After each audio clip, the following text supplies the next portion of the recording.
Start. Can you just send a screenshot the QR code? How annoying is that? You can't check in on the corner stuff. You gotta go.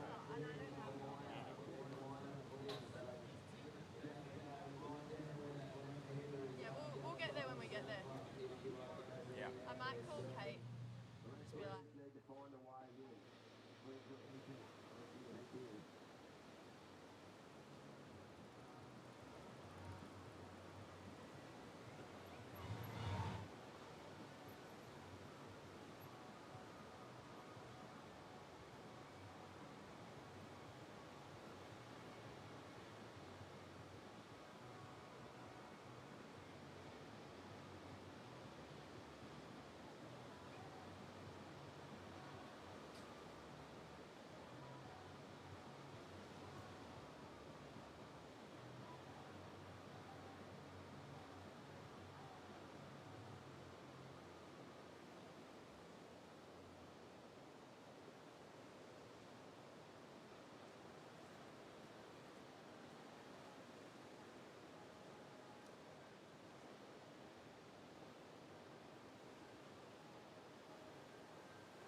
There is nothing better than watching athletes delaminate as they run up the hill in front of friends and family all over the country.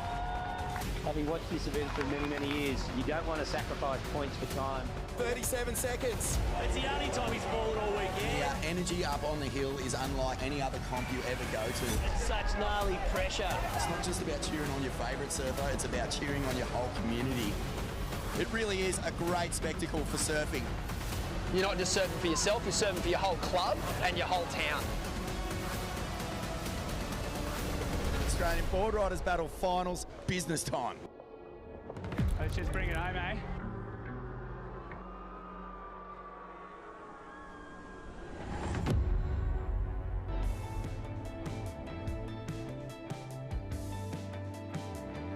Good morning and welcome back to Burleigh Heads, Gold Coast, Queensland for the NRMA Insurance Australian Boardriders Battle Grand Final, Finals Day. It is on. We have whittled away 42 clubs to who are going to be competing for this incredible trophy. Jess Starling yesterday was cooking, today is pumping as well. What are you expecting to see? Oh no, we saw some big upsets yesterday. Maybe for the first time in grand final history, Snapper Rocks is not here on finals day.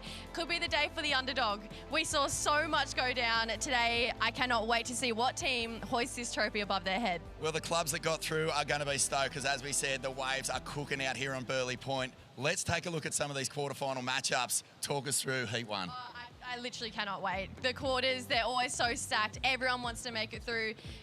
Reigning champs, North Shore, they're looking to go back-to-back and potentially become the greatest club to ever win the NRMA Insurance Australian Boardriders Battle Grand Final. That's amazing. So there's the headland. This will be matchup number 2. Sandon Point, Byron Bay, Phillip Island, Coffs Harbour, Janjuk and Avoca. Avoca on fire yesterday. Keep a close eye on those guys, former champions as well. But Phillip Island Boardriders, could they do it for down there in Victoria, be one of the first clubs to win it? Oh, I would love to see it. Liba, Bungan, Kawana, Coolum, North End, Jones Beach, all going to take it out. Kawana looking extra sharp, and I feel like it could be their year to go all the way to the final this year. A huge amount of crowd support for Kawana as we look at this final matchup. And it's North Shelley, Trick Point, Burleigh Heads, Kingscliff, North Narrabeen and North Avalon. NASA getting through that redemption round. They've got something to prove here, but North Shelley always so tough to beat in this event, and they've tasted victory before. They'll be keen to taste it again. Now listen, there's so much activity. There's so many events going on down here at the contest site at Burleigh, but one of the big draw cards, of course, is the Guzman and Gomez Mascot Challenge. It is absolute pandemonium and chaos as we see club spirit on full display. Did you see this yesterday? Gosh, this was honestly some of the most entertaining stuff I've ever seen. Everyone just put on an absolute show, from budgie smugglers to lobsters to just everyone putting on a performance. It was cool to see kind of everyone show us a different type of club spirit. Yeah, there's Bad Bunny. He came out in full swing, putting on that famous halftime show. The Boomerang Beastings. Check out that judging panel. Scary, Laura Anova, Kirk Pengilly from NXS. But this was our champion, Aria from the North Shore Boardriders Club. Guzman and Gomez providing the prize money that'll go to that club, so lots at stake, but Aria got it done with a stirring rendition of NSB in the tune of TNT. Oh, yeah, she was a walk-away winner. She had to get it. Okay, well, that was a standout moment, but guess which was another standout moment, and this was the Kennards hire, Ken Oath moment, if you will, and that was Joshy Douthwaite's Mondo Extreme float into the trench, and here he goes, slashes off the top. Check the free fall on this thing. They're calling it the pin drop, disappears from view, turns up looking like Gollum straight from the corridors of Mordor. And the precious points in the bag, the precious. It's honestly the float of the ABB. Seriously, we've never seen a floater with so much drama. Stace, Jess and I were completely out of our chair. Pretty sure Stace might have even slapped the table. That's how good it was. It had so much bite and just effect to it. I think everyone on the beach, on the headland, just roared after that floater. Oh, one of the great roof rides we've ever seen. Well, we're going to take a quick break here, and when we return, we're getting straight into the action for the NRMA Insurance Australian Boardriders Battle Grand Final. Stay with us.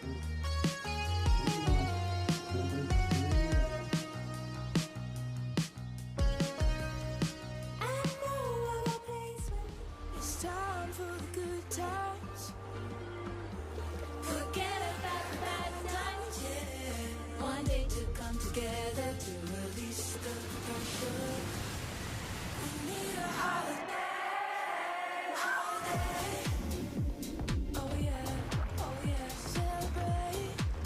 Oh, it would be so nice. Holiday.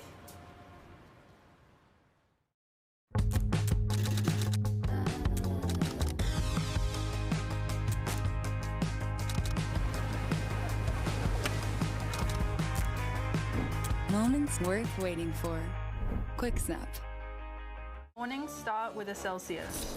Waves or not, you go anyway. Push, drive, rhythm.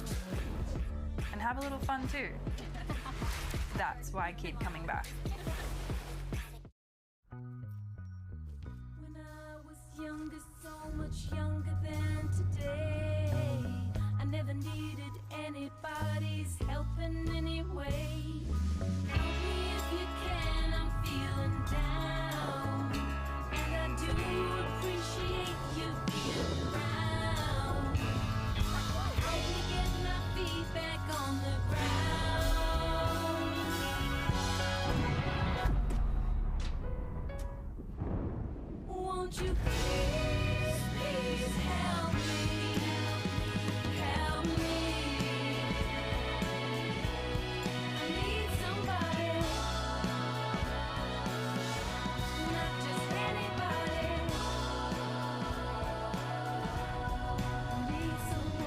Australians for 100 years. Now, we're helping protect and prepare them for the next 100.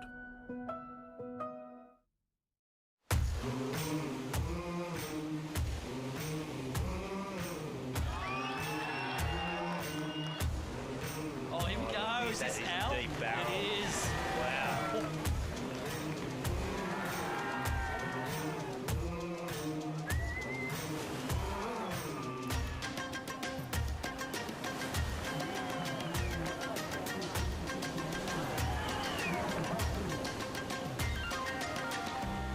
Douthie, wow. Make it! Oh my God! Thanks for coming! Crazy first turn. Stalls, gets a quick cover up, has so much speed.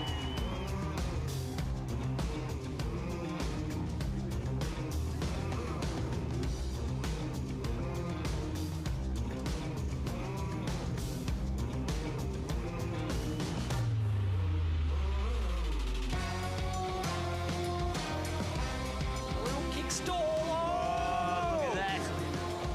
Just get drained.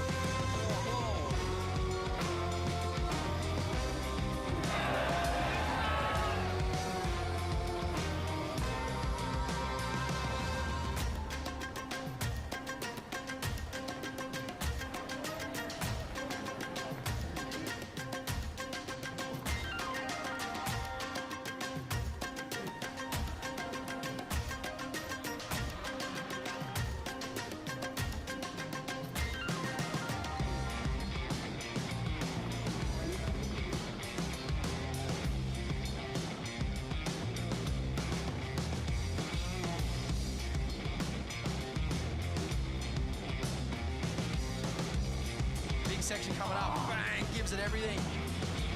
Pulls in underneath. Thanks for coming.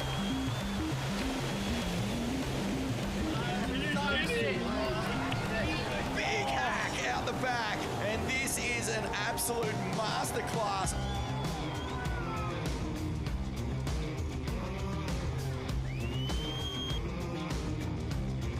Oh, massive turn outside. Pull in.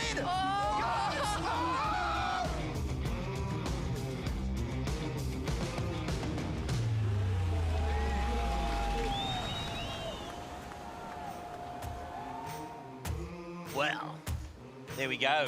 What a highlight package of yesterday's action here at the NRMA Insurance Australian Boardriders Battle. That was a nice little barrel out there this morning during the warm-up, sir. And I tell you what, it's going to be an awesome day. We've got the quarterfinals coming up here today. My name is Reggae Ellis. Joining me here is Sean Doherty and Jess Grimwood. And guys, we're set for a big day of action. Yeah, it's huge. I mean, all those highlights from yesterday, catch a that's psych, just eh? a huge package, and we've turned up this morning and it looks even better. Yeah, there's a lot going on yesterday, but that was really just the warm-up day. Yeah, by the end of today, we'll know who the best board riding club in the nation is going to be, Reg. That's right, it's going to be a big battle all the way through to the final this afternoon. The winning club will take, of course, the title of the best board riders club in Australia. Also, $22,000 prize money, which is awesome for any club, you know, because obviously they'll use that to, you know, go somewhere fun. No, Yeah. they'll use it for junior development programs, things like that, so it's going to be pretty good. Mate, and the upside of everything, they're going to serve Burleigh with half a dozen other people all day. Yeah, it's going to be full on. It's going to be full on pumping all day. And we've got Jess Starling down there with one of the reps from south of the pipe in Manly. Yeah, I've got Sol from North Stain. You guys, you've always had a great start to the event. Finals day has always been a little bit tricky for you guys, but it feels like something's a little bit different for North Stain this year. Yeah, that's going to change today. No, the club's got like really good energy. The waves are pumping. It's like cleaner than yesterday, so yeah, we're fired up. Now tell me, do we have the mascots again today? I think he's on his way. He's coming. Jimmy Mitchell's coming. Slightly delayed this morning. Obviously, it's a pretty stacked first heat. You've got the reigning champs, North Shore Boardriders.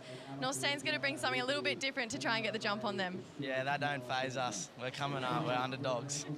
All game. We love an underdog story. Thanks, guys. Yeah, well, there you go. Look at that first seat. North Shore, defending champs, of course. We've got Seaford from South Oz, Margaret River, Southbridge Shell Harbour from just south of Wollongong there on the south coast of New South Wales, Peninsula from Victoria, and North Stain, Sol from Manly. So, yeah, looking like a pretty solid opening quarterfinal. Yeah, it's going to be a pretty solid opening exchange. Like, look at the crew kind of lining up there. We just spoke to Sol from Northstein. Dion Atkinson's going to tee off for the Seaford. We also saw Al Reginato for North Shore and Lenny Smith, of course, from Shell Harbour. So, yeah, it gets a bit serious just today. Like, you know, you felt the big clubs were just kind of getting things moving yesterday. But, you know, today is the day. Yeah, today is the day. It's pretty wild to hear Sol call Northstein an underdog as well. Like, that's the level and the calibre of surfing that's come here. Yeah, not on yesterday's form, they're not. They're missing their mascot. He may be in an Uber on the way back from Surfers at the moment.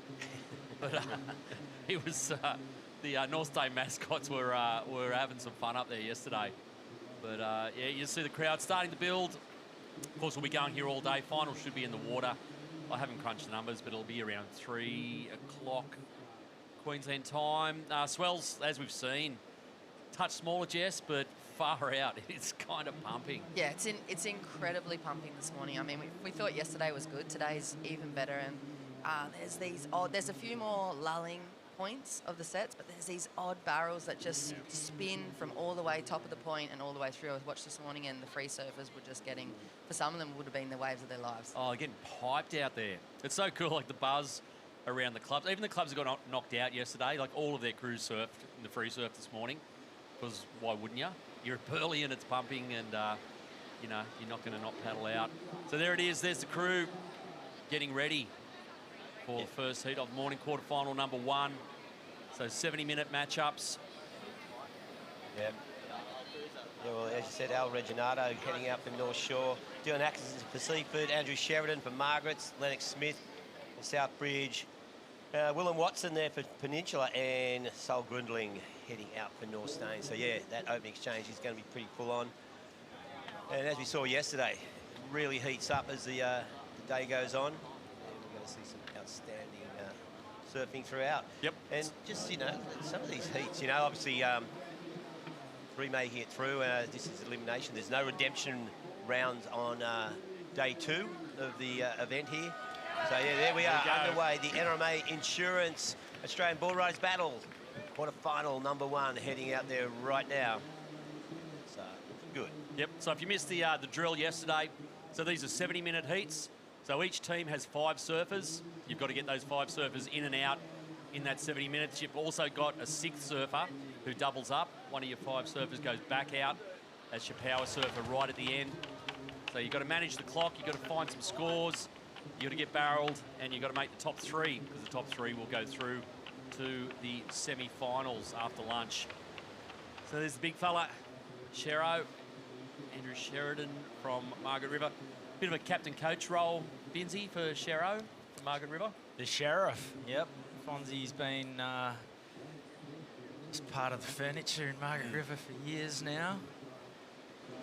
Sort of first made his name as a 16-year-old, the cover of ASL out at the box back when he had luxurious locks.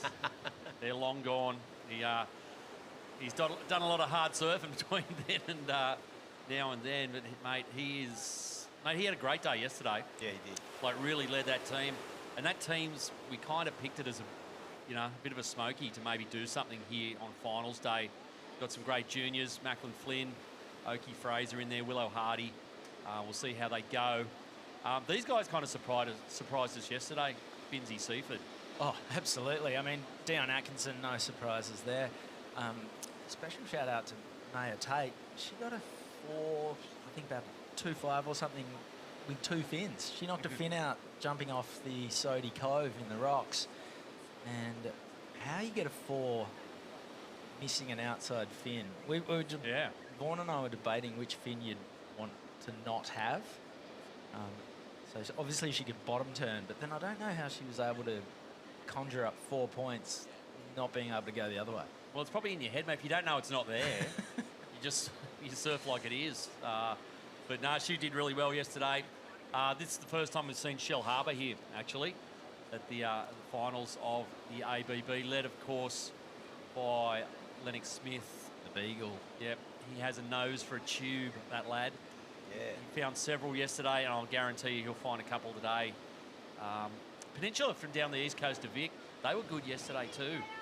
Sure were. Willem Watson's a super talent. Ava Holland, really powerful young surfer as well, and the whole team just, you know, they've come up there staying together, eating dinner together. They've got that real camaraderie going on.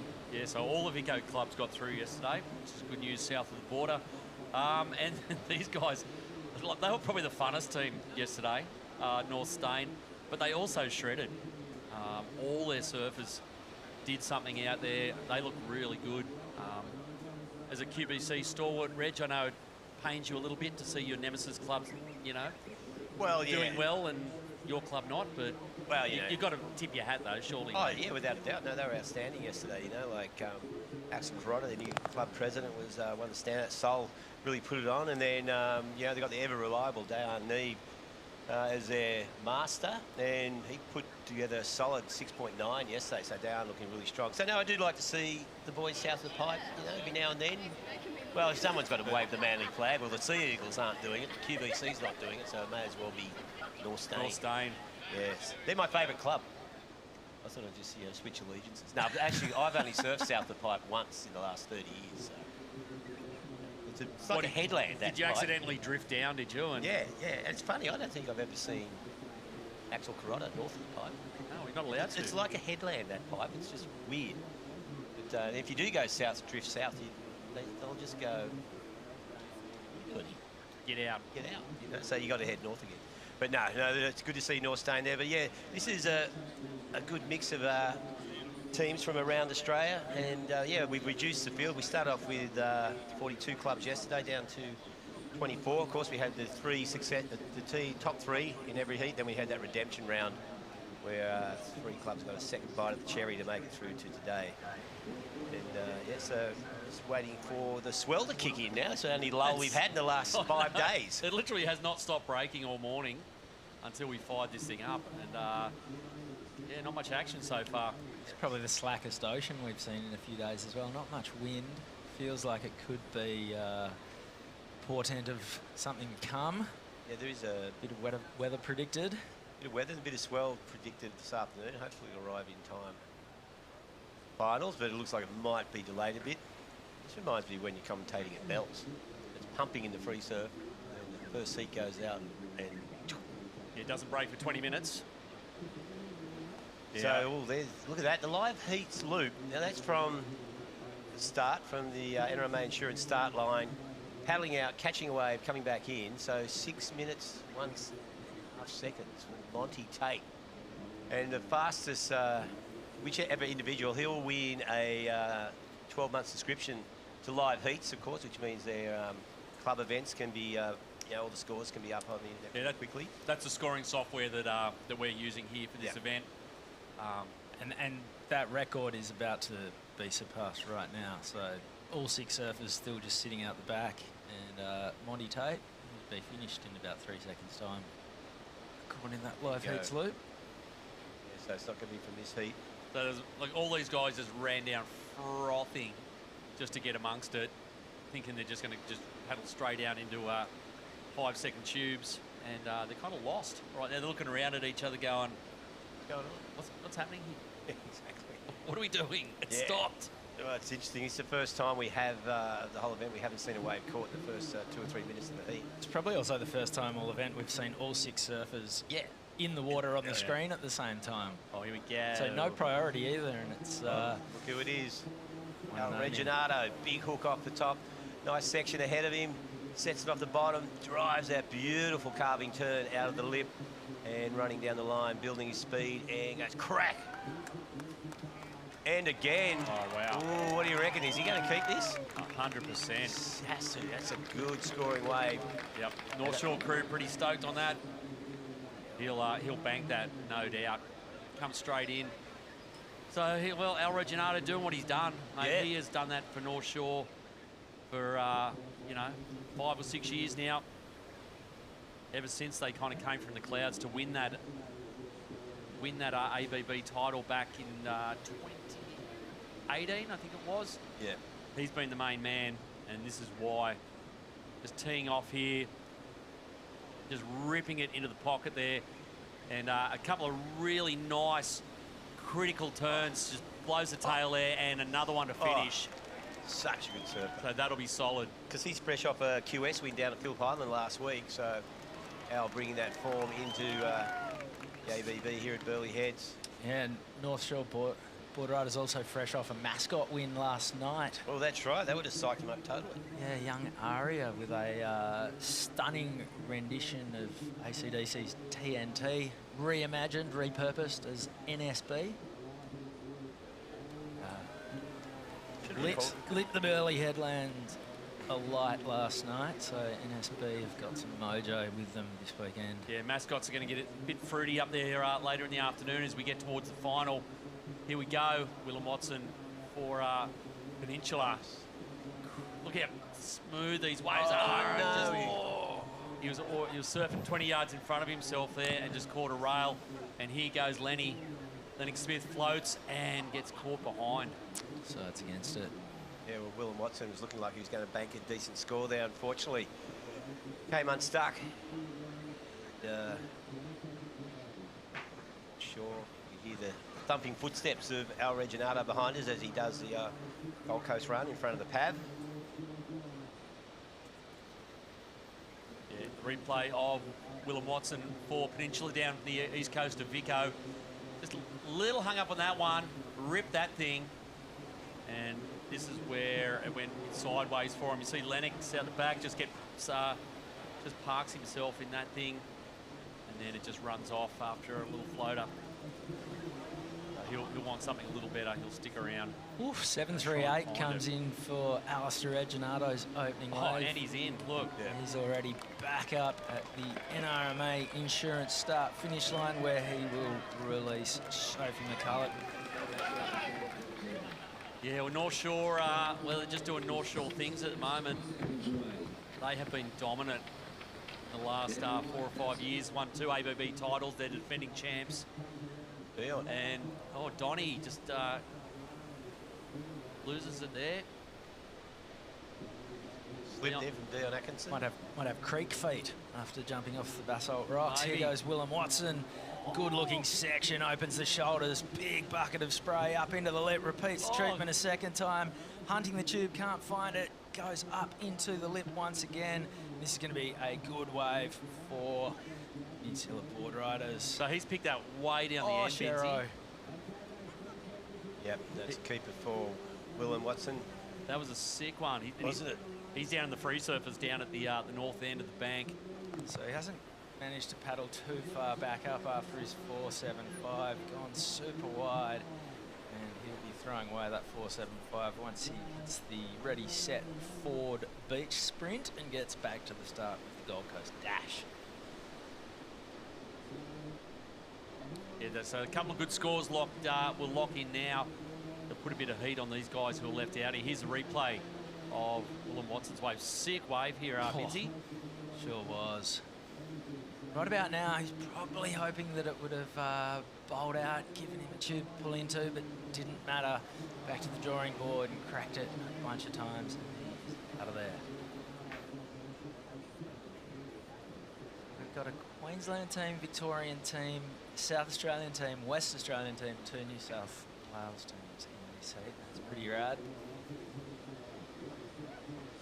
Yeah, it's still had pretty good representation on finals day. Like I said, all the Vico teams are still there. So we've got Jan Juck and Phillip Island coming up. I think Juck's in the next heat. Yep, they are there in heat 2. Which will be, so quarterfinal number 2, Sandon Point, Byron, Phillip Island, Coffs Harbour, Jan Juck, Avoca. So you can see that they're starting, we're getting down to the heavy hitters this event. Be a long day to sort this one out. Yeah, well, these surfers out there now will be starting to think about the clock because they've been out there for just over 12 minutes. So, Seaford, Margaret's, Norstein yet to lock in. Catch a wave, really. Seaford's got that throwaway. And we've seen Lennox Smith here headed back out after his 3.88. There's the tag for Peninsula. Lucas Hickson heading out, their second surfer. Here we go, Sol Grunling for Norstein. Little pocket snap there. rips it around. Andrew Sheridan's on the way behind him. And Sol's joined the dots and finished that thing up. Sherrows has died out. I think he's going to go big game hunting out the back. Sol probably would have liked something a little bit more, but... Thinking about it. Yeah, he was thinking about it. You'd be thinking, okay, they've been out here for 13 minutes, but going to go try and sneak another one. I mean, 70 minutes is a long time. We've seen quite often. Yesterday we saw, surfers heading out, clubs left with 2 waves in 16 minutes. So, it gets pretty tight at the end. So I don't think Sol would want to wait too long to better that score. No, he was... we had a 4.13 on that, so probably not a keeper, especially when you've seen your opponents lock in a couple of 7s for North Shore and Peninsula. Yeah, well, you had yesterday he and Axel Carrota were the 2 guys for North Stain. They were scoring, so they really need 6s plus out of those guys. Here goes Sherro. Little turn there to finish. He's going to bank it. Yeah, he chewed up a chunk of the clock there, so he's going to come in. Yeah. Probably not the start he's after. Well, in these guys' defence, we did have that first 6.5 minutes without a wave being ridden, so, things got chewed up at the start. Well, it wasn't like they let any waves go. Well, Sherro, I think, was a bit better suited to yesterday, where there was a lot more energy out there. Yeah. I think it's a day for the Groms today. Release the Groms. Well, the Masters have to find their inner grommet. Yeah, well, you've got to have over 35s out there. Yeah, it might be a little more strategic today too, Reg. Just there's less waves. Tide's coming in, so it'll probably come in closer. But obviously you can see there's waves out wide, but there's also to the left of screen where you can't see. The bank keeps going, and there's waves down the end as well. So you can see already. Look at Dion Atkinson's hunting around for a wide one. Wide. He and Lennox Smith and Sol all looking for a better way than their original scores. Dion just had that 1.88, so that was a definite throwaway. Didn't want to keep that. Here we go. Looks like Sol dwindling on the inside. Nice wave, just stretching ahead of him. Needs to get up into the lip. Oh, just one turn. So is that going to better his 4.13? Bringing it in out the back. Here goes Dion Atkinson, looking to make up for his previous 1.88. Couple of turns. He's out of there as well. That's definitely going to better his 1.88. Again, so 15 minutes into the heat. These guys looking to get their second surfer out in the water.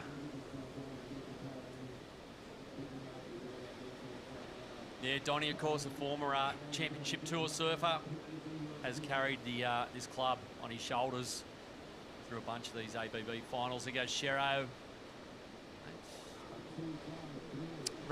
Rusty's longest tenured surfer. What's he into his 3rd decade? Yeah, he's been on the brand longer than pretty much anyone who works there. Some of the ownership. Well, go, Reg. Well, just checking out how this swell's going to pan out. We're just going to cross up to Statham to Burleigh. Pav, give us his daily surf report. Yeah, thanks, Reg. Yeah, it's the best seat in the house up here at the Burleigh Pavilion. It's going to be a great day, great finals day. I guess the main thing you've noticed in this morning, obviously, it's a little bit smaller than yesterday, but the wind is actually going to be a lot more favourable all day. I reckon with this cloud cover, it's going to be groomed and glassy all day. You might see some little barrels and some great opportunities for heaps of turns. But, yeah, it's good to see the old boys still getting it done. Dion Atkinson there. Wires under pressure. He got the easy paddle on the way in, as Shauno mentioned, the tide coming in for most of the day. So I think that live heats loop number from Monty Tate, I don't think it's at threat of getting knocked over today. It's going to be a proper effort from all these lads as they come up the hill. What do you think the incoming tide's going to do with this smaller swell? It'll be better in the middle, but it'll kind of fan out the top and the bottom, whereas yesterday we saw the whole point working. I actually think there's so much sand in the middle of this point, it's actually going to be pumping. But as we saw at the start of this heat, there's sort of 6 guys sitting on top of each other. So I'm with Shauno. We're going to see a lot more tactics today, a lot more argy-bargy. And like in the afternoon, you think conditions will improve with the outgoing tide? Typically not. With the smaller swell and outgoing tide, it might get a little bit crunchy on the bank, but by then, I think we'll see everyone pretty well oiled, so I think they'll manage it pretty well. But yeah, the good thing is the sand is just so far along this bank, so I think they won't have any trouble figuring it out. But maybe me and you, Reg, I think the commentator's cut might be off. Okay, no worries there. I was going to give you a head start as well. Okay, well, there you go. So, Stace Galbraith, given his local knowledge, not that he's a Burleigh boy, but he's definitely a Gold Coaster. And, yeah, so he's confident we'll see, you know, the sand will handle the higher tide. Well, there's no shortage of it. Most sand we've seen at Burleigh in a long time. Of course, we haven't had a big, you know, haven't had a big cyclone swell, big kind of, you know, East Coast blob just to blow all that sand up, which often happens by this time of year. So all the points have got sand on them, which we'll happily take. The bank's in great shape. And even though, you know, swell's dropped a bit, 2-3 foot, it's pretty groomed. Yeah, it's looking nice out there, but it's all happening here with the quarterfinals. We'll be back with more action from the NRMA Insurance Australian Boardriders battle right after this break.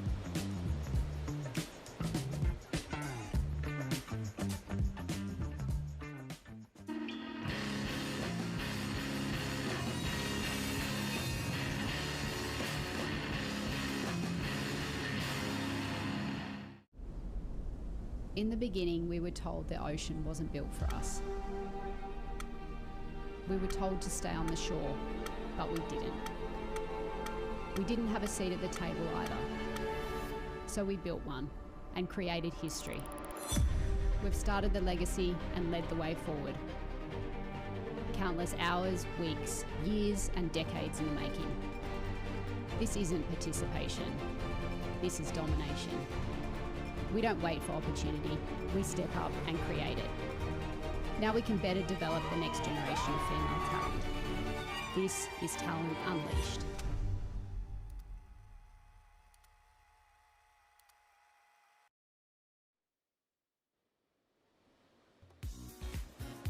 Well, welcome back to Burleigh Heads. And yeah, well, we're just waiting for this next set to come through. You see a bit of whitewater, small waves came through during the ad break, but at this stage, well, we've got Peninsula, courtesy of 2 waves, sitting in first place. Sophie Culloch out there for North Shore, waiting on her first wave. Looks like we've got a takeoff now. I think it's Axel Carrotta from... No, it's not. It is Lucas Hickson from Peninsula. Looking for a nice section here. Beautiful wave, just nicely groomed by that light offshore. Big snap into the lip. Coming around this section, throws it up again. Building some speed for a big finale. Unfortunately, right out of it. got hung up at the top. And there's Sophie Sophie out the back for North Shore.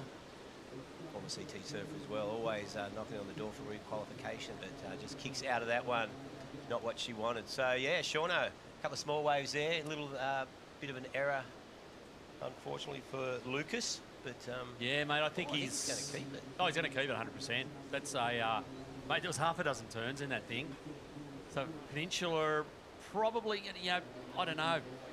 Not the favourites for this, for sure, but on 2 waves already, they've come out of the gates flying. Yeah. So he's going to make his way in. We saw Sophie looking, you know, had a look at that one. You know, she's such a key part of that North Shore team. Totally. That she, you know, you need to get her on a set, and she knows that. Here's the replay of Lucas's one for Peninsula. Such a bowly, sick little one, and he just placed these turns in every sweet spot.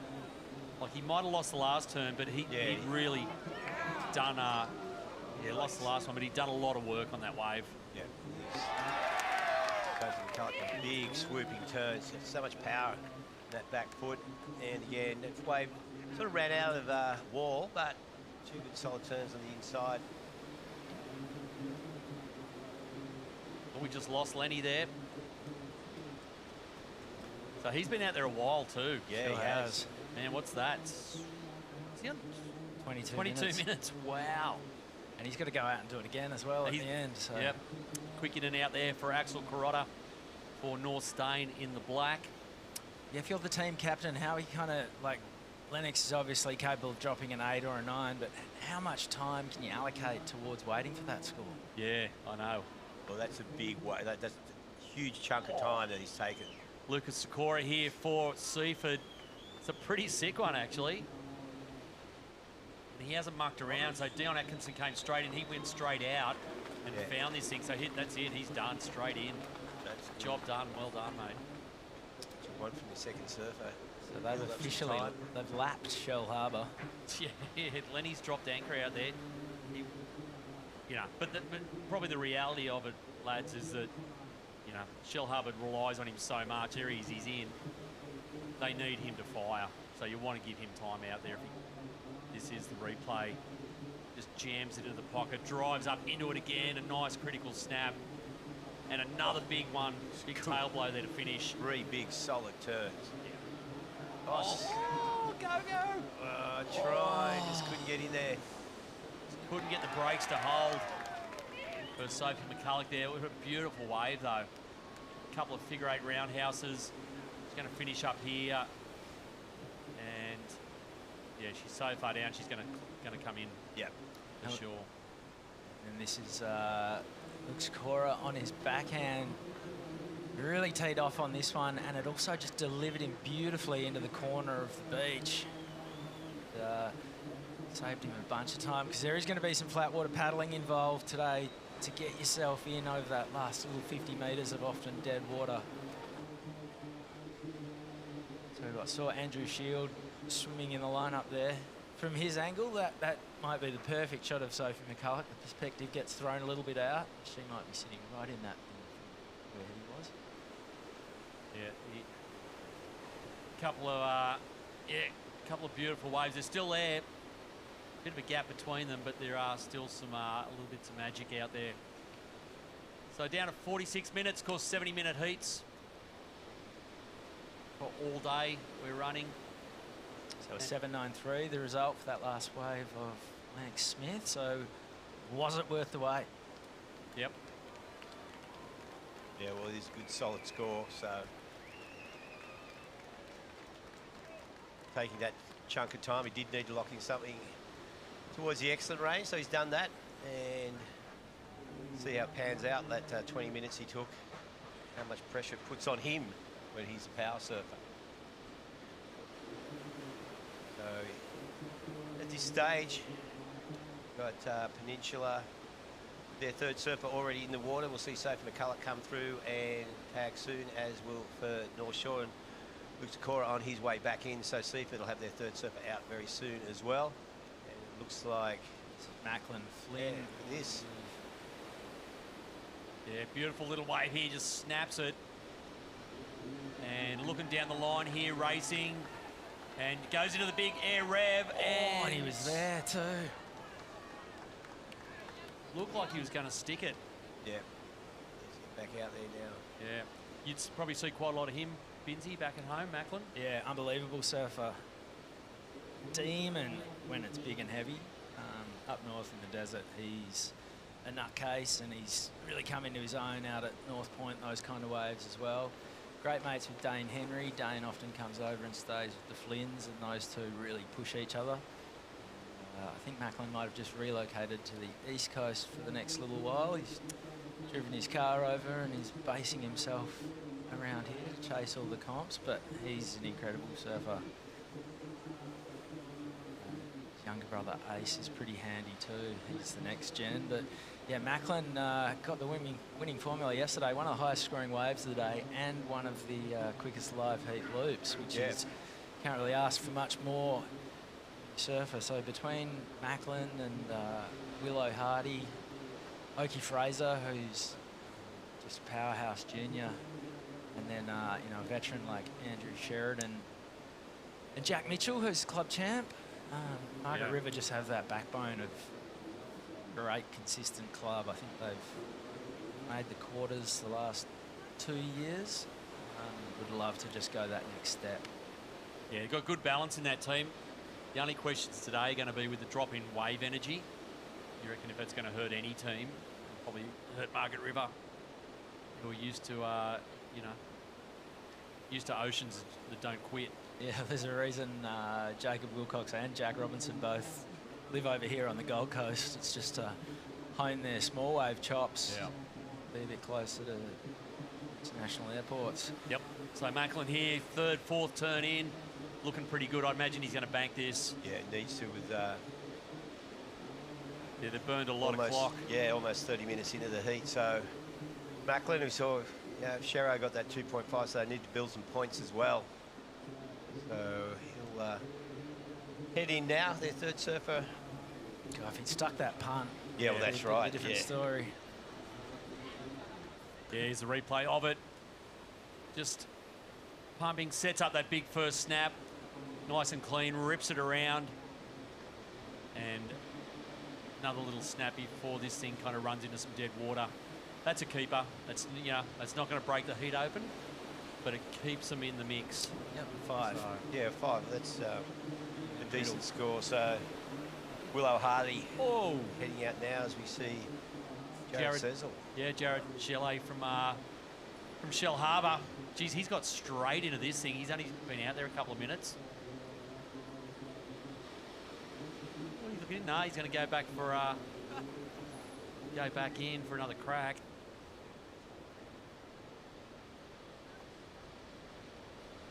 I don't know, boys. Just feels like one of those days where you can kind of get lucky too. You know, yesterday there was just there was bits of ocean everywhere. It was like, you know, there was waves breaking everywhere. You could, you know, you could navigate your way around. A bit more strategic right now, but then you can just, you know, you can just end up, something can just pop up in front of you. Yeah, teams yesterday seemed pretty confident, like, if we give our power guy, you know, 10 minutes, he'll make it. Yeah. Today you might not be thinking that. You'd want to give them 15 just to have that little bit of a buffer, because there's a lot more paddling involved today to get around the live heats loop. And, a lot more dead water. Yeah. See Macklin Flynn making the sprint. There's the lineup here at Burleigh Heads. We'll be back with more action right after this.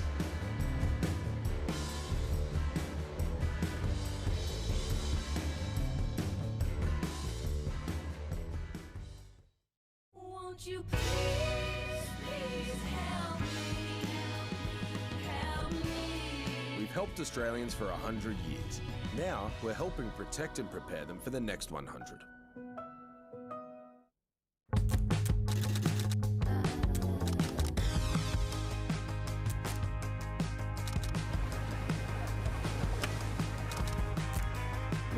Moments worth waiting for.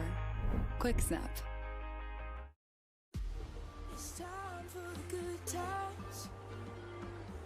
Forget about the bad times, yeah. One day to come together to release the pressure. We need a holiday, holiday. Oh yeah, celebrate. Oh, it would be so nice. Holiday.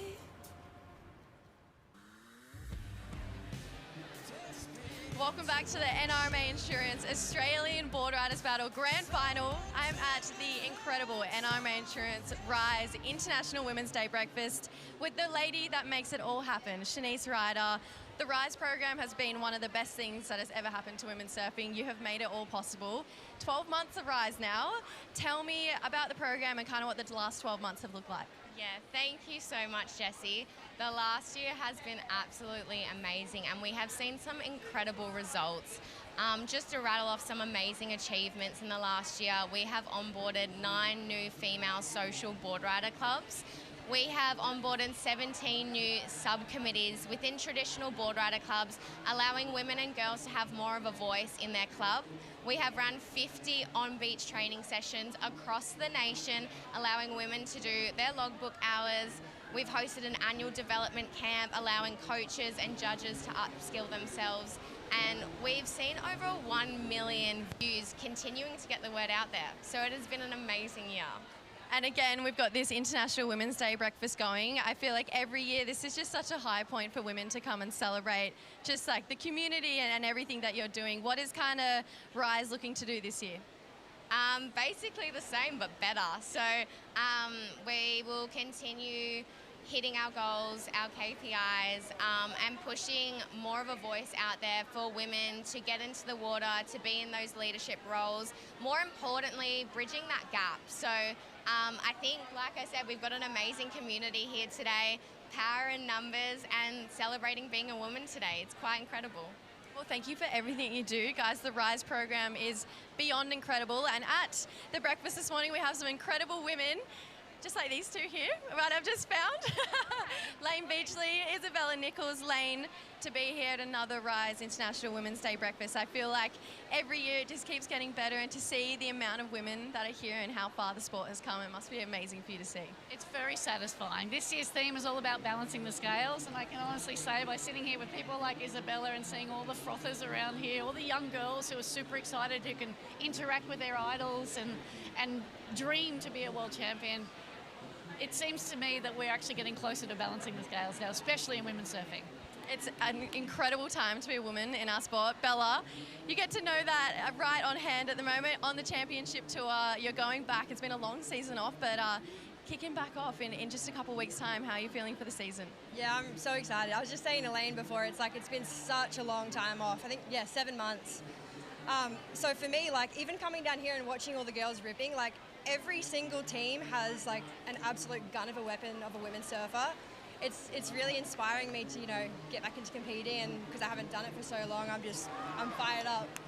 And to be here and see all these incredible women and to be a woman in the sport right now, it's a real privilege for us as female surfers. It's incredible, as a kid, like I got the opportunity to go to the Lane Beachley camps at Surfing Oz, and for me that was like where I really found the stoke of competing, and I found my peers that also had the same love of surfing as me, and I genuinely believe that was where my love of competition started. So to have that opportunity was amazing, and then now all of these young girls get to have the opportunity to compete against all of these amazing surfers here. Hopefully it can stoke a fire in them and take them all the way. Well guys, there's good food and great company here, so I'm not going to be leaving for a little while. Thanks guys. All right, thank you, Jess, there at the Rise Breakfast, which is great to see. And yeah, interesting, Isabella said 7 months off. That is a long time between events per the World Championship Tour. I think they need to change that schedule a bit. They need to tighten it up. People would give these pro surfers a bad time as it is for living some, frivolous lifestyle. Yeah, well, in the old days, you basically had about a month off, didn't you? Yeah, if you were lucky. You'd finish in December and start again in, February. Yeah, of course. The tour kicks off, the World Championship Tour kicks off down the Rip Curl Pro at Bells Beach in a couple of weeks, and I think prior to that they've got their big awards night and celebrating 50 years of pro surfing as we see. Yeah, Blakey Wilson. Oh yeah, nice for North Shore. Yeah, a couple of big snaps on this one. He just drops the hammers. He does this every time. He did this yesterday in their first heat. Yeah. They've kept him out there. 5.73, not a bad score. Yeah, I know. Normally you'd probably bring whoever that was in, your Masters surfer in at that point, but they probably reckon he's got a 7 in him. He can find the wave. Here's Maya Tate from Seaford on the inside. 3 fins today, I believe. Yeah, well, exactly. She counted them before she went out. Going to bank that one. So probably thinking about time, we got 35. So it just moved into the second half of this quarterfinal. Well, maybe what's going on here, you can see with Shell Harbour, North Stay in particular, they've still got their second surfer out there. Yeah.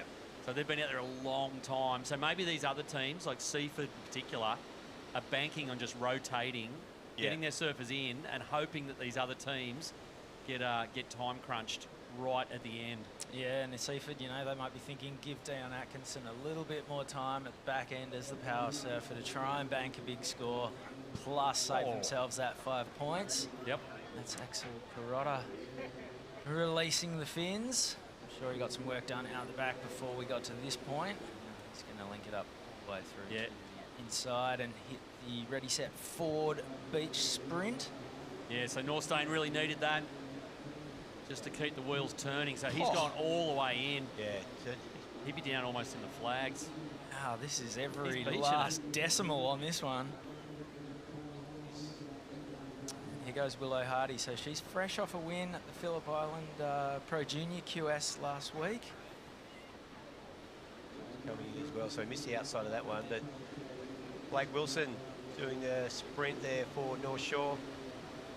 Willow's also, she'll be boosting down to Newcastle tonight for the Challenge Series event that kicks off tomorrow morning. Yep. So Charlie Hurst will be heading out for Southbridge Shell Harbour. So they've got a bit of work to do. So North Shore looking, as far as points go, looking pretty solid at the moment. Yeah, it feels like North Shore are cruising. They're not breaking kind of second or third gear at the moment. But it is like it's a big opportunity here for one of these lower ranked clubs to make a semi-final here. Like you look at quarterfinal number 4 coming up later. You've got North Shelley, Burleigh Heads, North Narrabeen. So you've got 3 past winners in it. Yeah. Along with Kingscliff, North Avalon, and Trig Point, who had no pushovers either. So this feels like an opportunity heat for one of these lower ranked clubs. Here is the replay of Willow's last one. It's a sick little wave. Yeah, 2 good solid turns on the outside. Just whips it around, then she got a little connection here, just hooked it up for that final turn before the wave flattened out. Yeah, you can see why she took that, banked that one and paddled in. Now, Axel Carrotto had to work a bit harder on his wave. Oh. He got the air rev in and then just had to kind of bounce and levitate, Jedi mind trick his way into the shore break somehow. So Huntington Hop-esque. He got about 10 more turns in after he was ankle deep in whitewater. He had no right to get that to the beach, but he did. So, yep, tags out.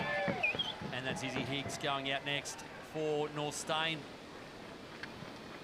So they're going to get a little crunch with time here. They've got 30 minutes, and they've got to get four surfers, basically, in those 30 minutes. Yeah, so Izzy really needs to lock something in quickly. Great little surfer, though, so definitely got the ability to do it. Yeah, there's the El Presidente. Yeah, he's got Axel Carrotto. He's also the doubles as the president of the club. Yep. But yeah, actually, there's a bit of a movement around a lot of clubs around the country. Try and get the younger crew. Well, younger crew taking them over. Yeah. You know, generally the traditional way they run is the old crusties run the clubs, and the young shredders go and shred.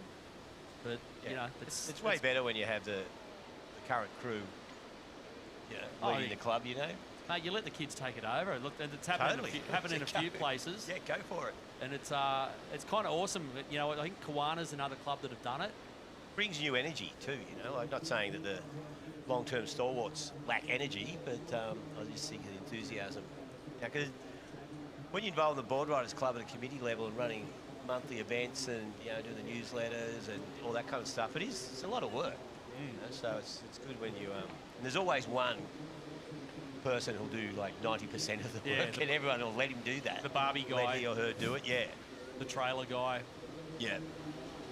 But so it's good to see. So Axel Carrotto, of course, generation down there at North Stain. Can play a big part in where the monthly point score is held as well. The old guys aren't afraid of the big stalwart dinosaur burger, and the young kids are like, I'm not going to go in this one. I'm going to go surf the slab. Yeah.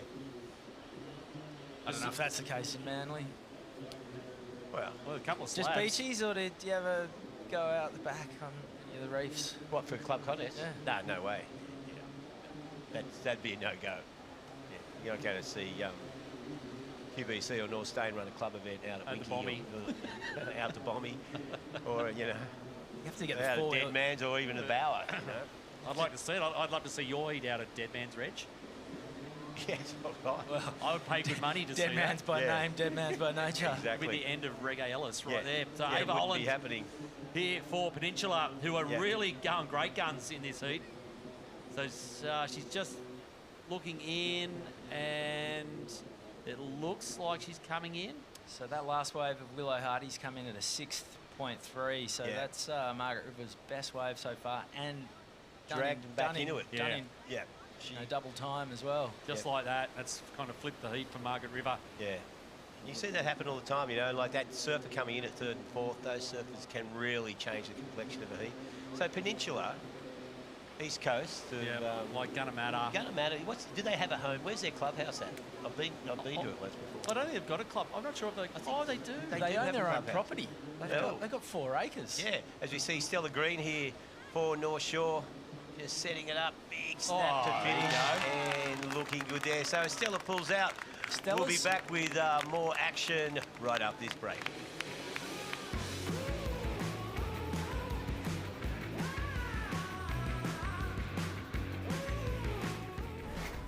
Oh, here we go. Here we go. Here we go. Here we go.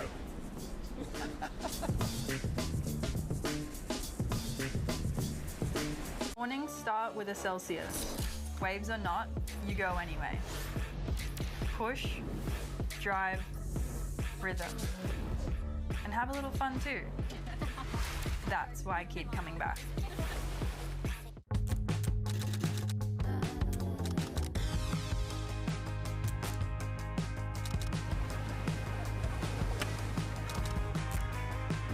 Moments worth waiting for.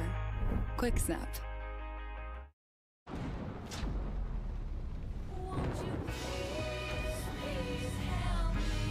We've helped Australians for 100 years. Now we're helping protect and prepare them for the next 100. Yes, well, the NRMA Insurance Australian Boardriders battle continuing on there. Just before that heat, or that break, we saw a nice way for Stella Green. And here we have Ava Holland for Peninsula on a backhand. A couple of nice turns on the outside. Looking for this one to link on the inside. And she gets a nice finishing turn, little foam climb as she brings this one through. And she's going to bring this one back to the beach. So, yeah, saw Stella Green with that 3.83. Binzi, you about to say something? Well, Stella is surfing as North Shore's junior surfer. She is, yeah, well, that's right. So they've got using, of course, Sophie McCulloch as their female surfer. As we see, again, that's Izzy Higgs from North Stain. Oh, yeah, take that every day of the week. Yeah, well, she was looking to build some time. We saw that Willow Hardy made a big difference there for Margaret River, pulling her back into the fray with a quick in and out. She's really done well there. Like, she's only been out a couple of minutes, and that's a score. So that really kind of boosts North Stain back into the mix. Smith lads, getting ready to go. This is Jack Mitchell, club champ for Marg's Boardriders. He's in and out. I'm interested in that. So yeah, definitely a little bit more lackluster the swirl today. Conditions are groomed and pretty as a picture. Here's Ava Holland on her backhand. Really powerful surfer, throwing buckets of water. She's going to link this one all the way through to the inside. Yeah, we were debating Peninsula before. I'm pretty sure they've got 4 acres of real estate that they base their club activities out of. Higgs for North Stain. She's done really well. This will be a score for sure. Great surfer. 4.78. Yeah. I think it's in at. So that keeps, well, let's put North Stain up into third. So again, like they're shuffling around, like North Shore's holding onto the lead. They're looking pretty solid. So really it is a battle for all these other 5 clubs to get second or third here. As we said earlier, there's no redemption round, so, you know, 4th, 5th and 6th, out. Oh, and here we go. Big guns coming in for North Stain. Okay, oof. It's not his best angle. No. But there he is, the big Wookie, former tour surfer Dan Neve. Suck it in. That's right. He's looking good there, down. There you go. What a guy. Yeah, he learned that from the table of knowledge down there at North Stain. When you're wearing lycra, suck it in.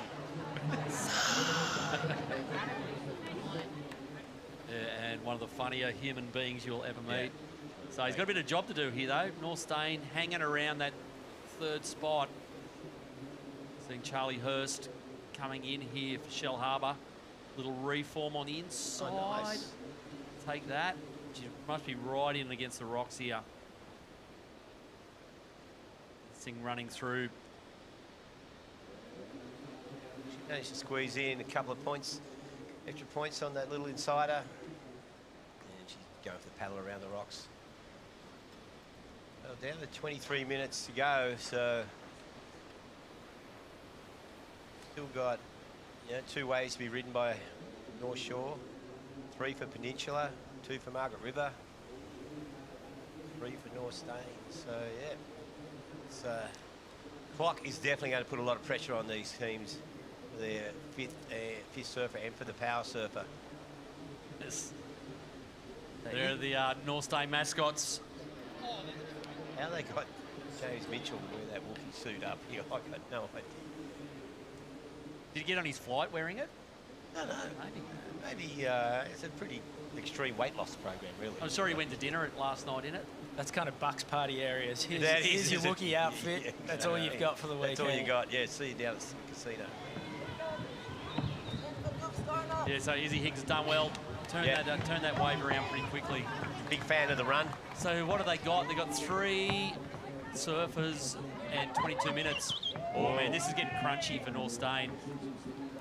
So Margaret River and North Stain, both times the female surfer's been their 3rd surfer, and they've got their best score, and they've turned it around the quickest. Yeah. So well, the women are carrying those 2 teams at the moment.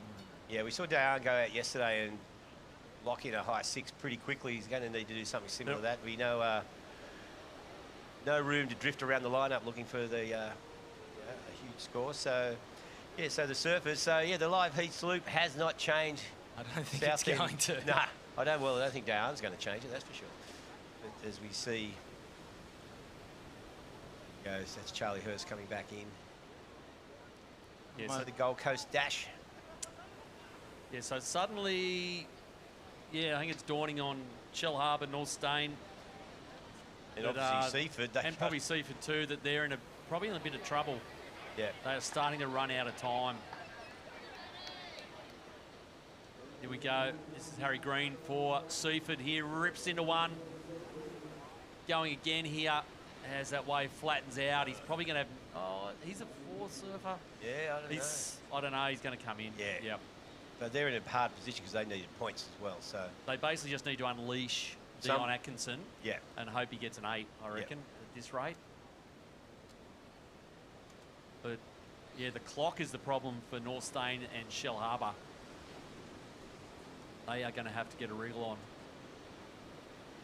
And we're going to see Matt Smith head out for Shell Harbour.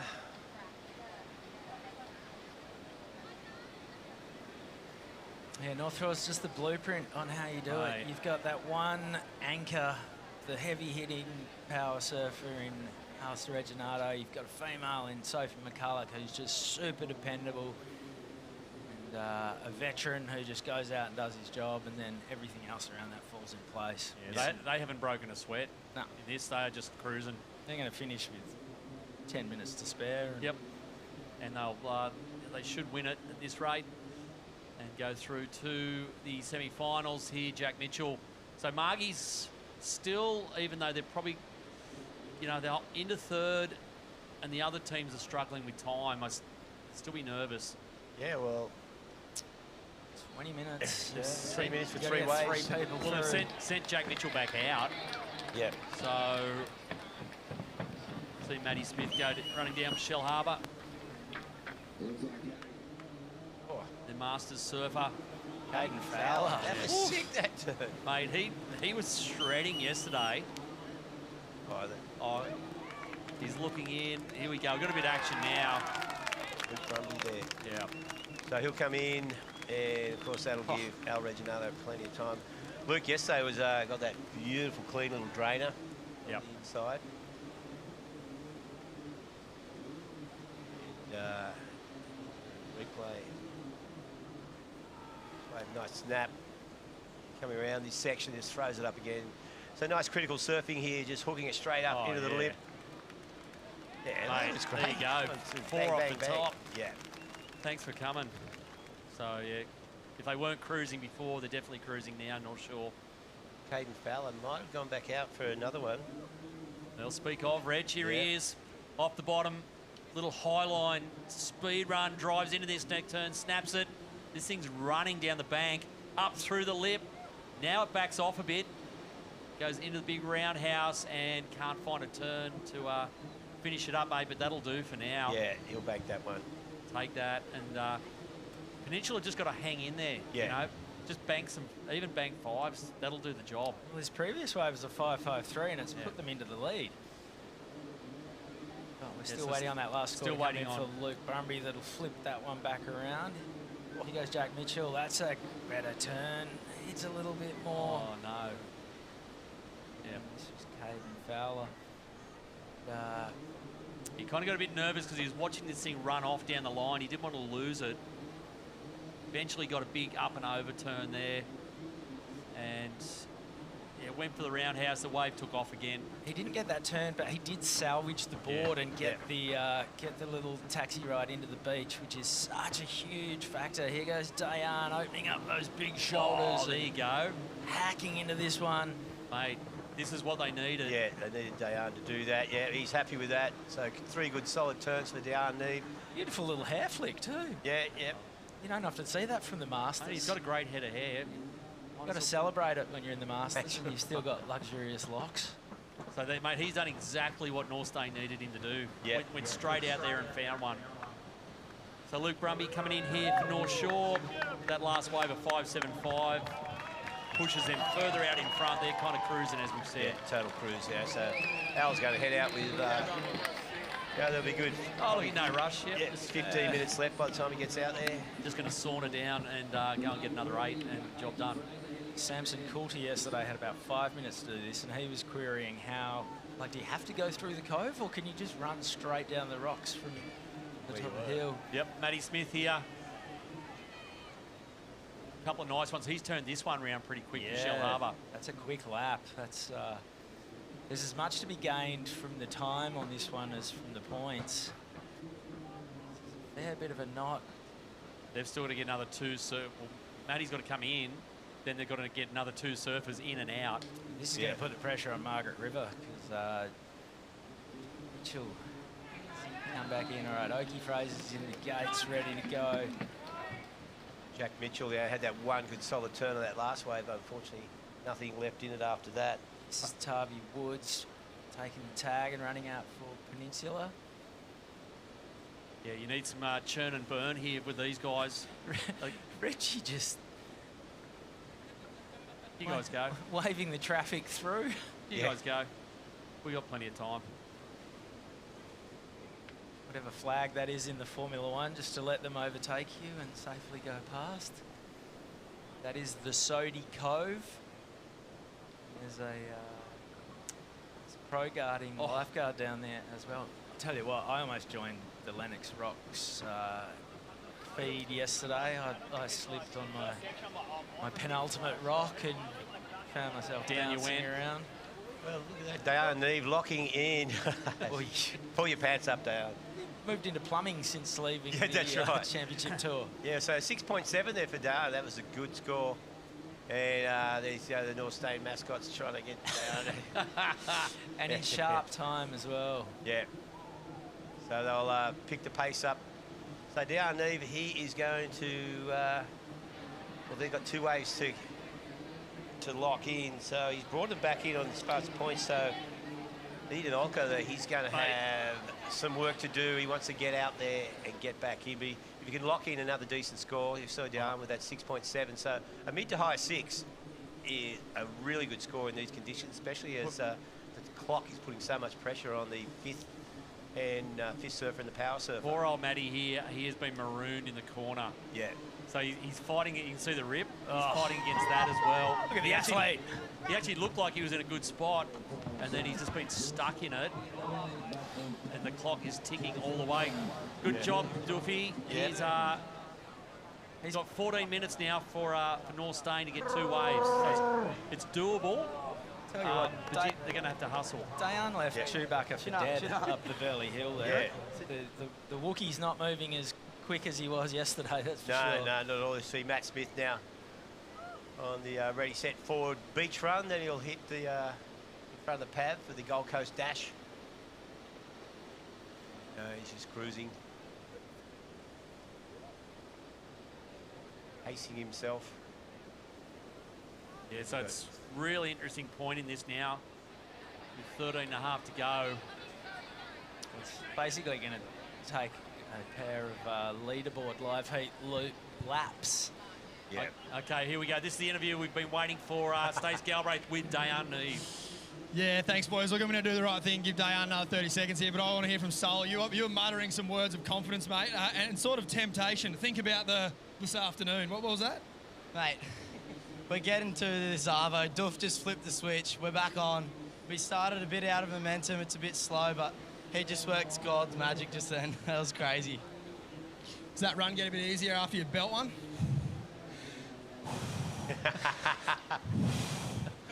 I think we might need a bit of O2 up here, lads. Don't be shy of the defib either. I'll defib. Big D, the big door fib. Oh, dude, the big box, he's breathing him in. 6-7 for the club. That's got to feel good. Well, I got a 6-7 underscore, dude. That was 9-5 for sure every day of the week. For an old boy, come on. And you got a 9.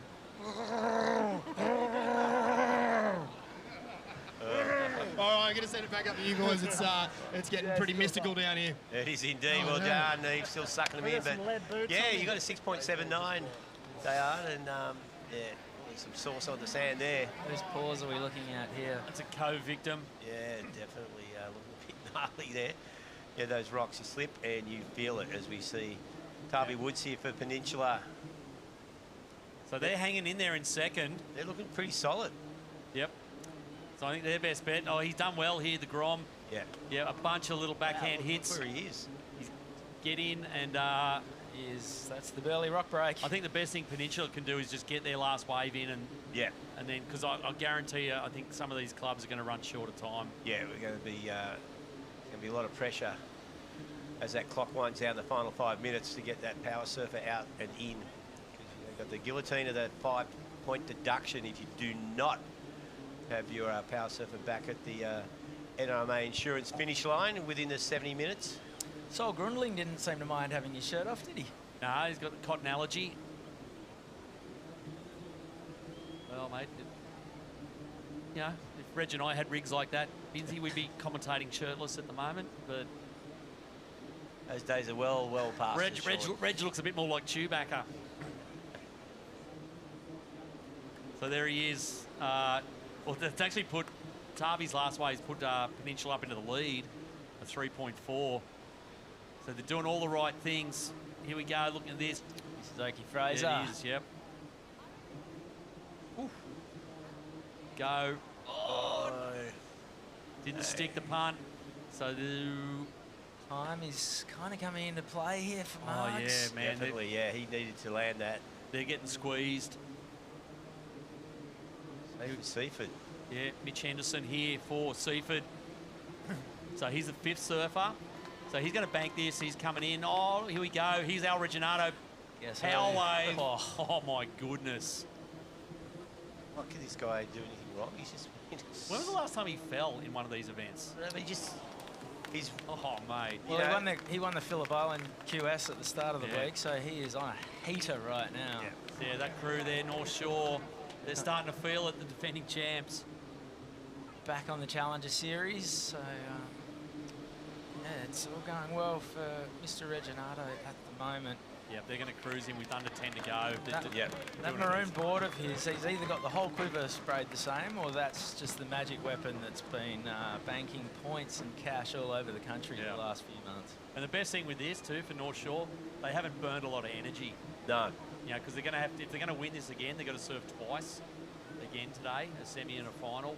Yeah, it's a big day. So they haven't really had to push themselves or stress themselves. See, walking home's a bit of a flex, isn't it? Just a token, come on, Al, just a token jog. They're Come on. Really rubbing it in the other, because the other teams will just be delaminating at the moment. Yeah, like Margaret's and Seaford, Southbridge, Shell Harbour are just freaking out at the clock. Oh, here we go.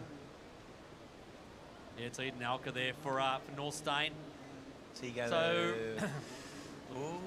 just needs to grab one. He's like they're still in range. Yeah.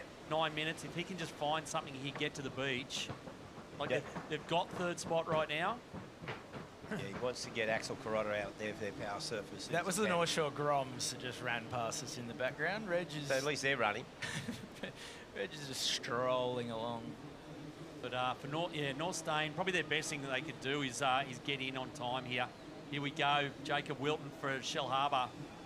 He's actually a pretty sick little one. He's done all right. Oh, absolutely. So get in, Grom. Yeah, that could be putting pressure on North Stain. As you see, there's Eden now for North Stain. You think about Matt Smith was on screen a second ago for Shell Harbour. Yeah, like this has been really good. So this is going to put Shell Harbour well and truly back in the mix. He's still not going to give Lennox a ton of time, but it's a lot more time than Margaret's. And well, just Margaret River, because Seaford have just released Dion Atkinson. So we've seen some live heat loops in the back half of this heat. The first half of this heat, Yeah. complete opposite.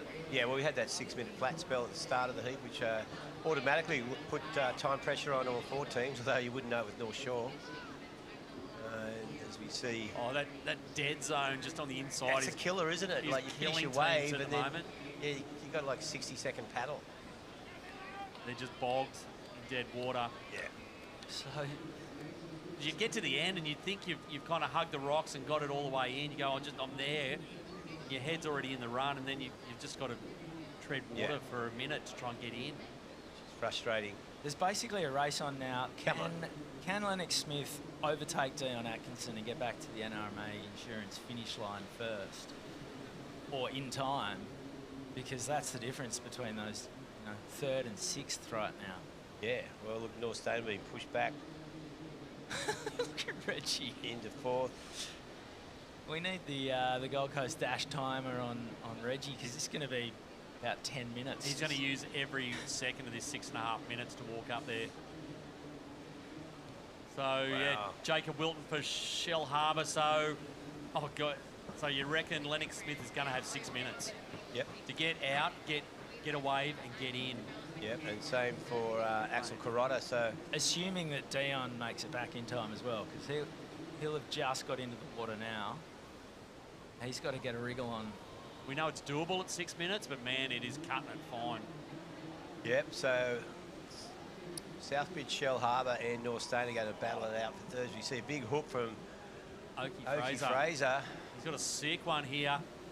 Needs to unload on it. Oh, nice. Oh, yeah, finish it up. Yeah. There you go. Oh, this could be interesting. So that's a score. Clock. We've got under 6 minutes now. As we see Will and Watson there for Peninsula. Okay, so this is Power Surfer wave. So they're styling into 2nd place. Oh, yeah, there you go. It's going to be good. So Reggie's last wave is a 6.25. So it's looking like North Shore and Peninsula, but that battle for 3rd is wide open right now. And I think it's whoever survives the clock. Well, Margies are in a bit of trouble only because their server's not in yet. Yeah. So here we go. Lenny's got 5 minutes. This is going to be interesting. Yeah. Man, the rock-off's going to be interesting. Well, the fastest loop was so far is 6 minutes, right? Yeah. So they're going to have to break the record. So by a minute. If these, you know, they don't lose 5 points, it'll be a bit of a miracle. So this way is probably going to take Margaret's up into 3rd. Yeah. For Oki Fraser, he absolutely lit this thing up. Like big cut down into a closeout turn. So that'll get him up into 3rd, but they're in all sorts of trouble in the clock, and they're likely to lose 5 points. And, well, Peninsula, meanwhile, they're cruising. Such a good way. Man, how good has this kid been surfing? Yeah. Oh, he rips. Like, that's 2. He's 2 from 2 in this quarterfinal. Yeah. And that's like Peninsula booked. I reckon they're in. What was that all about? They might even finish first. Willem Watson's feeling it. He is feeling it, indeed. Oki Fraser looked like a young Jack Freestone on a couple of those turns. A little bit. He's a big rangy kid. He's a big lad. Oh. Okay, well, here we go. North Stain. There you go. They are in all sorts. Yeah, that was like that paddle got him as well. He took about a minute. As we see, Macklin Flynn is... Well, if he can get a wave and get back, it's impossible. Well, you're almost just looking for a massive score to try and negate that the 5-point penalty. Yeah, because you know you're not going to make it back in. Give up on trying to get back and just see what you wait can for lock the wave. Know that there's going to be less people in the lineup to fight for it. Yeah, so if you can get you drop a 9. Yeah, that's a 4. Exactly. So, and there, look, he's just going straight through those rocks. Not worried about what might happen. Oh, look at it set out the back too. That's where you want it to be. Look at it. Yeah. Wow, this is going to be so tight. 3.5.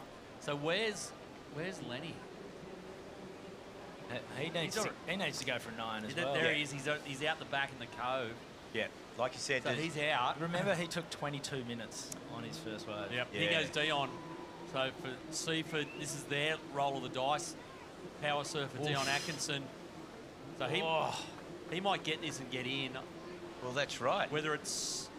Well, he needs about a 5 to get up into 3rd at the moment if nothing else happens. Well, yeah, and a 5's an 8 Yeah, well, you think... If everyone else doesn't get back in. Well, 5's a 10 if no one else gets back in. Yeah, if they don't get a wave as well. So, like, under 3 minutes. So, Dion, depending what happens on this... This is doing him all sorts of favours, getting him right into the beach. So, Seaford could do a Bradbury here for sure. Like, if these... Like, Northstain struggling, Margaret River struggling, Shellharbour struggling for time. Yeah. Like, so they could... Seaford could Bradbury this fully. Okay. So there's no points in that. So they've gone for the time. Do you have to go on the track, or can you got to go on the climb track? over No, the you rocks? can't climb over the rocks. We saw that happen a couple of years ago. I can't remember who it was. Oh, it was Sully Bailey, and that's a no-no. You got to do the Gold Coast dash. You got to go the long way. Yeah. So Lennox has decided he is going to aim for. Geez, even this is going to be close. Like, he's got to get through the dead zone yet. Under 2 minutes. The other thing is... Where's Dion? The other thing is Dion's wave in? Okay. So he's a long way out the back. A 3.8 for Dion. So that's their score, Seaford. So they're still in 6th. So they need all other 3... Not to get in. They need the other 3 teams not to get in, which is still a chance. Well, you've got 90 seconds for Lennox to get to the beach and do the sprint. Looks like he's made his way around the rocks, but now he's in the dead water. Now this dead zone's like 30 to 45 seconds minimum paddling across there. He's putting the big ones in. I don't know where Dion is. Dion can get back into the box. That's handy. A little bump in here. Yeah, well, this is all coming. Oh, mate, this is right on. Like, paddle. 60 seconds. God, the amount of spice he was giving his dad yesterday for the sprint, and that is just going to come back to haunt him right now. There he is. Go, mate. Yeah. He might be right on it a minute. He's got 1 minute. This is going to be the fastest run he's ever done. So basically, he needs to get there for Shellharbour to stay in. Yeah. He's on the ready, set, forward beach sprint. He's hit the Gold Coast dash. Yeah, this is the fastest 40 sprint. seconds. So Lennox Smith, don't know where Dion is. I think he's further behind, so probably take them out of the picture.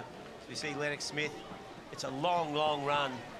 Gets longer when you've got 30 seconds to do it. Yeah, and well, there's Axel Carrotta, he's going to get some points here. He's going to get points, but they're going to lose 5 as well. Yeah. So with 20 seconds left, it doesn't stick the last turn. It's all about Lennox Smith getting up there. Look, he's getting a rev up. He's a long way. Nah, he's not going to do it. 15 13, seconds. I think he's cooked. Yeah, he's totally cooked. So Macklin Flynn has got about 10 seconds. How many beers did you have last night?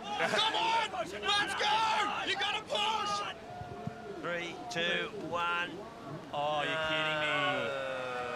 Oh, heavy. So that is heavy, but Northstain, Margaret River. Len.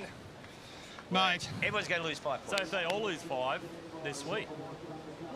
The agony, the ecstasy, you've had it all this week, mate. But where's Dion Atkins? Where are you at? Nah, he got back. Mate, far out.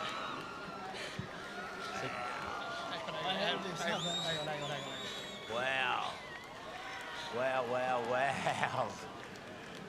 Seaford had done the Bradbury. Yeah, so we've got to let him get his breath stay. So it looks like Donnie Atkinson is back in. The best 3.8 of his life. They've done a Bradbury. So Seaford have gone up into 3rd. Wow. Wow. So Northstain in 4th. They lost 5 points. Southbridge Shellharbour, they lost 5 points. Margaret's lost 5 points. There here he we is, go. the big Dion class. putting it in. So that 3.8 became an 8.8. Yeah, exactly. Up into the excellent range once again for the Seaford Power Surfer. Wow, there you go. So Seaford, this is their best result, I'm pretty sure, making it into the semi-finals. Stace, you got Lenny, mate? Yeah, I got him. I don't know if he's got himself, but we're here. Len, well done, mate. Great effort. I think I'm going to pass out. This is... Oh, I hate this, man. This is everything. Oh, I feel like a sack of potatoes. Let's not bring up the side-by-side split screen on that. Mate, what's it feeling like running up that hill? You know it's going to be close. You know that you've got nothing left in the legs. How do you get through it? I don't know. Well, I didn't, so I couldn't tell you. Yeah, I think that's my exercise done for the year. I'm done. Well, mate, Seaford have done a Bradbury there. I know you'll be down here all day supporting. We're going to take a short break here at the NRMA Insurance ABB National Grand Final. It's all happening.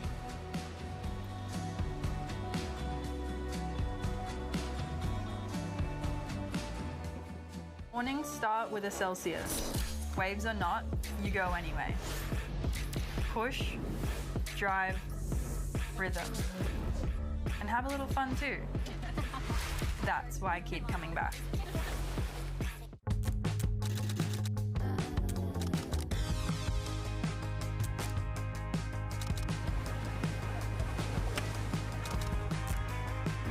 Moments worth waiting for.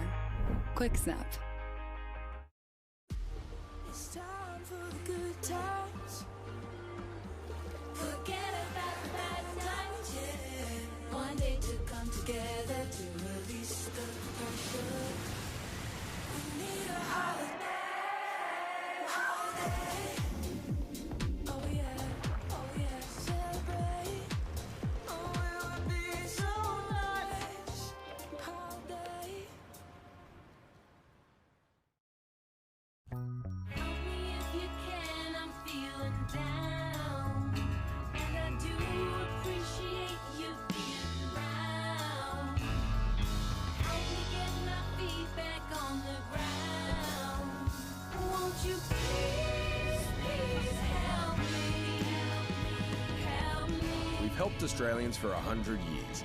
Now we're helping protect and prepare them for the next 100.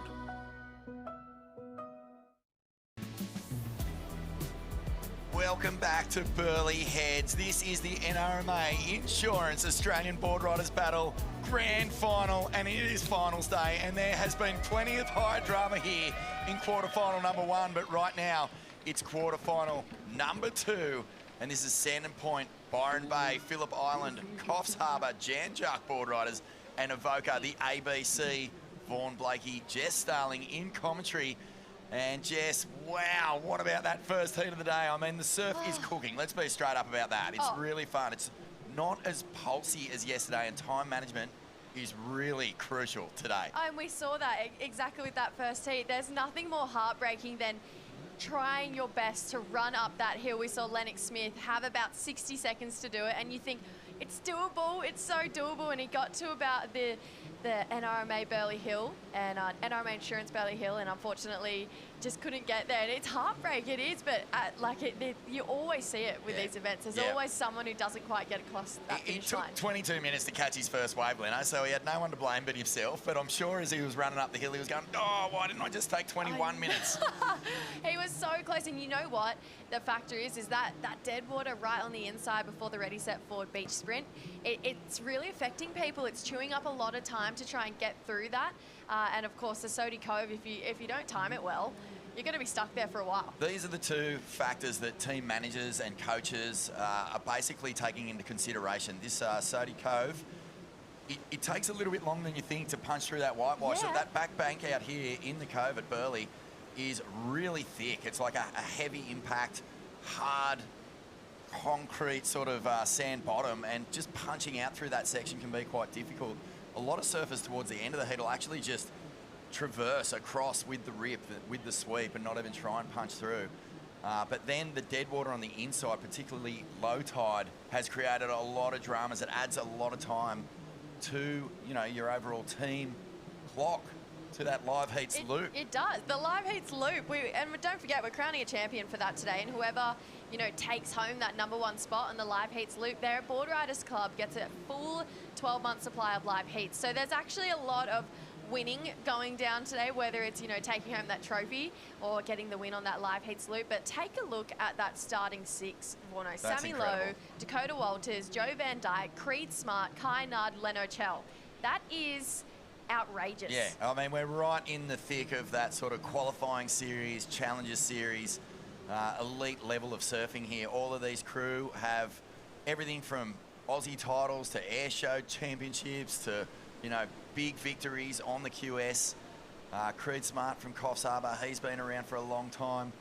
Lennox Shell, an outstanding junior in his career. Dakota Walters needs no introduction at all. He is a live wire. The Whiplash Sting from Byron Bay. He's surfing for Byron, but originally from down there in Yamba. And I did notice Angourie Boardriders was in the draw. So, I mean, a bit of stink eye coming Dakota's way for sure. I know. I thought there might have been a little bit of tension there because even Harley surfs for D-Bar. Yeah. You know, so that both the Walters boys have relocated to some new clubs as they've moved further north. So Code's obviously going to Byron, Harley with D-Bar. And so Angourie, they definitely would have been, I think, maybe wanting those Walters boys in the team. Well, maybe Dad's holding it down. Jeremy. For the Angourie club, but we'll have to, he'll send me a text anyway. G'day, Walt, how are you going, brother? As we see now, this is Leno Shell. And, well, his old man's a fine surfer as well. And look at this for a start here for Avoca. Oh, you can hear them in full voice. The Club Spirit Award is well and truly in one hand here for Avoca Beach. Oh, my gosh. The Magpies? Is that what they are? The Magpies? Crows? The Crows? The Crows, yeah. Actually, in the Guzman and Gomez mascot challenge, they had the Crow somehow flying the entire way up the NRMA insurance ramp. And look at this. He's still going. And this guy, well, he's consummate. I remember when he was just the Grom in this team. You know, he was just a little tiny string bean whippet, and he'd get out there and just send it vert, Nooner alert on the backside. Meanwhile, Sammy Lowe, an Aussie champ. Wow.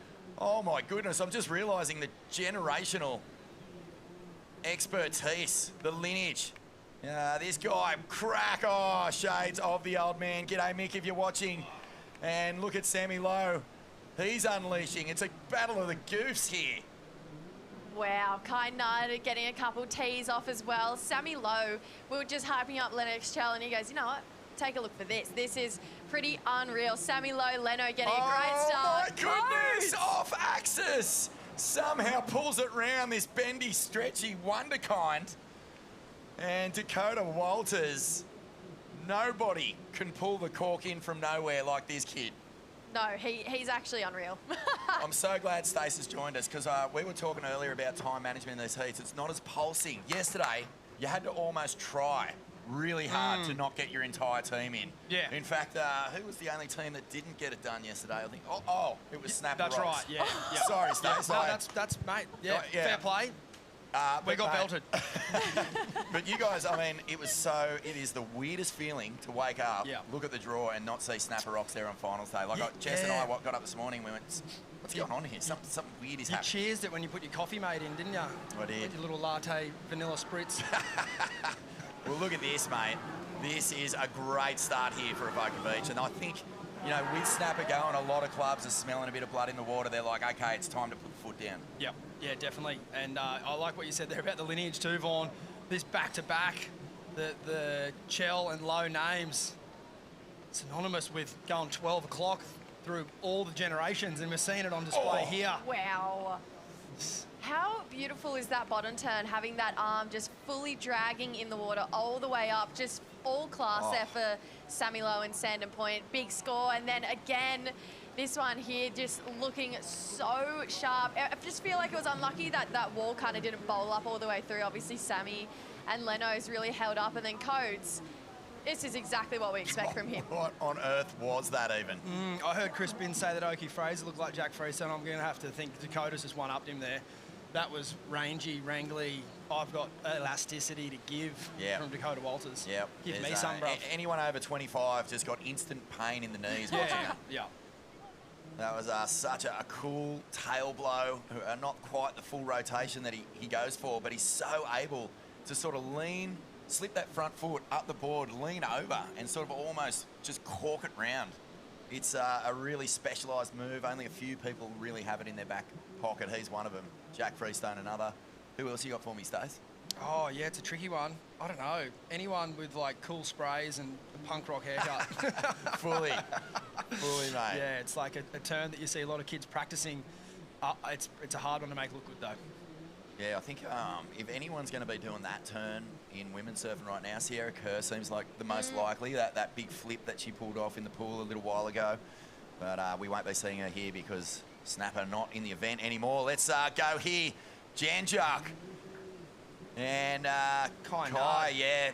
Wow, I loved his technique down the line before, you know, that scooped out little inside Burleigh bowl, and he just put it to the metal, found that cupped out section and just did that classic little under the lip snap. You know what, we spoke about sort of underdogs this morning, Vorna. I would put Janjak in that category. And the fact that they're in these quarterfinals, they're looking to go one step further, and they're already thinking about time management. You can see Kai there looking in, okay, let's bring it in. We saw, you know, unfortunately, in that last heat for Southbridge Shell Harbour, they didn't quite get across that finish line. So trying to think about that, making sure that Janjak doesn't have that same mistake. Heavy!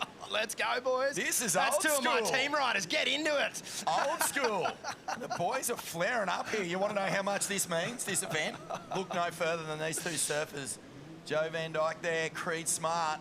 I mean, that was shoulder-to-shoulder stuff. Somewhere in the world, Terry Richardson has a little tear rolling down his cheek. One of the great paddle battlers, but this is a beautiful morning. Wow, Dakota Walters said, I'll have none of that. Just give me some pumping waves. Woof. Oh, Codes. Banging it. This guy is, oh man, such a brilliant surfer. His timing is just on another planet, and he can load it up. And I think what it is there's a little X factor in every turn, isn't there? There's a little fin ditch or some sort of tweak that, you know, takes it beyond just a regular old move. Look at him cruising, paddling in. He's not phased at all. Got to get a little double up, which is actually, it's a bit of a miracle to get one of those through this dead water section there, but you nailed it perfectly. Like Codes, he's not the biggest stature guy. There's a lot of guys who would outpower him in this, but his timing is just so impeccable. Beautiful, strong, elastic rail carb. And then again, big jam. Love how he kind of got that tail drifting up and over on this end section. I love this drone angle shot just to see this water start to bowl back at him, and he just unleashed on that one. It's just, there's no better feeling than knowing you've got a good section coming towards you. That wave was almost too good to be true, wasn't it? Yeah, it was perfectly set up. So Codes, and then you know what, the judges probably going to really appreciate that one. They only got a 488 for that air, so wanted to see a little bit more for Codes and the rail surfing. We've got a former judge here. We've got a guy who's punched in the numbers plenty of times. Stace, what are you throwing at that? Well, I think anything on a day like today, if you can put your two big turns together without having to pump, that's probably they're going to be the biggest deciding factor in that wave. I mean, each individual turn, you know, we could see Joe or Creed or anyone sort of, we saw that earlier with Sammy Lowe, but it was more just the wave and what it offered and just that no downtime in between the two big turns. So when you see a wave like that come through as a judge, you're just like, oh, thank God. You know, the two turns were there to be hit, and he hit them perfectly. Second one had a bit more pizzazz in it. So, yeah, they're going to throw a pretty good score at it. You have to think it's going to be a 7+ for sure. Oh, there we go. 675. I'll stay in the commentary booth. You're pretty much bang on. I guess maybe just length of ride, maybe not down the point. Yeah, there's probably waves out there today that are better. And it's really hard in these teams challenge sort of comps to keep that scale nice and open, because you see so many different, you see like surfing that's just survival. Got to get in, got to get just, you know, 4 or 5 and get it done. And then when you see an excellent wave or a really good wave, the trick is to not get too critical, because we're not surfing for individual glory here where you just see guys going for 8s and 9s every wave. There's so many different tactics. So you'll see surfers literally surfing to a 4, which is kind of opposite to say in an individual comp. There's the handover for Byron Bay. Solly Bailey's going to run out there. Wow, I mean, the most barrel. Look out, Solly! Look out, mate! Oh, my goodness, that's outrageous. Jed Ashton for Sandon Point. He'll bring the power game. And he is a big unit, this fella. So from the lacerating lightweight mastery of Dakota Walters into the thuggery of Jed Ashton, and he's getting a beautiful amount of opportunity on this one. What about the buckets he's throwing on the inside? This is a huge bonus for Sandon Point. Oh, this is an unbelievable wave. This has just bowled up the entire way through, and that was just easy money, easy surfing there for Jed Ashton, taking him straight in, straight through. Sandon Point have an exceptional team. Like, this is a really hard heat because you have the underdogs in the likes of Phillip Island, Coffs, Janjak, but those teams in first, second and third right now, they're heavy hitters. And Sandon, they're really pulling their weight right now. I think Sandon is another one of those clubs that you might not necessarily, it's not sort of waving its arms around when you look at the draw, but you know, here they are in the quarters holding down the lead, and that last score is going to be a beauty for Jed Ashton. So sticking here now with Tim Stevenson. Janjak, do not need any motivation to take this thing out. not Now, at all. Talker is sitting at home with the World Club Challenge trophy in their cabinet, and Jan Jack are like, oh, okay, all right, well, We beat them. you think Yeah. you think that's all right? Well, we're coming home with the ABB. So, you know, there's a lot of rivalry, really close beach rivalry. You guys have it at Snapper, obviously, with Kira Maid and Burleigh and North End, famous. It's almost like the cousin that you see at Christmas who you don't get on with. Yeah. Like, yeah, we're Nothing- family. We nothing- are family. nothing in but- common. But yeah, Pleasantries. I'll sit down this end of the table. You sit down that end. yeah. Pass me the chicken, mate. No, I don't think No, I I will. don't think so. Sorry, what was that? Want to pop a bonbon? I'll pop it, but you know I'm putting my thumb right down in it and I'm going to steal that prize. Oh, well, I'm excited to see this next surfer for Avoca Beach. Caleb Tancred, what a story, mate. You know, this guy was earmarked for greatness as a tiny little grom. Took a little time out, went and got a degree, came back to surfing and has just qualified for next year's Challenger Series. And the way that he's surfing, I honestly reckon he's the most improved surfer I've seen from the QS to the Challenger in the last 2 years. Like he came back and you were going, he's got the big turns, but is he light and fast enough to sort of compete with those all those crew who have been at it the whole time?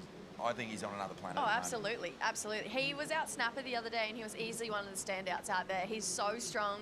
His calves are unbelievable, honestly. He's got so much venom in them once he starts to put it on rail, and it's not kind of just your average carve where you see the board kind of on a slight angle. Like, it's seriously 2 fins out of the water, and he's just pushing through with so much power. So Caleb, he's really reliable for Avoca as well. He was such a good power surfer for them. And then, you know, they've actually got great options as far as power surfers go. They could really choose between Caleb, Ace, or Leno. You know, it's a solid-looking, stacked team for Avoca, and they want to get another win. It's almost been 10 years since they won their last ABB, so we'll have a see if maybe this year's Avoca's year. I just wonder, is Avoca the team that could take this thing out? You know, like, Snapper leaves a draw, and even though there are former champions still left in this comp, you kind of feel like the door's just swinging open, and Avoca feel like they are really on top of things. As we see Creed Smart now. It's been a really slow start, but have a look at the energy he's putting into this wave. It's not the biggest we've seen this morning, but he's juicing every last scrap of point out of this. And that is some really classy surfing with not much opportunity. We're going to throw it down now to Jess Grimwood, who caught up with Isla Hupperts at the Boost Mobile big screen. Let's see what Isla had to say, the WSL Junior World Champ. Good morning, everybody. Welcome to the Boost Mobile big screen. I'm here with Boost Mobile Ambassador Isla Hupperts. Good morning, Isla, and welcome to Finals Day. How are you feeling today? I'm so excited. The waves look cooking, so I'm so keen to get out there. And what about performing here? I mean, it's a big crowd, and you've got the Boost Mobile big screen behind you. Is it helpful seeing those big replays after your performances to try and break them down? I mean, yeah, it's so nice being able to like look up at that Boost big screen and see like your wave after you do the big run. I reckon it's helpful for sure, and it brings so many people to the hill as well. And speaking of the hill, this is your hometown, this is your club, you've won it before. What are the expectations coming into here on Finals Day with so many other huge clubs to take over if you want to take the win again? I mean, there's some big names in the draw, but I reckon the waves are cooking, and I don't know, if we as Burleigh leave it all out there, I reckon we can do it. And running up that hill, you've just got red and white everywhere. So yeah, doing it at home means a lot. It's going to mean a lot if you guys can take another win, and it's going to be huge here. You'll be catching all the action live on this Boost Mobile big screen behind us as well. Thank you and good luck, Isla. Thank you.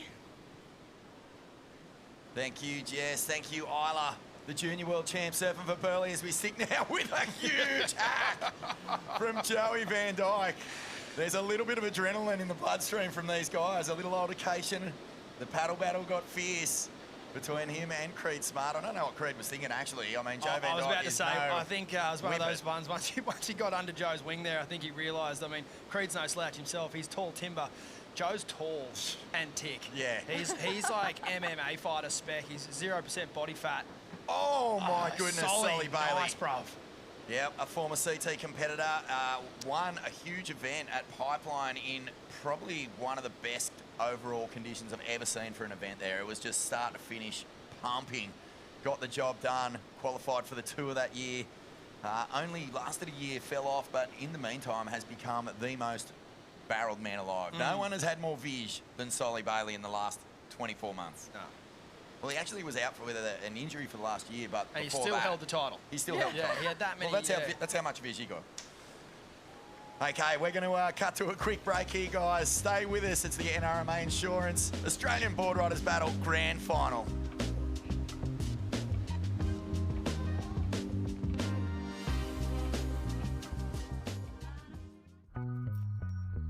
When I was younger, so much younger than today, I never needed anybody's help in any way. Help me if you can, I'm feeling down, and I do appreciate you being around. Help me get my feet back on the ground.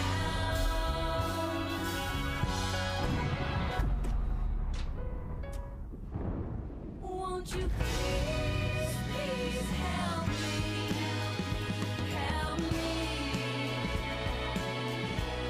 I need somebody, not just anybody. I need someone. We've helped Australians for 100 years. Now we're helping protect and prepare them for the next 100. There it is, the famous Burleigh Heads headland. This is where pro surfing started way, way back, 1977.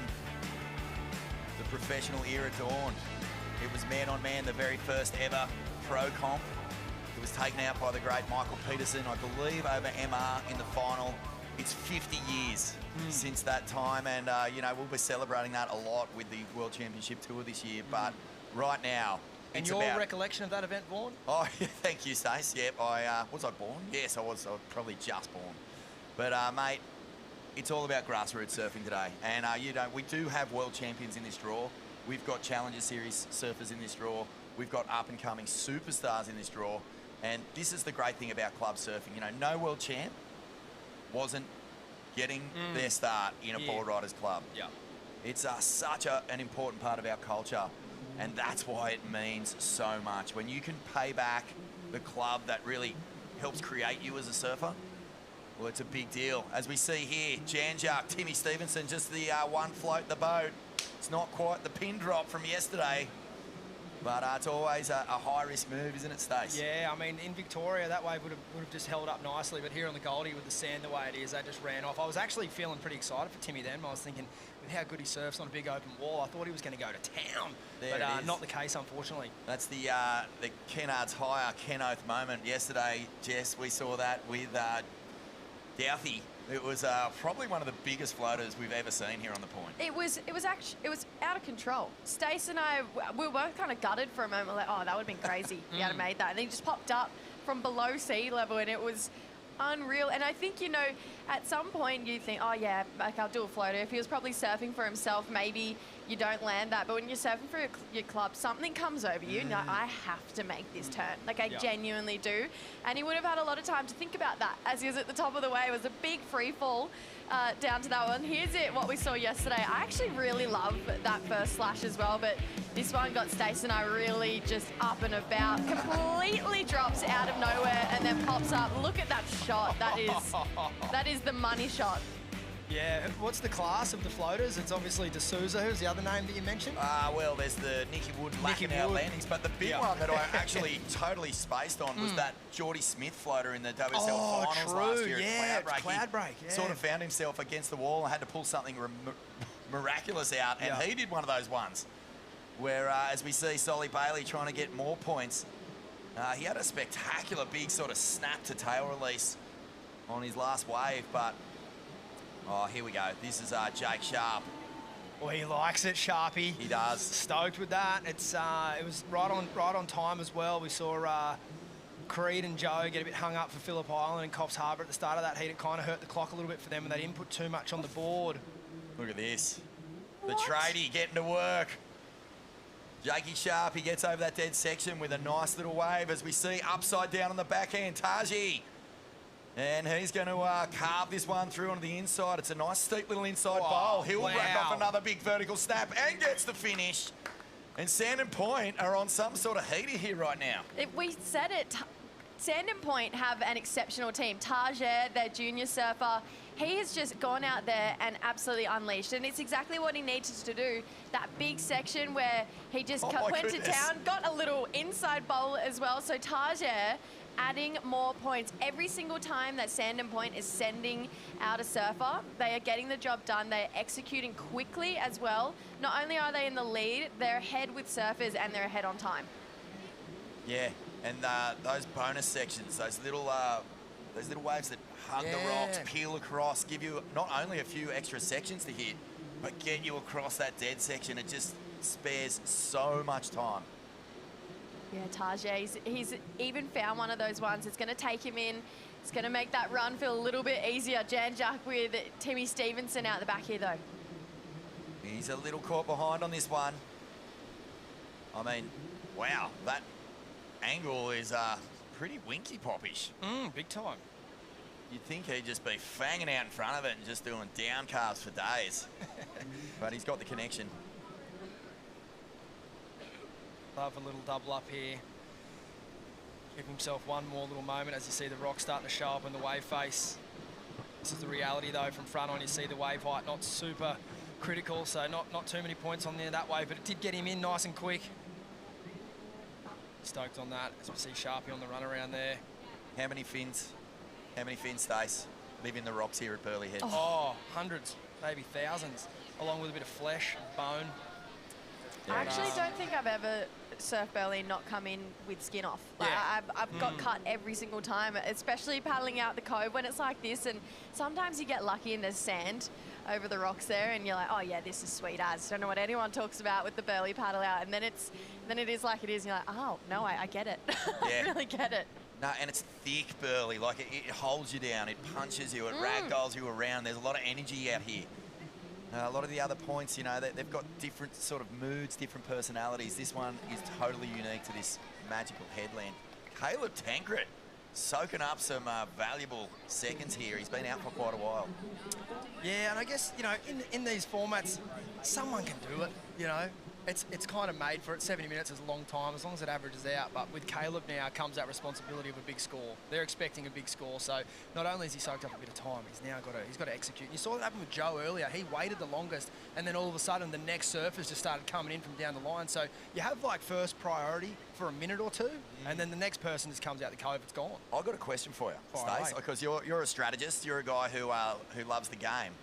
If your power surfer in his first go around takes too long, do you pull the P off him just because it might be in his head a little bit? We saw Leno take 22 minutes to get his first wave, and then maybe that sort of like fed into his adrenaline or something to, you know, there's more pressure now. I've got to pay the team back for soaking up so much time. I mean, you can't. You saw Leno do that in the last heat. That's, you kind of go, what I mate. mean. You You put us in this position. You dig us out. Oh, okay. So that'd be you.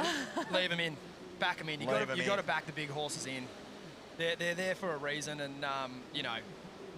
Only a coach with no conviction and a hollow cavity where a spine would do that to a surfer. So I think you leave him in, you back him in. Avoca, here's Caleb. Well, we've been talking about him, and he's going to answer back. There's that huge bucket throwing frontside hack. He'll release the tail. You can hear ABC going absolutely mad on the headland. Job done.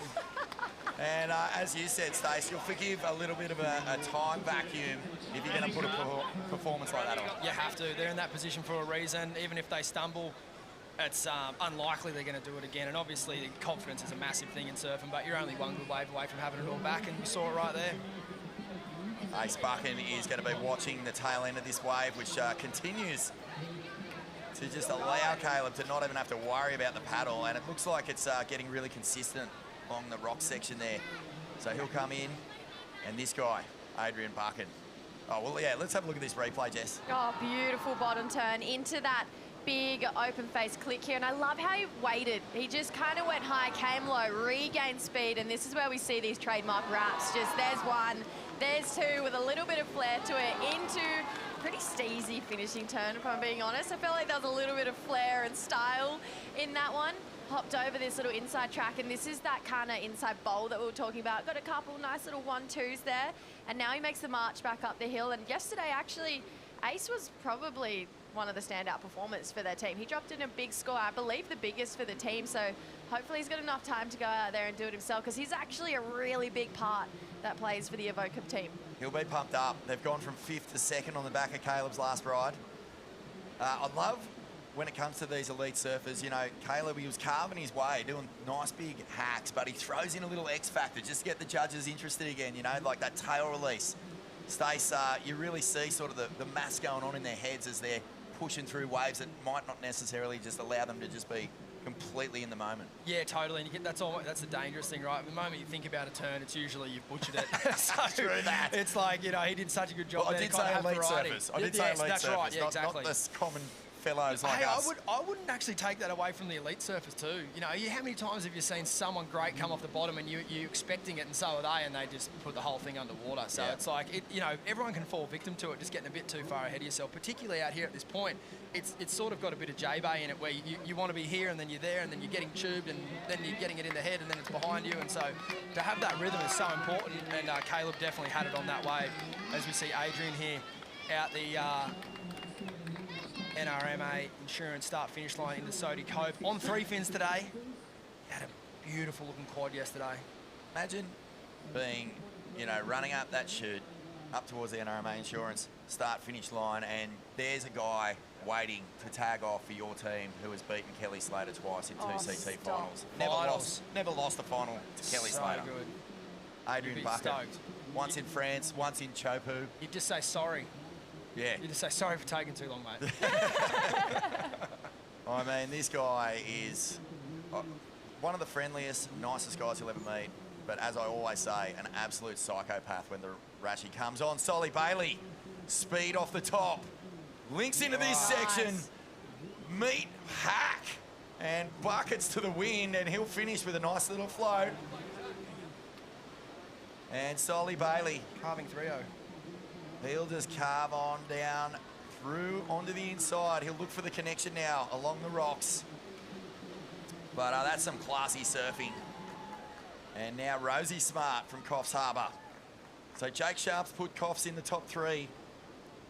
Rosie Smart, like, when I think of her surfing, it takes me all the way back to Chelsea Hedges, Avalon, you know, mid-90s. So it was just like an entirely new game. We just saw this incredible talent, super fast, but with this free-flowing, smooth style that just screamed world champ. She's incredible. She actually came close to winning a World Junior title last year. She got 3rd, she made it to the semis.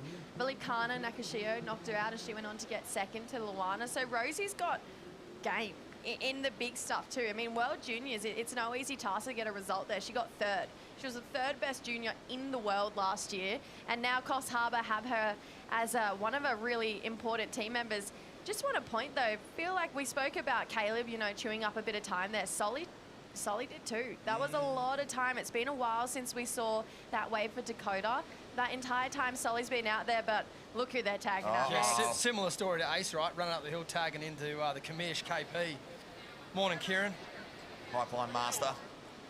Could What a way to do it. have had 2, but don't mention that to KP. I mean, it doesn't matter, right? It does, but it doesn't. It doesn't. No, but what a story that was. Wowee. KP, unbelievable surfer, and still involved in every level of professional surfing. He's such a elder statesman. He's someone we're so grateful to have in surfing.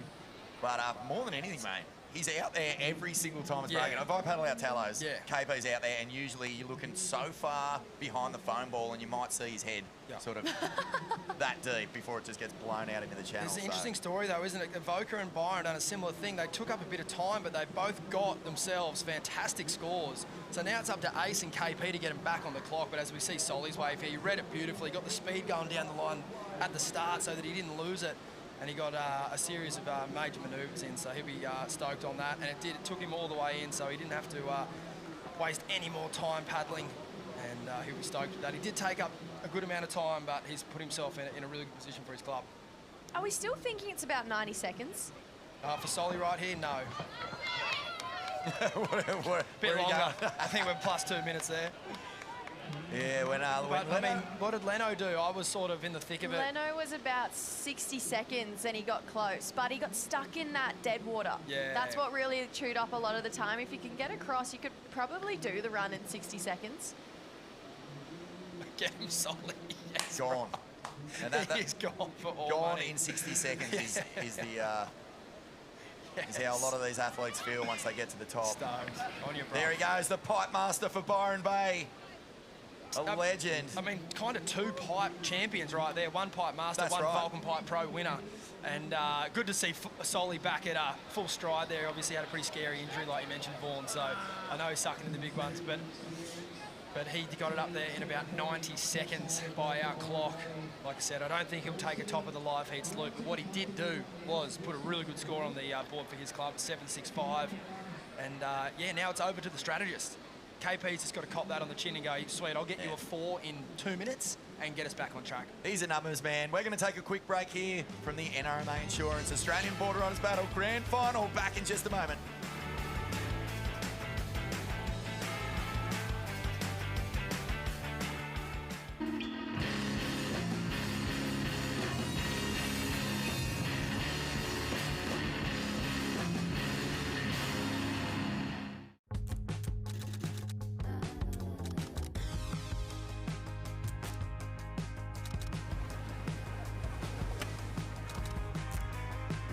Moments worth waiting for. Quick Snap. Mornings start with a Celsius. Waves or not, you go anyway. Push, drive, rhythm. And have a little fun too. That's why I keep coming back.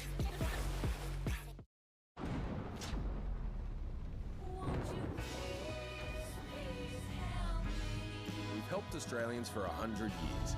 Now, we're helping protect and prepare them for the next 100.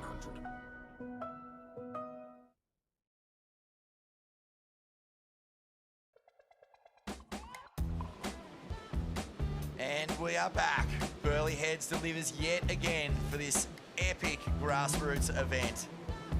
A celebration of Australian board riders culture. We are into finals day. And NRMA Insurance, our naming rights partner, so stoked for their support as we keep an eye on here, Narva Holmes. And this is a great start for Sandon Point, who have held the lead. And they've just gripped it. They're not letting go. They're like, come at us. We don't care who you are. And this has been a great performance from the South Coast Club. It's really a bit of a wake-up call to all the other clubs. It's like, hey, have a look over here. We mean business. Yeah, Narva is actually one of, probably the more dominant juniors that we have in the country. She wins a lot. She works really closely with her coach, Jade Wheatley, who has this incredible crop of young women coming through, and it is International Women's Day, so big shout out to Jade. She's an incredible coach, and she's done a brilliant job with Narva, who I believe has taken out Australian junior titles before. Yes, Jade was nominated in the nominations for Australian Coach of the Year. Just missed out, but you can imagine that she's probably going to win it in the next year or two because she's done a wonderful job with these rising generation of female athletes. Yeah, I saw her down here earlier as well. She's also has a lot to do with Currumbinally Boardriders that we'd love to see in the ABB Grand Final soon. But this year didn't quite get it. So Narva Holmes, originally from down there, moved up and now representing them. And Sandon Point, yeah, like you mentioned, Vorno, they're just looking so good. She's just added a 5.45 for their team. Anything in that 5 range, you're keeping that. 5s and 6s, they actually probably win this thing, consistently. So, yeah, pretty great that Narva can keep her cool. She got a 2.8 and then went back out 5.45. You take that every day of the week. You will. And just having a look at Janjuk, they've sent Carly Shanahan out, who surfed in the Rip Curl Pro last year, I believe, won the trials, got through, had that incredible experience of, representing her community on the highest level. That must have been terrifying, but I bet you anything she's feeling just as much pressure here for a local club. Ace got that done so quickly. Avoca has caught back up on time. Binzi, he's got a horn. Back up to you guys in the box. Over. Kennards higher. Take that thing down to Chugan, mate. I could use that out the front of mine. I was going to say, yeah, head down to Byron as soon as you finish at Stacey's place. Got a few boxes of old surf mags I need moved. Oh, yeah, we'll bring them up to Chugan. There you go. 25 years worth, actually, Stace. Yeah, wow. few tons, mate. Yeah, looking at Coffs, Rosie Smart, we were talking about her before. Do you know how old Rosie is? You're saying she was competing a 3rd place in the World Juniors. Look at this. Ace Buchan will stick with the action. Little backside float. And the numbers man, he's just crunching it up, isn't he? He's paddled out. I think between him and Kieran Perro, you've got a combined IQ of about 2,000. Yeah. So he knew that his job was to get out there, get it done quickly, take the clock out of it. Make sure your team's feeling no pressure because Caleb Tankred did take a little bit of time. Harry de Roth now. This one's on the inside. Not a whole lot of power in the wave, but he gets a good... Oh, the frustration. They're still on their 2nd surfer, and we are heavy. well and truly over the halfway mark here. that's- So Harry needs to bite the bullet and come in. You've chewed up too much time, mate. Cop the 0.75 you have. You've probably got something better coming with that last one, and send out your next surfers. This is when you kind of have to drop the ego. It needs to kind of get out of there, and you send out your next surfer and hope. They've got a good lineup. Sage Goldsby's in the team. Her backhand's incredible. She could easily go out there and get a good score for the team. So, yeah, Harry, I'm putting in the flag. Too much time. Oh, drop the ego. Great advice. I mean, you can't have ego in your Board Riders Club. You will get torn to absolute shreds. It's one of the first lessons you learn when you're a little grommet and you start getting a bit lippy at the- I got to disagree. It's what drives these clubs. And you can't have one without the other. So you see some big egos up there on that hill, and they're not going anywhere. That's fine. That is fine. But if you're a lippy little grom and you're giving it to the older guys in your club, get ready to be pulled down a few pegs. That'll never change. Absolutely. Absolutely. This generation, maybe not so much. But yeah, I get where you're going with it. Hey, mate, look, Rosie Smart, the reason why I was bringing it up is was awarded a lifetime membership to the Coffs Harbour Board Riders, as was Jake Sharp, both a junior. Yeah. That's how much her influence and her impact on the club has been. Like, describe what it's like at, the club level when you get to the end of year prezzo and someone is inducted into that lifetime membership. You see people up there crying their eyes out. Big time, yeah. It's a huge deal, like weekend in, weekend out. It's also, too, it's the extra support that goes on around outside of just the events like the club rounds or events like this.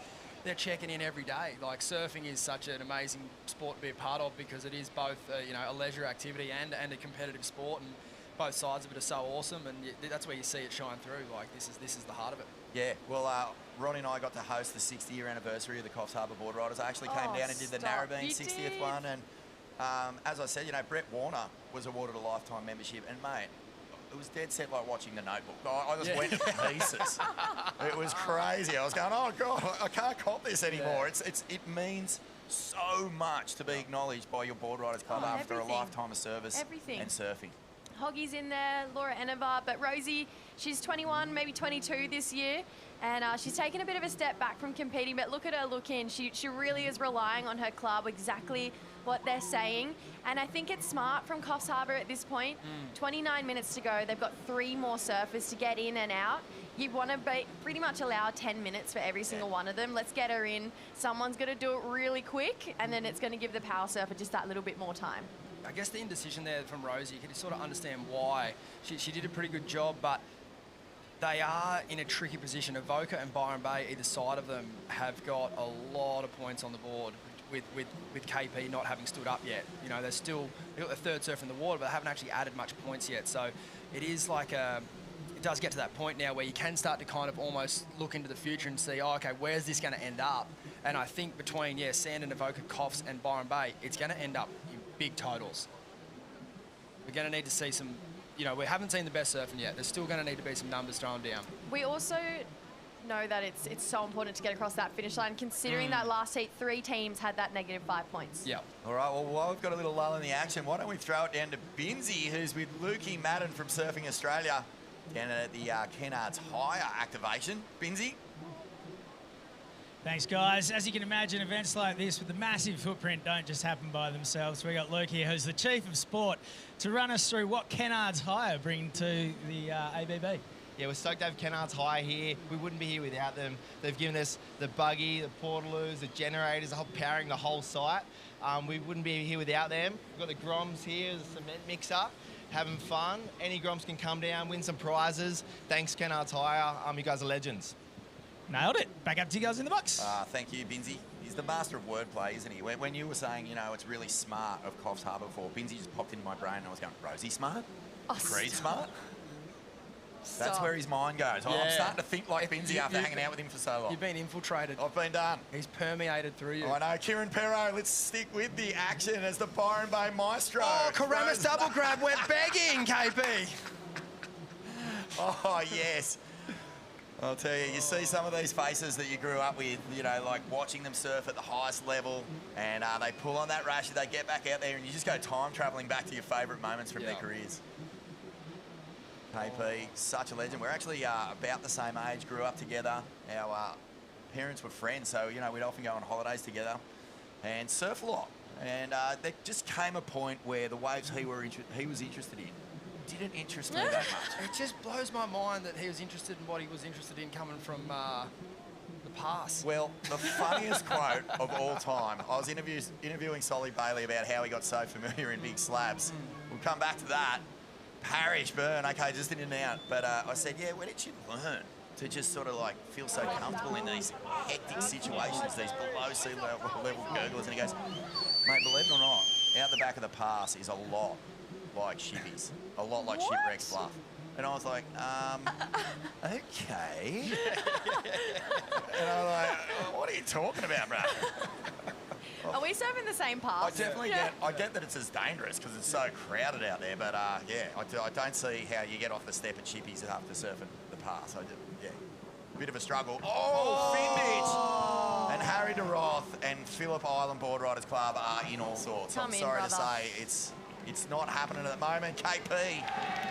So this guy, the reason why we're talking about slabs, even though he's from Byron Bay, is he was one of the real pioneers. Sorry, not the pioneers, but one of the guys who sort of put Chippies on the map when it first blew up. A cover of Tracks magazine way back in the day. You would have seen it airborne off the step, and it really just changed slab surfing forever. Harish Byrne, fine surfer. Oh, Great shaper. There is shambles going down in this heat right now. Everyone is looking in. They're unsure. I feel like there's a lack of confidence in this heat in some of the surfers. They're really looking in, relying on their team. Harry, love your surfing. Come in, brother. Yeah. It's time. Yeah, you're right, Jess. It's a really good observation. The clock is just giving everyone a bad case of the heebie-jeebies right now. There's just no shambles. quality decision To be making. honest, I wasn't even looking at it until you said it. Then I went, oh, actually, Yeah. that's right. I mean, mate, there's a bit going on here. Janjuk. Everyone was just ripping so hard, I just got sucked into the surfing. I know. Like Byron Bay have their third surfer out there. Janjuk have their third surfer. You know, these penalties for not using the clock properly could come into play, as we saw this morning. They definitely are. I have a feeling we're probably going to see one or maybe two teams not get their entire team across the line. Completely different story to what we saw yesterday. If Coffs can manage their time in the next 24 minutes, this could really suit them to getting through if Byron can't get their 4th, 5th and 6th surfer across the line. So this time management, the time portion that comes into this grand final, it is everything right now, and I think it's what's going to make or break these big teams in competitions today. Oh, Burleigh bowls much. Look at this section, and a big up and over here for the Grom. Snaps it in the pocket. Oh, this is sick. And I believe this is Noah from Avoca, and mate, you've never heard a grommet get such loud cheers than this Grom. He keeps on paddling out and delivering for this club amongst a field of heavyweights. And it's the best feeling ever when you have your whole club on the beach and you're so nervous. You're like, just got to do a turn, you just got to get the wave, come in, not use too much time, and you're freaking out. And then you get a wave, you do the turn, and you hear your club on the beach, and you come in, everyone's patting you on the back. It's like, I did that. You feel like you're on top of the world, and that's exactly how Noah's going to be feeling. Time and time again, he shows up for Avoca. Oh, Berg Pit! And I reckon he's going to be the junior for quite some time now. Kira Bergpit. Mate, I'll tell you what, we were talking before about, you know, putting grommets in their place. Snap off the top. You know, imagine you're like in that cadets division or the junior division, and you get given the Rashi to surf your club. Now, probably all year they're saying, back in your box, Grom. Yeah. You know, just show some respect. And then all of a sudden, you've got the alphas of your club walking up and going, this is your moment, Grom. Yeah. Let's see it, mate. We're all back in your Grom. Let's do it, Grom.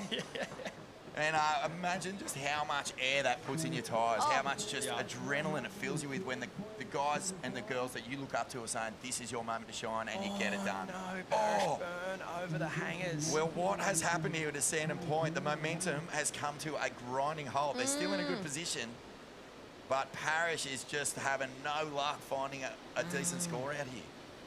You know what? The next time that Avoca Point or Avoca Beach is absolutely pumping, know what? He's going to earn respect from this event, and he's going to paddle out, and one of those big old boys is going to go, you go, mate. Yeah. This one's your Did that one. happen with you? It has before, yeah. Let's throw it down to Vinzi, who is with the pipeline master, Kieran Perro from Byron Bay. Thanks, Thace. I feel like I've spent half this event working at ground level, either interviewing stoked Groms or masters who are absolutely buggered. Kieran, you're sucking in the big ones, mate. Oh, yeah, they're always here. It's crazy. It just zaps you. It's like that last part of the hill, killer. Byron Bay local your whole life, surfing sand bottom point breaks. It must feel great to get to represent your club in conditions like this. Oh, it's amazing. I mean, the support up here is incredible. The team that came up, total legends. It's unreal to have everyone here. It's a little slow, but God, there's some good waves when they come. You just got to get in the rhythm. Byron took it out a couple of years ago. What's it going to take to do it again this year?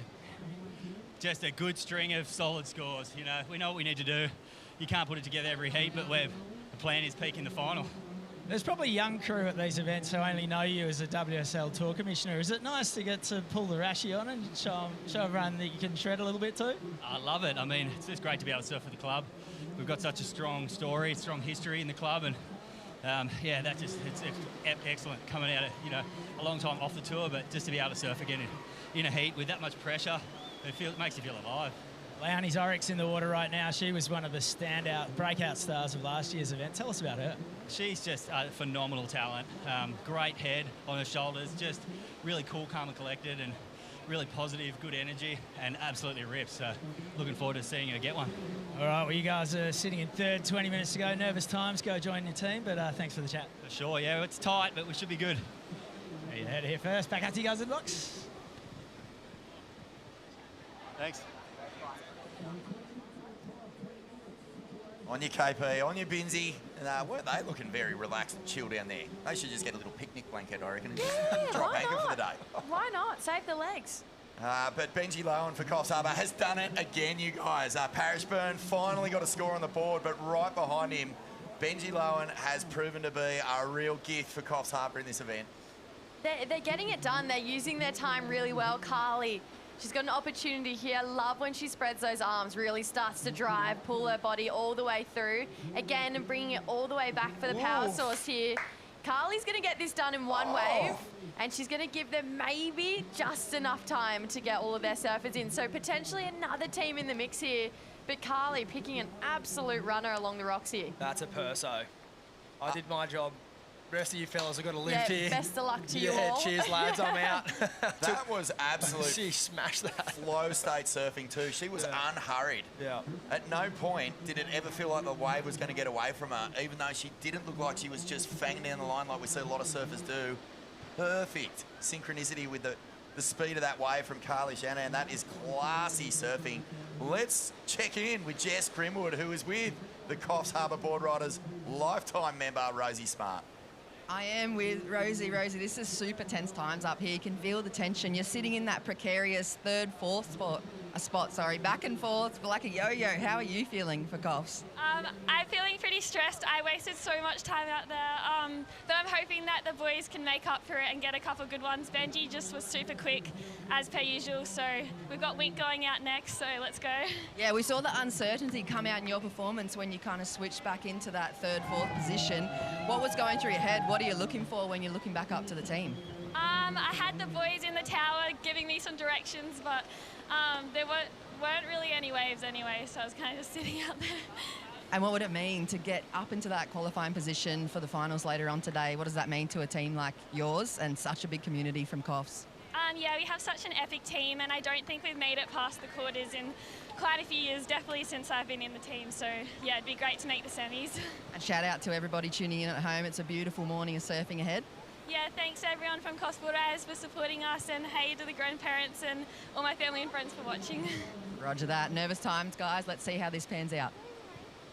Thanks so much, Jess, as Leilani Zorek, one of the standout performers from last year, gets to work. And this wave, I wonder what she got done out the back, because she's right through onto the inside now, linking alongside the rocks. Stacey had a lot to do with Leilani. She's a freakish talent. Feels like she's been around for like 30 years, even though she's, what, 12? Yeah, that's right. She's given us John vibes where he was like 13 for 20 years. But yeah, she just turned 13 recently. And yeah, I got to echo what KP said. Yeah, lovely young lady. And obviously a fantastic surfer, but there's a lot of depth to kind of her thought process with her surfing. She loves involving her community and everyone around her. And yeah, she acts like a community leader at 13. She's pulling events together. She's encouraging the youngsters, even though she's a youngster herself. It's cool to see. And some people take instruction really well. I'm not one of those people. Yep. But she was obviously told, get up, get going, get yourself a wave and get in and leave it up to the rest of the team now to bring it home. And she did that unbelievably just then. She didn't waste any time at all. And she's going to just keep the wheels moving for Byron, because as Jess mentioned, at about the 30-minute mark when I was just stargazing, the clock is moving. Okay, well, let's chuck it down to Binzi. I believe he's with Parish Burns. Sandon Point still holding down the lead, Binzi. Yeah, I sure am. Sandon Point, runaway leader at this point. Parish Burns, tell us your secrets. Oh, listen, we've it's quite funny, the story about this here. We've got like a bit of a personal vendetta against Byron Boardriders right now.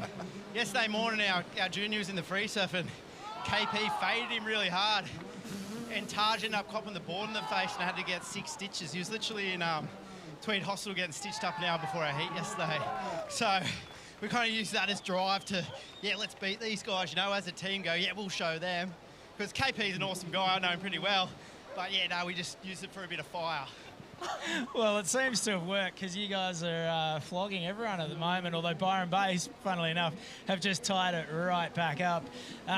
What were your tactics today?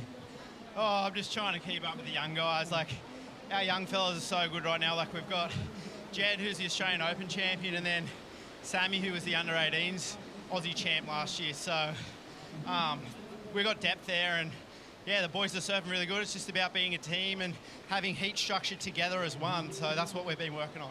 You're not only a fantastic surfer, but obviously an incredible shaper as well, with amazing surfing DNA and pedigree. Riding your own boards, and how many guys in this comp do you reckon to be riding self-made shapes? Oh, not so many. I think Woody's probably on them. It's kind of the only one that comes to mind straight off. Should be a special division, like the Masters and then the self-shape. Yeah, well, me and Woody are Masters now too, so we could have a little slot in there, I guess. But no, riding your own shapes is good. Kind of, you're never satisfied, so you're always searching, and working with good surfers too helps create better boards. So yeah, I'm always into that. So you're Masters and Shapers and Master Shapers. There's 15 minutes to go. We're going to let you rejoin the team, but any last words for everyone tuning in? Everyone at home, I know you're supporting us. Up the point. There you go. The Sandon Point Scorpions are doing it nicely with 14 minutes to go. Back up to you guys in the box. Yeah, nice work there from Parish Burn. He soaked up a little bit of time, but it didn't end up costing his team. And Sandon Point, all the crew down there on the south coast, they're watching on to see if these guys can get it done over their new arch rivals, Byron Bay. What about that? That was wild. You reckon he practiced that in the mirror? He did not mince his words. He didn't know. Well, look at this. Leilani Zorek has done it again, folks. Now, we missed the first couple of turns from her on that last wave, but have you seen the score that dropped? It is a monster, Jess. Yeah, 8.25. Excellent surfing there from Leilani. We honestly can't expect any different from her anymore. She's always dropping excellent scores. Carl Wright, the third surfer here from Phillip Island, getting a really nice wave here. That's just time. Time is the enemy. That's only their third surfer, and there's 13 minutes on the clock. You just can't think that they're going to do 3 surfers. Well, the scores are not friendly either for Phillip Island. The desperation sort of cruelled their run in this quarterfinal. Leilani, though, you know, oh, well, look out. Hang on a second. This is Lee Winkler, former CT surfer, Coffs Harbour, former club pres, I believe, as well. And that style, iconic. If you grew up reading surf mags and watching Pulse back in the mid-90s, it was this guy who was dismembering waves with frontside gouges alongside his good mate and similar sort of body shape, I guess, Trent Munro. You reckon Lee's feeling at home with the Star Wars characters getting up and down the point? Oh, yeah, he'd be loving that. Yeah. Yep, I've heard him sort of giving the old Chewbacca growl as he runs past Who is that? Is it North Stain Boardriders, I North think? Stain, Yeah, it is. So Jakey Sharp, well, Wink's done everything that you expect from the master in your team. He's got out there quick, he's got a wave, and he's just going to leave the door open with enough time on the clock for Jakey Sharp to get the lap, hopefully get the score. We're going to take a quick break here from the NRMA Insurance Australian Boardriders Battle Grand Final. More in just a moment.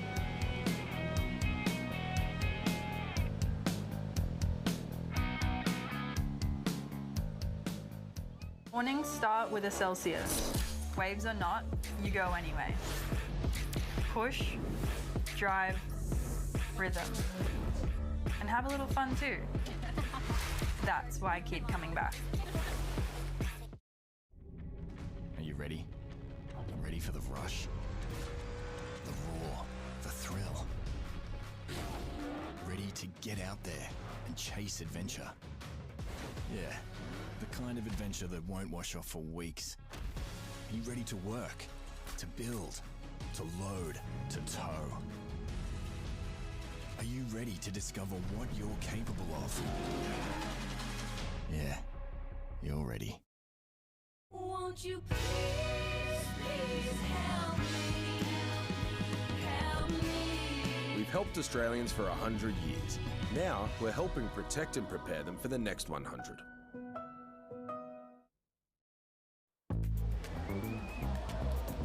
Welcome back to Burleigh Heads. And we are right in the thick of it, the dying stages of quarterfinal number 2. There's 11 minutes remaining. NRMA Insurance Australian Boardriders Battle Grand Final, finals day. Surf is absolutely beautiful. That's dead classy. It's the kind of stuff you dream of for an event. And we're going to get stuck into a replay here. Byron Bay.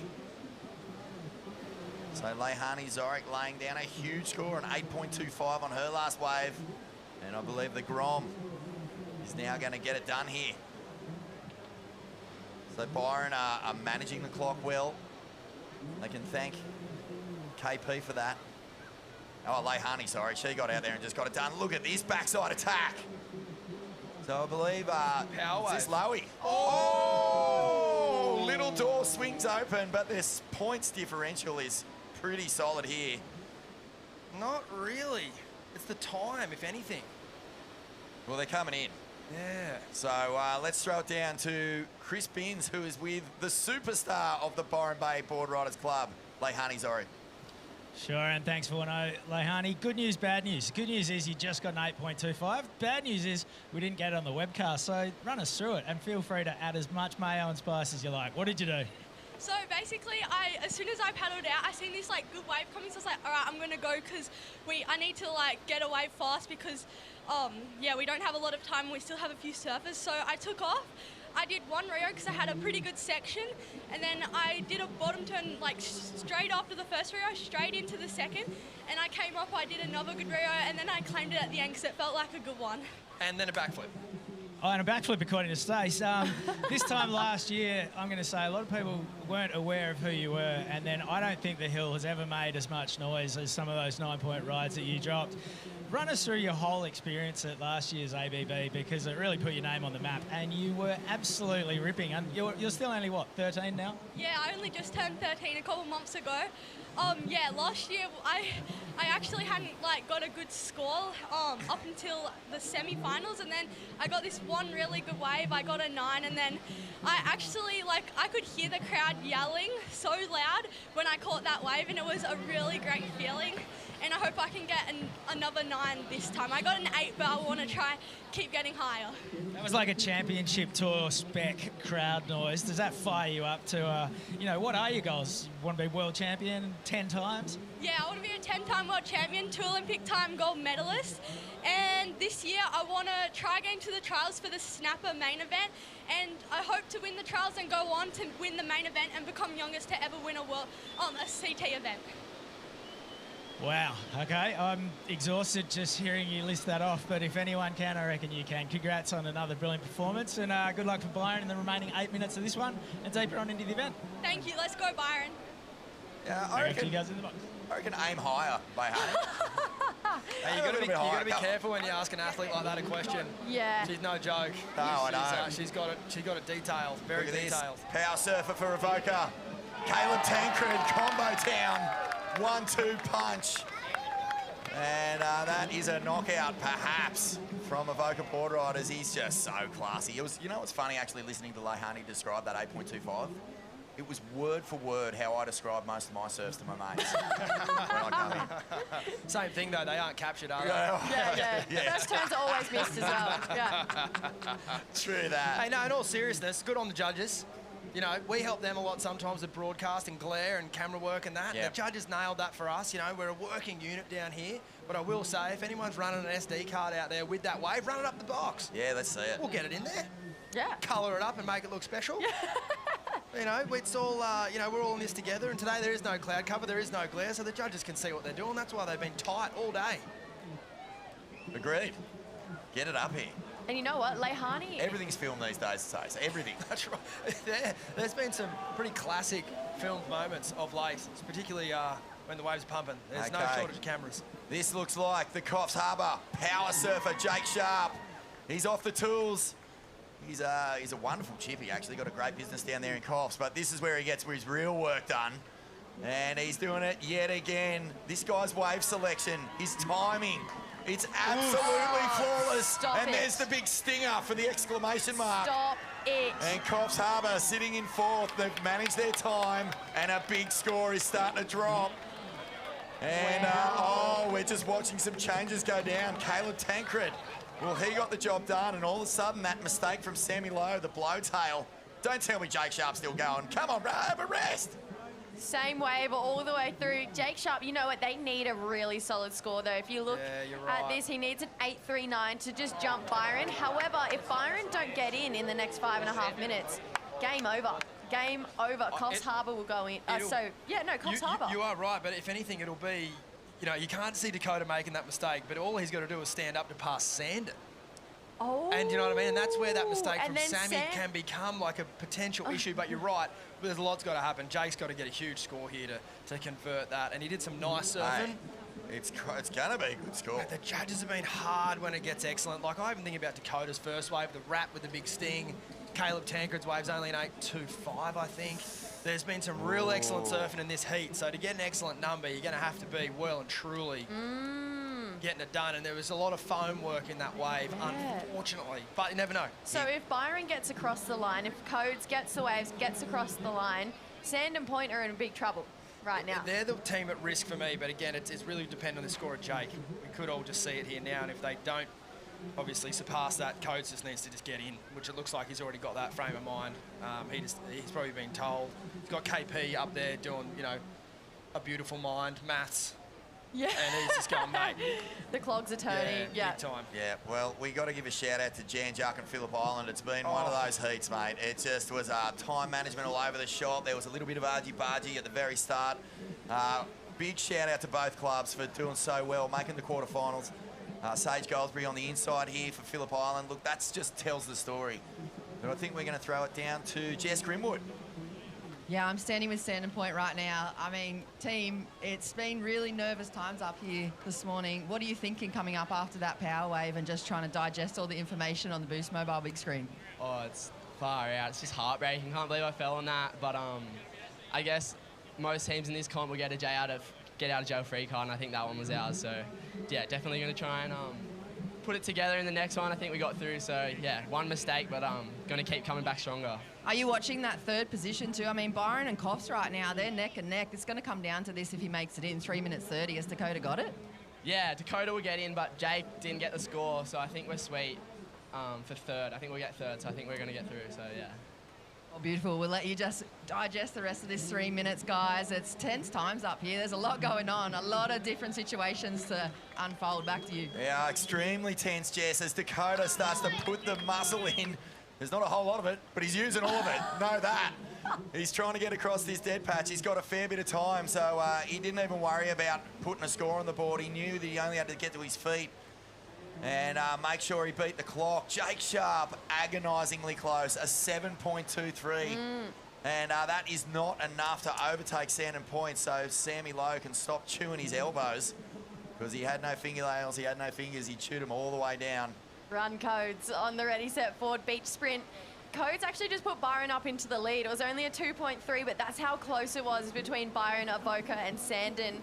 You know, that big glistening story of hopefully having one of those underdog teams really start to filter into that top three. It's kind of out the window. Byron, Avoca, and Sandon, they're so solid.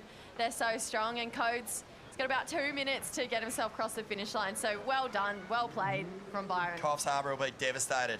This has not been a slouchy performance. I mean, they've gone at it really hard, huge total. And, you know, you think back about some of the surfing we saw. Benji Lowen, Jake Sharp, obviously. You know, they have every right to be heading into the semis, and they're not there. That's just how high the level of surfing has been in this heat. There's been a benchmark raise here. As Dakota comes up the track, he's got time. And I can just imagine how much Dakota would not enjoy running up that hill. He'd be one of the people who would really not enjoy it the most, but he's going to get his team into the semi-finals here. what's the deal with Coda's career outside of this event? Like, we know that his little brother Harley has just qualified for the Challenger Series. Codes was on it this year, right? Was there an injury or something coming in? Oh, we'll come back to that. Let's chuck it down to Binzi. Maybe he can ask himself.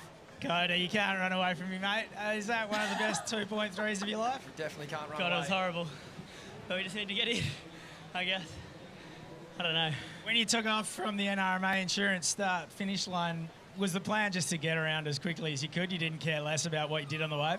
Yeah, no, I don't know. We sort of looked at the scores and thought if I could just ride anything sort of and get in and not lose 5 points, we were pretty good. So, I don't know, all worked out in the end. How good's just surfing for your club and representing your hometown? Yeah, I guess technically not the hometown, but lived there for a fair few years and all my real good mates are there and it's really fun. I love it. Tell us a little bit about Leonie Zorich. She's unbelievable. Yeah, God, she's crazy. She's a super talent. I don't know, she's got to be one of the best up-and-coming junior females in the world for sure. What she can do is really cool, and I don't know, I feel like lots of people get like carried away in these situations and she seems to get better and better, so it's epic. She just told me she wants to win 10 world titles and 2 Olympic gold medals. Is that getting carried away or is that within reach, you reckon? And she's only, what, 13? She's bloody young, but even I'd tell her she's dreaming. If Kelly can't do it, mate, I don't think any of us are. Well, he won 11. She could get him. All right, mate. Well done. You're through to the semis. You've been here before. What's it going to take to do it again? Yeah, I don't know. I guess just a good couple laps and hopefully there's a few more waves. Yeah, I don't know. All right, best of luck. Don't go anywhere. More action from the NRMA Insurance Australian Boardriders Battle Grand Final coming our way right after this one.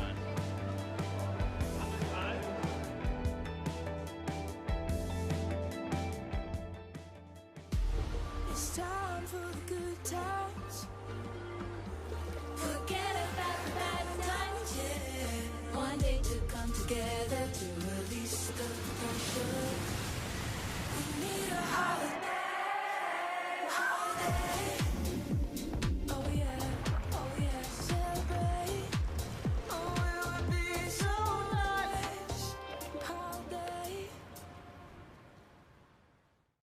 Mornings start with a Celsius. Waves or not, you go anyway. Push, drive, rhythm. And have a little fun too. That's why I keep coming back.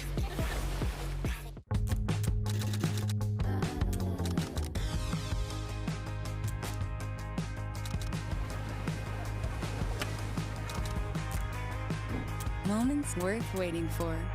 Quick Snap.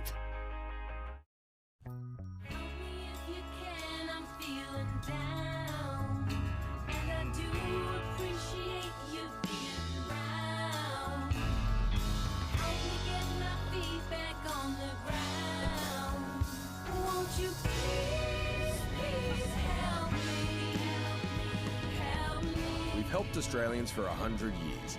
Now we're helping protect and prepare them for the next 100.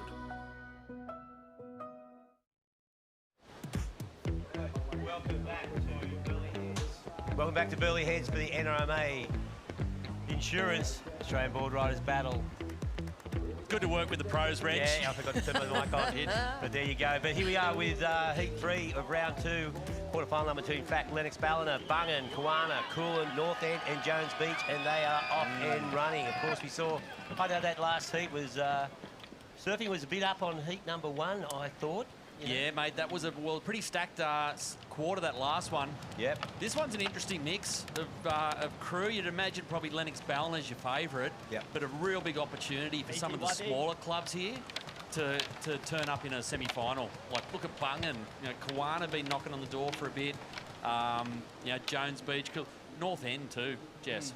Yeah, I thought Kawana were pretty standout yesterday, especially. I think these conditions are really going to suit, obviously, their surface. It's so much more groomed and there's a lot of finesse coming into play, like you said, Reg, just the performances that we're getting really up into the technical part of the ladder. And we saw, you know, the last exchanges from Byron and Coffs were so intense. Yeah, yeah. You can see the class is raising a little bit here as we get into quarters into the semis. Get an idea of what it's going to take to win this thing later. And the rock-off, not getting any easier. No, not at all. Tide's coming right in. And It's probably pretty easy for the lee bar crew, though. Yeah, well, you know, I think this would be a it. walk in the park for them. Totally, could do it blindfolded. Yeah. See, it's a real art. It's the dark art of the rock-off.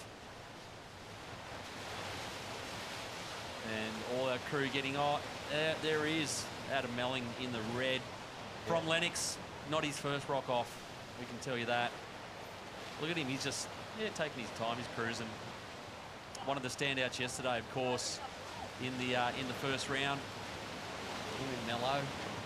You see Jimmy Wallace from Coolin just to Adam's left there, waiting for his time to jump off. So he's heading out there. Yeah, no blood on the rocks there. That's good to see. Yeah, pretty solid lineup for these opening exchange with surfer number 1. Yeah, that's the stacked Lennox Ballina team there we just saw up on the screen. So, yeah, of course, they've knocked on the door to win this thing for over a decade now. Haven't done it. Will this year be the year, Jess? I think it's wide open at the moment. I mean, there's the performances from yesterday, but obviously the judging scale is reset for finals day, and it really is like wide open, game on. There's the opportunities for everybody. It's even probably more pressure when the waves are pumping like this for a lot of the clubs, and hopefully it holds off all the way into finals. Here we go. Well, it looks like that's Darcy Crump there for Ballina, Bungan, just a quick in and out. Darcy, of course, now his fins he's working on at the moment. He's riding the recycled wind turbine fins. Yep, so ACCIONA. He should be able to turn in circles pretty well, Reg. Well, that's right. Very true, Shauna. Yeah, he's Nick Clifford from Jones Beach down there on the south coast. So big south coast representation here at the ABB finals. Of course, we've just seen Sandon go into the semis. Yep. In the last quarter final. Chasing.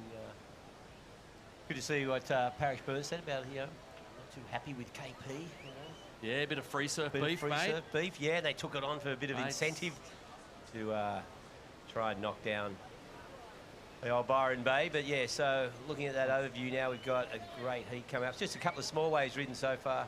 Jones Beach and Bungan with 2.35 and a 2 respectively. Yeah, we can see the conditions still pretty glassy now. You can feel just in the commentary tent here, little puffs of wind, Jess, because we know what's coming. Yeah, and you can see those surfers like adjusting up and down the point too. Those first little 2 points and 2-3-5s of this heat are just that adjustment. They're kind of seeing where the lineup sits now, and the tide's changed a bit, and here we go. Oh, it's a bit of a stonk here. Zeb Stokes for Kawana just opens up, snaps, fades, drives into the next turn. The big drop wallet in the pocket. Now, yeah, this team here, Kawana, and finishes nicely, just spritzes the finish. Don't look to the beach, little mate, power flex. he knows that was a doozy. Wow, what a great opening ride there for Kawana. Zeb Stokes just hammering that wave. Yeah, it's a good call, Jess.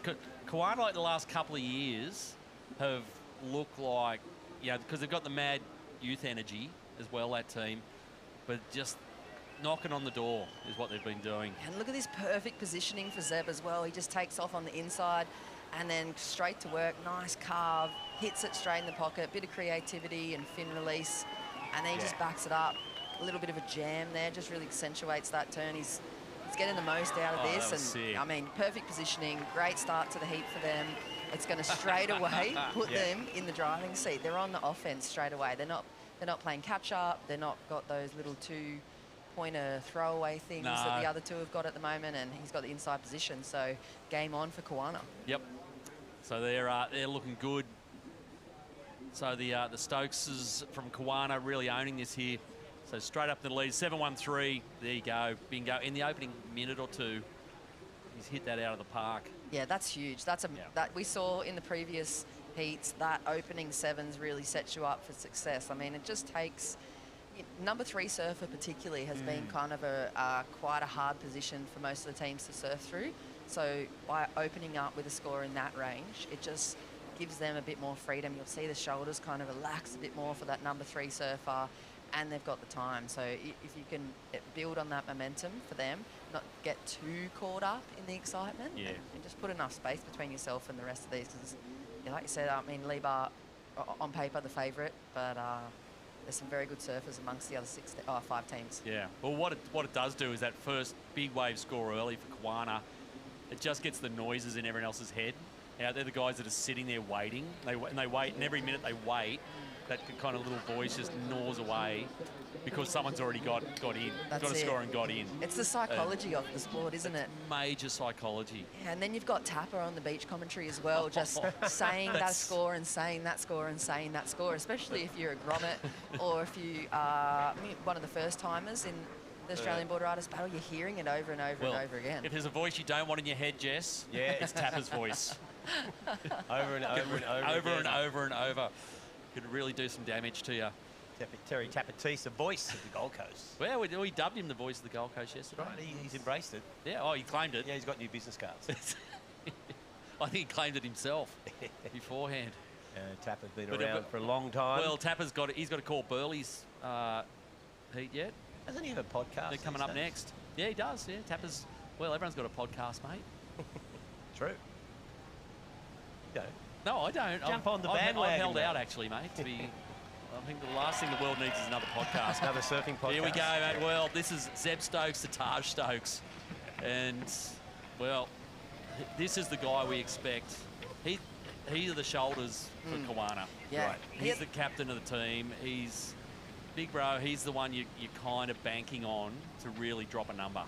Saw him this morning, just kind of cruising up, getting set up for the morning before everything kicked off, and he had like just laser-like focus. He was pretty locked in, and I feel like it's just a little hint for how that whole overall team's feeling. Yep. There he goes, Chris Zaffis from North End. The big, wow. He just popped that. Like it didn't have a ton of speed, but just defied gravity and fully popped it and rotated it. Landed on the roof, though. Unfortunately, the wave just ran out from underneath him. Geez, that would have thrown the cat amongst the pigeons for a score if he had landed it. So another quick in and out there for Darcy Crump. Guys, like you said earlier, like Kawana cruising after one surfer. Nick Clifford here for Jones Beach. A couple of nice turns on the outside, looking to hook something up on the inside. Pretty flat section, so he's just milking what he can out of this wave as it hits the dead water. Looks like he's going to try and beach this thing. So yeah, he's going to bank that one after 9 minutes passing the heat. So decided that too much time pressure on his opponents. I think that like last 2 heats, we saw 3 clubs not make it and lose the 5 points in heat number 1, 2 in heat number 2. So I reckon that time the clock is actually front and centre of everyone's mind out there at the moment. Well, we saw yesterday, 70 minutes yesterday was heaps. Yeah. Because there's heaps of waves. Yeah. There's options everywhere. It was bigger, it was a bit shiftier, but everything was breaking. Yeah. Whereas smaller today, higher tide, not as much breaking. It's more critical to kind of sit and wait, and we're seeing teams getting pinged for it as a result. Just saw Miller Brown there getting ready for Bungan. She'll be out next. Here goes Chris Zaffis. He is a good surfer. Seen a lot of Chris, of course. He's grew up down where I'm currently living. Comes down on every swell, and yeah, an amazing surfer. And he's kind of a guy who's really carried this North End team in the last few years and had a lot of success. Jimmy Wallace from Coolum teeing off here. Found that little inside connection where you can just keep going. He's got that little rock runner, and he can probably just throw 50 of these here now. Yeah, what a workhorse. Just rail to rail all the way through. Wasn't even really a section there, and he was just transitioning all the way through that flat water. No, it didn't stop. It was just like one turn into the next times 50. So he is in, and Coolum are on the board. Yeah, so already got the one big Sunshine Coast Club through to the semis, North Shore.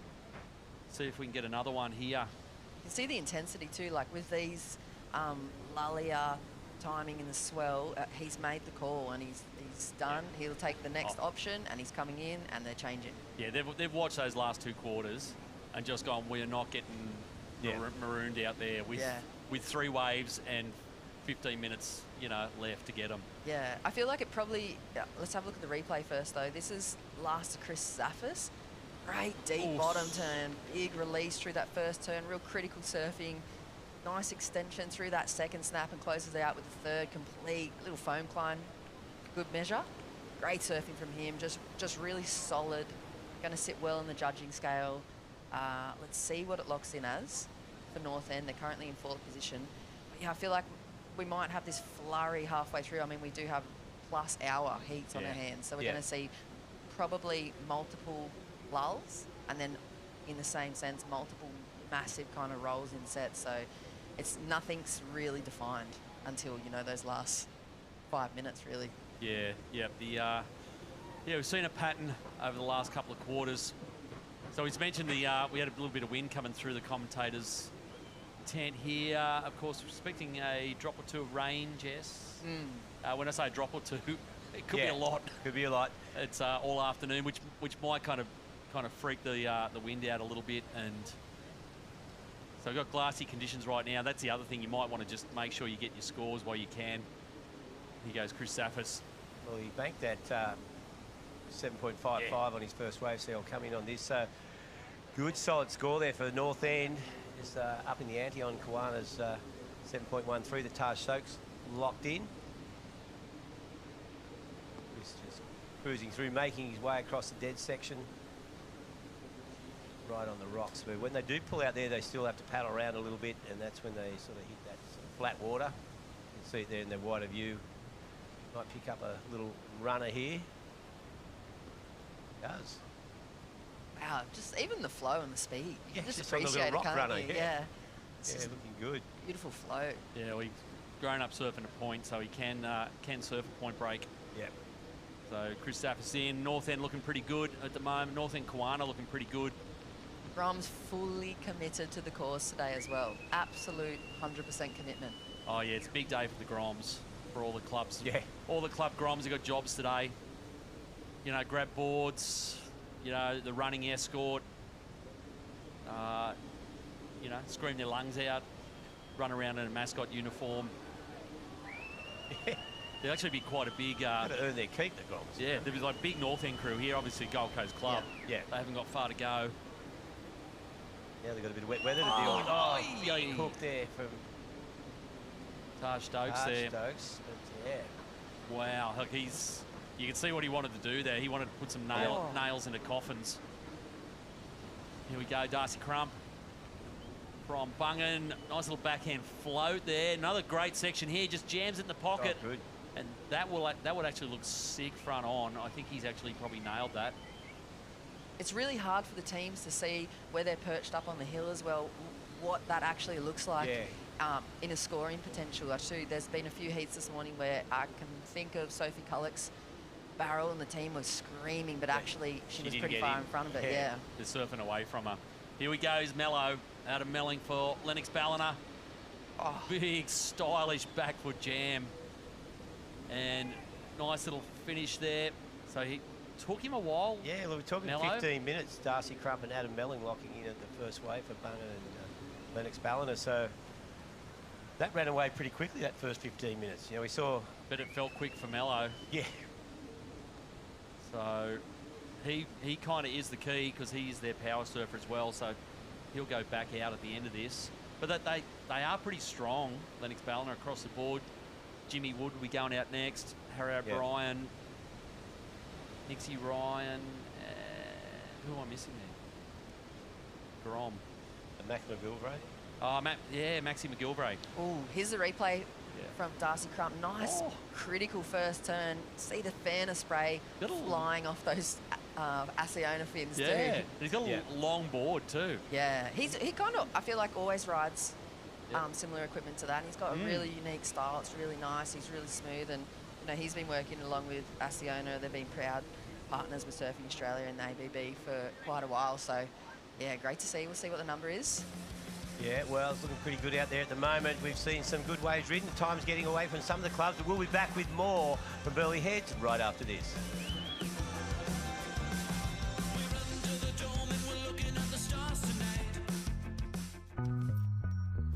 When I was younger, so much younger than today, I never needed anybody's help in any way. Help me if you can, I'm feeling down, and I do appreciate you being around. Help me get my feet back on the ground.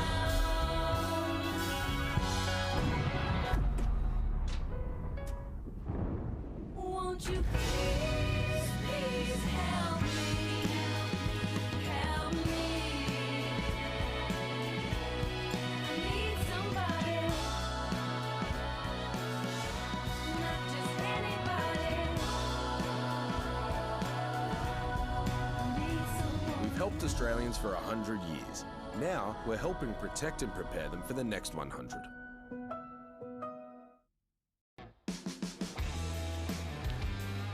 All right, here we are. Here's the overview. We've got smooth conditions at the moment. A little bit ruffled on the outside as we continue with Heat 3, Round 2 of the NRMA Insurance Australian Boardriders battle in the business end of the event. You know, the winners of the top 3 from these Round 2 heats go through to the semi-finals, edging closer to that coveted win and the claim as being Australia's #1 Boardriders club and pocketing a cool $22,000 as well. But at this stage, well, we've got the clock has almost 20 minutes of run in this heat so far. You can see a few of the clubs, well, everyone's got their second surfer out there at the moment. So an equal footing time-wise, but as far as the scores go, nothing huge at the moment. We've seen, obviously, Zem Stokes and North End locked in. Chris Zaffis locked in high 7s. The other clubs chasing the score. We saw Darcy Crump with a 5.88. So look at Reece Bombachi's out now for Jones Beach. Always a reliable surfer to whack in a good score. So mate, he's a name from the past. The you know, part of that classic junior surf, junior series generation of the early 2000s, where there were thousands of, you know, there were pro junior cromets, and they all ripped. Yeah, and yeah, it's good. Good to see him back in a jersey. So we just saw Adam Melling rip one to the beach. Vorno's got him. Yeah, Vorney Poppins down here, Shauno, with me NRMA Insurance umbrella, talking to Adam Melling, former CT legend, and now repping for Le Bar. Mate, you guys are so due for a big win, and often just silly little mistakes bring you undone. How'd you feel about that start? Well, it didn't go the way I planned it, but yeah, it was tricky. Sort of, there's a couple of guys got good scores straight away. And the rest were sitting there, and a couple went underneath me. You can't really do that out there because of the timing, but I got in with gave Woody a little less time, but whatever, he can pick it up. Mate, you're famously one of the best trainers on tour, but that run has just brought you undone. Oh, man, the hill at the end is psycho. I'm just lactic right now. What's it going to take for Le Bar to win this thing, mate? I mean, you guys have come close in the past. You were there last year. What's it going to take to get that trophy? Oh, I guess wave selection and timing, really. It's like anything, but yeah, get the team gelling good together and keep it all positive. It could happen. Good on you, mate. Well, a long way to go. I'm just going to zoom off here. See you later. Just a spoonful of sugar there, Vorno. Yeah, Mary Poppins indeed. So, yeah, a little bit of light showers at the moment here at Burleigh Heads. As we hit the 50-minute mark in this third quarter final. Yeah, it's one of those, Jess, you said we're going to get a ton of action, then you're going to get a ton of lullish. So we're right in the middle of a lull right now. It's going to wreak havoc for the competitors' mindsets. The ones that are waiting up there under that NRMA start-finish line, this is like super gnarly psychology for them. And I mean, we're due. We're well and truly due for a set. Here we go. Yep. North End, it is the Ibis. Chris Bennett's here, ripping into this thing. Big wrapping roundhouse. And that's not going to link, so he's going to hit the parachute and get out of there. So, yeah, second surfer in the water for all 6 clubs here. Yeah, well, yeah, Chris is aware that 7.55 North End locked in with their first surfer, courtesy of Chris Zaffis. But again, like I said, the guys on the beach, you know, they'll be willing this guy. They're looking at their teammate out the water going, okay, another minute has gone. Another minute has gone. Then they panic because they get a wave and kick out, and there's another minute and a half's gone. Yeah. So yeah, it does start playing around, and then sort of whole vibe of the whole team. There's like a massive stress level amongst the core team and then all their supporters as well. So Yeah. People get very jittery when it's this quiet in the lineup. yeah, they do. Because the total difference yesterday, where we just saw constant action. The ocean was fully alive yesterday, and much quieter at the moment. Well, for us, I mean, it's great spectating because it really does bring the drama right to the end of the heat. Because That's true. we're going to have this flurry of action, and then they've got just such top-notch surfers across the board that, I mean, there could be 8s and 9s at the very end, and it changed everything. 6 could go into first and vice versa, so... Yeah. That was classic. Just saw all the Lennox Ballina Groms down the bottom hanging with the North End Groms ready for the run. Yeah. There's the rest of the North End team. There is Chris Zaffis getting ready. He'll go back out as power surfer. They are pretty stacked. They could do something here today. They've kind of knocked on the door a bit the last couple of years. Look at the swivel head going on for Chris too. Yeah. He's just panning, scanning, looking for any opportunity out there. He's, you know, he's trying to get this jump. They're trying to put some gap between the rest of themselves and the rest of the clubs. It's not like a normal surf where you can kind of drift off a bit and have that meditative kind of quality to it. Like you just have to be, you'd be like a gopher sticking its head out of the burrow. Yeah. You just got to be looking like a meerkat because you've just got to find a solution to get yourself onto a wave here. Particularly when you've got all 6 surfers in the water too, because there's going to be, as soon as the set appears, you're going to get some jockeying.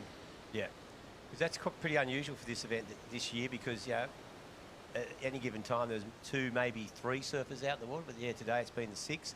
So it's almost taking them back to the old 6 surfer heat days of the early QS when it was just frantic. The old 6 surfer pipe masters heats. Yeah, or 7 if... Well, you didn't want to be the only Aussie in one of those. No. Actually, I was... Peter Towner was talking about that yesterday at that little breakfast I had for PT, celebrating 50 years since he won the first World Professional Surfing Crown. And yeah, talking about the reason he won it that year was for 4 events in Hawaii, and he made 3 out of the 4 finals. And he said, yeah, there were 6-man heats. One was a 7-man heat because one of the Hawaiians, I think it was Buttons. Yeah. They had to make sure he made through. Well, it was a judging thing. Yeah. So the easiest way, just throw him in. Put him back in. Put him back into the final. Yeah, going to have a chat with PT, I think, in the next quarter final. Yep. He's going to regale us with, some tales of 7-man heats. Yep. Elbow to elbow and paddling.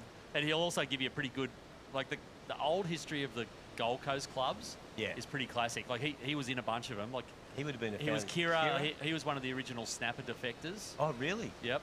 Oh. When Snapper broke back off from Kira. But then you look back, like the old North End, where North End is now, that was Wind and Sea originally. And that was like you had your Peter Druins. I think the Nielsen's were in Wind and Sea. I'm sure I'll be called out if I'm wrong. But, but they were on the north end of the Goldie anyway. Yeah. Here we go. It is Woody. James Wood. A flitter. And straight up, nice snap here. Off the bottom. There's the big hook. Huge. That's the one he wanted. Beautiful turn. And look at that, everybody else just watching it too. Yeah, exactly. One wave, one set. Full swivel heads, they got a full view of it. He saw that spray. He's going to presumably bank that one. Oh, huge turning point for Libar at this Yeah. point. I mean, you could hear the whistles just before that wave hit from the other teams, just alerting the surfers there's something coming, there's energy coming, and yeah, Jimmy's all over it. Yeah, so we're 25 minutes into this quarterfinal. So it's been a long wait for both first and second surfers. So this wave for Lennox Ballina by Woody is really, that feels like a bit of a game changer. Yeah. Oh, here we go. There we go. Now. Taj Stokes. Boom.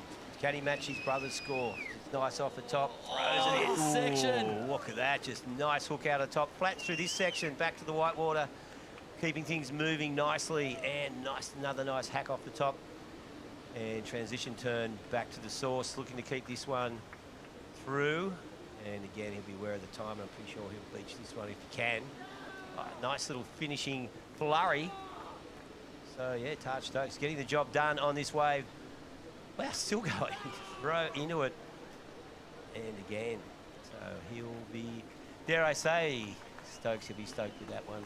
Yeah, a lot of flairage on that one there for Taj Stokes. So looking good for Lennox Ballina and Kawana. A couple of waves. I saw that might have been another wave or two at the back. I think Gabe Ribeiro took off the cool and blue in the corner there. So we'll just wait and see what's going on. Well, Woody just doing the run up there. He's in pretty good nick. The run will not challenge him. Here he is, the replay of Taj Stokes. Big double bottom turn, drove up into the first one. This is the turn though. Such a good turn. Just clean rail. It backed off a little bit here, but then it kind of just kept throwing sections at him all the way through as it turned into a rock runner. A little resurgence on this wave through the inside. So that's going to do something pretty decent for Kawana on the scoreboard. It's going to be a good comparison to see what Libar scores with this of James Wood. Nice little tail drop out of the roof there. Second turn kind of placed it and hit the next section, but that's similar. Very similar. Maybe held the rail a little bit longer. Yeah. See that that must be an epoxy. You can see that board. It really got him over some dead water there. This is Gabe Ribeiro here. Beautiful flow from Coolum surfer. Just a bit of a smaller wave. Yeah, you can see he's on a shorter, flatter board too, just to mix it up. And the Ibis got the one behind. Here it is in replay. Chris Bennett's first snap off the bottom again and goes big to finish.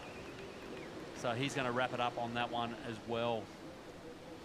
So like you said, Jess, nothing happens for 10 minutes, then it all happens at once. Yeah, that's what we love about surfing too. And it's just such heavy pressure situations, and you can see, there's so many options, A, B, C, D, and then another handful of options depending on how the rest of the teams play it, changeovers, timing, what they're coming in on, what they're going back out for. Yeah. It's just, there's so many potential outcomes in this type of surfing that, it's an exciting finals day. And you can see Chris, he's going to make his way in. Kawana is still in the lead, and that's Holly Williams right there for the Kawana team. He's in a good position there, 13.51. Yeah, Taj Stokes locked in 6.38. Then we saw Chris Bennett's with that 5.4. And yeah, James Wood, so 7.3. So got a half a point edge there. And pretty tight at the top, obviously. See what Gabe Ribeiro was still waiting on his score to come in to change things. So yeah, Miller Brown and Reece Bombachi want to get moving. Yeah, well, they're the two that missed out. Someone had to miss out. Four wave set, and now they're hassling each other to get a hold of whatever's going to break here now. How good. This is what we want to see. You wouldn't want to be hassling Miller Brown, though, I reckon. No. She's pretty gnarly. Well, at the moment, she's just kind of got that inside position. She's not going to lose it. Nah, she's holding him off. Yeah. You don't want to get dragged out too far. You don't want to get sucked all the way up the point and have these things roll under you, and then you end up wasting a few extra minutes. Have a look at this. They've got to reposition themselves. A bit of energy coming through the lineup. Reece could be... Ooh, look at this one. He's got to get under it here. It looks like he is. Yeah, this looks pretty good for Jones. No. No, backed right off. Yeah, it's always that funny. You know, you used to see the start of those heats where there was, you know, the priority established and the two surfers would paddle each other all the way past the break and up into no man's land. And you know, it's great competitive nature, but sometimes you miss the best waves doing that. There's North End getting the golf clap along the Gold Coast Dash and up through the NRMA misting station. Yeah, the Ibis is doing it pretty easy there. The big long bird legs. So tag there made, Brissa Canina going out for Coolum. The Coolum are hanging in there for sure. They're on time, down a little bit on the scoreboard, but they're hanging in the vicinity. There goes Coral Durant for North End. Yeah, Brissa Canina was the surfer yesterday that had that almost standout moment. That wave of the day was where it almost make the barrel, but maybe later on this morning for this heat. Let's see it. Yeah, to see how it pans out. We're going to see more action, of course, as the NRMA Insurance Australia Boardriders battle continues right after this break.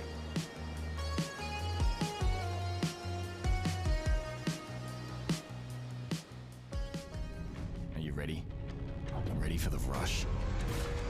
The roar, the thrill. Ready to get out there and chase adventure? Yeah, the kind of adventure that won't wash off for weeks. Are you ready to work, to build, to load, to tow? Are you ready to discover what you're capable of? Yeah, you're ready.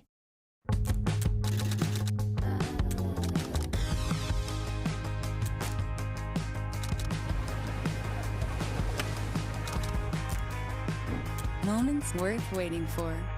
Quick Snap. Mornings start with a Celsius. Waves or not, you go anyway. Push, drive, rhythm. And have a little fun too. That's why I keep coming back.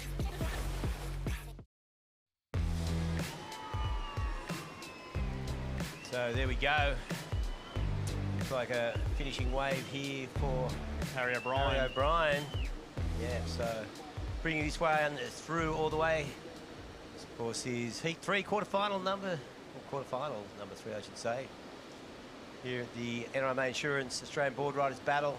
See Harry just make his way across the deadwater, trying to pick up a little loose one towards the flags. Yeah, his replay looked pretty good here for Labar. Great first snap, just frees the fins and unloads again. So 2 big hits for Harry O'Brien. I reckon the judges will dine out on that. Yeah, a lot of control shown through that. Yeah, so that's an easy decision. Just bank that one, come straight in. And suddenly, yeah, there it is, 6-5 for Harry O'Brien, and Labar starting to look the goods. First place at the halfway mark. Kawana, yep. Kawana also looking pretty solid. Holly Williams out there as their third surfer. And wide shot. Yeah, rain's backed off, so wind's backed off, and it's gone glassy again. So it's kind of nice. Here we go. Crowd calling someone into it. It's Holly Williams for Kawana.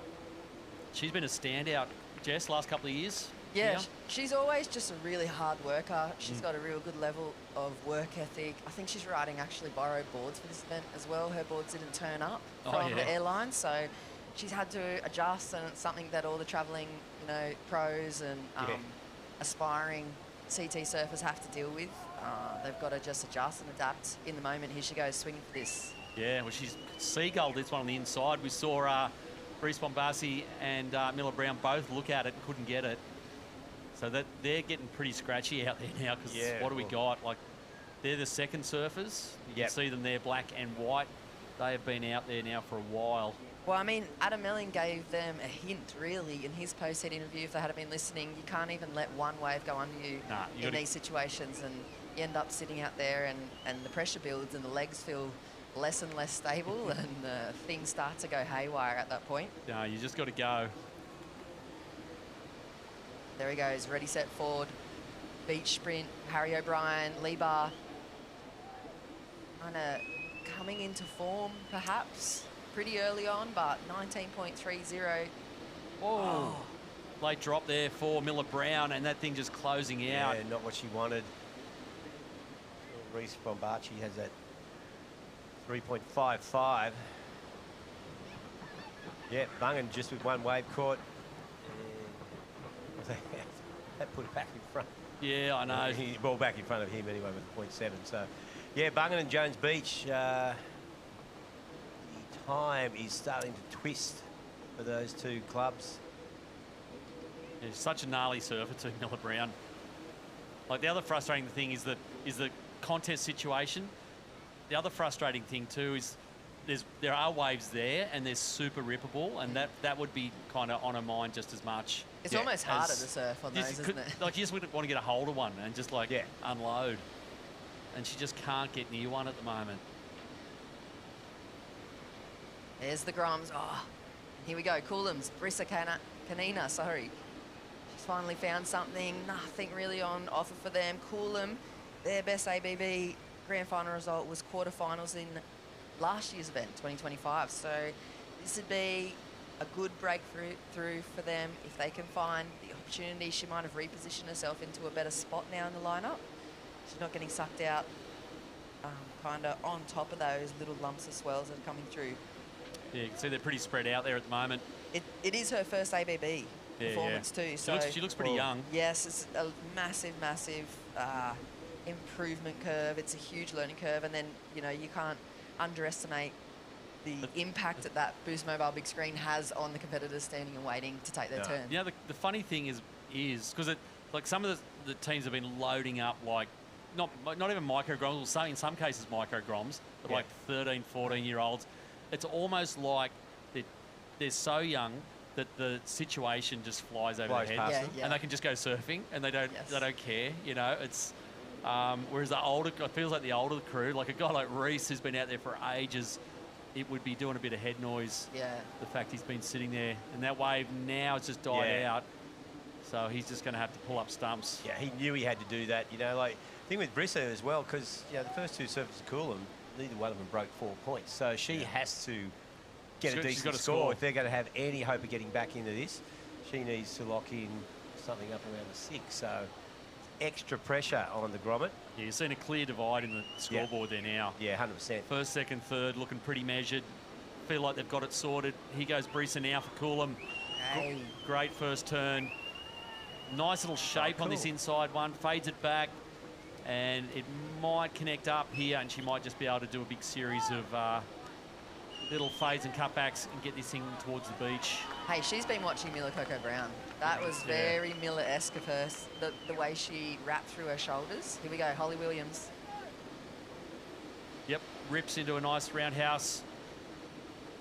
Sets it up again. It's a bit of a foamy wave, but still got shape. Yeah. As it comes into the inside rocks here. Little fin flare. And great style there for Holly. She's definitely going to take this through. Just keep Kiwana ahead of the clock. They're doing all right on the scoreboard. They've got points there. Yeah, she's got to just sacrifice her own pride there for Kiwana. And yeah, she's on, it looks like one of Isabella Nichols' borrowed sticks. The 8 shape she's got under her feet there. Looks good. I mean, she's getting it done. It's that workhorse mentality. They just have the objective, and when the waves don't pop up and they've only got the little opportunity, they're just going to have to bank those small scores and get themselves in and just hope that their next surfer is already out there for the next set. Otherwise, we might have one of those weird heats where you're stuck rocking off where every set comes through. Here we go, replay. Miller, Bungan in and out of that one. Doesn't like the look of the opportunity. Oh. Yeah, you can see. What's the timing? Yeah. She's asking for some feedback. She's feeling the emotions and the pressure. Oh, straight is Maxi McGilvray there. And straight into it. Look, he's going. Is that it, boys? What do you reckon? Yeah, the uncertainty at the moment between all of the surfers. Look at them all trying to find some direction there, looking to the captains, team managers. I know. None of them are confident out there. Well, some of them are, but yeah. Let's potentially keep her there for Max. Yeah. And that's what they could really get ahead of the clock and he could come in, because that feels like a 5 at least. Yeah. And that would, a 5 would be enough for now. It's like Isla was saying yesterday, like you look back towards the shore, there's one designated person who's meant to be giving you direction, but all of a sudden people behind them, next to them can't help it. Yeah, instead she there's said 20. you really want to back yourself. Try and not rely on anyone on the beach. There's 3 saying come in, 4 saying stay out. Yeah. And then another 15 going, huh? Yeah, I don't know. just waving and you're whistling and carrying on. Yeah. Yeah, but you can see, obviously, Miller Brown feeling a bit of pressure there. Yeah, so max of 4.8. So again, Lennox are in a bit of a sweet spot here. Yeah. Like he could have come in and saved some time, but I think they've kept him out there. Just see if they can improve on that 4.8. Look, North End, Coral pushing down the line too. I mean, I feel like there's probably been some extra waves come through just past where Miller's sitting, where she's thrown down anchor. There's probably been a bit of opportunity down there, and maybe North End are calling her down there. They're standing right kind of on that apex of the Burleigh Hill as well. They're probably signalling her, you know, 4s that you're coming in with Lebar. If they're using 4s and 5s, then that's also an indicator of the teams, what they need to do. It's a full breakaway. Look how fast she's gone down. That's a major decision. So she's gone right down to the end of the bank. Yeah, you can see here, like, she would be able to have pretty much straight on view of the team. She's not coming to the end of the bank. Is she paddling in? Is she coming in? Yeah, I reckon she Actually, there is a little bit of the edge of the... She might be hoping to pick off one of the edge, one turn. A little rock runner. Yeah, 4 or a 5 for a huge... Well, she got a 4-point ride, so she's coming she's in on decided to bank it. I reckon she has. They're going, okay, at 4 points, let's get in. So you can see time's just going to be full on. Like so the last 15 minutes of this heat are going to be cool for some people and just freak out time for others. The other clubs. Yeah, they're border in. Probably what North End are thinking, they're looking at the other clubs all getting squeezed for time. Yeah. And they're way ahead on points. Yeah. So at least stay ahead of the clock. The scoreboard's taking care of itself. Get Coral in. Yeah. Get the next surfer out. Yeah, totally. And you can see, like, that's a big breakaway. We're talking, 5.5 points between North End and Coolum. What about the blowout in the timing loops for the live heat loops today? I mean, there's going to be some big times because of the these kind of lulling periods. Yeah. Yeah, plenty of action. We want to find out what's going on out there. So, Vaughan Blakey, who have you got? Thanks very much, Rego. I'm here with Holly Williams. Well, look, a couple of years ago, it was 2 brothers from a relatively unknown Sunny Coast Boardriders club that got the win at the ABB Grand Final for North Shore Boardriders. You were obviously watching that. You've been a part of winning teams here. Now surfing for Kawana with another pair of brothers who are putting in amazing performances in Zeb and Taj Stokes. What's it like for you to switch clubs, Holly, and be doing it all over again and hopefully bringing home a first win for Kawana? Both clubs, from the Sunny Coast, we're very competitive within the coast, and they're both beautiful teams. I used to surf for Kawana when I was a Grom, so to be given the honour to surf and come back and do it for the team, I just love it. But both teams mean a lot to me. But doing it for Kawana this year, and I hope we can get us to the final and maybe a win. Mate, there is a definite energy around Kawana Boardriders at this event. Whenever anyone's on the wave, there's a huge cheer. The crowd is vocal. Something is simmering with this club. Can you feel it? Yeah, the water's just boiling and we're just simmering at the moment, and we're just going to keep building every heat today. But this club, the camaraderie between us, and we just get behind each other no matter what. We're backing each other, and that's what a club's all about. Well, congratulations on your effort. Kawana in a good position at the moment. Let's see you go all the way. Thanks, guys.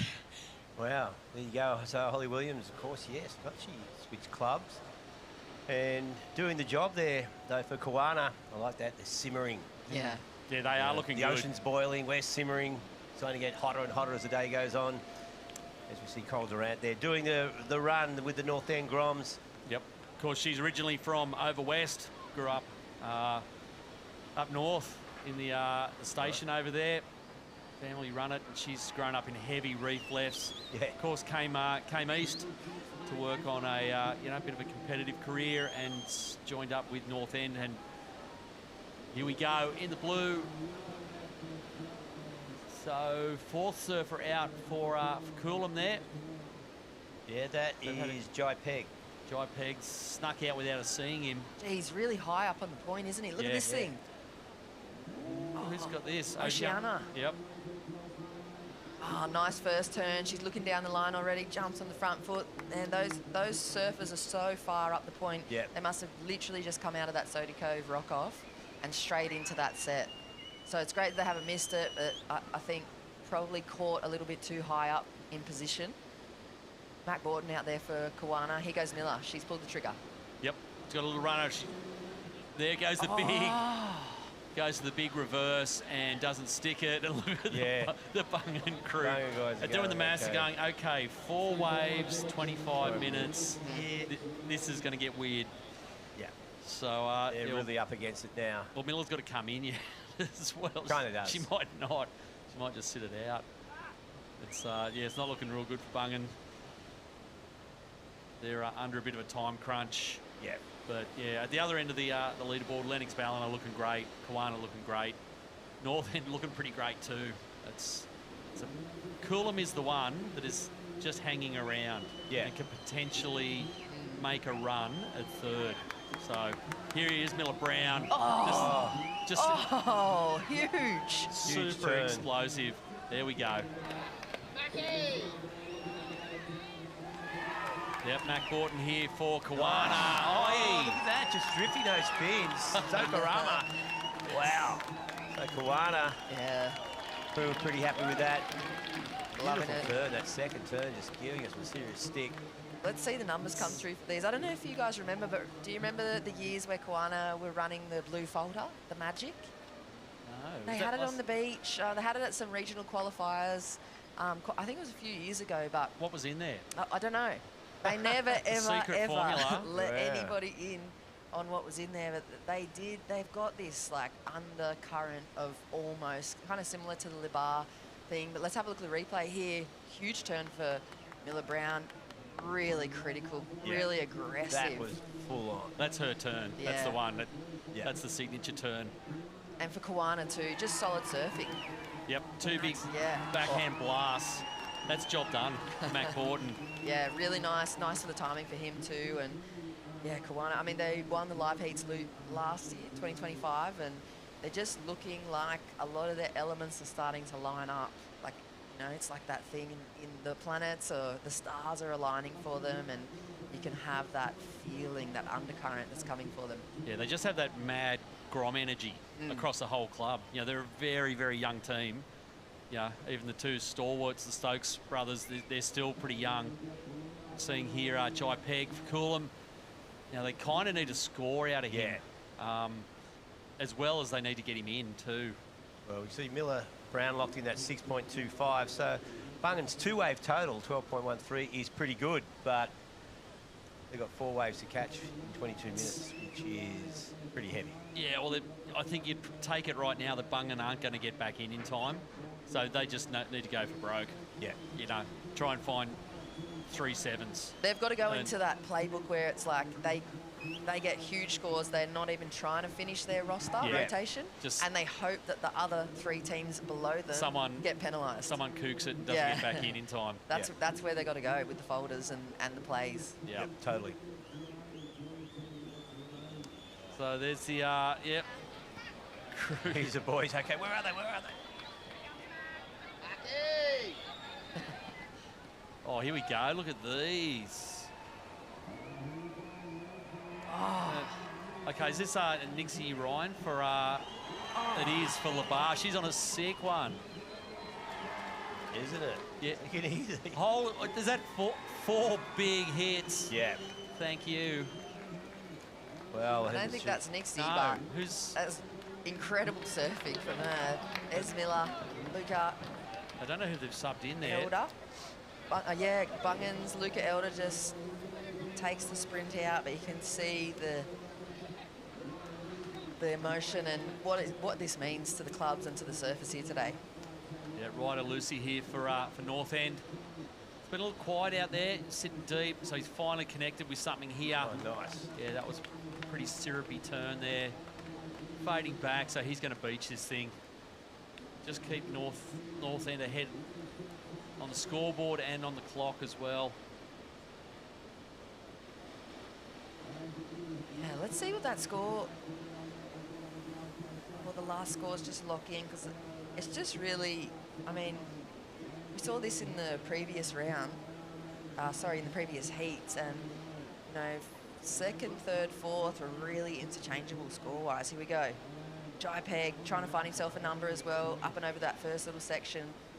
Nice carve down the face, up again into the lip, building some speed, wrapping the rail back around and just getting to work with those transitions through the inside. Maybe one more turn or 10. Yeah, exactly. To finish things off here and just put some numbers on the board for the team. Cool them. Yeah, we're going to bank that one. We still haven't worked out who the female surfer was there for Labar. It's an 8.5, the best wave of the heat so far. And that has, they're home. Thanks, Ballina are cruising. Yeah, that's a huge 32.6 at this stage. Yeah. With the surfer to go. Yeah. Power big. surf. Adam Melling's got, you know, going to have like 15 minutes. Look at the replay here. Beautiful carving turn. Nice open shoulders too, really drops to the bottom, kind of cuts that turn a little bit short and resets for another carve down the face. Up and into the lip for a final turn, so nice composure. And it's really, I mean, her space to perform like that was really given to her from those opening scores from the team. So the teamwork at the 5-5 and the 7-3 to open up, it's taken the pressure off, and she was able to post up that 8.50. So huge numbers. It's almost guaranteed, you know, the spot through. They're cruising into the semis. Yes, maybe. Is it the year for them? Yep. There's Oceana Rogers. Jones Beach playing catch up at this point. Yeah, they've got a lot of work to do. With just 20 to go. So Coolum are the team at the moment. Yeah. First, second, third looking pretty set. Seen, Josh Gouthwaite heading out now for North End.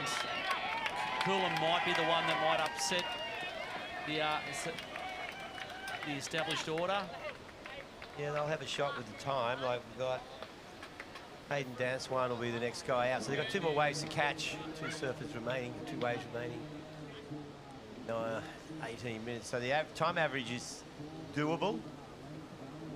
Once again, they're going to need some points. So Yep. There's no point heading out and getting a couple of threes.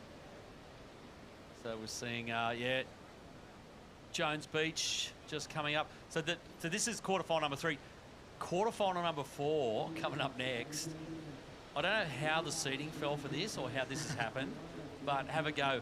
North Shelley, North Narrabeen, Burleigh. So 3 power clubs in the 1 quarter. Then throw in like North Ave, Trig Point, Kingscliff with Dane Henry. And that's a pretty gnarly quarterfinal.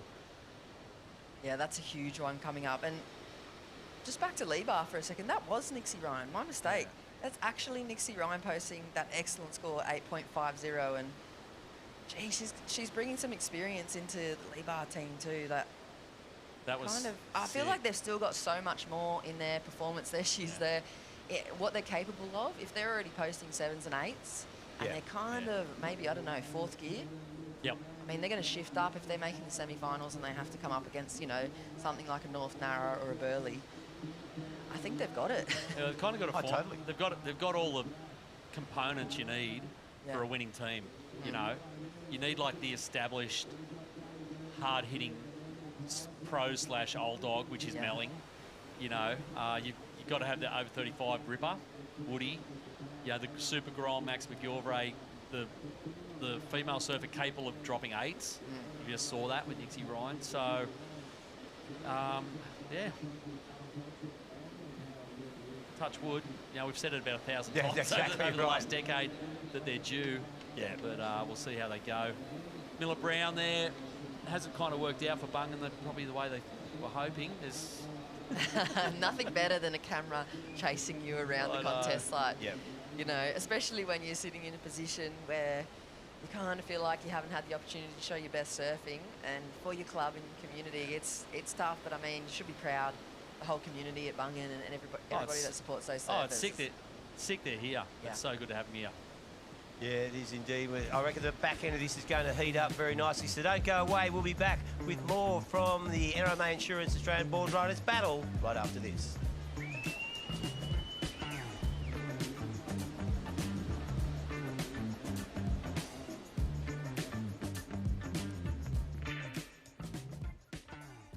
Mornings start with a Celsius. Waves or not, you go anyway. Push, drive, rhythm. And have a little fun too. That's why I keep coming back.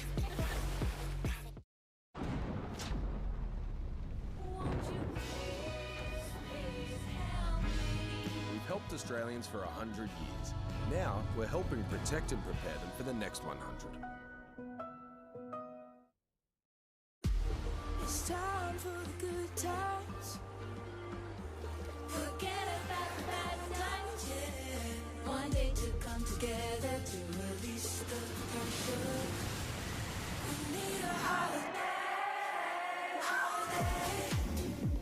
Oh yeah, celebrate. Oh, it would be so nice. Holiday. All right, here we are. There's the lineup here as we head into the final 15 minutes of this third quarterfinal here at the NRMA Insurance Australian Boardriders battle. As we can see, Lennox Ballina, Kawana and North End looking pretty safe at the moment. Coolum, dark horse there maybe, but that's, you know, look at the time and look at the points. They've got a lot of catch up to do. You can pretty well ride off Jones Beach and Bungan. They're out of the picture in this one. Not a lot of opportunities catching 2 or 3 more waves in that time. But you never know. Miracles do happen occasionally in surf events. Yeah, they're going to need one at the moment. Yeah, exactly. The other thing, tide's in as well, so it's kind of not as many waves. You are scratching into this. Looks like Joshy Douthwaite here for North End.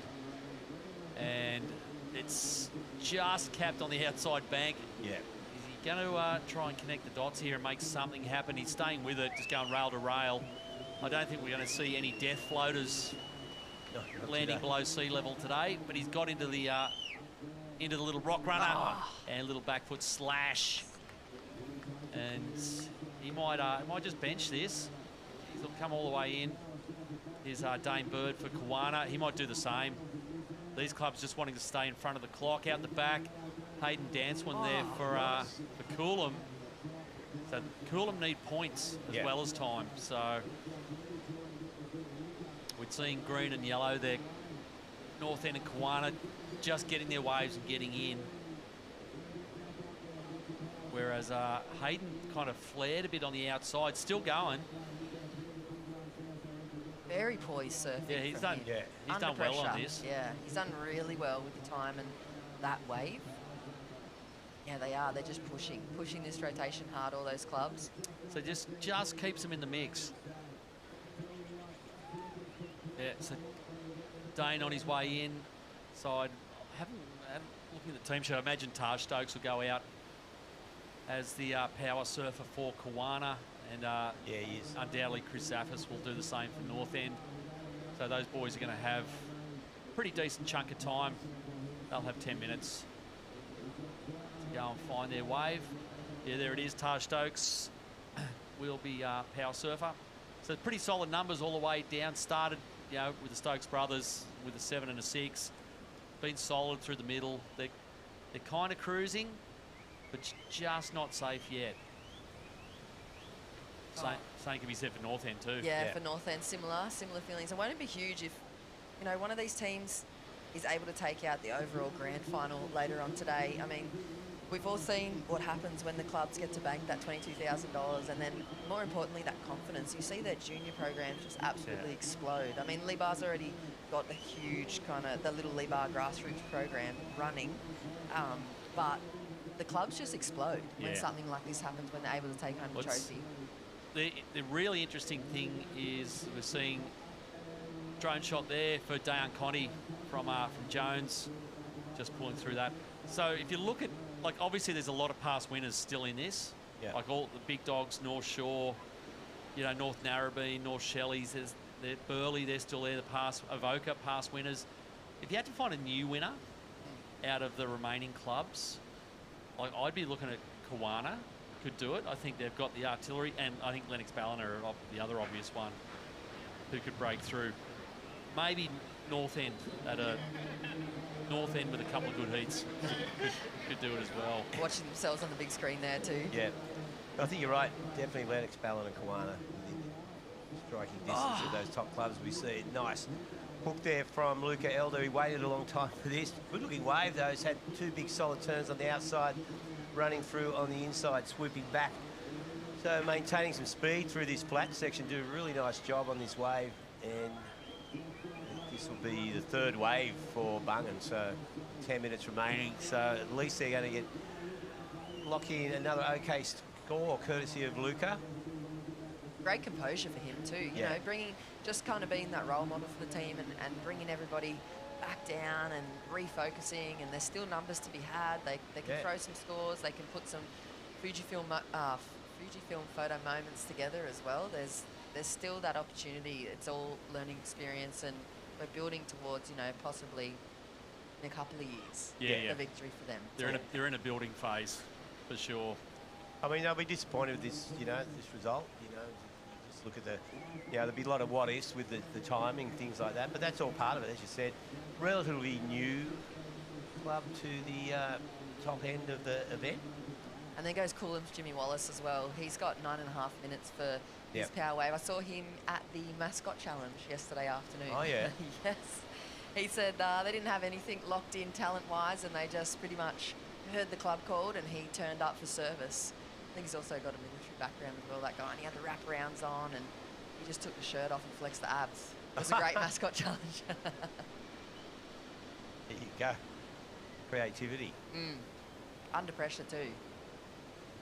So, Luca Elder heading through there for Bungan, where here we go. Tie ball up to Adam Melling, power surf for Labar here.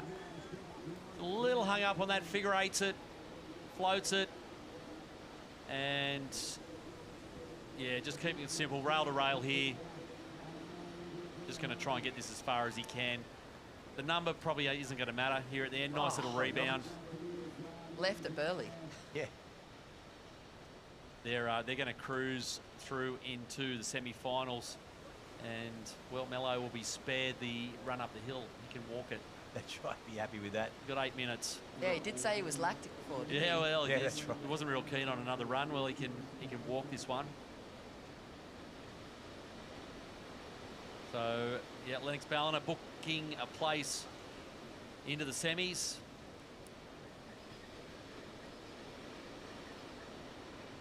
And yeah, as we said, so coming up next, one more quarterfinal to go. It's a doozy. Seeing this is Dayan Connie here for Jones, who are, well, he's the 4th surfer, so they've got a lot of, they've got a defy physics and get 3 more scores in the next 7 minutes, as do Bungan. So that's Tabo Upton going out next. They've got to get 3 scores in 7 minutes, which I don't think is really going to happen. No. Let's have a look. Last time Libar finaled as well, Sean, was, let's have a look at these notes here, 2022. Okay. So they placed 4th. Yeah. Right. In the final. So it's been a while. For them. So the only chance is an upset here, Jimmy Wallace from Coolum. He's kind of got a Chris Sav's got a 4-point head start on Jimmy Wallace. So Jimmy Wallace needs a 4-point better wave than Chris Saffis. Yeah. That would be to knock North End back into 4th. And then maybe North End not come in? And yeah, you could get them not to come in. But yep. I think those with 6.5, I think they've got the clock under control. Comes down the wave. Choose the wrong wave. Yeah. 1-point closeout as opposed to fall off even. Yep. So definitely doable. Here goes Chris Saffis. Yep. For North End, power surfer sets it up straight up the lip. Nice clean snap. Almost loses it. Back foot jam. Another finish here. He's kind of nursing these turns to make sure they get done here. Yeah. And stretching it out now. Big closeout section with a huge drop wallet. No nursing about that last one. No. Unloaded on the last turn. So North End. There goes that scenario as far as Coolum was going. Yeah, bad luck Coolum. Yeah. North End are looking pretty safe. Yeah. Yeah. To be a 4-point buffer would have to be a pretty sick wave. Yeah, perfect positioning too. Just kind of snuck under Jimmy, didn't it? Yeah, he was right under the peak. They look less tentative from this, Yeah, it does. this angle, doesn't He's it? really going to town on it. So it's going to be a good score. Chris After said, bang. Nice finish. Yeah, different angle on that wave. Definitely sitting a little bit better in the scoreline for us after that. Just, yeah, great surfing, solid, plenty of time. North end. Well, they're quite achievers, the old North End. Yeah, they could do something You know? sneaky here for sure. So they're looking pretty good. 4-0, yeah, just bumped up 6, 7, 8 for Chris Zaffis. They're up into second. Okay, speaking of North End, the energy pretty good there, Stace. What are you seeing, mate? Yeah, North End spent a lot of time on this hill. Ibis, you guys are simmering along nicely. Yeah, the team's going really good. I feel like that heat then was that was like the scrappiest heat of the day. Just with the tide being so high, it was kind of like just got to get in on time. Coral actually had to paddle the whole length of the point to get in. I think Zaff had about 8 minutes to get at least a 4. We had a bit of a head start. And he just went out there clinical. Very reliable, that man. Plenty of clubbies up your way. Paddling comes pretty easy to you. Yes, we like paddling. No, you guys are doing awesome. It's awesome to watch you doing your thing. And yeah, we'll see how you go for the rest of the day, mate. I don't want to say anything. I don't want to jinx it, but there's a bit of something going on down here. I think the next few heats will be real good. It'll be like more even, lower tide. Everyone will get a bit more of an opportunity. And I think you won't be like struggling to get your waves in. So it should be good. Don't give away too many secrets, mates. Thanks, boys. All right, there you go. On to Stace. Here we go. It's Tabo Upton for Bungan. So he's only the 4th surfer. So they are running majorly behind on time. Yeah. So basically he's just having a bit of a free surf out there, more or less. Going to try and bring this one. Maybe they'll try and get at least one more surfer out there. Yeah, here goes Jimmy Wallace for Coolum, and that is not going to be the score he needs. At the moment, they're needing about an 8 or... Yeah, so that's done. He was their power surfer, and that's his score. So Max White's in there for Bungan. He'll be hoping to maybe at least get their 5 surfers in the water. The power surfer's not going to go back out. So Luca Elder won't be getting a second chance for another wave, but paddle there for... The intensity, Yeah, hey? yeah, intensity. I'm telling you, he's locked in. Oh, but look, seriously, you can see it in Kawana for sure. Yeah. Like, we even chatting to the Ibis then, like, I think North End is starting to feel it a bit. Yep. They're a bit more low-key about there. They are. They're very laid back. Yeah. Chris was not jumping up and down. Like, there's a lot more flex with the Kawana crew, definitely. That's good. You know, we've got some, a few underdogs into the semis.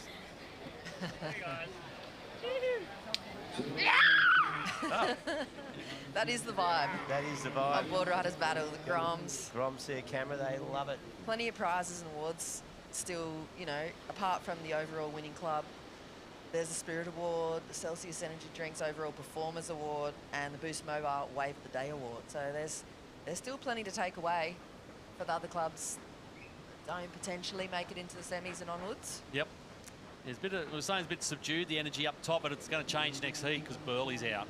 Yeah, that's right. The local club goes out into quarterfinal number 4 coming up next in a couple of minutes. Yeah, all the sleeper agents will come out. Oh, of the you watch them streets. coming out of the apartment blocks. Yeah.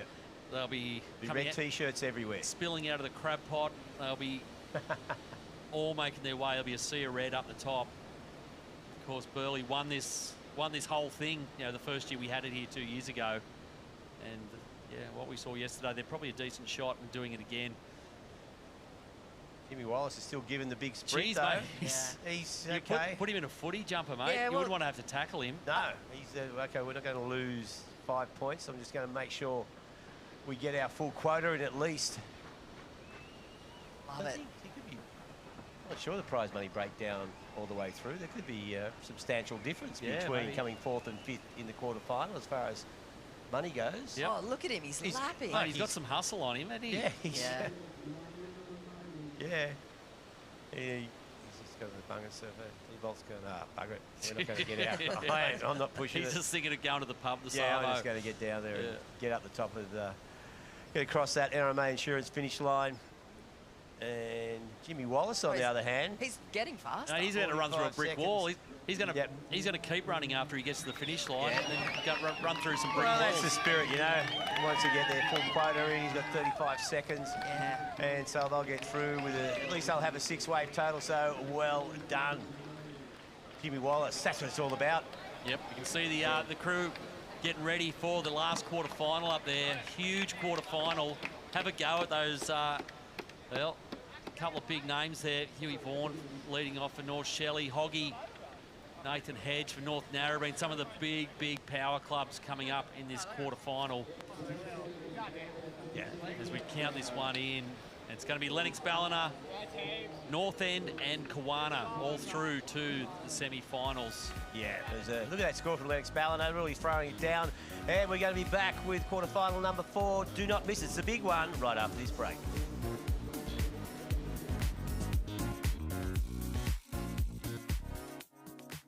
Won't you please help me, help me. We've helped Australians for 100 years. Now, we're helping protect and prepare them for the next 100. It's time for the good times. Forget about the bad times, yeah. One day to come together to release the pressure. We need a holiday.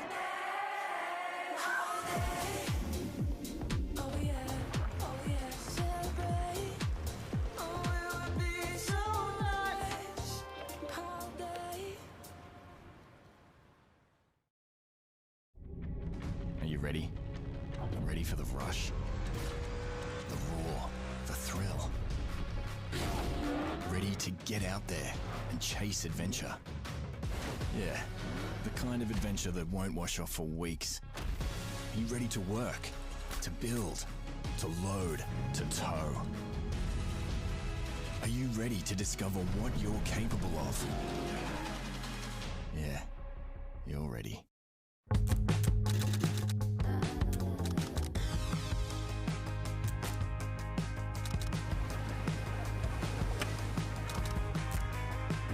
Moments worth waiting for.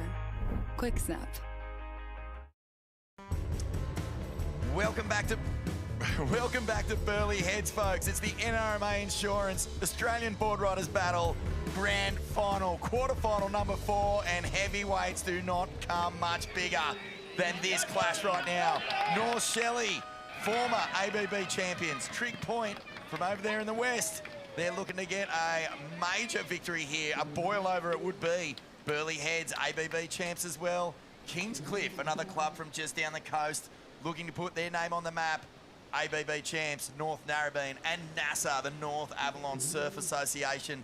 Vaughan Blakey, Jess Grimwood, and Chris Binns. I was almost going to say, Binsy. I just thought, your name escaped me for a second, Binsy. Welcome. Welcome, Jess. Mate, oh, sorry, I'm fizzing because, you know, we are well into finals day now.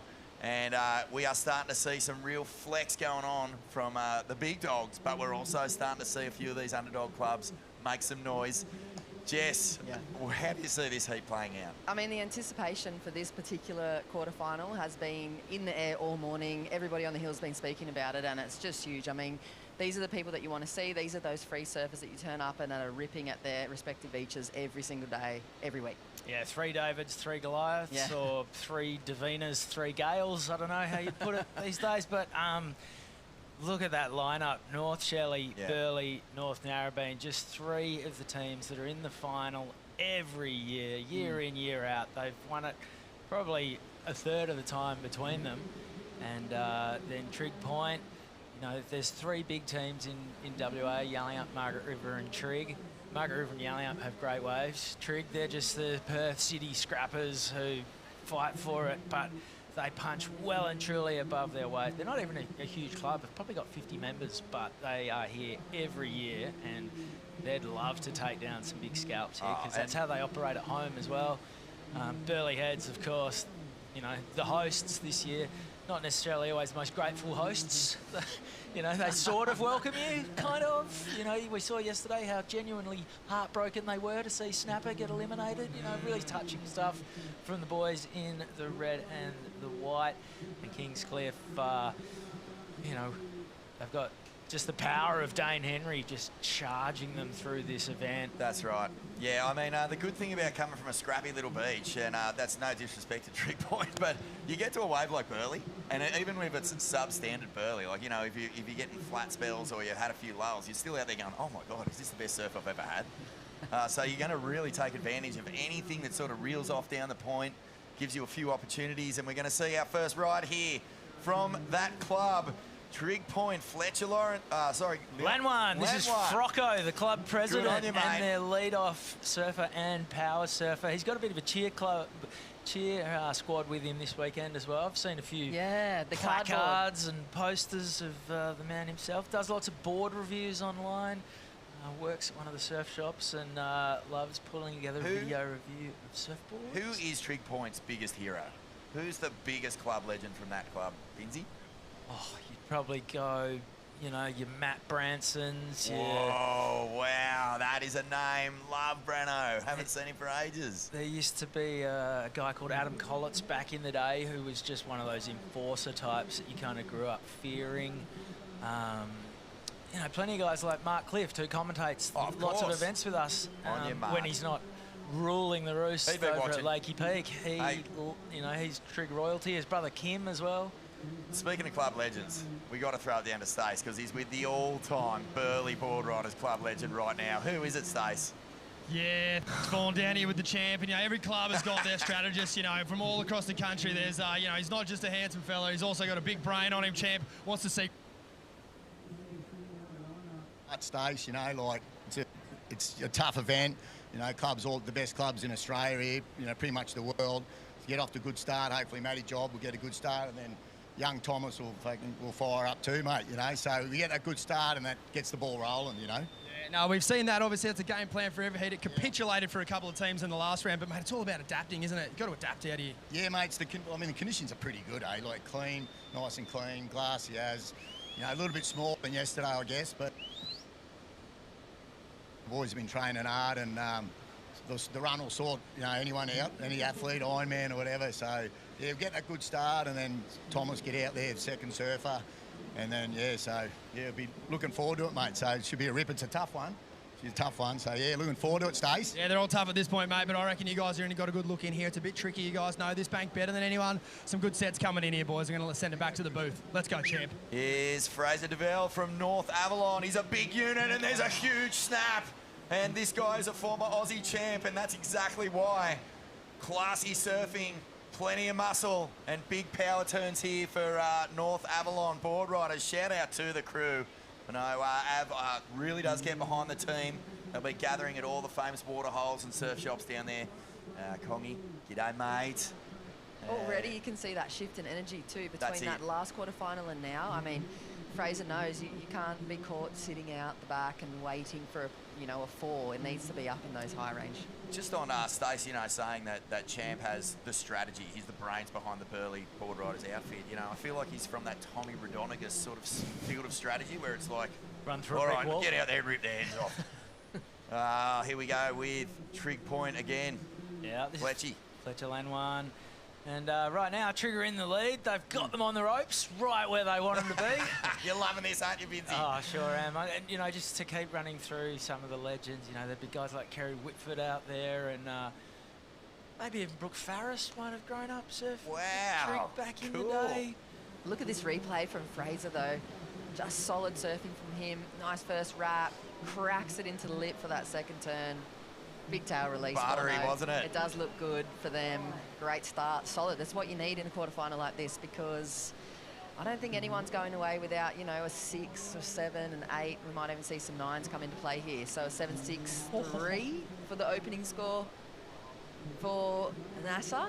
Look at this thing. He actually went all the way through to the inside. Bonus points. Little runner. Yeah, I guess the big bonus. Wow, he actually is getting plenty of squirt out of that. This is just a mode of transport right now as well to Well, get the big in. bonus, that's right. It's like, yeah, you might get a 0.5 or a 1 for an extra little turn on the inside, but the big bonus is not having to paddle over the flat section. You can get straight to the front there of the ready, set, forward sprint. Look at this, like flying V, Yeah. almost through that Gold Coast Dash section, and they're looking very gelled. Gelled team, NASA, nice new looking flags.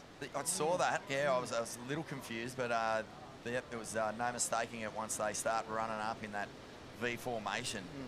Flags looks a little Sons of Anarchy, but surely when you're NASA, like the mascot, it could be space helmet kind of astronaut gear going on. Well, let's find out what's going on with NASA right now. I think Stacey's down there with Lakana Cullen. Yeah, Loki's just cut me off. He's gone, mate, get out of my way. I've got to lock in, so I'm going to let him go here. Fraser's got him off to a good start. We know what Lokana's made of, but I just want to, speak to the range of athletes that we have here at this event. Obviously, Ash Humphreys just on screen there. Sage wisdom from Ash, and then the youthful exuberance of Lokana Cullen. So I'm expecting big things here. Thank you, Stace. Yeah, you're absolutely right, mate. Tell us, how is the vibe down there? I mean, this is grand final day for us, especially in grassroots clubland. Is it starting to build? Yeah, it is starting to build. I wouldn't say it's quite at peak levels that we saw yesterday afternoon, but it is going to be a long day here down on the hill, and I'm expecting big things this afternoon. Obviously, the team's here this morning. It's going to be a big day down here, so they don't want to blow a head gasket too soon. Good on you, Stace. Yeah, we've got to be careful. You've got to measure yourself. You don't want to peak too early. The final is absolutely one of the greatest sort of experiences ever It's if you're a very fan of pro surfing. Very intense. Yeah. Very intense It gets times. loud. Marathon, not a sprint, although, of course, the Gold Coast sprint dash is a massive part of it. It is. Yeah, the Kennards hire. Kenoth moment. I wonder if we've seen one today. There's definitely been a few over the course of this event, but none better than Joshy Douthwaite's floater. Yesterday, it was he basically sort of fell off the roof into a sinkhole. I think he's still falling. I don't know if he ever reached the bottom of that floater. He disappeared and never really turned up until he did pop up back in the NRMA insurance finish line and scored that Kenoth moment from Kennards hire. Cool stuff. Yeah, it was a good point. There was actually so many highlights from yesterday's surfing, and the waves are pumping. I mean, for this type of surfing, it's been pumping throughout the whole event, and it's just a really, really good display of the depth that we have in Australian surfing. I still love that you can sit here and see names you've never seen before, but not this guy. This is the hog. Well, I mean, this guy, we almost hang the whole event on the back of his passion. He's just, well, he's the hog. Nathan Hedge from North Narrabeen, a proud club, over 60 years old now, and here comes the hoggy. He leaves nothing on the table. I mean, he is gobbling it up. The little glutton, the little piglet, he just gets into the trough and just gobbles up every last skerrick. Ironically, if you want someone to throw you on your back, a hedgehog is probably the worst thing you'd want throwing on your back. But well, I don't think he does it. I don't think the hedgehog, it just got left in the dust and he just took on the full-blown adult male wild pig vibe eventually. Morphed from a junior Sonic the Hedgehog into more of a boar. That's right, yeah. Not one of those cute little things you see in those Japanese cafes. I'm talking like a big wild pig with steam coming out of its ears and little trotters that are just flaring up the Gold Coast Dash. There's Burleigh Heads. Burleigh Heads, nice big energy, plenty of turns, yeah. He bided his time and wasn't it worth it? It looks good for them. Here's the man himself, the hog. Did he invent the ABB? Well, he's definitely brought the passion, like you said, Warno, and he's probably one of the most intensely genuine humans you'll ever meet. Very present and very authentic, and he lives and breathes competition surfing for the team. Yeah. If you need to know anything about tag team stuff, this is the guy. He's got that glare. The intent is there. When he stares into your eyes, you can see the back of your skull. And he really worked on that wave too. How many little hooks and snaps and... He looks to the shore, but they're going to... Oh, they've sent him back out. So they think... Well, they want Hog to get a score. They're thinking, OK, well, Matty's got a really good score. We know that Fraze has a big score. So you want to stay in touch with the front two, if not better that. You do not want to leave the door open for these clubs. Trig Point, well, they've got North Shelley and Kingscliff behind them as well. No scores on the board for North Shelley and Kingscliff. So Dane Henry and Huey Vaughan, you'd have to say two of the biggest weapons in this event. Dane Henry loads. And that is, by his standards, a big fail. I wanted to be kind, but I can't. He's capable of completely inverted backflips. He kind of like almost. It was He forced. forced that. Yeah. Yeah, and he, I mean, you know, 9.9 times out of 10 he's riding out of those things, but he might have just let it go. Let's have a look. Any waves. So Huey Vaughan just sitting out there with nothing, and Dane's just got that throwaway. Let's have a look at the replay. Forced little section for him. You can see the intent straight away from the get-go. Just doesn't really get the pop out of the lip and tries to spin it back around and catch it. And there you go. What? Yeah. The rest of the team. Yeah, Kingies is just like, that is weird. I've never ever seen him do that before. Yeah, but it's okay. I mean, like you said, they're banking on people like Dane, like the Hog, and for Huey, they need to be dropping big numbers for the teams if they're serious about this grand final. And I think if you're soaking up time, like, do it straight off the bat. Like, once you start getting to sort of surf at 2 and 3 and the clock's really starting to drain on you, you can feel the pressure building. You know, I think the clubs, knowing that they've got their best guys, the guys who can put huge numbers up, sort of managing their own time, they're going to be into it. That's a banger. How's the signage? Classic signage. So we need to see what's on the other side that I'm guessing is red and says like, Shocker. Stay away. So that's North Shelley giving Huey some instruction. Have a crack. There it is. Yeah, you beauty. Flip it round. Nearly. Have another crack. That's all we ask in grassroots surfing. Just have a crack. Give it your best shot. Simple and effective It's messaging. just simplicity right there, isn't it? Don't overcomplicate it. North Shelley's, you know, journey from a club that was always strong, proud history into world beaters, and I'm talking taking out this ABB a few years ago into funneling into a world title. You know, Molly Picklam, the first ever champion from that beach. There she is on the back of the tees, the queen. Powerful t-shirt, isn't it? Yeah. Oh, it's going to be so fun to watch Molly Picklam go and defend that world title this year. 50 years of pro surfing. I believe we will be speaking with a legend of that sport, or sorry, the 50 years, the very first ever world champ, PT. Peter Townend will be joining us shortly. But, I mean, once you've got world champs in your club, or once you've got, you know, an ABB title, nothing other than winning is acceptable. Yeah. They still have a good time. They're still a great community. But when you get to an event like this, it's just first. And you can hear it from the juniors too coming through. You know, the aspirations used to be maybe club champ, maybe regional champ, and now that Molly's done it and she brought it back to the club and she brought it home to the community, it's, you know, the kids want world titles. The footage of Molly returning to her hometown, you know, after big celebrations in Fiji, of course, she gets out of the car and Boardriders was on, yeah? Boardriders was on. Yeah, good. And she walks down the beach and is mobbed by kids. Like, it's just kids as far as the eye can see, and you're just going, wow, how many world champs are in this group? Like, that's how inspirational it would have been. Yeah, she's, we can't even explain the importance that she is to that community and to our community back at home, but you can see some other, maybe future world champs. Oh, well, there is a world champ. There is a world champ, right? Oh, I was looking at Isla Huppets and yeah. Oceana Rogers on the right. Yep, Isla Huppets is the WSL Junior World Champ right now, and so's old mate Dane Henry Dane Henry, right yeah. now. So yeah, it's reigning champs here on the finals day of 2026 NRMA nervous Insurance. wait. Steely. Australian Boardriders Battle Grand Final. There's Macy Callahan ready to battle for North Shelley. This is it's nervous now because time is becoming critical, especially for Narrabeen and North Shelley. Well, Dane as well. Yet to kick off, so big snap here. Trig point, pulling the trigger. This is Lambles, Luke Campbell, the veteran of the side. He surfed on the QS for years, has a massive dig up north and down south, and a deadly competitor as well. What's that colour? It's, the hoggy. Kind of a mauve. Flying around that lavender, corner. perhaps. Oh, there it is. We love it. We love it. There's And- Dylan Moffat calling him in as well, maybe celebrating that. Hog's smart. I'll tell you why. Because he might have soaked up a bit of time, but he's just put the adrenaline right through the roof by giving him the big let's go. He's got a lot of that Leighton Hewitt mongrel, you know, just never give up, never let a ball go past. Now here goes Huey Vaughan. North Shelley looking to get on the board. A big tail blow on the inside. And he'll wrap this one back to the power source. The wave goes a little flat. And bashing it out the back. This is Lakana Cullen. Oh, how's the exchange? 3 surfers on screen right now. Loki Cullen kicks the fins up and over that section.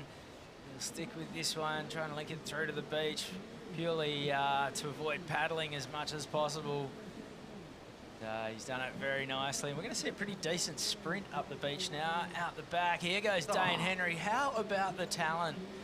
3 waves in a row just there. Huey Vaughan, Loki Cullen, and now Dane Henry. Bang, bang, bang. Thank you very much. It looked as though, to me, that Dane and Lacana might have got the best of those waves. And maybe Huey and, was it Luke, just kind of, those first 2 weren't as exciting. There weren't as many critical sections on offer for them. So numbers super important. Let's have a look how they lock in. That was the hog just thundering past in the background. Just Ewing himself. Screaming. There's absolutely no one behind us. Yeah, It's fenced off. Yeah. He's too fast. Even if they did have the crew supporting him there, he's too intense and he's too fast. There goes one of the North Narra flag bearers. Pumping those little ham hocks, just jamming his way up the boardwalk. He is team surfing. Yeah, it's almost like if he could put a little saddle on his back and ride himself up, just crack the whip, he'd do it. That's He's running with his daughter, Summer. Yeah, this is a magic moment for the hog. Look at this. She's like, no, Dad, run Keep on. running. I love the Cheering cape. him on. I feel like every team's power surfer should have to wear a cape just to spice things up, or a swimming cap. Something to indicate. I love that idea, Vinzi. That is. I do remember a time when someone has. I remember. I don't know what year it was though. Great work and a magic memory there for Nathan Hedge as he runs up into the NRMA Insurance finish line. His daughter Summer hot on his heels. Huey Vaughan, he's making the charge up the Gold Coast Dash. And Burleigh Heads have just quietly gone about their work here. Feels like we haven't mentioned them for a while. Yeah, Matty like Jobs. Oh, hello. 5.5, look at this. Lambles box him out.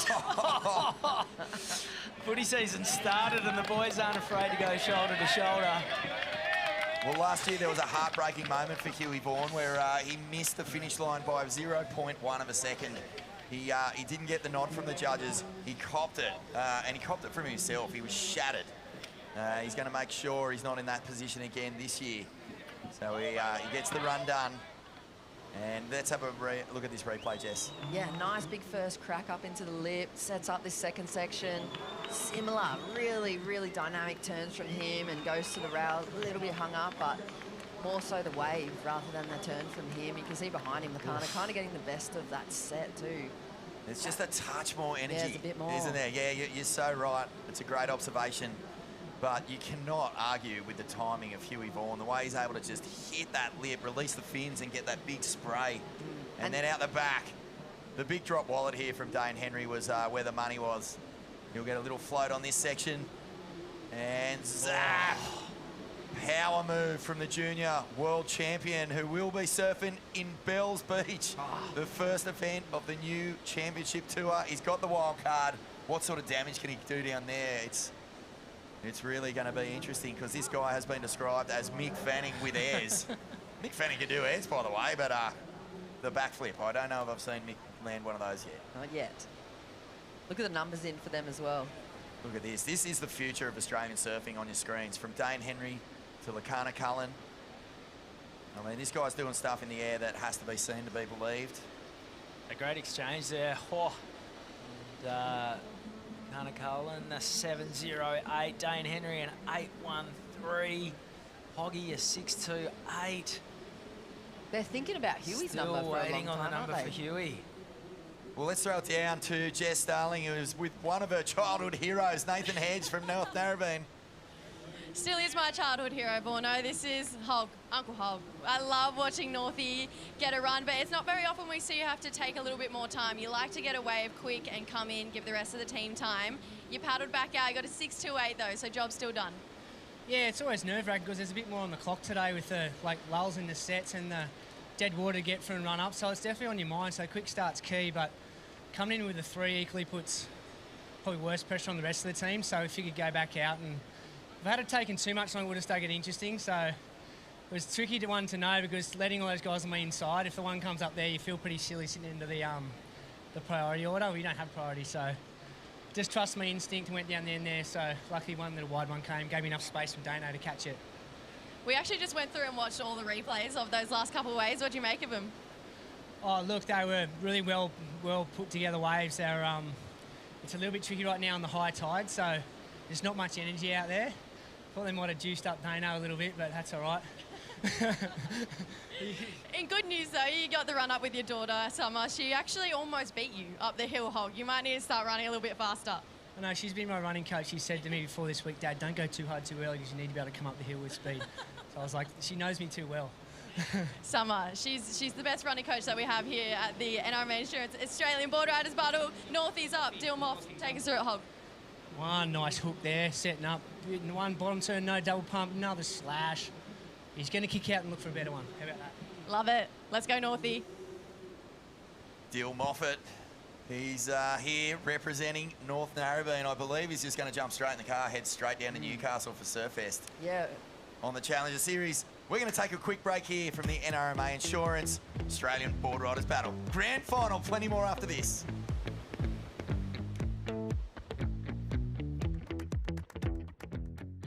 Mornings start with a Celsius.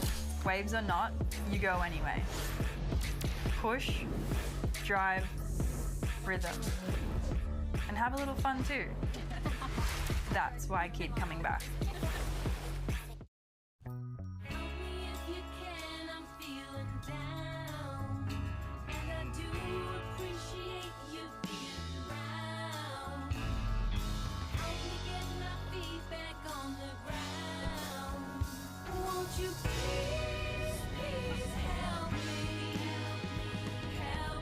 We've helped Australians for 100 years.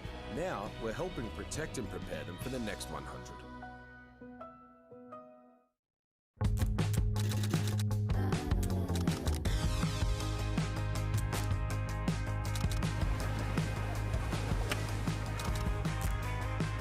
Moments worth waiting for. Quick Snap. Welcome back to the action here at Burleigh Heads, Gold Coast, Queensland. The NRMA Insurance Australian Boardriders Battle Grand Final.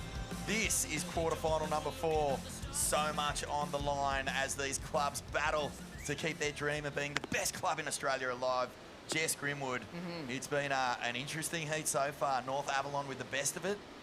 Arch Whiteman out there for them at the moment, but North Narrabeen have played their cards pretty well after a pretty slow start to be up in second. Yeah, it's almost at the opposite end of the scale of what we were predicting coming into this quarterfinal. The top 3 teams, North Ave, North Narra and Trig, just sitting in that 1-2-3 spot, and then the 3 powerhouses we were calling Kingy, North Shelley and Burleigh are just looking for something special. But I mean, I'm not surprised, particularly for North Narrabeen. Dill has been a standout throughout the lead into this competition and each free surf. Him and Davey Cathles just seem to be on every single wave here. There was a little clip on the Surfing Australia socials of Dill Moffat getting so drained yesterday morning, and here's Macy for North Shelley. Oh, she's done it so many times for this club, and she's doing it again. Places 2 beautiful re-entries to kick off this wave. And not done yet either. No, she's not done. She's going to get a link through the inside here. Spends so much time on the Goldie. Obviously so familiar with these waves. Has surfed at the highest level on the championship tour, and is just a classy performer. Yeah, but really. I mean, there wouldn't be a North Shelley without Macy Callahan. She's so important to the makeup of this club. Yeah, you said she's a classy performer on the CT, but she finds another gear when she's representing her club. True. She's twice won the award as the powerhouse female performer at the ABB Grand Final, and she's, performance like that, it's going to be a decent score. She's going to get around in double time as well. That's the sort of linchpin that North Shelley build on every time. Well, you see, Macy's done a fantastic job. North Shelley were way behind the clock. She's just got out there, caught a wave. She's going to get in. Palm off as Dill Moffat now. Can he improve on his last score of 4.38? It's not going to happen there. So North Shelley, that's a 6.05 for Macy Callahan. So we got North Ave, North Shelley and North Narrabeen. 6.05. Easy. But Easy. in, Just in for good her. time. Yeah, easy. She's so reliable. She's always banking 6s. She has that ability too to just really lift performance. If they are to progress through to the final, she'll have another gear to go to. And I just remember that, I think, was it a CT win she had in France? And it was a beachy. It was in Europe somewhere, and it was like beachy, super high pressure conditions, and she just has those two-turn jams that Yeah. she can throw down for excellent scores. And yeah, solid surfing from her, and always a solid showing for the team. Hey, speaking of absolute champions, we have Jess Starling down here with Isabella Nichols, the defending Bells champion at the ACCIONA activation. Let's check it out. How's Isabella going, Jess? Guys, I'm down at the ACCIONA activation that we have going on down here, and this is our 7th year that Surfing Australia and ACCIONA have been partnering together, trying to support sustainability, getting more women into the industry and into the water. Isabella Nichols standing next to me. You are so lucky to be a proud ambassador for these guys. And I hear you've been on a couple little journeys with them recently. Tell me about them. Yeah, being a partner of ACCIONA has just been one of the most fulfilling partnerships that I've had in my surfing career. They have sustainability at the forefront of everything that they do, which is one of my core values. And yeah, I've had the privilege of going on a lot of trips over the past couple months. I went to the Kwinana Energy Recovery Facility over in Perth, which is the first of its kind in Australia, which is amazing. And I just went over to the Humeling East project over in Yass, inland Canberra. And they just have so many amazing things going on in the works. And the fact that they can deliver these projects end to end is one of the reasons why I just love being a partner with them. And if you guys didn't know, Bella is also not just a pro surfer, she's also studying mechanical engineering. So these two kind of partnerships for you going hand in hand. It's amazing. Like, I feel like it's such an authentic partnership for me, and you know, going into my 28th year on this earth, it's really important for me to find companies that I align with, and that align with me as well, and can see me as a benefit to their company as well. So, being a mechanical engineer, or studying mechanical engineering, I feel like this partnership is just very holistic and wholesome, and yeah, I love them. There's so much to check out down here, guys. If you're around the area this weekend, come down to the ACCIONA activation site, and we'll be hanging out here for a little while too. Thanks, guys. You beauty. Thank you very much, Jess. And yeah, Bella Nichols and ACCIONA. These partnerships don't happen by accident, but that is one of the best activations on site. And if you haven't been and checked it out yet, I recommend you get down. Thanks, Binzi. Dad joker of the whole comp. Well played. Well, Dill Moffat has just let the dog off the chain here.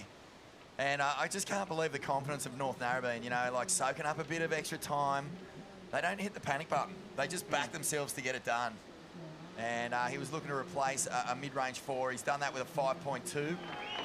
And I think he's still feeling pretty good about the clock. Macy gets a big cheer. They really needed her to be quick. She backed a huge score, banked a huge score. And now she's put North Shelley back in the box seat. Shane Holmes getting out there, the famous concreter. Yeah, sending out the hammer. Here's the replay of last of Dylan Moffat's, though, for North Narrabeen. Beautiful, smooth rail work there to open up. And yeah, it's just what we come to expect from him, isn't it? I mean, it's a weird kind of in-between wave, and he just surfs it into a score. And he's put them, what, 3rd position, so 5.2 for this wave. And, I mean, nothing really spectacular on the board yet. So they've got time and they've got space. Yeah. And here's Arch Whiteman for North Avalon. He's just on that little inside runner, scooting along the rocks, making sure the fins don't fall out as they literally sail inches above those inside rock platform. And out the back, unmistakable. Thomas Woods flying down Physique. the line, little inside rock break runner. It still just keeps shaping up for him nicely, letting the rails sing. He's going to get this one right into the corner to hit the ready, set, forward beach sprint. See out the back. It's Lachlan Argros on his backhand. That was a deft turn as well. Yeah, part of a sibling pairing. His sister is surfer from Kingscliff as well. Sick backhand. It's not bad to have siblings in your team. It's worked well over the years. Reginato brothers getting the North Shore Boardriders first win. Been looking at really closely at Kawana this event with Zeb and Taj Stokes. Their sister would normally be in there too, Charlie, but I mean, no slouch replacing her while she's injured with Holly Williams. So some exciting siblings to watch here. So look at the scoreboard. North Ave and North Shelley haven't missed yet. Between them, their first 5 surfers, 1 wave each. And nothing less than a 5 in that ledger. So doing it very nicely with 38 minutes 30 to run. ready, set, forward, beach sprint straight into the Gold Coast Dash. You can hear the intensity. I feel like the pace has just picked up this morning as well throughout the quarterfinals. They're starting to really churn through this little area, kind of leaving some of the Groms behind at times. Burleigh Groms there, though, pushing the crew up. Look at the crowd. Like you said, they've come out of everywhere. Well, scores dropping for last at Burleigh Heads. Work to be done. A 3.2 for Thomas Woods. I mean, he usually pockets 8s out here, like Matty Job. Well, he surfed that wave fine. They've just cruelled him because it was a tiny little inside guy. Yep. And Matty Job, you know, who's their first surfer, he's a guy you can rely on for scores north of 7 points every time. So not only are they battling the clock a little bit here, but they've got to get some meaningful rides on the board. Well, they've got some CT talent still to come in. Jay Thompson and, of course, World Junior Champ. Isla Hupperts is up in action. She's won a grand final for Burleigh in the past. So she's going to have to dig deep, but we all know she's more than capable. Lane Beachley medal winner. Can she do it again for Burleigh? Shout out to all the crew who are watching from all around the country.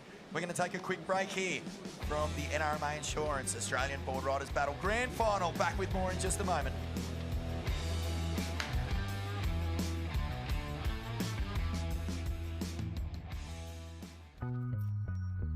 When I was younger, so much younger than today, I never needed anybody's help in any way. Help me if you can, I'm feeling down, and I do appreciate you being around. Help me get my feet back on the ground.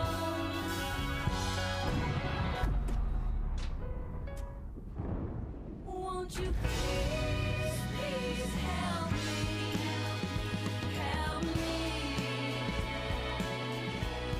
I need somebody, not just anybody. I need someone. We've helped Australians for 100 years. Now we're helping protect and prepare them for the next 100.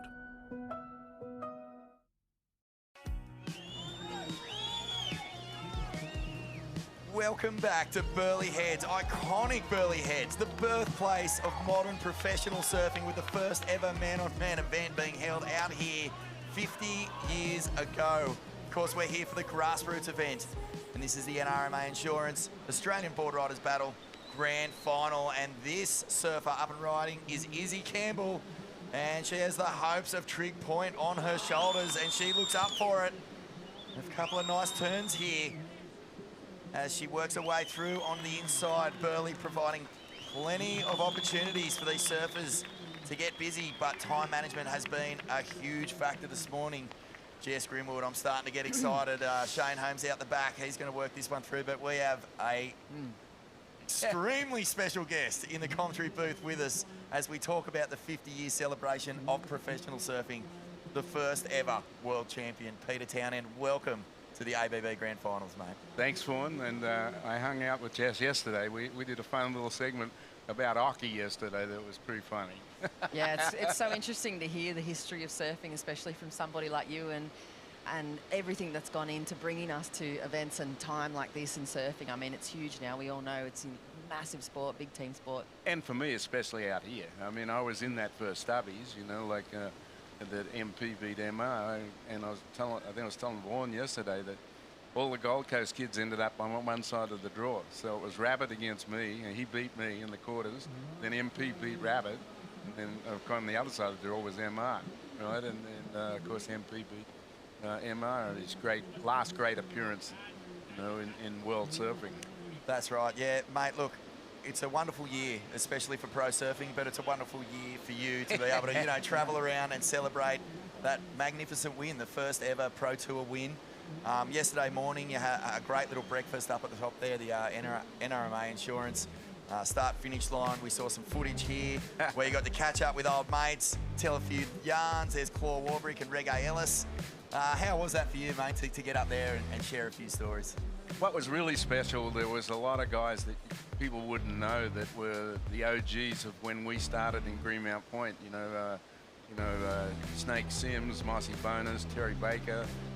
Those were the guys that were on the on the weekends, the Brizzos would come down, you know, and like, and those guys would make sure that they didn't beat up us little groms. Well, mate, it was actually classic because, you know, all world champions, all of them come through the club system, yourself and Rabbit included. And last night, right at the tail end of that footage there, we saw you sort of getting that guard of honour as you walked up to judge the mascot competition. What Guzman a competition. The ACDC thing was insane. North Shore taking it out with little Aria going, mad, look at this snap. This is a huge wave, and over cooks it, Davey Cathles. That's the first time he's fallen. That's the first time, and Narrabeen somehow... Davey Cathles, wow, I haven't heard that name for a while. You know, I coached against him. Wow. You know, like when I was coaching the US team, he was on the Australian team. PT, we're going to get back into your story in just a minute. Let's have a look at some of the replays that went down during the break. Now, this is Shane Holmes, lays down a meat track. Oh, my goodness. This guy is a powerhouse, and his pocket surfing is just without peer. Have a look at the reaction from North Shelley. They got such a slow start. And then right behind, I believe this is Kingscliff. Yeah, Mitchy James. Oh, nice first turn. It's kind of a bit of a lackluster wave choice. Maybe didn't really give him the opportunity to light it up like that wave that Holmes has just got. And then Cathles, the first turn was money. Big points in the bag. All he had to do was get the completion. And, oh, well, he goes under that one. So he's had a couple of waves, Davey.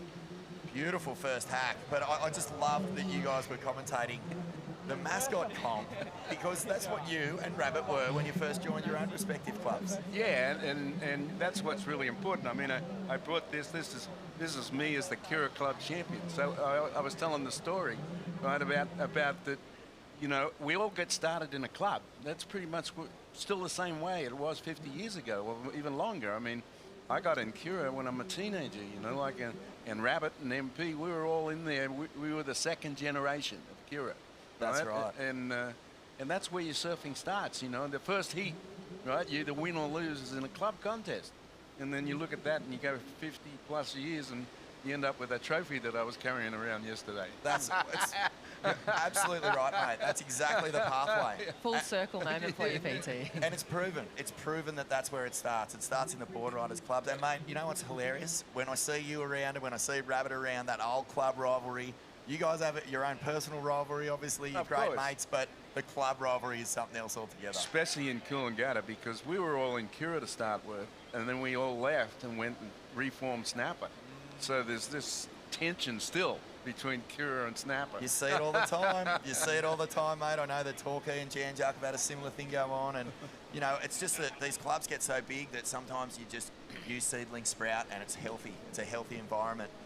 Mate, take us back to, you know, the birth of pro surfing. How exciting was it after years of, you know, going from comp to comp and living the dream to... I was telling that story a little bit yesterday. What really happened was that 72 national team that went to San Diego, and I was the best Aussie. I got the bronze medal in the old ISAs, and then after that they left.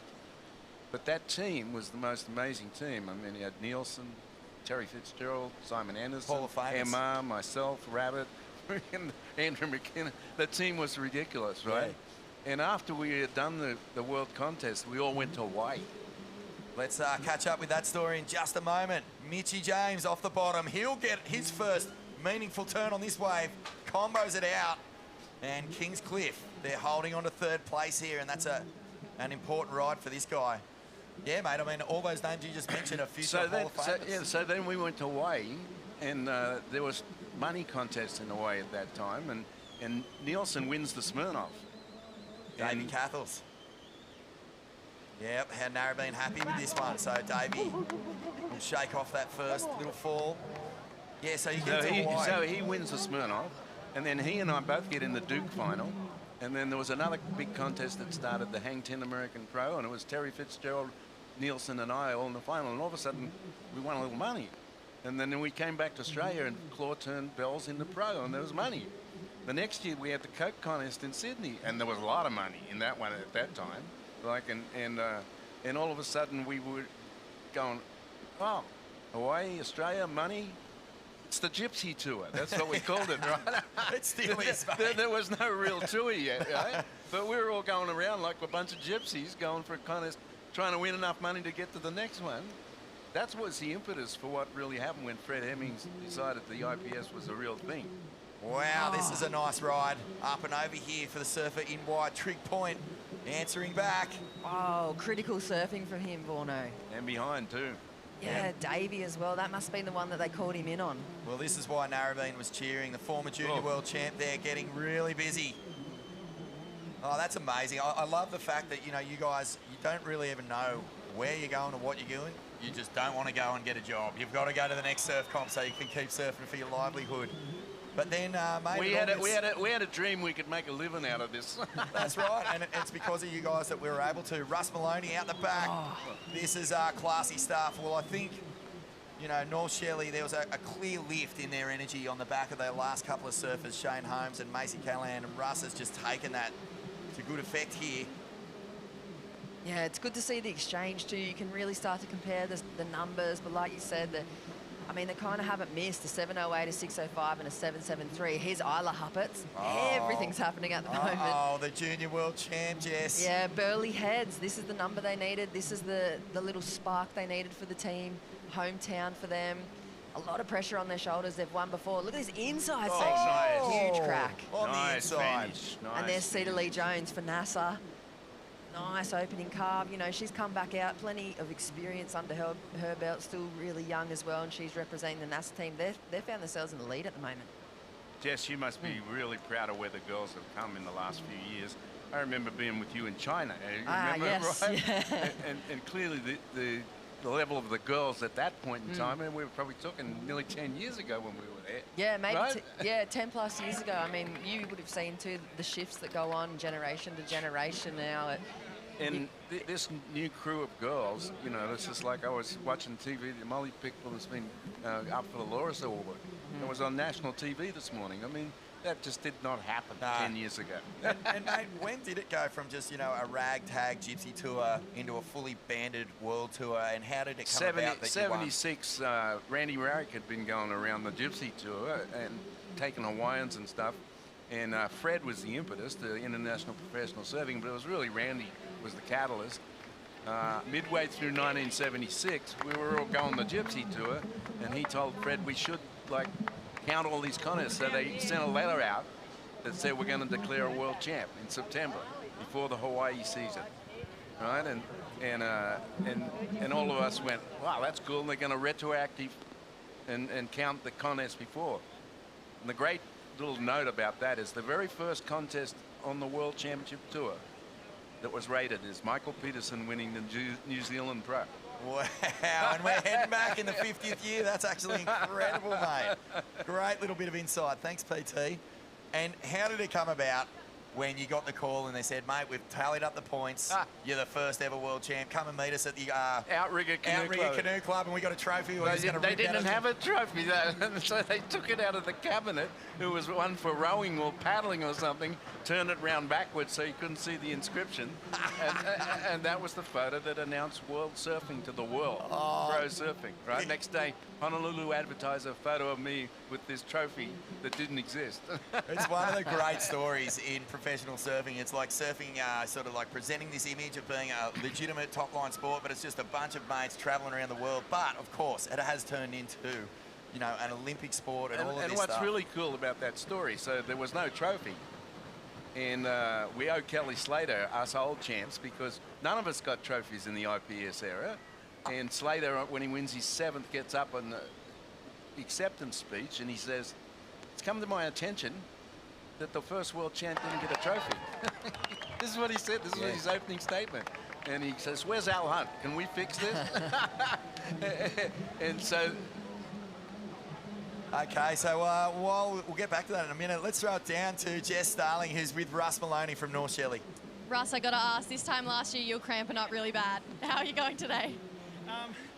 Yeah, I'm feeling pretty good. We're running really slow at the start. So Macy got us back on track, and then I just had to turn around a wave, so I feel good that I got it done pretty quick. There's arguably more North Shelley shirts here than any other club in this entire weekend. Having so much support come up from the Central Coast must mean the world. Oh, it does. Best community ever. our support's always been why we go so well, because everyone's like got our back 100%, and there's everyone at home still watching as well, so we're doing it for them. We love the Central Coast. Go North Shelley, maybe all the way to a win. Thanks, Russ. Thanks, Jess. Yeah, Russ is looking nicely rehydrated this year. I think he's been stopping in at the Sodii station on the way up the Gold Coast Ash or the Celsius and just charging up. Yeah. Last year, mate, he was really hamstrung. He was struggling. Love that Celsius. Cramping up deluxe. So here we go, 22 minutes, 52 seconds remaining. It's North Shelley. They're going to send Jackson Cohen out through the Sodii Cove there. Look North at Ave Bots. in second. Look at Bots. Has he got some secret He does. secret channel that we don't know about? He's holding off. Mate, the rocks have always been treacherous. So just finish that story. Give us the story. What happened? So they get the ASP, there was ASP at that time, get a hold of me and said, we're going to get a trophy and we're going to present it at the next banquet. And I said, well, you got to give the other guys, Sean Thompson, Rabbit, MR. And I go, they never got trophies either. So at that next one, they get all of us together and they come and they present us with that trophy, which is the one that I was walking around with yesterday. Did you get one each? Or Yeah, do we you have got to- one each. Oh, you Yeah, didn't have to share one that. each, yeah. And so that trophy, my daughter's lived down here for 15 years. It's in her house out at Tweed Heads. Right? And she has it at the front door where they put their keys in, right? I always wonder what happens to those trophies. Do they go behind a glass cabinet or do they just become, you know, glorified fruit bowls? No, full I of asked strictly Rabbit. bananas? Yesterday where his was. He said it's at my sister's house. Classic, mate.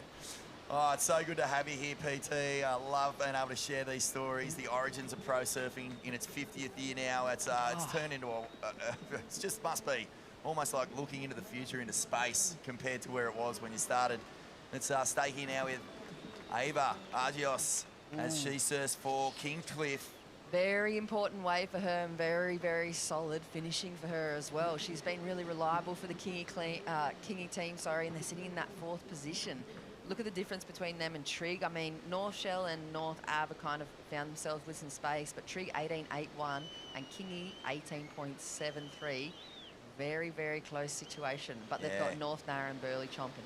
I know. Time is, you know, it's always important here, but who's managing it well? 20 minutes. You got the powerhouse names at the back at the moment. That's right. but, you know, that can change quickly. What I'm seeing, though, is what's really happening is we've got great contestable conditions still. We do, mate. It was pumping yesterday, but it's still really contestable today. You were calling for maybe, perhaps if Kira had made it the wildcard position, PT. Will we see you back out there? No, I was just actually with Mick Fanning in the USA, and they were trying to talk him into coming into the qualifying, and he didn't do it, right? Because he's a... See, that's in that town. You got Mick Fanning at Kira, and you got Parko and Steph over at Snapper, That's right? Yeah, and the big rip happened in that 2009 World Title race. As we see Bots now, he'll stomp it. The big man. And Burleigh, oh wow, what has happened here? You just don't see Burleigh Heads sitting down at 6th place with 19 minutes to go. Well, we had a shocker of that yesterday with Snapper. Yeah, big one. Snapper, just, you can't really even put your finger on what went wrong. It just seemed to all be over before they knew what was happening. I don't know if you guys were in the commentary when that was going on, but the kid that surfed last, remember, and he was running out of time, so he got a good score and it moved him up into 3rd. Where he lost the whole thing was there was a reform and he didn't pay attention and he didn't catch it, and then he had to paddle for a minute. Oh, well. That minute, because he got halfway up the hill, right? And time ran out, right? Sinkers. There you go. Little word of advice from PT. Pay attention, brother.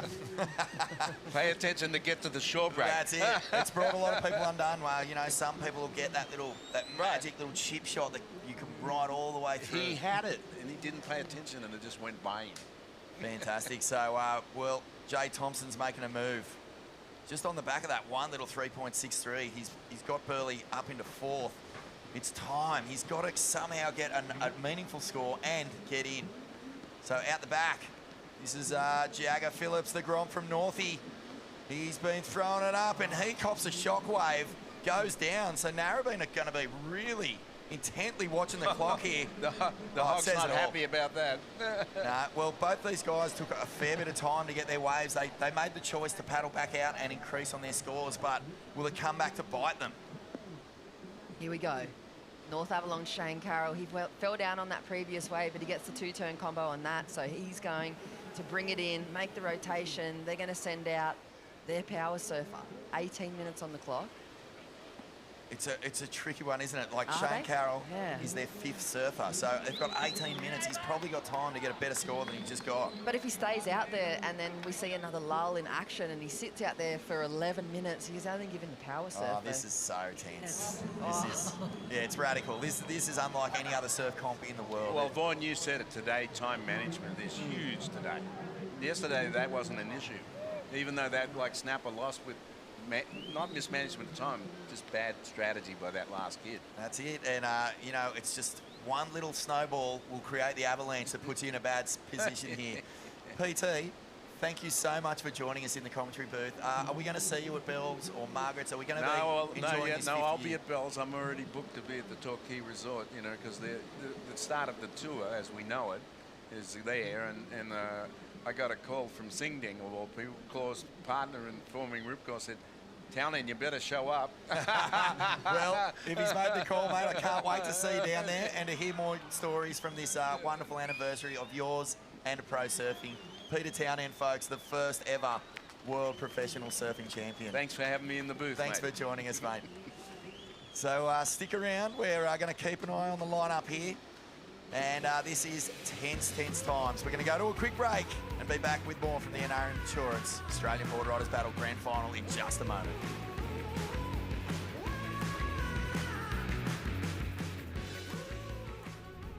Are you ready? I'm ready for the rush, the roar, the thrill. Ready to get out there and chase adventure. Yeah, the kind of adventure that won't wash off for weeks. Are you ready to work, to build, to load, to tow? Are you ready to discover what you're capable of? Yeah, you're ready. Mornings start with a Celsius. Waves or not, you go anyway. Push, drive, rhythm. And have a little fun too. That's why I keep coming back.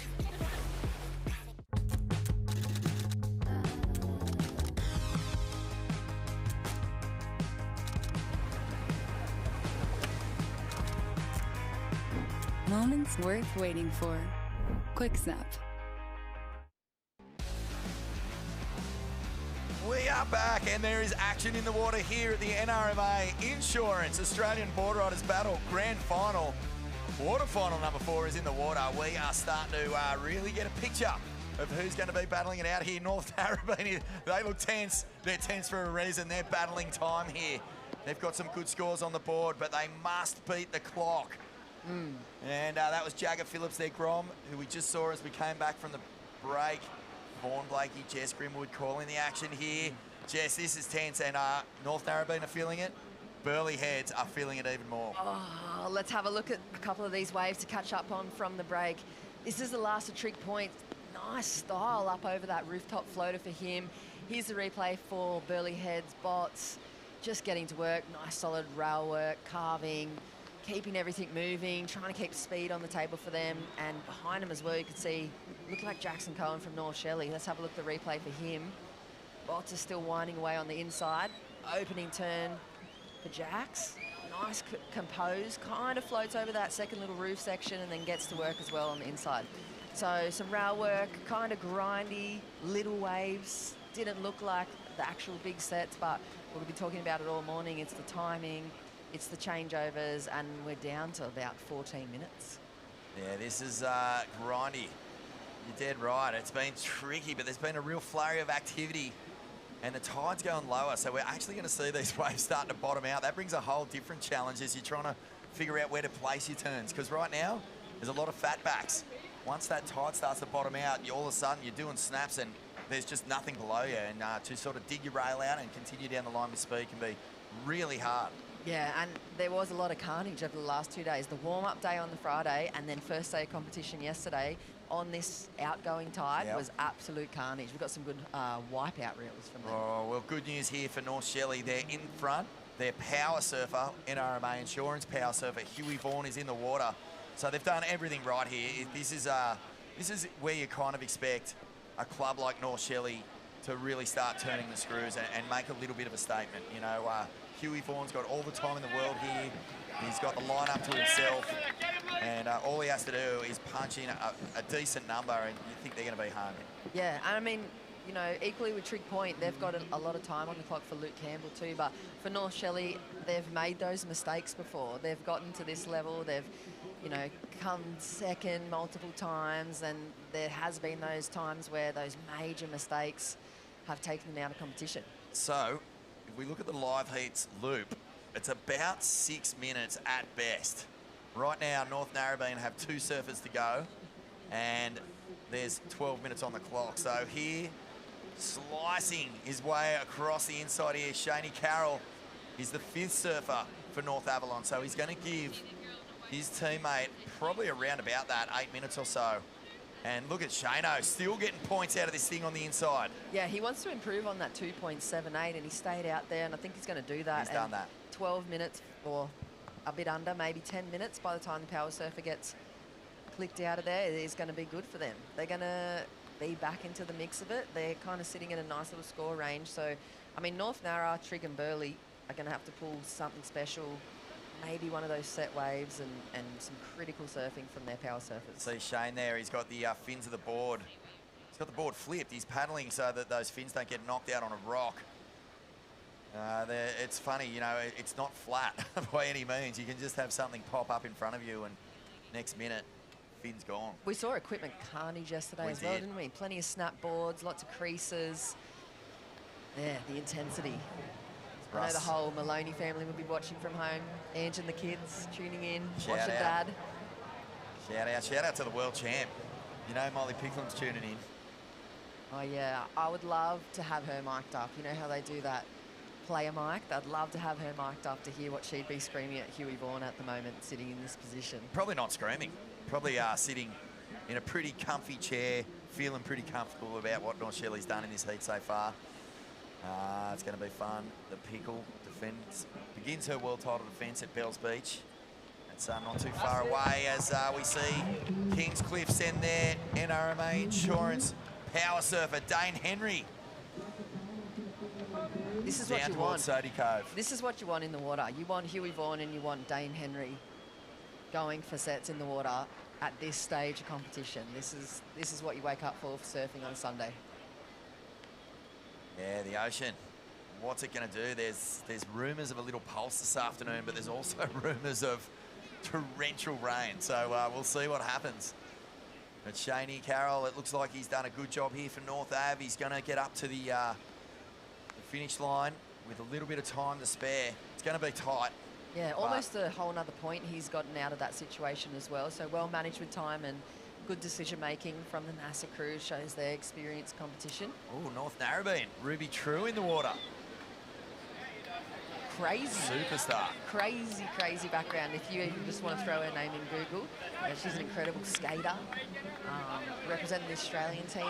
Like craziness. Oh, here we go, Huey. Olympian. Huey Vaughan cracks it. Big finish on that one. And it's all smiles from North Shelley. There'll be no more clock stress from them as Willie Mayer screams out onto an open face that just fizzles on him. But Burleigh Heads, well, Will had to get a wave and he had to get in. We know that the live heats loop, the best that's been done is around about 6 minutes, 6 minutes and 1 second. So he's got to try and get all the way back up to the finish line for Burleigh to have any hope here. Yeah, and I mean, he's going to be cheered on the whole way. You can see the crowd filling in, a lot of them locals. Everyone's going to be screaming at him.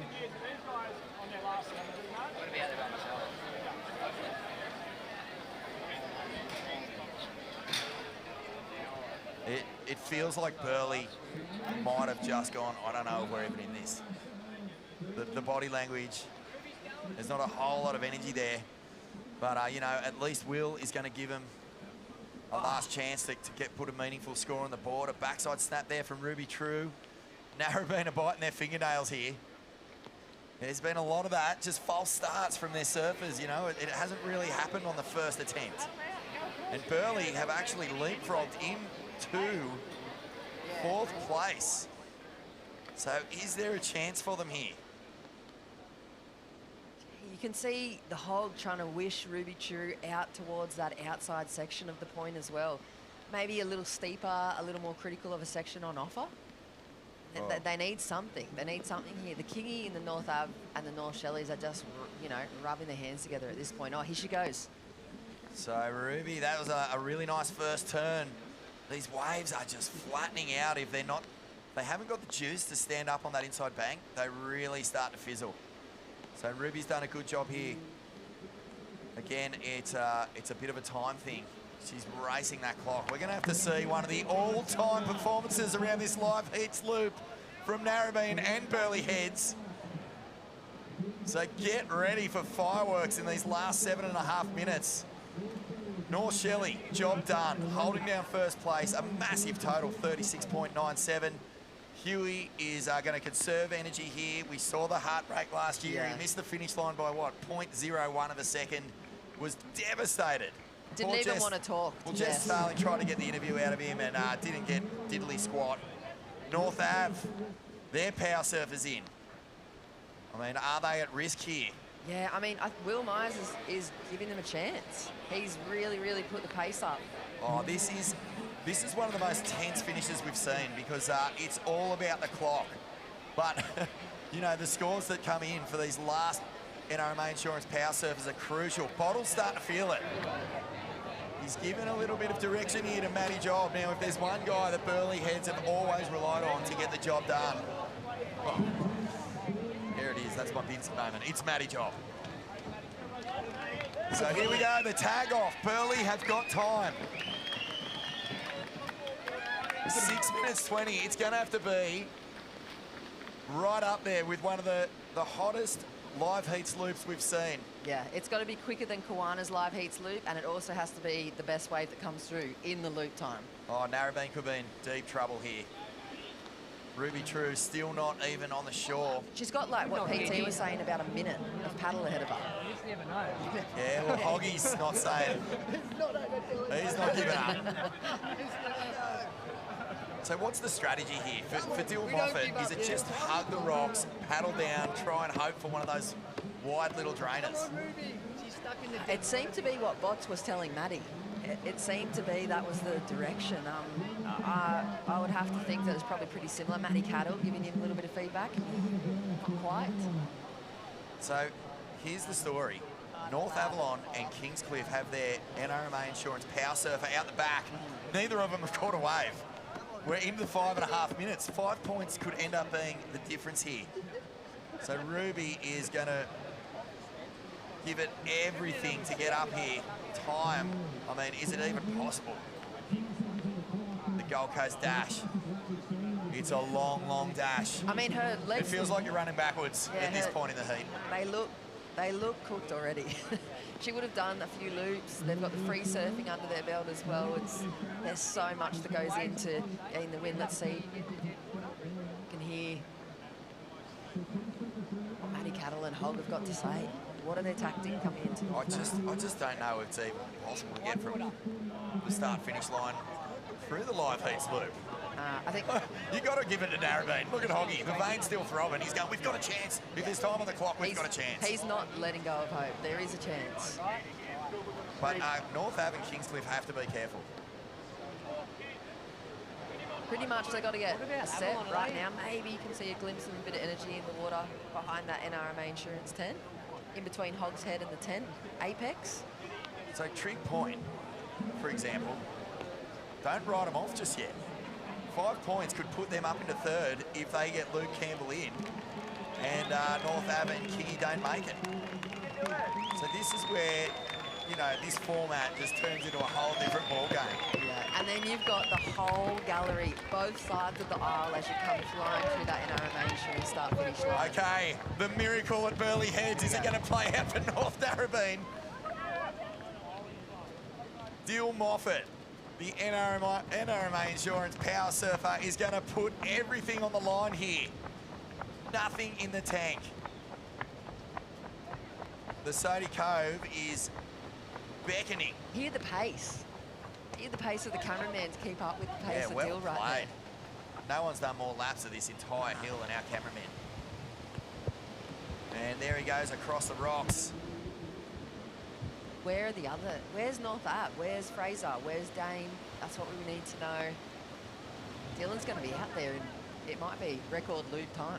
I just don't know how on earth he's going to be able to get the entire length of this point and back up the Gold Coast Dash. The ready, set, forward. You know, the heartbreak Burleigh Hill is, it's a marathon between Dill Moffat and that finish line. Look at Fraser pushing all the way wide on the point. He's already starting to adjust to make his way in. The here goes. Oh, Trig Point and pull the trigger. Here they go. This could be the biggest call of the entire heat because it's looking like Lukey Campbell's going to beat North Ave and Kingscliff to the beach. This is a master stroke. He'll even get some points.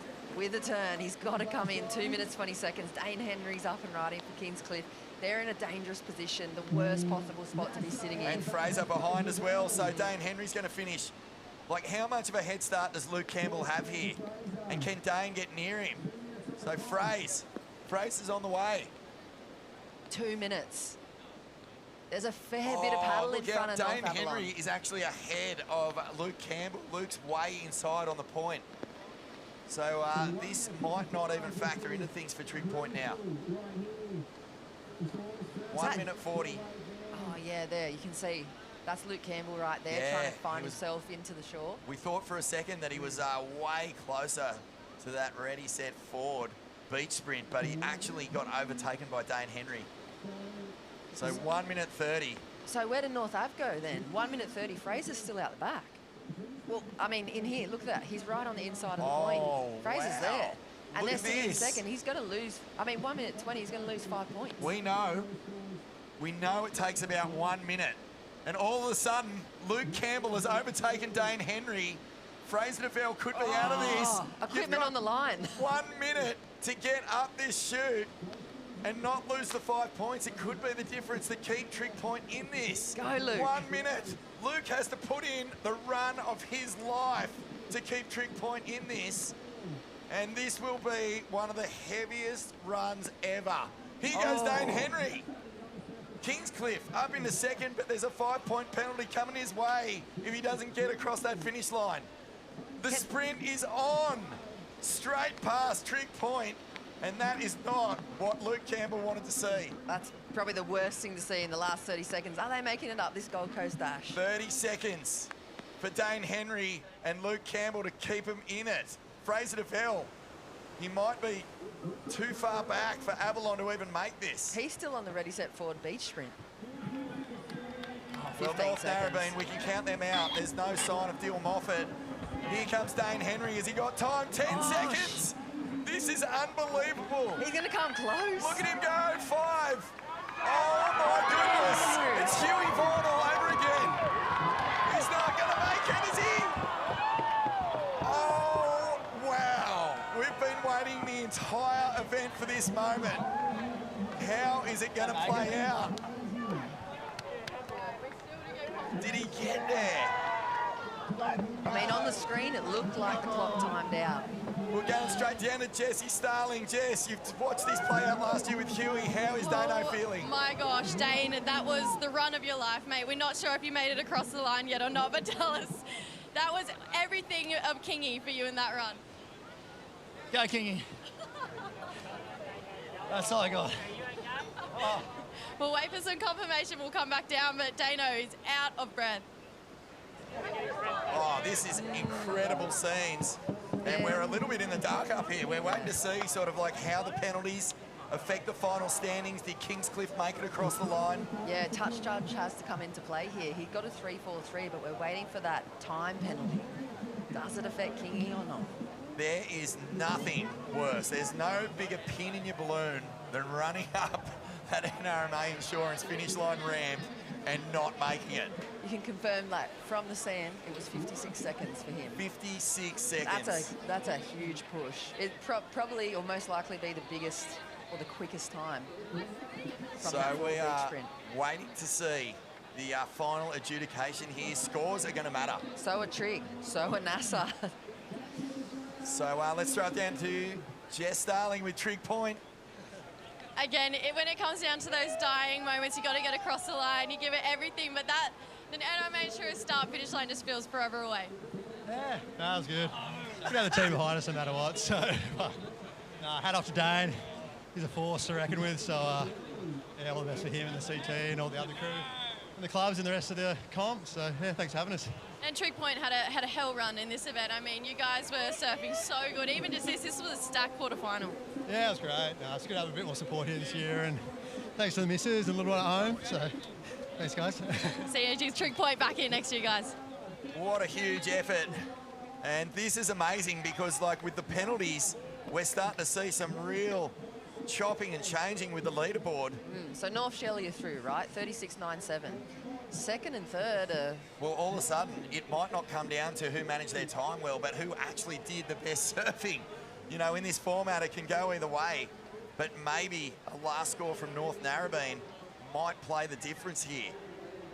We knew they were right off for making the finish line. Dill Moffat jumped off so late, but was it part of their strategy to just put a huge number on the board? Yeah, bigger number. Like you said, back to the surfing. Ooh, there it is. You know who's loving this, Jess? Oh, let's go down to Jess Starling. She's going to be one happy camper as the official results come through. Can't wipe the smile off our face. Hoggy Northie is through by the skin of their teeth there. Yeah, like this is the format. I mean, this is ABB. This is what it's all about. That was it in its essence right there. You cannot give up until the hoot is gone. Like, there's so much to play out. That's why it's just the best format, you know. It's just like no one could get in, so it ended up being, it morphed into who got the best last wave, and Dylan was out there on his own. It went flat, but because he came in right down into the bank, got that wave, so it was like, and Dane, what about the effort to get over like 2 seconds before? Like, that's got to be the fastest run from the beach, surely. Hog, I can see the glimmer in your eyes. You are so frothy on this. Davey Cathles came over and he said he doesn't need to make it in, he needs to get a good score, and that kind of is what pivoted, and then it just all played out perfectly for Northie. Yeah, it kind of morphed into just get a wave and get in, but then we realised there was a minute and a half to go, so that if you can't do it, just go out with a bang and try to get our scores up, because other people might fall and not get in, so we just don't know. So never give up. That's the motto. Guys, guess what? Northie through to the semis. Let's go. You cannot wipe the smile off Jess Starling's face. You'd never see the Hog look shocked. He dead said looked like he was a deer in the headlights just then. We're going to have a quick break here from the NRMA Insurance Australian Boardriders Battle Grand Final, semi-finals after the break. Stay with us.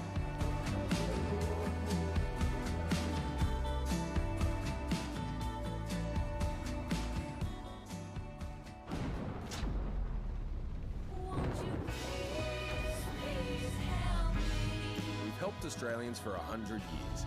Now we're helping protect and prepare them for the next 100.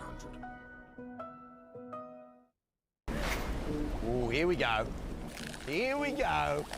Here we go. Here we go.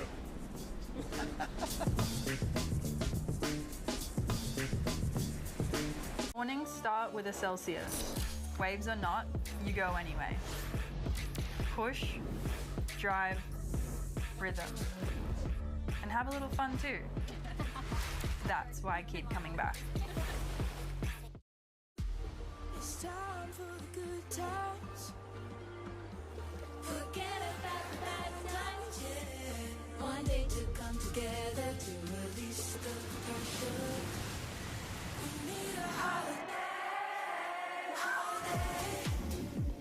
Oh yeah, celebrate. Oh, it would be so nice. Holiday.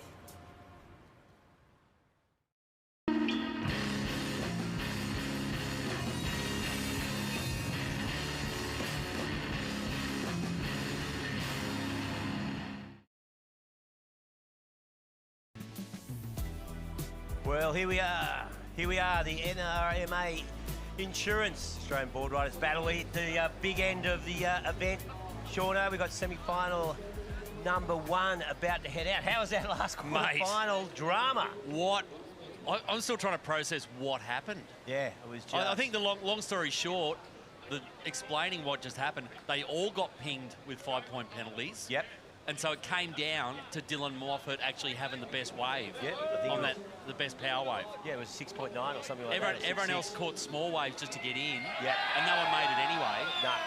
And Narrabeen won it on the strength of Yeah, they his snuck 5.93. in. So there it is. The semis are underway. The lads running down for, what is a pretty huge semi. Big opportunity for some of these clubs. Yeah. There are some of the smaller clubs still floating in the draw here. I'm looking at Peninsula. I'm looking at Seaford. And even Sandon has come through with a shot at this. They are against some big dogs, though. North Shore, there you go, in the yellow, and that'll be Al Reginato teeing off. Yeah. Byron Bay and Avoca. They're the 3 big ones. Yes, they've all won the event before. 3 previous winners there. So, yeah, Seaford, Sandon and Peninsula. Can they rattle the cage and send a couple of these more fancy clubs out the door, out the window? They've got to knock one of them out to get into the semi. Yeah. I don't know. Sandon have been looking good. Sammy Lowe taking his time with the rock off. I don't blame him. Tide's right in now. Yeah. Losing a fin would not be a great result. Not at all. So, yeah, we've got... So, Will and Watson heading out there for Peninsula. Dakota Walters for Byron Bay in the white. We've got North Shore, Alistair Reginato. Yeah, we're in the yellow. Lennox Shell. I've been around for a while. In the blue for Avoca. And then the big dog, Dion Atkinson. Seaford in green, and Sammy Lowe, as Shauna said, heading out the Sandon points. So, a lot of familiar names in that list read out. So, yeah, should be an awesome semi-final coming up. Yeah, Dakota taking his time there. The rock off a little trickier at Burleigh than it is back at home. Nice flat rock shelf at home, makes it pretty easy. Matter of simple timing, really, isn't it? Yeah, well, I'm actually surprised, mate. Touch wood, mate. Everyone's kind of nailed it. You know, all event we haven't had a catastrophe. No, I've seen a couple of dropped up feet. We've lost a fin or two. Lost a fin, a couple of scratches. But we haven't lost a surfer. No necessary stitches required or anything like that. So this is, starting to get pretty serious here now into the semi-finals. Yeah. So 3 spots going through, first, second, third. We'll make it to this afternoon's final. So what do you reckon these 6 clubs in this one learnt from watching that last heat? Oh, mate, there's one clear lesson. Hustle. Hustle indeed. Don't even think about sending a third surfer out when there's only 25 minutes left in the heat. No, for these first couple of guys in the water, get your waves. That was the craziest ending. It was like, and you could see up on top of the hill, mate, they were trying to work out what happened because the penalties hadn't been applied. No, that's right. They're all sort of like, like deer in the headlights. Did we get through? Yeah. You know, so like basically that was the short explanation of what just happened. As we see, there we go, straight off Al Reginato. Oh, as usual. How did he hang on to that? Every heat, he's the first. He catches the first wave. He was up super late into that last turn, but still stuck it. He's probably going to stay out there. Look, he's still up in the cove. Yeah. So, and he's the guy for North Shore. Like he sets the tone, mate. He has never failed so far in this event to drop a 7 as an opening score. Yeah, but the short explainer for what just happened in that last quarter final, which was one of the craziest things we've ever seen here, was North Shelley were through. They were in first. They were safe. They were all back. Yeah. But all 5 other clubs got pinged with the penalty, and 4 of the clubs, in their haste to get back in, had just chased a small score. Narrabeen chose not to try and get back in. They stayed out to try and get a better wave. They got a better wave through Dylan Moffat, and that bumped them up from 4th to 3rd. Yeah. So, and then we saw Dane Henry just overtook Trig Surfer there in the run, and then it was that sort of cruel. See that cruel reach of the finish line, and I think Borno was counting down. I think he got to 4 seconds to go, and sorry, mate, you didn't quite make it. Yeah, well, it didn't matter. Kingscliff got through anyway. Yeah. So we'll see Dane Henry and the Kingy crew. Yeah, oh, he did make it. Okay. Oh, our clock was a bit off. So they gave Dane Henry the make there. The there you go. Yeah, always go with the hooter. Can be. I remember once the. Kelly Slater blowing up at us. Yeah, blowing us down at Bells. That was. Sorry, mate. I was just counting it down to. Mate, the clock. it was physics, mate. It was just. Here we go. This is Willem Watson for Peninsula. Unusual Mate, fall off. that is like the first time he's fallen all event. Yeah. Okay, Al Reginato locked in a 7 with that 2-manoeuvre wave. Just smash, you know. Such critical surfing. Where is he? Oh, no, he's still there. You can see him in the middle of the screen. Well, yeah, there's a lot of time to go as we see Willem Watson. He grabbed this one straight after that. Oh, he's got air rev and not out of that not one. going to stick it. Well, so it puts him in actually, he's going to be fair way in. He's going to have to paddle back out now, so that hasn't worked for him at all. No, he had that 0.95 in his first wave. So a couple of throwaways there. There's Alison Reginato on screen. He'll be looking at the beach. Well, they might be sending him in almost. You can see, oh no, he's going to sit and wait. Wide. Yeah, it was only 6 minutes into the heat. I think he can afford a bit of time. He's already locked in a 7, so it's not going to be too big a deal. As we'll try and boost that into an 8 if you can. And down the beach. Yep, Sammy Lowe. Sandon. Oh, big nooner there for Lowy. Unfortunately, can't get around it and can't find a second one. So, yeah, Sandon really have been the club to come from the shadows a little bit here. They've been amazing in the last couple of heats. But a bit of work ahead of them because they've got to dislodge a previous winner if they're going to make it into the final.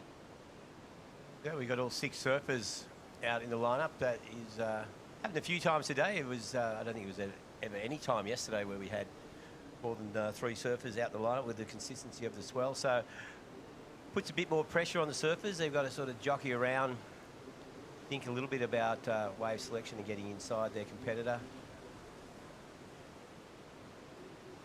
So yeah, the opponent's 6 surfers out there. It's fairly congested. El Reginato with that 7-point ride. Willem Watson had a 2.25 on his last one.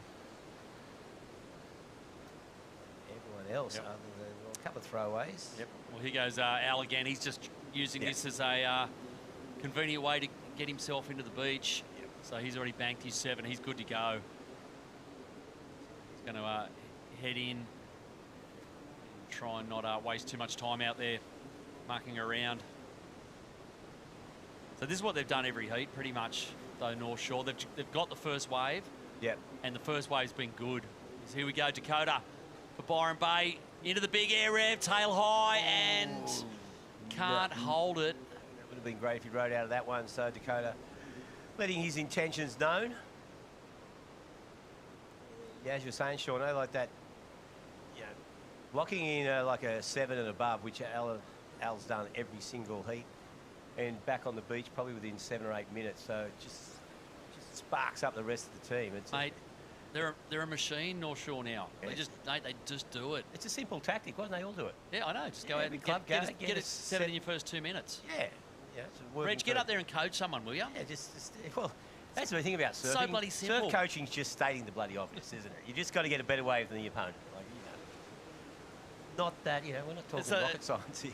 Is there a gig at the High Performance Centre for you, Reg? Or well, there should be. Master of Strategy, Director of Strategy? I think so. I think there's a lot of overpaid people there. Not like Dion Atkinson, though, just whipping around. That was a bit of a delayed turn. Yeah. Body torque through the lower half of body, but looking solid there because Dion, great surfer, former CT surfer. Yeah, he's been super dependable for Seaford for well, forever. Best surfer ever out of Seaford. Yeah. Jared Howes, a close second, you reckon? Could be. Yeah. Here goes Lowy. Again for Sandon. All these guys trying to connect up with the little inside rock runners here at Burleigh. Probably not even for the scoreboard. It's just a means to make it easier to get into the beach. Of course, Lowy, the Australian June champ. Taken after his old boy, who I'd imagine, wow. That was such a sick turn. Big nooner there for Sammy Lowe. Wow. Here's a Back replay. out that Yep. This is Lenny Chell here for Avoca. And again, another backhander. Yep. No, looking sharp on the backhand. These two goofy footers. Lennox Shell, he's been a stalwart of the Avoca team for years now. Well, it was the old father-son combo of Sammy and Lennox. That's right. For years. I think Sammy's, I'm not sure if Sammy's here or he's watching at home. G'day, mate, if you are. So pretty good starts across. Still waiting for some numbers to drop. Stace, the old North Shore at the moment, though, mate, they have not missed a beat.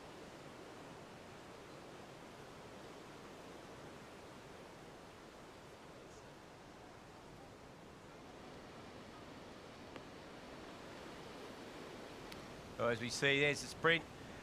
Sammy Lowe doing the Gold Coast dash in front of the Pav. And so Lennox Shell just waiting for that score to drop in. Sammy Lowe, 7-point ride there for him as well. So Sammy Lowe and Alistair Reginato setting standard with a 7-point ride in their opening stanza and locking those in the first 9 minutes. First 10 minutes, I should say, with 59 to go. So some decent scores. Lennox Shell with a 5.93 and Dylan Atkinson 4.5. Pretty sure, yeah, Dion make his way in as well.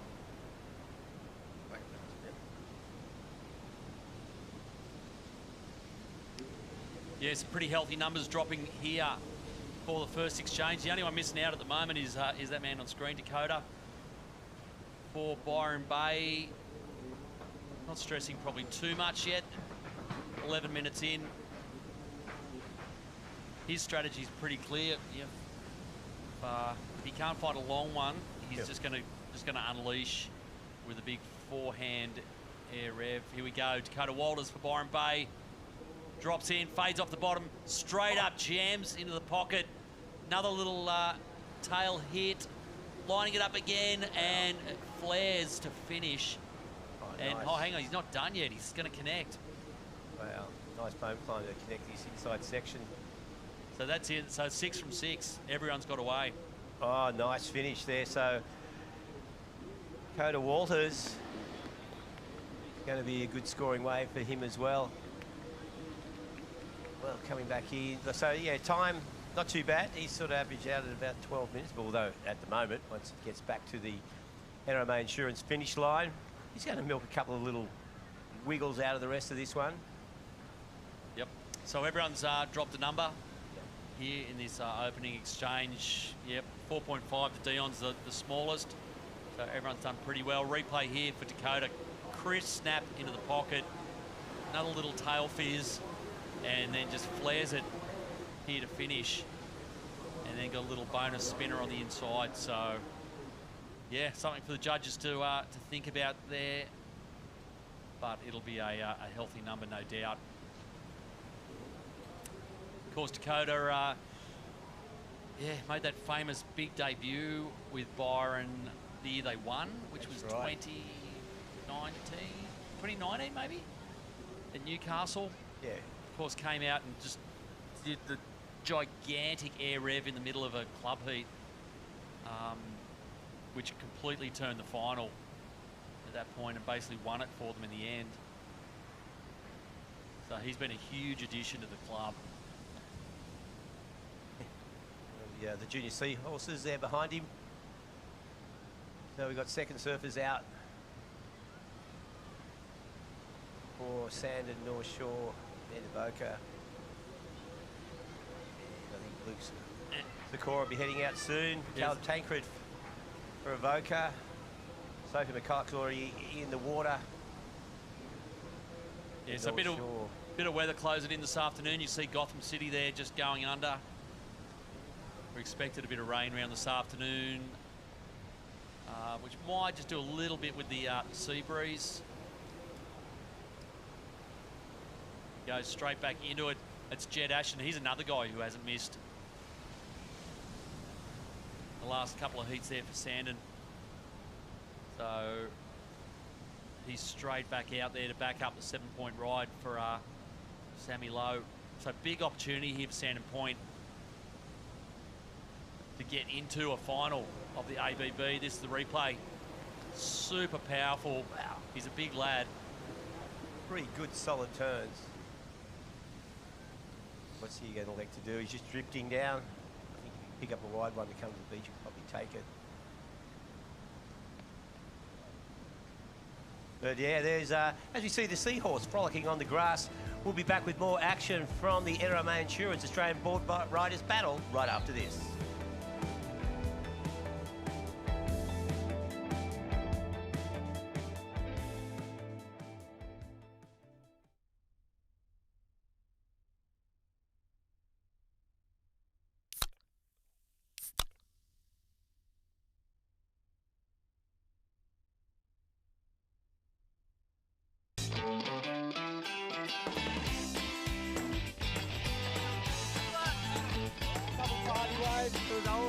I think it's always really fun when you surf with all your mates all together.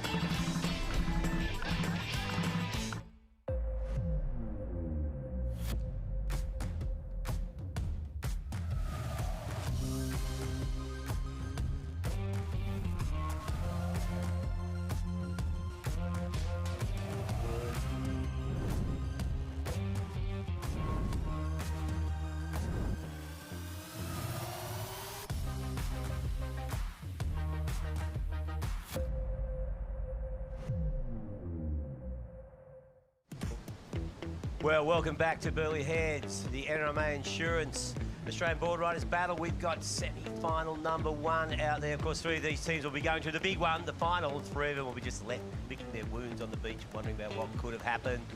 Stace Galbraith, you've been watching this pretty quickly. Here's the replay. What are your thoughts? Yeah, it's been an awesome morning of action up on the hill. Nice first turn there for Seaford. They've been a great underdog story so far this event. It's been awesome to cheer him on. Yeah, he's been good, Luke. There you go, Sophie McCulloch here on the way behind for North Shore. Just flares a huge closeout turn, but doesn't ride out, which might be kind of critical. She'll probably have to go back out now and look for something. Jed Ashton, hey, he's been good, Stace. Yeah, you mentioned that earlier, Sean. I agree. He hasn't dropped a beat. He's done some big, powerful turns like that. Plenty of control in the lip. That was wild. Big grind. He locked in a 5.3 on that. And, yeah, solid score. Probably if he looked for something big, I'm not sure if he has stayed out there. A fair bit of time. I mean, yeah, as we've seen the last, 3 heats, clubs missing out and they're getting docked at 5 points out of having pretty intense drama. And everyone's aware of the clock now, fairly paranoid about being the surfer that sits out there for 18.5 minutes and comes in with a 3.2. No, you don't want that. You don't want to be that guy, Reg. Do not want to be that guy. But yeah, so rain, squalls. How's your holiday been, boys? Mate, it's always a fun holiday up here, Stace. Yeah, you know? put a surf comp in the middle of it. Yeah, that's right. Pretty cool. Yeah. There's yeah, Luke Sikora for Seaford. Actually ran into him. It's funny how a lot of crew get here. Like I ran into him down the coast surfing a point a couple of hours south of here during the week. So a lot of crew, like particularly the crew from interstate, just make a surf trip. They make a week of it for sure. Yeah, you know, definitely drive around and check the place out. Go down the coast. Yeah, I had a funny one the other day. Actually, I won't name names, but a certain somebody from a certain club with the initials NSB, now that could be 2 clubs, has got a wedding anniversary on the Wednesday. So it's sort of like make your way home by Wednesday and you're all good. So it's the same thing on the way back home. You know, you can take your time on the way up or the way home, or and there's obviously plenty of good, whether you're bringing the kids or coming solo, plenty of good waves or plenty of good caravan parks to see on the way up and down the east coast here or wherever you're coming from. So yeah, it's a full mecca. Yeah, and not a bad time of year to be on the east coast either. Yeah. Generally, you're heading into the first swells of autumn, so yeah, make a week of it. So their numbers as they stand, Sandon looking pretty good. Spent much time down there, Stace? No, I haven't at all. It's actually been one of those waves that I've always wanted to surf, where you see, you know, photos or videos of it when it's pumping, and I've seen some Aussie titles run down there with the juniors, and they're absolutely ripping. And I mean, yeah, growing up on the east coast, any right point around the world always pricks my eyes up. But yeah, it's a wave I've never surfed, but I'd love to for sure. I used to live there when I was a micro tacker when I was 6, like just across the road. to Ursula Road. Was. Oh, well, I didn't know just across that. the road from Sandon. This was, we moved out of there when I was like 5, so I don't have many. So you don't get I didn't know what I was missing. I was 0 credits, mate. I don't get 0 credits where I live right now. Yeah, I so the Sandon boys don't give you. Oh, Sean, you're back. Yeah. Nah. You're too much of a nomad, Sean. You got to drop anchor, Well, mate. look, mate. I've got in this place. I've got Sandon. I've got Avoca, and I've got Byron, where I've lived. Kind of, not bad clubs to be a part of. They are pretty cool. Yeah, They're pretty cool areas. But Sandon, obviously, like Reg, we used to do the old skins event down there. That's right. Roy Norris, RIP, his skins event down there at the Point, which was huge at the time. Massive. You know, because there was a lot of money sloshing around that event. Occy stole most of it, I think. Yeah, I think he did.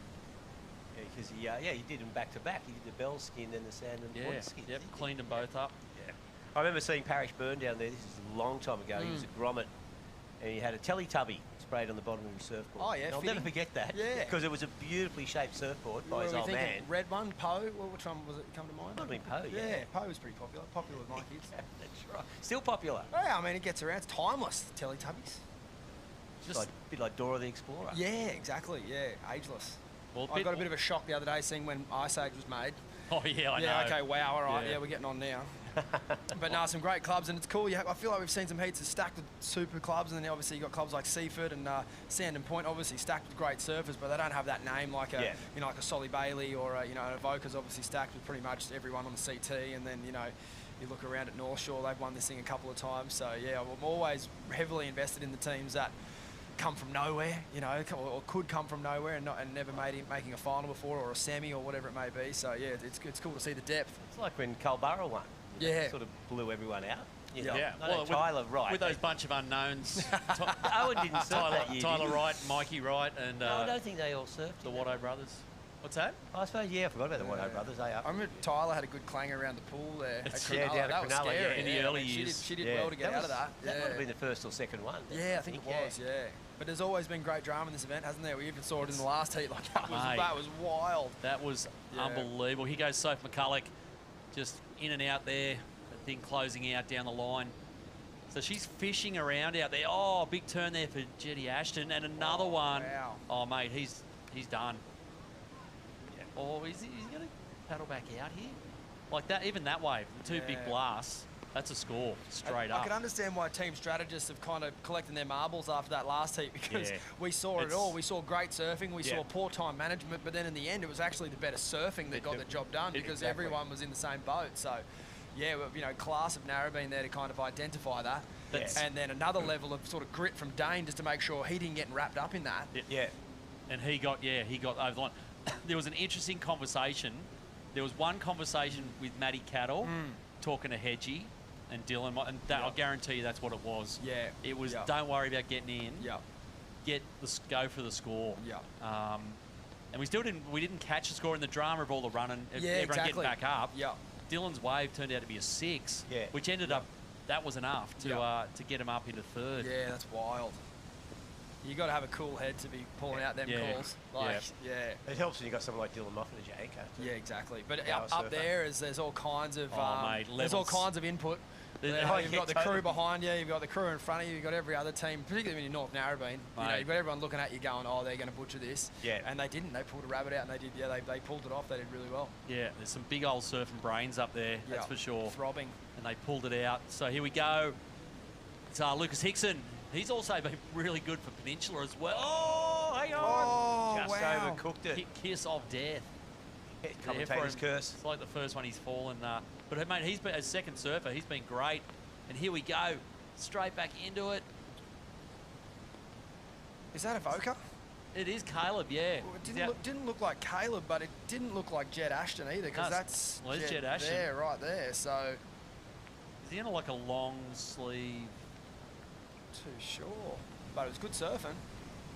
There you go. Or is that a free surf? Hard to tell. Yeah, a couple of grommets trying to. Yeah, interlopers. Make a name for themselves. Yep, a couple of interlopers.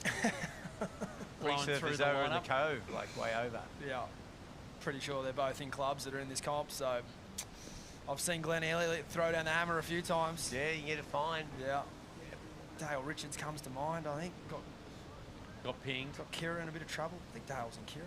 Yeah, anyway. He was in Kira. Yeah, Yep. there's like, you got to be careful. Here we go, back down the point. Meanwhile, here it's Maya Tate. She's been great for Seaford as well.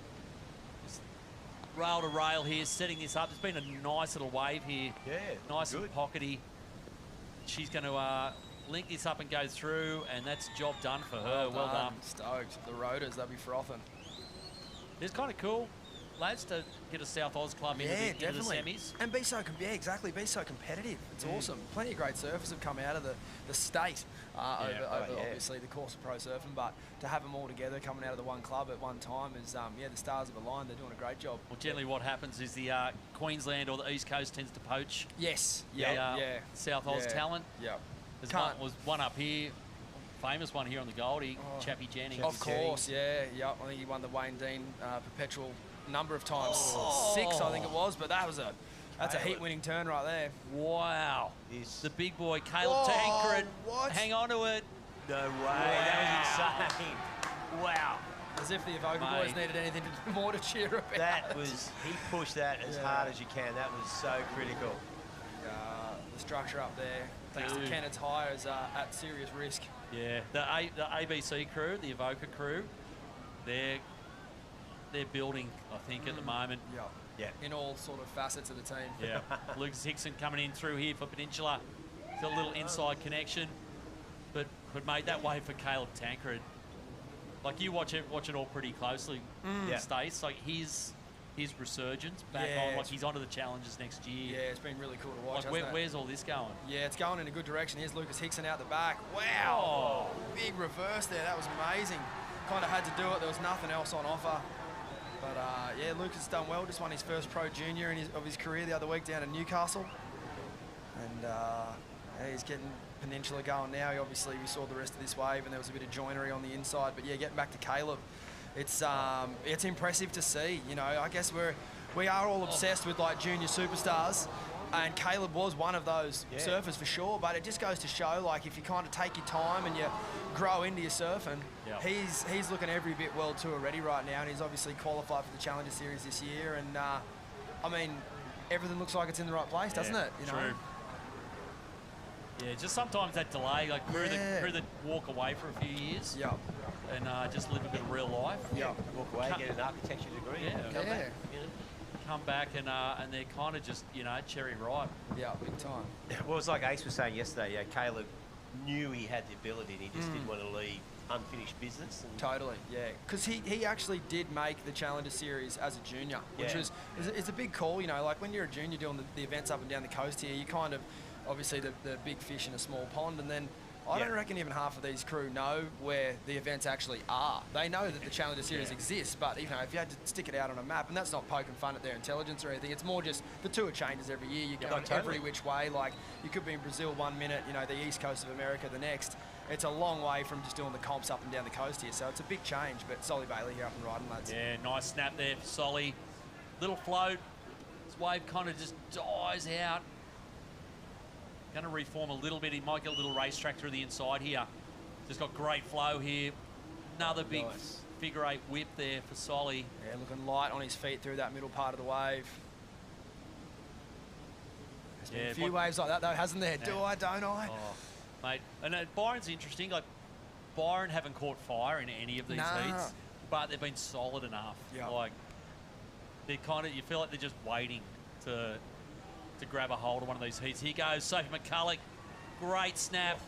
Fades again, sets it up. Look at this boldy little wave and a big finish. Should be happy with that, because that's the first heat in this event that she hasn't really stuck her wave in the first 2 or 3 minutes of being out there, but pressure didn't get to her, just hooked into those 2 turns. It doesn't look like she's going to fall, and she just gives it so much stick. They're still doing good on the scoreboard now with that, but now they've got to manage the clock well. But a team of this calibre, you think they've got some cool heads up there, Blake Wilson and the likes. That they know what to do from here. Yeah, they've burned a bit of time, so they're half an hour in for 2 waves, but they're going to be 2 good waves. It's a 7 for our Reginato, and you've got to reckon that's going to be close to a 7 again for Soph. So looking good on the scoreboard, like you said, Stace. They're going to have to make it up a bit on the clock. Yeah. Taj Hare here for Sandon.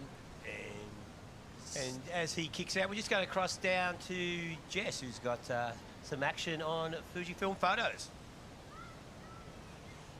Guys, you would have seen all weekend long the Fujifilm photos frame that feeling on the broadcast all weekend. Some beautiful photos that are being captured, but down here on site we also have an activation. This is the beautiful Karen next to me. Karen, talk to me about how we can get involved with Fujifilm photos this weekend. Yes, we're really excited to be here. This is our first ABB and we're here taking photos for the weekend. So we encourage you all to get down and jump in our deck chairs and take a photo. We do have a kiosk, so we're printing them out live here today. So you get your little photo to take away and put on the fridge. There's also a QR code on the back, so if you sign into that QR code, at the end of the month you might get drawn out to win a competition, which is amazing. So we've got our shirts in green and we've got some girls that are actually walking around taking photos. So if you see them, get your photo taken and also scan the QR code to enter the competition. Let's capture that feeling. You can come down and get an Instax as well. Who doesn't absolutely love one of those? If you go into the running, first, second and third get to win a camera. So come down, get amongst it and come meet the Fujifilm girls. Thank you, Karen. Thanks, guys. All right, thank you, Jess. Look, there's 3 deck chairs down there. We can go down and get a portrait. Boys are on. Guys. Yeah. We can hand them out. People can put photos of us on their fridge. The official team shot. That's right. They would love that. I just organised all my little Fuji Instaxes at home the other day. It was very therapeutic. Had a couple hundred of them, I reckon. Oh, did you? Yeah, and just went through them all. But I'd love one of you boys in the deck chairs from a fridge. We're down there. Speak to my agent, Stace. Right. Yeah. Big day rate. But mate, talking of Caleb Tancred, I think Binsy's got him up there, mate. Sure do. Man of moment with me right now, Caleb Tancred. We can't hear ourselves think. An 8.83, one of the waves of the event so far. How'd you feel hanging on to that last turn? Yeah, I definitely, when I fell back, it's just the first thing that comes to your mind is just everyone here, their reaction if you do pop back up. So yeah, stoked to ride out of that. The heat before us just then, we saw 4 of the teams not get back in. How much does that play into your tactics? Did you guys talk about that? We've got to be quick around the course? I guess we're trying to just... Oh, here's the replay. Talk us through it. I missed the first turn. Oh, looking a bit stiff there coming out of it, but yeah, stoked to ride out of that. And when I was coming in, I was just trying not to get too excited at the section because, yeah, I'm not surfing much these days, but when I do, I just get overly excited and, yeah, trying to stay on my board. Yeah, tell us about that, because you stepped away from competition for a couple of years and now you seem to have come back better than ever. You've taken some wins on the QS and now you're digging deep for your home beach. So fallen back in love with surfing? Yeah, I definitely never fell out of love with it. That was just the easier conversation with people. They didn't question why I stood away. So yeah, I definitely neglected the sport for 5 years, not knowing that, knowing that I could be there, but I can't right now. So stoked me back and giving it a red hot crack and see where we can get to. Yeah, pretty controversial to go away and study and get a job and experience real life, but turns out that can serve you well. Yeah, me boss is actually here. He surfs in North Ave Fraser, so yeah, landed in an incredible position after my 5 years of study, and yeah, loving where I'm at in life at the moment, juggling full-time work with the QS. And what does 2026 bring for Caleb Tancred? See how high we can go on that Challenger Series. Well, best of luck with it, mate. Best of luck for the team today. Thanks, Minzy. Cheers. You beauty, back to you guys in the box. Well, there you go. Not too many guys on the QS balancing full-time work. He's got a bit going on. It's a funny one. You see the boys jump in, whether it's a degree or maybe on the tools or whatever. It's a pretty good litmus test. If you can't beat your boss, then you know what path you need to choose. Well, that's exactly right. Fraser DeVille would be a very hard boss to beat. He's a great surfer. Totally. At least it makes for an easier conversation when he goes, look, mate, I need 6 weeks off. I've got to go to Toledo and Huntington. Yeah. Hang on, let's just have 30 minutes out North Ave real quick, and then that'll decide whether or not you're going. Yeah, Fraser's an awesome surfer himself, so we just saw he was part of that chaos in the last quarterfinal. Was indeed. So like that's 8.83 for Caleb on that. So yeah, definitely that's two eights we've had in this heat so far, and looking down towards Byron, Seaford, Peninsula. Yeah, the scores are sort of sanded out in front at the moment. Broken away from Avoca, a 4-point lead early days, so not that early as far as the clock goes. We're right on the halfway mark, and we've got, no one's locked in 3 waves yet. No, the Avoca crew getting amongst it up there at the top of the hill. They're pretty happy with where they're sitting at the moment. In second place, just on 2 waves. So they're looking really solid. It's kind of Seaford that are powering with the time, but they really need Harry to step up. Yeah, here. I know. They're Yeah, just 'cause sort they're- of, you know, they're kind of on the opposite program. Yeah, they just had, 4.5 or 4.4, so 3.7, so they haven't broken that 5-point barrier. So for them, yeah, the time's all good, but you want to be sitting on higher than 13 points after 3 circles. Yeah, KP. It is KP flaring. This thing bowling up, and the big critical snap to finish. Yeah. So the old legs really pushing through that turn there. Thought they went too straight for a minute there. But they got it together. Well, generally KP's throwing himself at 8 foot lips. Yeah, exactly. Not 2 foot lips. Yeah, underneath him. So, and this Taj here is already sitting on a 5.95. So I don't know whether that last wave will be any better than that, but either way, mate, Sandon are looking pretty good.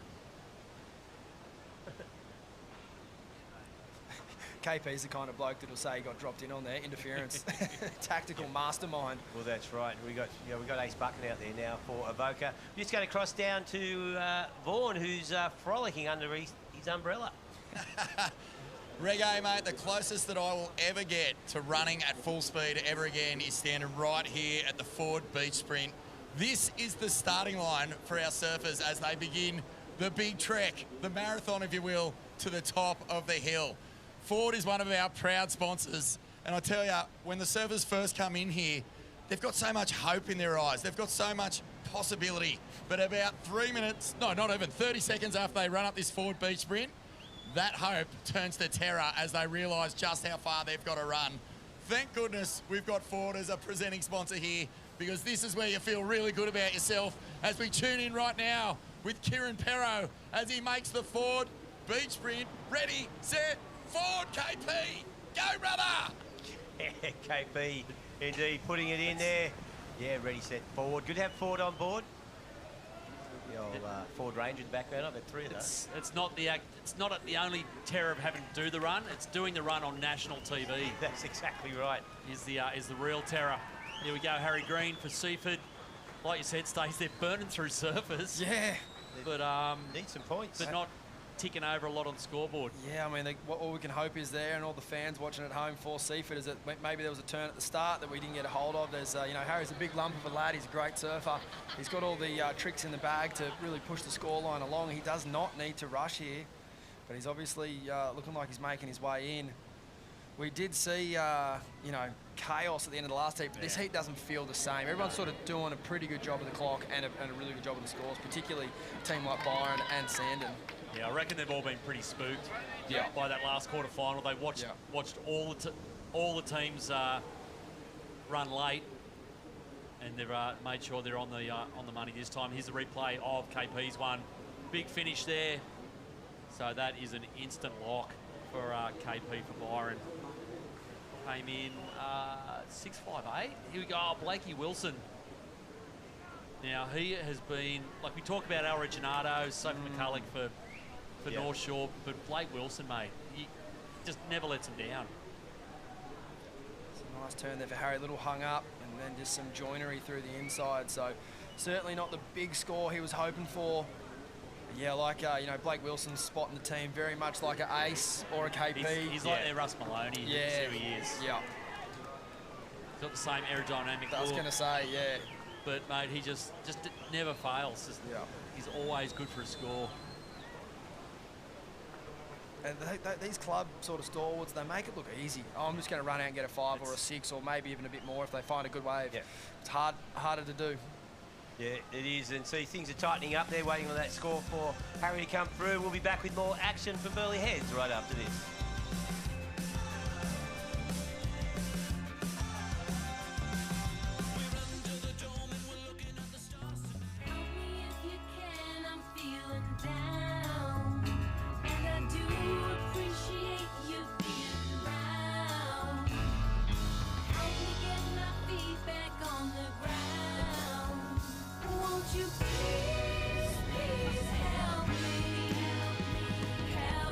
We've helped Australians for 100 years.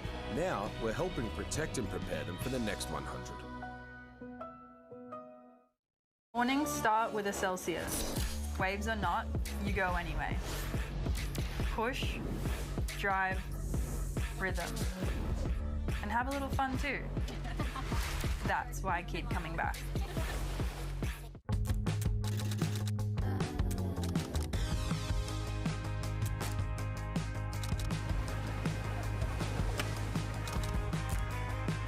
Moments worth waiting for.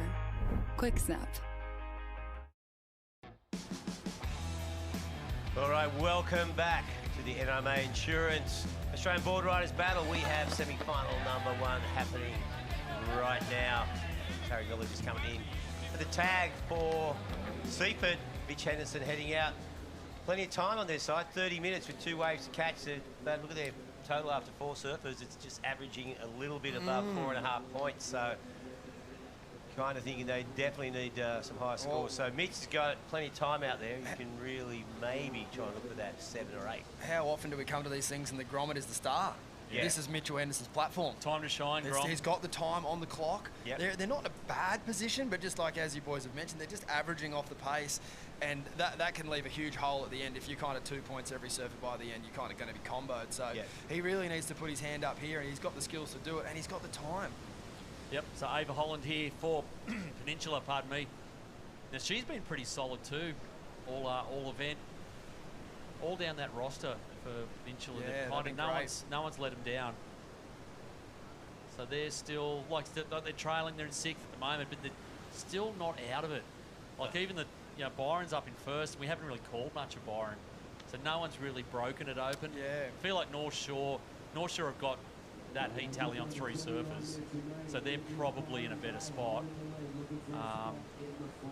But it's still, and the name we haven't called Avoca for a while. Ace has been out there for a bit, looking for his wave. There's Blakey Wilson for North Shore. They're just, again, it just feels like they're just in 2nd or 3rd gear. Yeah, he got a 5 and he got it really quick, didn't he? Yeah. And he's back up and he's into it. Yeah, no one's stressing. They're just kind of cruising. The runs up are easy. There he is. Yeah, well, Ace, because we got, we saw Lennox Shell with a 5.93, so just under a 6. He goes Ace now. Adrian Buchan slicing it off the top, setting up nicely through this little inside section of wave. Flattens out though, just working hard to get vertical again as this wave steepens up a little bit on the inside, throws it up. It's just a masterclass, isn't it? Yeah, that was just nice surfing there from Ace. Because, so we saw Caleb with that 8.83, so this will be a good mid-range score for Avoca. Yeah, a little connection as well. A couple little bonus wiggles on the inside. But that's a job done for Ace. I like the old Western Suburbs Magpies jumpers that Avoca have adopted. Yeah, what's the story behind that? I saw that earlier. Oh, I think they call themselves the Crows, mate. So it's Magpies, Crows. Yeah. They're pretty close together, sort of. Pretty classic old footy jumper, though. It is a classic. From Adonicus. So, 27 minutes. So, yeah, that last wave of Ace Buck 5.78. So, 3-wave total. Is, way ahead of Season's 4-wave total. So, that's sort of indicative of the work that Mitch Henderson has to do. But that's a lot of time as well to catch 2 waves. So Ace Bucket making his way back in. Here we go. It is Lahani Zorich here for Byron. Young lady who's owned this event last year. We've worn out the tape on that one replay, or a 9-pointer from last year. Yeah. And she's doing pretty nicely here. Going to connect this all the way through to the inside, so she's done. Pretty dependable.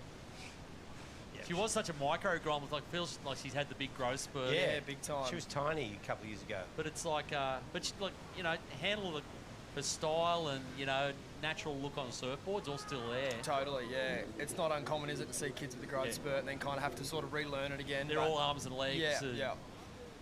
I mean, we're still learning, aren't we? Yeah, some of us are. Still all arms and legs. But no, she's certainly, bright young talent, that's for sure. Yes, she's a bit of gold. Mitchie Henderson there. ridden all the way in, so I probably reckon he's going to bank that one for Seaford. So Dion's going to have 20 minutes out there. Yeah. As the power surfer, but he's probably going to need a Gonna need a 15 big out of score. 10. So there goes Ace. His wave of 5, 7, 8. Evoker up in first. So at the moment, you're going on. You're looking at the current standings. It's going on, you know, status. Evoker, Byron, North Shore, first, second, third. Oh, here we go. Narva Holmes. Yeah, just got hung up there, unfortunately. For Sandon, who is still well and truly in this. Yeah, big time. It is just one wave, even down to Seaford, you know, Mitch Henderson, he can get it done. And then Caden Fowler's had some amazing rides this event so far as well. But again, very much for the stories for the clubs from the South, Seaford and Peninsula, they need to do on their next wave, and they need to do it pretty convincingly. Yeah. But certainly, well and truly still in it, by all means. This is not a write-off. This could end up being really competitive between the sort of the 5 clubs there at the top. There we go. Mitchell Henderson did get a decent ride there. He is looking to come in, so that's a 5.3. I mean, there you go. Well done. Being up in a second, they've got to hold on to it, but they're there for now. So they're going to give their power surfer about 20 minutes by the time he hits the water. Yep. So the one see might be a bit skinny on the clock for the Evoker. So that's the grommet just went out then. Noah Hartney. So he's the 4th surfer. So they've got to get they've got to get 3 more waves in. So they're going to have to hustle a little bit. See what the grommet can do for them. There's Lahani for Byron. Cruising on up. Where's the seahorses at? Yeah, Groms. Great mascot. They might have some punctures in the seahorse suits. Because they're the grommets that lost the suits. But again, another strong club. Like, yeah, we all have a little laugh about Byron being the wellness influencer capital of Australia. I'll tell you what, the Gold Coast isn't too far behind it. It's actually becoming an issue. Burleigh. but mate, people are too well up here. Everyone's there's not a lot of body fat up here on the point. Yeah, if you're running around here at 5 in the morning, you'll get run over on the footpath. Our clothes are looking baggy, boys. Yeah, I know. They're just not tight enough.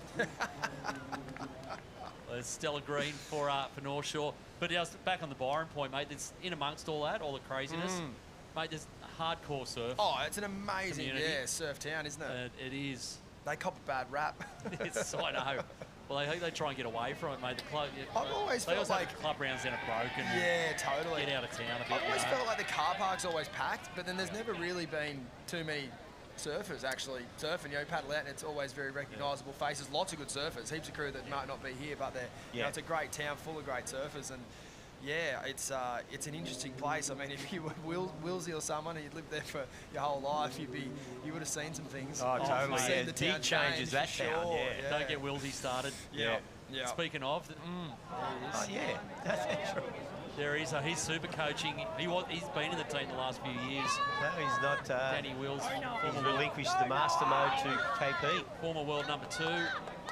But like Wills, he's a triathlete these days. Yeah, I know. So he's fitter than he was when he was on tour, and still absolutely shreds. Shredding. Yeah, we saw him surf some heats at the Usher Cup. It was timeless. Yeah, you could drop him back in the team, no worries.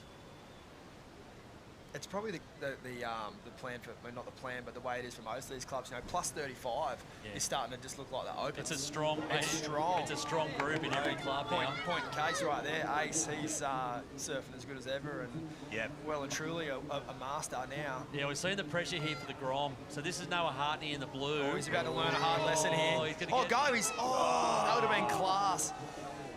So Noah Hartney, I thought he'd swung around Caden and was going to grab that. Yeah. So this is where it gets a bit tight for Evoker. So so they're going to get 3 waves here now. So Noah in the blue is one of them, and they've got 20 minutes. Well, he goes Nava Holmes for Sandon, and they're still in it as well. Yeah, they need to lock in this wave as well. This is going to be a tight finish this heat. Oh, look at this thing.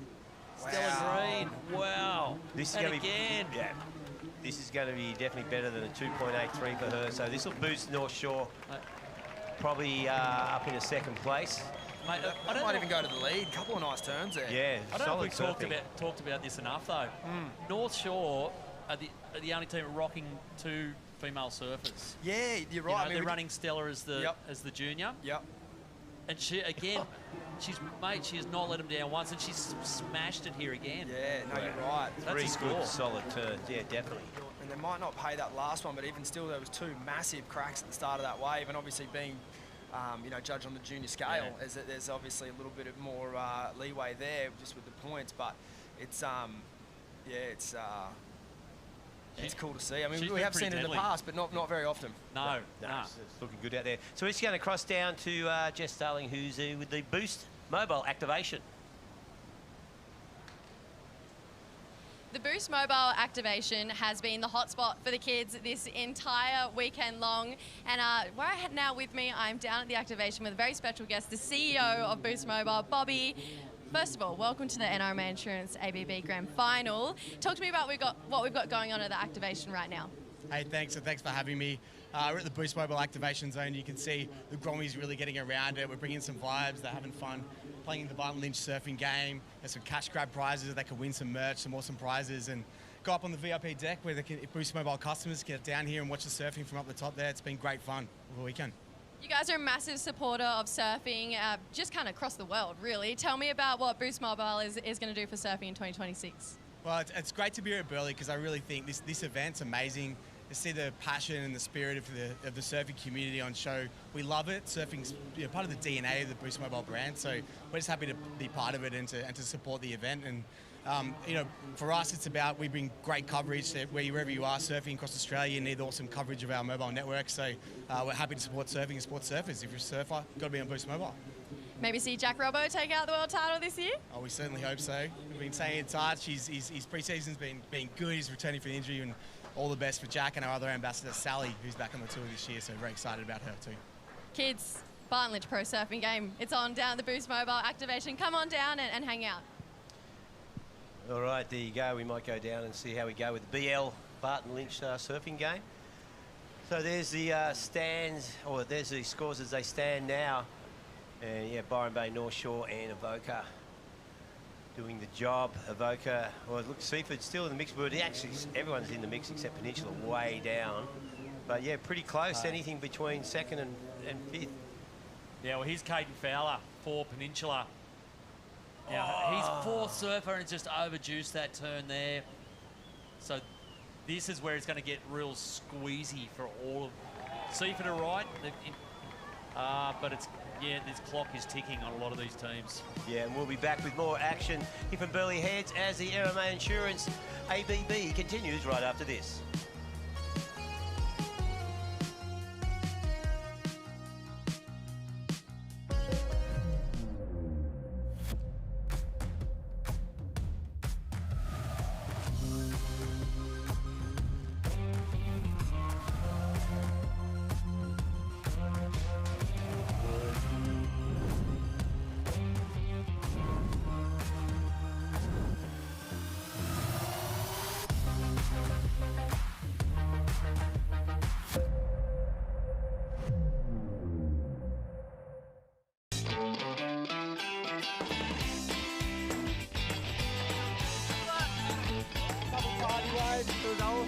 I think it's always really fun when you surf with all your mates all together.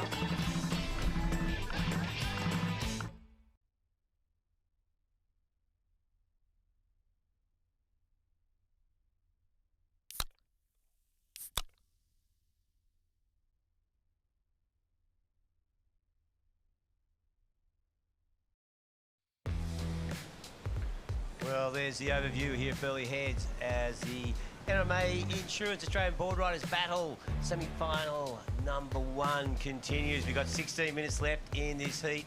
Things are pretty tight. There's still a fair few waves that need to be ridden. And once again, the clock is putting the pressure on some of our teams, particularly Seaford, Sandon Point and Peninsula, but even also Avoca. So, yeah. So, once again, I think things get a little bit panicky down the back end of the heat. Yeah, good. Here we go. This is Mac Brindley here for Byron. Nice little pocket jam. Swings off the bottom, hits it again, and just overcooks it. Oh, it's to tell you what, up the top of the hill. Yeah. Probably, even though Byron in first, you know, it's still point-wise, you know, no one's really safe. You know, look at the heat totals here. Sandon and Seaford are in striking range. You know, Avoca, North Shore, they can still get picked off here quite easy. Byron could get picked off. Just need some cool heads here because that pretty much all these teams here. So Byron, North Shore, Avoca, they've got to get 2 surfers in and out. Yeah. Seaford are up to their power surfer. I think we saw Mitchell Henderson come in. Yeah, he's in. Yep. Oh, no. Who's that? This isn't good. Oh, no, wow. for Byron. This is Mac Brindley, Byron Bay. heavy. That's a swim around job. And you know what? It's actually not. Yeah, get after it, Grom. Mongrel up. That's sweet. So he's going to have to go and get it. Yeah. Yeah. And then he's going to have to paddle in. Ditching it. Like swimming in from there. They're kind of sweet with points. He just needs to be careful of time. Yeah, he's just got to get in. Swim it in, you reckon? Yeah, I reckon. Well, he doesn't need his board to cross the finish line. He's just got to get through. Yeah. But he's got to come around. It's going to be the problem. It's big swim from there. It's the 500 metres freestyle. That's right. It's a full Kai Hurst. Yeah. Look out, Ironman action here. It's often not a practice discipline of surfers, is it? Swimming? No. The swim isn't probably. It's the head noise right now. Yeah, knowing exactly. that clock's ticking. And you got someone waiting up the top of the hill to go out. It's kind of like a dream at this point where you want to get somewhere and you can't.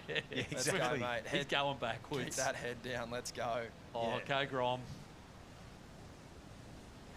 So I wonder if he had the old, you know, Dad said I can't get a surfboard till I can, you know, get my bronze medallion or swim 500 metres or something. We're about to find out. You're spoiled on the World Tour. You know, you break a board on the World Tour. There's a jet ski there, takes you back out. Even sometimes now the Challenger Series, if it's big, they'll pull some skis out of somewhere, start using them. No one's coming to get No Mac. one's coming to get you here. No. Yeah.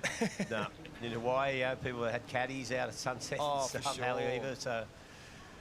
Well, here we go. And all the time, every crew out the back are just chalking up points. Yeah. They're coming at you.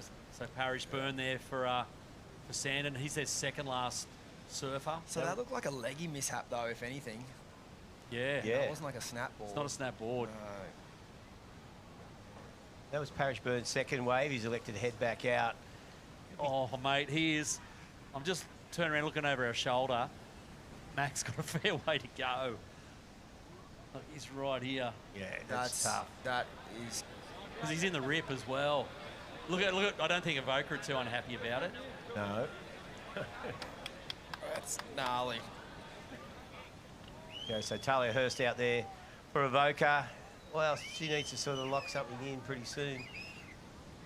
Want to give Power Surfer a bit of time to think about things, so... He's legitimately stagnating. Sorry, Reggae. Is he? He's going backwards. He's going backwards. No way. Oh. Yeah, well, Mac Brindley just swimming against the tide. So you see Talia Hurst out there for Avoca. They've actually been surfing. Talia Tebb surfed yesterday for them and surfed really well. So I'm not sure. She's been subbed out. Oh, here we go. Wow. Luke Brumby for North Shore. Then, meanwhile, amongst all the chaos, North Shore, I think, are just doing their thing. Yeah. Parish Byrne there. So this is an opportunity here for Sandon. Parish Byrne. Like Byron Bay, North Shore, and now, I mean, Peninsula are still a surf behind, unfortunately. But, you know, the top 3 teams are all going to run up the chute together. Yeah. As we see Caden Fowler on a nice wave there. Yeah, good solid turn to finish. That might even like throw Peninsula back in striking distance. So, yeah, we saw a bit of chaos in that last quarter-final. We might be getting another little bit of it here. It looks like it. You think, okay. Suppose, yeah, see, Avoca need to lock in their 5th. They've got the 5th surfer in the water, but she needs to lock in a wave, as does Seaford's Mitch Henderson. Yeah, suddenly Avoca, there we go. Oh, there you go. He's Aquamaning one. He's got one finally. Looking like a professional Ironman. The Grom's done well. Oh, he'd be stinging. Oh, that sucks. They're out the board. Yeah. Like literally. He's just done the full swim. Now he's got to do the run. So. But this is doable for Dakota. Like you know, he'll get up there around 10 minutes. Oh, yeah, for sure. So Dakota's got a decent window to go and get something. Yeah, he should be able to get out there and get away and get back in for sure. So Byron, yeah, it's well and truly still in the frame. No, I think Mac did pretty well there, you know. That was no easy task. It's it's the top 3 clubs that are going to be putting pressure now on Avoca. Like they were obviously they were always a bit slow on the clock. They needed to have a moment in there where they caught it back up, and they haven't really done it now with the 10-minute mark. They've still got, as you said, their 5th surfer needs to lock in a score. You know, it's sort of looking more like Byron, North Shore, Sandon, and Seaford at the moment. They're the ones that are kind of seemingly still duking it out. Avoca really. Their strategy will all depend on this next score, what it looks like, if it's a big score or a small score. Does their last surfer need to just wait for a big one or get in? Where are they? Well, that is way down the beach. Kind of not quite even directly in front of us. That's a pretty long angle. Like, you know, the jet ski's just past us, so we're not that far down. They're not past us. It kind of looked like they were on the other side of the flags. It did, yeah. It looked like they were way down. Mate, poor old Mac Brindley's had the worst 15 minutes, I reckon, of his life. I'll tell you what, where's his surfboard? Hey, Benzie, you got him there, mate? Well, I've got what's left of him. Mac Brindley, just in case the run wasn't enough, you've gone and added a swim leg into the mix. How knackered are you right now? Oh, fuck. What happened? Did you rip your leggy off, or did your leggy break, or what happened there? I think my fucking shin came under. Oh. All right, we might call the medic and let you get your breath back, but well done, mate. Go, Byron. There we go. Well, there's Talia Hurst for Avoca. Yeah.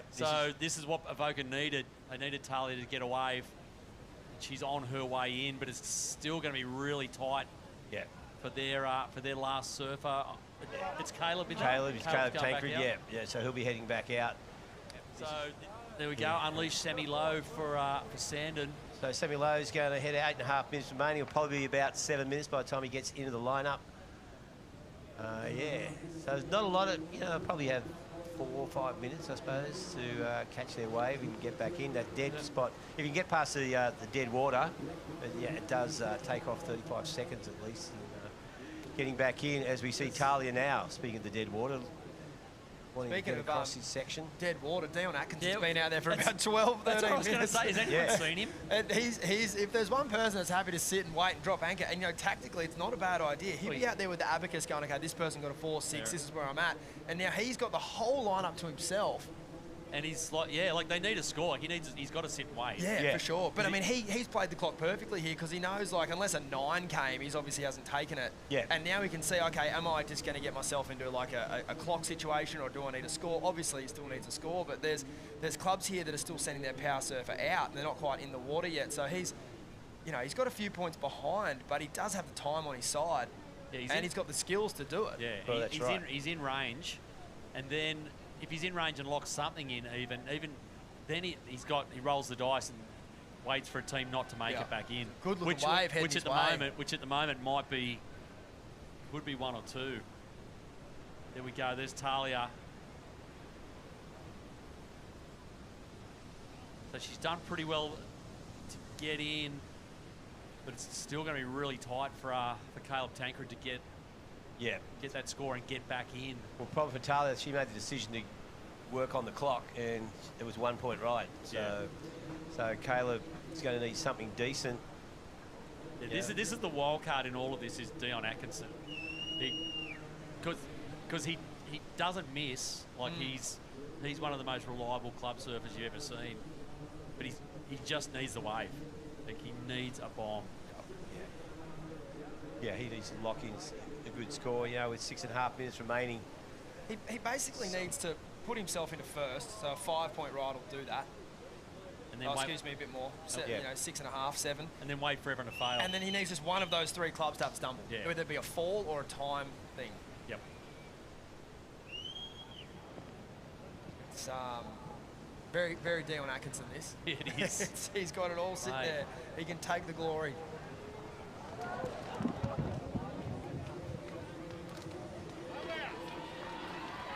There you go. So Talia's made it through for Avoca.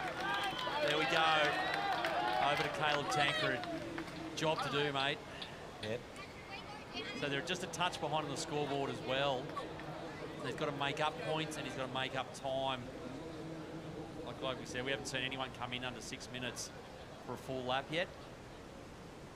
So he's going to have to do that. So Donnie's still sitting there. Going to be joined pretty soon by the other power surfers. So he has been out there for a while. Yeah, this is what's working against him now.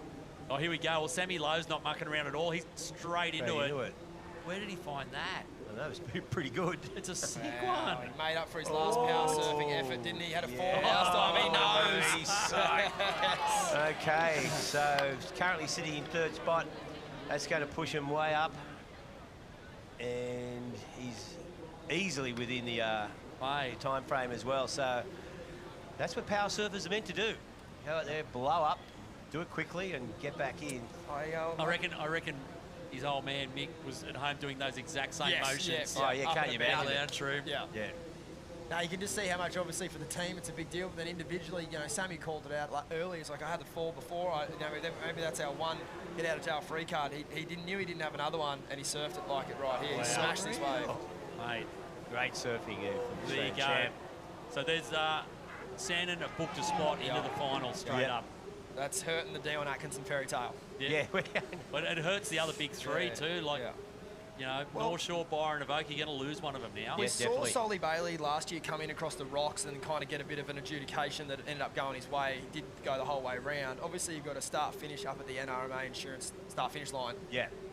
If you're listening, Glenn Elliott, you are next door, come and tell me, do you need to jump out Sodii Cove?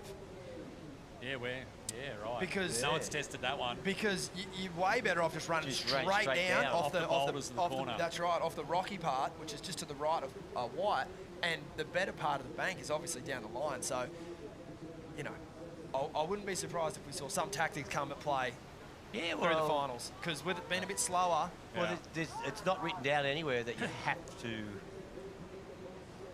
jump into the cove. Yes, I mean the start-finish line is part of the loop. Yeah, but I don't want someone to listen to us and do it. Then all of a sudden they'll I'm not saying do it. I'm saying ask the question. Yep. Oh, they do not have to go out the cove. Yeah. So I think teams like Avoca were kind of thinking, you know, I think if they had their time again, they wouldn't go up there. No. Just come in down the end here. You might end up not in first priority, but you're not going to get in otherwise. Well, here we go. Al Reginato for North Shore. So it's not the best wave he's ridden in the last 2 days. But he's making sure of things. He's okay. So that's time that. That was 3 minutes when he stood up on that wave. Here we go. Peninsula, good. Couple of hits. There's Donnie. There's the big guy at the back and unleashes. So all these guys... Yeah, they're all going to make it in. Yeah, they should be sweet to get back up the top in time. Avoca is the one. Yeah. I don't think Dion Atkinson's making it. Like, look at where he is. So he's in the middle of the dead water. Yeah, exactly. Well, Dakota's another one. Here we go, Dakota. Walters, huge stylish snap. And it rips it around again. So he's right on. He's going to have to hustle to get up the top. Yeah, we've got 2 minutes here. So 2 minutes, we've got dead water paddle. That can be 30 seconds. And we've got Chris Binns up there with Sammy Lowe. Yeah, lads, anything can happen, but the Sandon Point team, they've never made it past the redemption round. Sammy Lowe, you've just put them into the final. Congrats, mate. Oh, my God. Far out, about time something went our way. Every year we come to the ABB hoping for a big result. We've never made a heat, so feels so good just to get past round one and to be in the finals even better. So stoked. You got a fair bit of momentum going. How are you guys all feeling? Yeah, feeling good. Oh, we're in the final now. We said if we got there, it's going to go ham. So keen to enjoy it with the boys and enjoy Burleigh and give it what it's got. All right, well, best of luck and go get them out there. Up the mighty point! There we go, all the Sandon lads, very happy. They are into the final. So we've got to wait and see. I don't think Seaford are going to make it. Yeah. I don't think Donnie got the score he needed. The interesting one here, lads, is Byron. Yeah. Where's Dakota? Well, Donnie needs to put it in here. Oh, he's got a minute. He's no chance. Yeah. It's so far. Yeah. Wow, Byron are going to lose. So If Dion makes it, if they don't lose their 5 points. Well, Avoca won't get back in either. Nah, so that would Avoca be, don't. oh my God, that would be So Donnie seafood. needs to put his head down here. Donnie's got to, He's got to get going. And there's another, this bit here looks like it's makeable, but there's double the length of that straight. But look where he is. That's Dakota. Donnie's up ahead. So Donnie's 30 seconds to go. Where's Dion Atkinson? Is So- he going to be able to do this and save that 5 points? So Dion Atkinson makes it and Dakota doesn't. Seaford go through. Yeah. But Dakota smashed his wave. Yeah, right. Yeah. So there might be enough daylight. So we just don't know. We'll see what the score comes in as. There's 15 seconds, so there Dakota's not going to make it. But Sandon already in. No, there's Byron okay. He scores in, look. Take Oh, 5 scores off. in. Take 5 Take off. 5 off. He's done. Donnie made it by 5 seconds, so that was that 90-second loop we're talking about. Well, there Did it you on go. the money. But just wasn't enough, so... Well, there you go. Byron going to lose 5 points. Going to take him down to 29, but due to Dakota's score, they will survive that. Yeah. And, yeah, Avoca out the window. Coates is over that run. Oh, he thinks they're out, but he's about to get some good news, mate. You're going to have to do that again. Yeah, exactly. Yeah, that's great news. He's had two of those last-minute runs. He's just... Oh, hang on. Oh, hang on. Oh! Hang on. But Avoca aren't in either. Sorry, boys. Wow. Sorry, boys. The 5 points had just come off. I can't help but laugh. Wow. Yes, that's heartbreaking. Wow. Oh, wow. Yeah, they hadn't put the penalty on Avoca yet. So that quietened the Avoca crew down a little bit. Heartbreak. So, well, there you go. So it's North Shore, Sandon and Byron. Byron getting through even with the 5-point deduction, which just shows you just got to have some points. You can't just focus on the clock the whole time. Yeah. Well, that was a wild landing. Wow. Caleb's last wave, though. Are we still waiting for a score here? Maybe there's another twist in this heat yet to come. Oh, my God. Gotcha. Right. All right, so this is a huge score, but it's been deducted. Yeah. So an 8 turned into a 3. Yeah, exactly. That's exactly what happened. So Wow, Whoa. he ripped that wave. He did. Yeah, so that pushed him up in the third. Yay! Then 5 points to go. That was a wild. That was an emotional semi. roller coaster. Have a go at the next one. North Shelley, Labar, Kingscliff, North End, North Narrabeen, Kawana. Yeah. Second semi coming up right now after this. Yeah, it's going to be an awesome semi, so don't miss it right after this very quick break.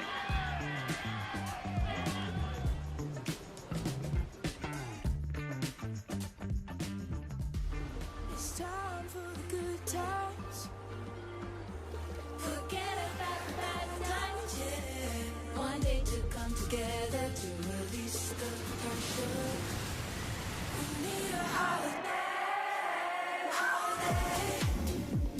Oh yeah, celebrate. Oh, it would be so nice. Holiday.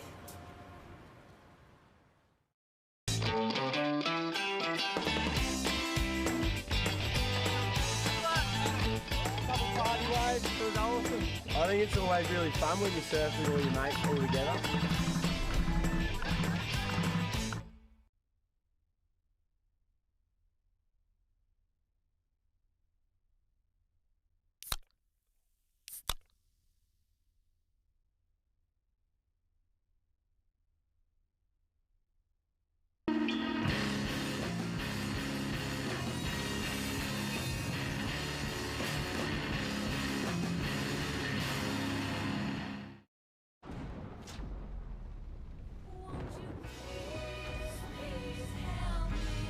We've helped Australians for 100 years. Now we're helping protect and prepare them for the next 100.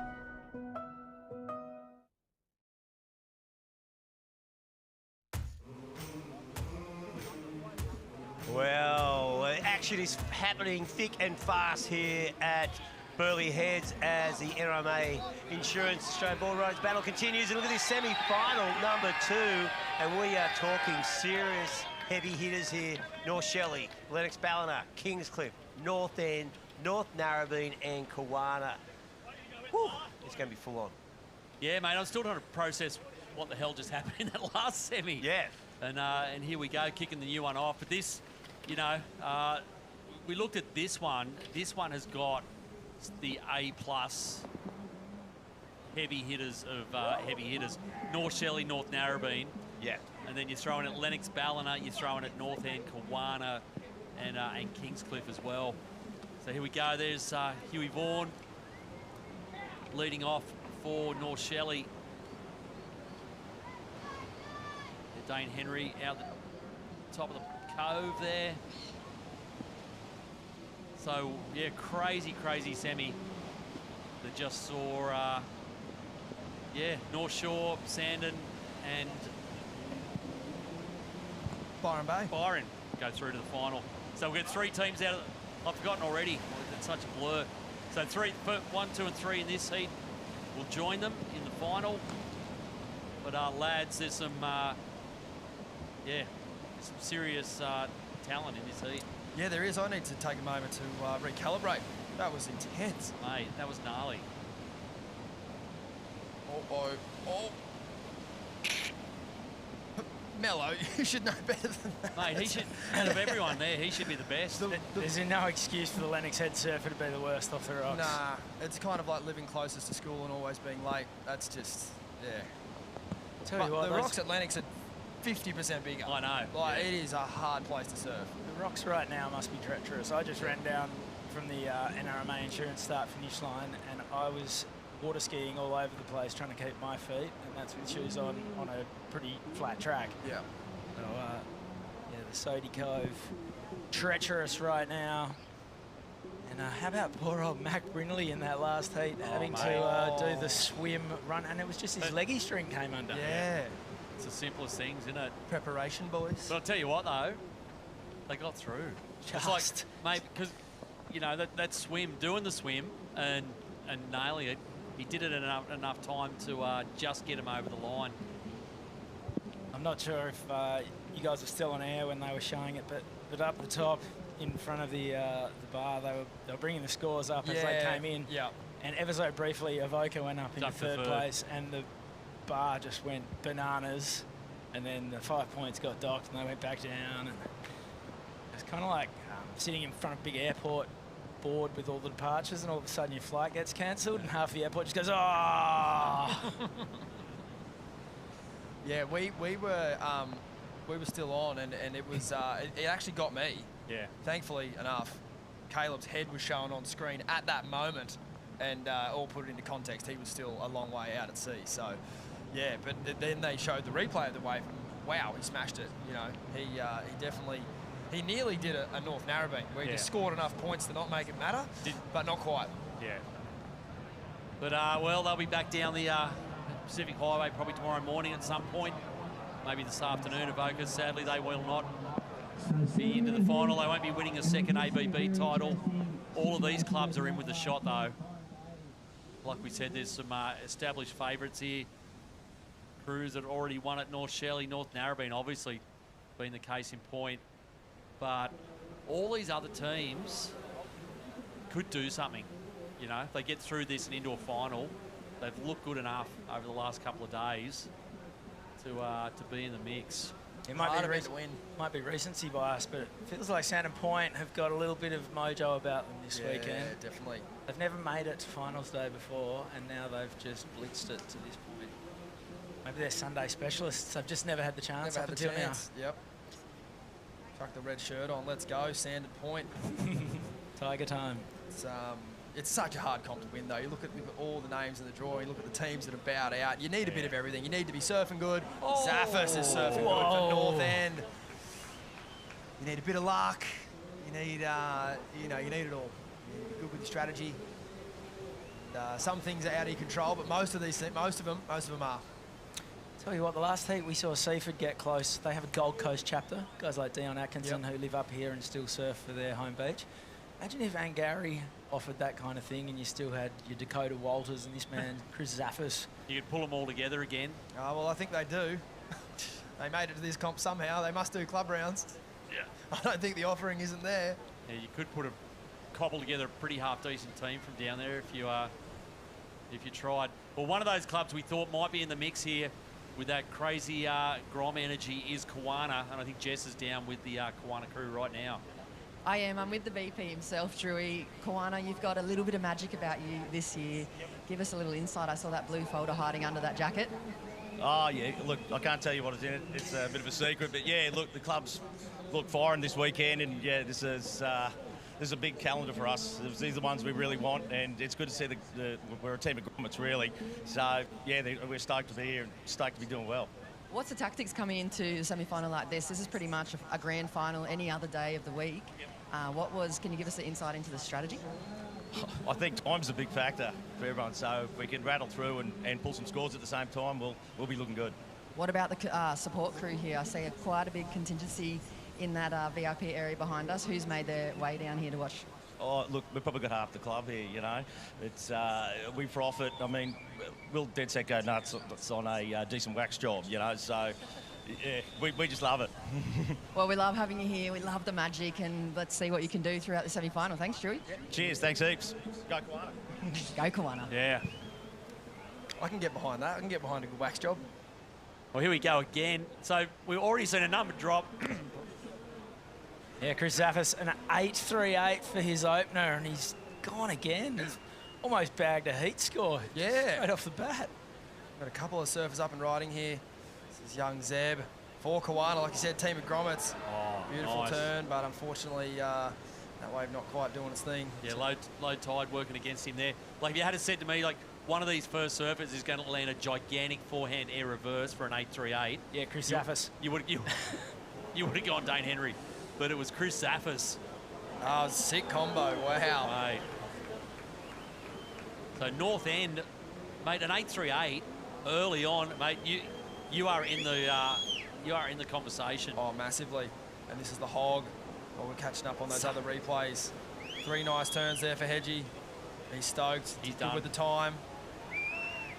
And then Kiwana's blue folder, it's almost like the briefcase in Pulp Fiction. Like, It is. What actually is in it? It's just a blank piece of paper. It's psychological. Here we go, Huey Vaughan. Couple little tail slides in a big fin flare. Wow. One outside, tube. So a bit going on out here at the moment. Early on, there's the North Shelley crew. Here we go, Dane Henry. Just unleashing for Kingscliff. And nice little finish there. So he'll help carry him into the semis. North Shelley got a pretty good thing going up in there. I, to be honest, haven't seen the surfers getting too involved with the strategy. Yeah. They've got big bro Joel Vaughan. He's kind of running between the surfers and the red-green sign. And the surfers are just purely concentrating on the clock and they're surfing, and it seems to be working. I haven't seen any of them throwing arms up or biting fingernails or freaking out. They're looking pretty well oiled down there. Mellow. Yeah. Mello's just working this thing over. It didn't look like much when he got it, but he has absolutely just torn the bag out of this thing. It just kept presenting all the way down the line. And so he's just going to join the dots and try and get this thing into the beach. So that's Lennox Balliner out of the gates as well. So you got it, scores there for North Shelley, North Narrabeen, and Lennox Balliner, Kingscliff as well. So everyone's put something on the board. Just heard the footsteps of the hog making his way back up the track. The trotters. Yes. A little razorback. All 4 of them. And good scores, like you mentioned, coming in, sitting in the chamber there for the judges. I'm curious to see where they all land. Yeah, they're thinking about it for sure. So, yeah, 6.25, Huey Vaughan, that's a keeper. There he is, Dane Henry. Mate, he'll sleep well tonight.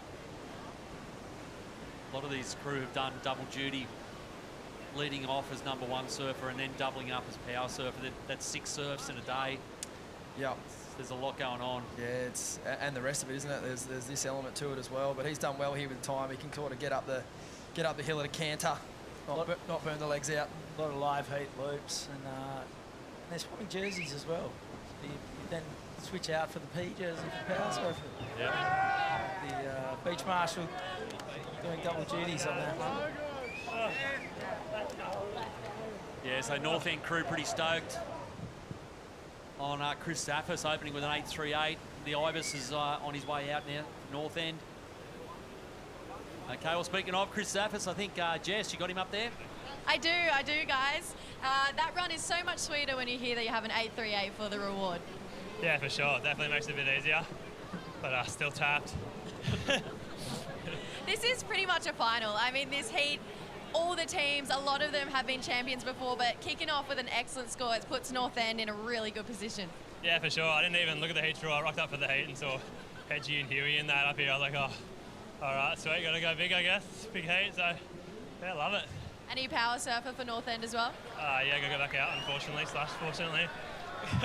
One more run, Zappers. Thanks, guys. Yeah, cheers, Jess.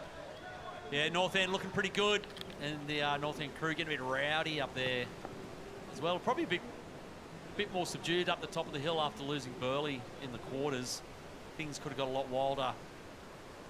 The local club had to push through. Well, unlike the rest of the clubs who hit the road and get out of here, I think Burleigh will stay well put. Yeah. They'll have some sad beers. I did see their clubhouse has been closed shop this weekend. Normally the gates are right open next to us. This year the padlocks remained in place. Secret business going on in there. There we go, Zeb Stokes. Couple of, oh no. So this ain't great for Kiwana. That just every heat they've let off, you know, Zeb's let him off really well. Dropped a number early, but he's had two falls. He had to close out and then just went over the handlebars on that one. So making life a little tough for themselves. I think the Burleigh boys at this point will be throwing all of their weight of support behind their North End brothers. Real camaraderie between those two clubs. All right, don't go anywhere. More action from the NRMA Insurance ABB Grand Final for 2026 right after this quick break.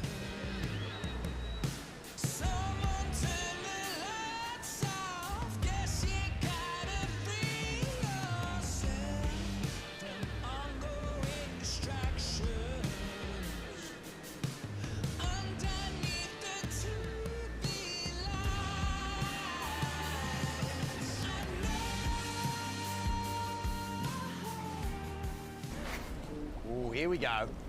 Here we go. Here we go. Here we go.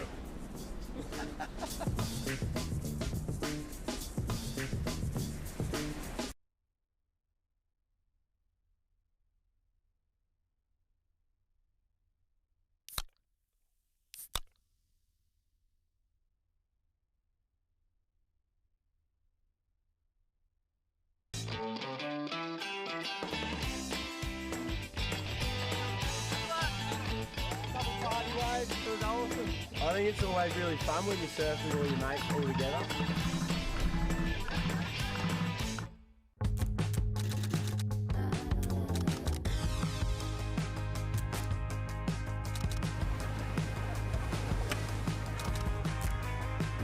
Moments worth waiting for. Quick Snap. This is the NRMA Insurance Surf Groms Big Wave Inflatable. And as you can see, the next generation of surfers are already showing off their impressive skills. This is where confidence, fun, and love for all the ocean begin. NRMA Insurance Surf Groms is empowering the next generation to feel confident and safe in the ocean through fun, inclusive, learn-to-surf experiences. The National Junior Development Program supports kids aged 5 to 16 with coaching from foundational to advanced levels, as well as lessons in ocean safety and basic first aid and water rescue techniques. At NRMA Insurance Surf Groms, kids learn through fun, group-based activities that build essential surf and ocean safety skills. It's all about developing confidence, teamwork, and all for the love of the ocean, much like here in the booth. Teamwork, confidence, love of the ocean.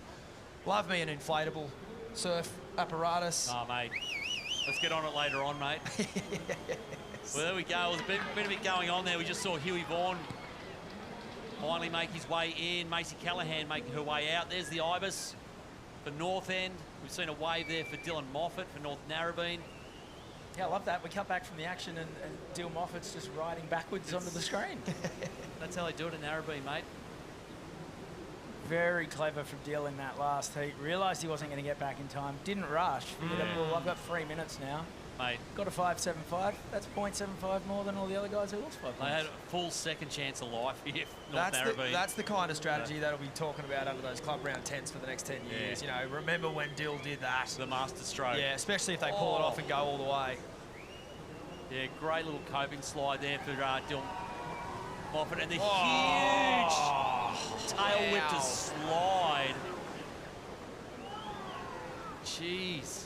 A lot of people try that turn and they don't make it look that good. That was unbelievable. Seb Finally. Stokes' first wave here, Shauna. Come on, mate, let's finish this. Let's get it done. Third big turn, thank you. There we go. So Kawana finally out of the gates. Zebby Stokes getting it done. He's going to come in and unleash his brother. So what do we got? 53 minutes. So everyone dropping some numbers. Kawana kind of dragging the chain a touch. But yeah, this is a high stakes heat here. It hasn't been a great track record for the clubs that have taken 30 minutes for their first 2 surfers, has it? It's you know, the numbers are there. It just not an enjoyable experience, you know. Snooze, you lose, mate. Yeah. This game, it's been really, really those teams that have iced scores in the opening couple of minutes have just made it easy on themselves. Avoca come to mind from the last heat. They scored really well in that first 30, but they were just always playing catch up, and even as a greater team as they are, they were just always just behind the 8 ball there. Yeah, there's the Brains Trust. Matty Cattle in the black shirt, talking to Nathan Hedge. A little bit of hardcore strategy going down, no doubt. So Davey Cathel's going out next for North Narrabeen. So it feels like for those guys, because like they had the second chance. Yeah, like, yeah. They were toast. Totally. This must feel like borrowed time. It is, and mate, it could be just kind of one of those things where everything else from now is just easy. Yep. So a 7.58 for Dill Moffat. So an interesting one for North Shelley. Huey got a pretty decent score, like you said, Sean. They banked that. He actually stayed out there. I'd be curious to know what that flag was doing. How do you let your surfer know you can go back out, but just for a little bit? You know, you did good, but try and do better, but don't take forever. Is there another colour sign? There's got to be another colour, yeah, maybe a yellow one. A little amber in between. Yeah, give it 2 minutes. Yeah, give yourself 2 minutes. But he did a good job there. He certainly didn't get lost at sea. But yeah, a 6.25 is a good score to put on the board. It's got the jump on everyone else sort of in his bracket there at the start. That's sort of in around that number. One better score there. Oh, no, that was obviously Zaff with the 8.38, and then after that it was the 6.25. But North Narrabeen there with a 7.58 from Dill. Great score. Yeah, so everyone on the board, but North End with the early advantage. Maybe they might be the Bolter club to make it into the final. So we're seeing tide starting to drain out a little bit. Just a touch of kind of squally rain wind as well. Just taking that kind of glassy edge off it. So making it a touch trickier as we get into, right into the pointy end of the day. Yeah, it's been a very southeast Queensland day today, hasn't it? Bit of sunshine, mostly clouds, bit of rain. It's meant to be torrential later, but I don't reckon, fingers crossed, that's not going to happen. I think it's just going to be like this all arvo. Full drizzle arvo. Yeah, just enough to have a spray jacket on. But on the upside, mate, all we need is waves. Yeah, exactly. So, and they're holding in. It is still pretty whackable out there. And still, enough waves to get waves for 6 surfers at a time. Yeah, we've seen all kinds of conditions at this event, haven't we, over the years? Mate. Last year was 100 foot. I think the year before was petite. And then this year's kind of perfect. It's just right in between, perfect size to show your skills. And with a good sandbag. Yeah, with a great sandbar. It's been awesome. Thanks to everyone at Burleigh for letting us take over for the weekend. Obviously, they were happy until Burleigh lost. But, hey, we've got to finish this thing regardless of where they end up, don't we? That's true. Yeah, you can't win every year. The little lull in proceedings here. We've seen crew going back up the point, just trying to get inside each other here. So, we got out like Chris Bennett's, Dill Moffat's still out there. Woody's out there for Lennox Ballina, Taj Stokes, Lockyer Giros. This is where because they've watched the last couple of heats so many teams get smashed at the end for time. This is the bit that really, you can hear the clock just ticking. Sitting there, there's nothing they can really do. There's nothing to chase at the moment. But they know probably this is going to cause some chaos towards the end of the heat. I mean, yeah, North Narrabeen being kind of the only ones here really really doing it well for time. We've seen Dill on the run around, so they're up there third surfer. Ibis is still out there for North End. But he's got one of those scores that's really tricky. You could almost come in on that. Well, he's going to look to better here. Here we go. Big Bird just throws it into a reverse. 2005 Queensland State Titles champion, Chris Bennett. Bang, and another one to finish. So that'll do the job for the Ibis. Should be better than a 4.65. That first turn was pretty nice. Lockyer Giros there for Kingscliff. He's just had something. So that's Macy out there for North Shelley. So generally when she goes well, North Shelley go well. Yep. She gets a number that generally always pretty secure. Oh, wow. That was Nice sick. turn. Yeah, we kind of we've seen Woody on the one behind as well, and Lockyer Giros. Like, we kind of look at Kingscliff, who made great strides, and think, you know, a lot of it's on the back of Dane Henry. Yep. But the rest of the team's pretty solid. Yeah, you can't just be one surfer in this club and make it a thing. You know, you do have to be really well rounded, and you're right. Kingscliff does have a lot of depth there. Mitchell James has been doing a good job. Lockie, Ava, Brad. And then they've even got other surfers, you know, in the club. Sam Lengen joined the club recently in the last couple of years. He's a fantastic surfer. Oh, Davey. Davey Cathal's down the line here. Beautiful floater. Oh, huge turn out the top. One more here, and he's cheering. North Narrabeen are on fire. There you go. Gets it done. Little 2-for-1 at the end there. Take that every day of the week. See Hedgie pretty happy about that. So that's advantage Northie. He goes Woody again. Full of bark. Great snap. Got a ton of speed. Oh, the Taipan. That board. Oh, mate. Shades of free of a dog. Wow. That's sparky, that board. It is really moving. Might have sold a few units on that one. Yeah, totally. Stoked. It's always charming to see a surfer kind of turn their shoulders at the end of the wave rather than sort of just do the standard Larry. That was gorgeous. Yeah, so it's, well, probably Labar needed it. Mello with a 5.2 opening score for Lennox Ballina. So that's going to all go way north of that. That was a sick wave there for Woody.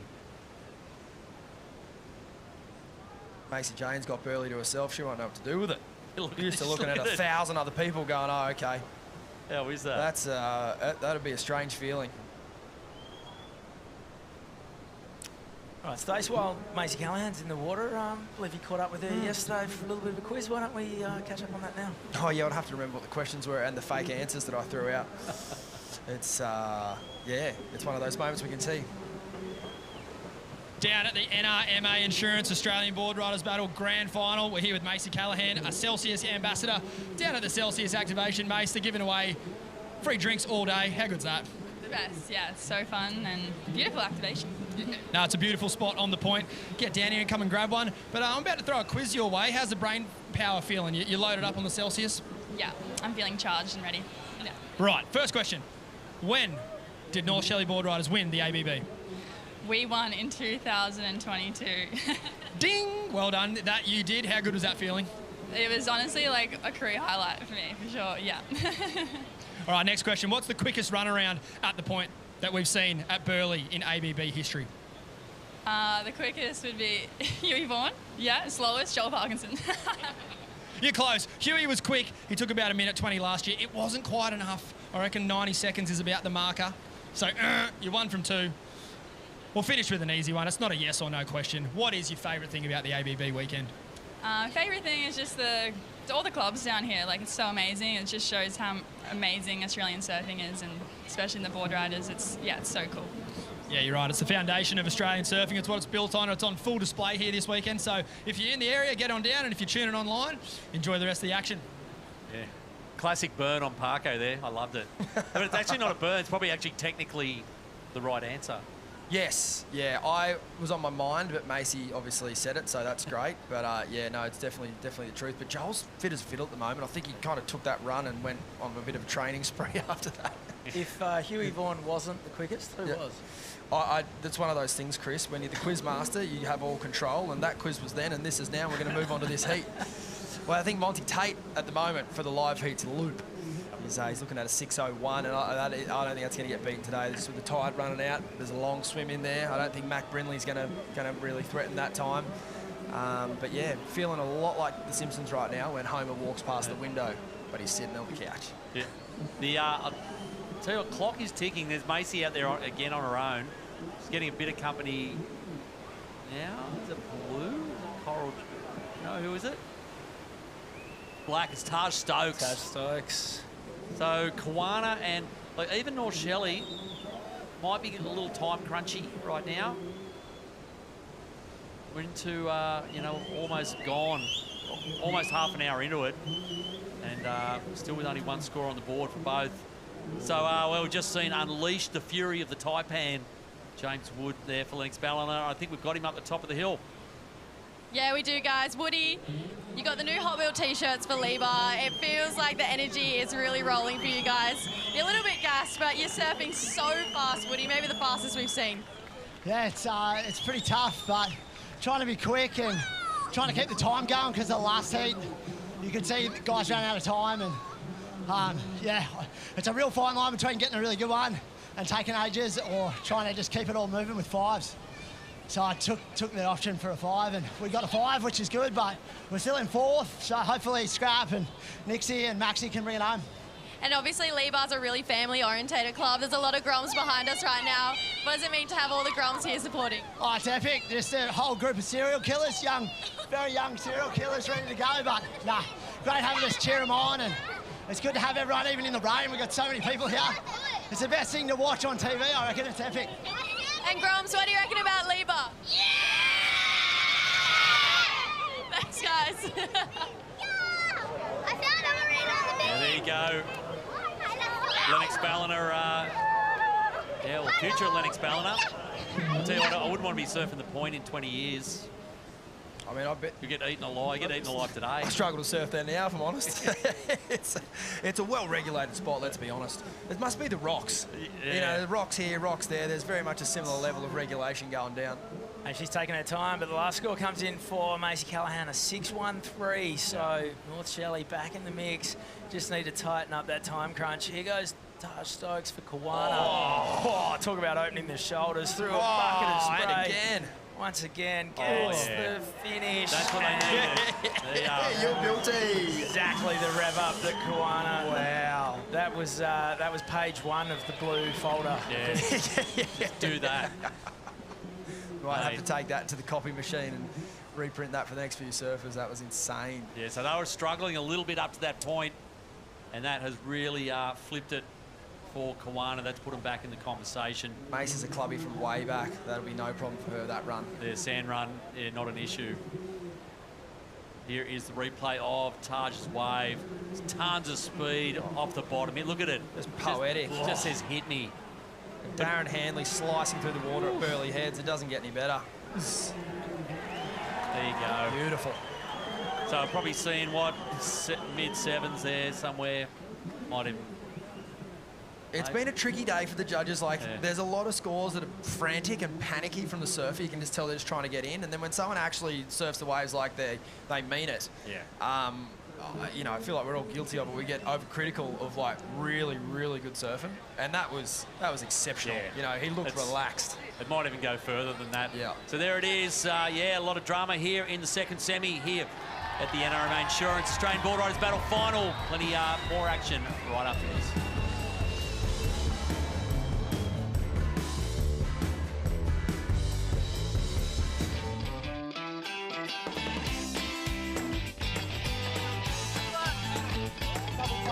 It was awesome. I think it's always really fun when you surf with all your mates all together.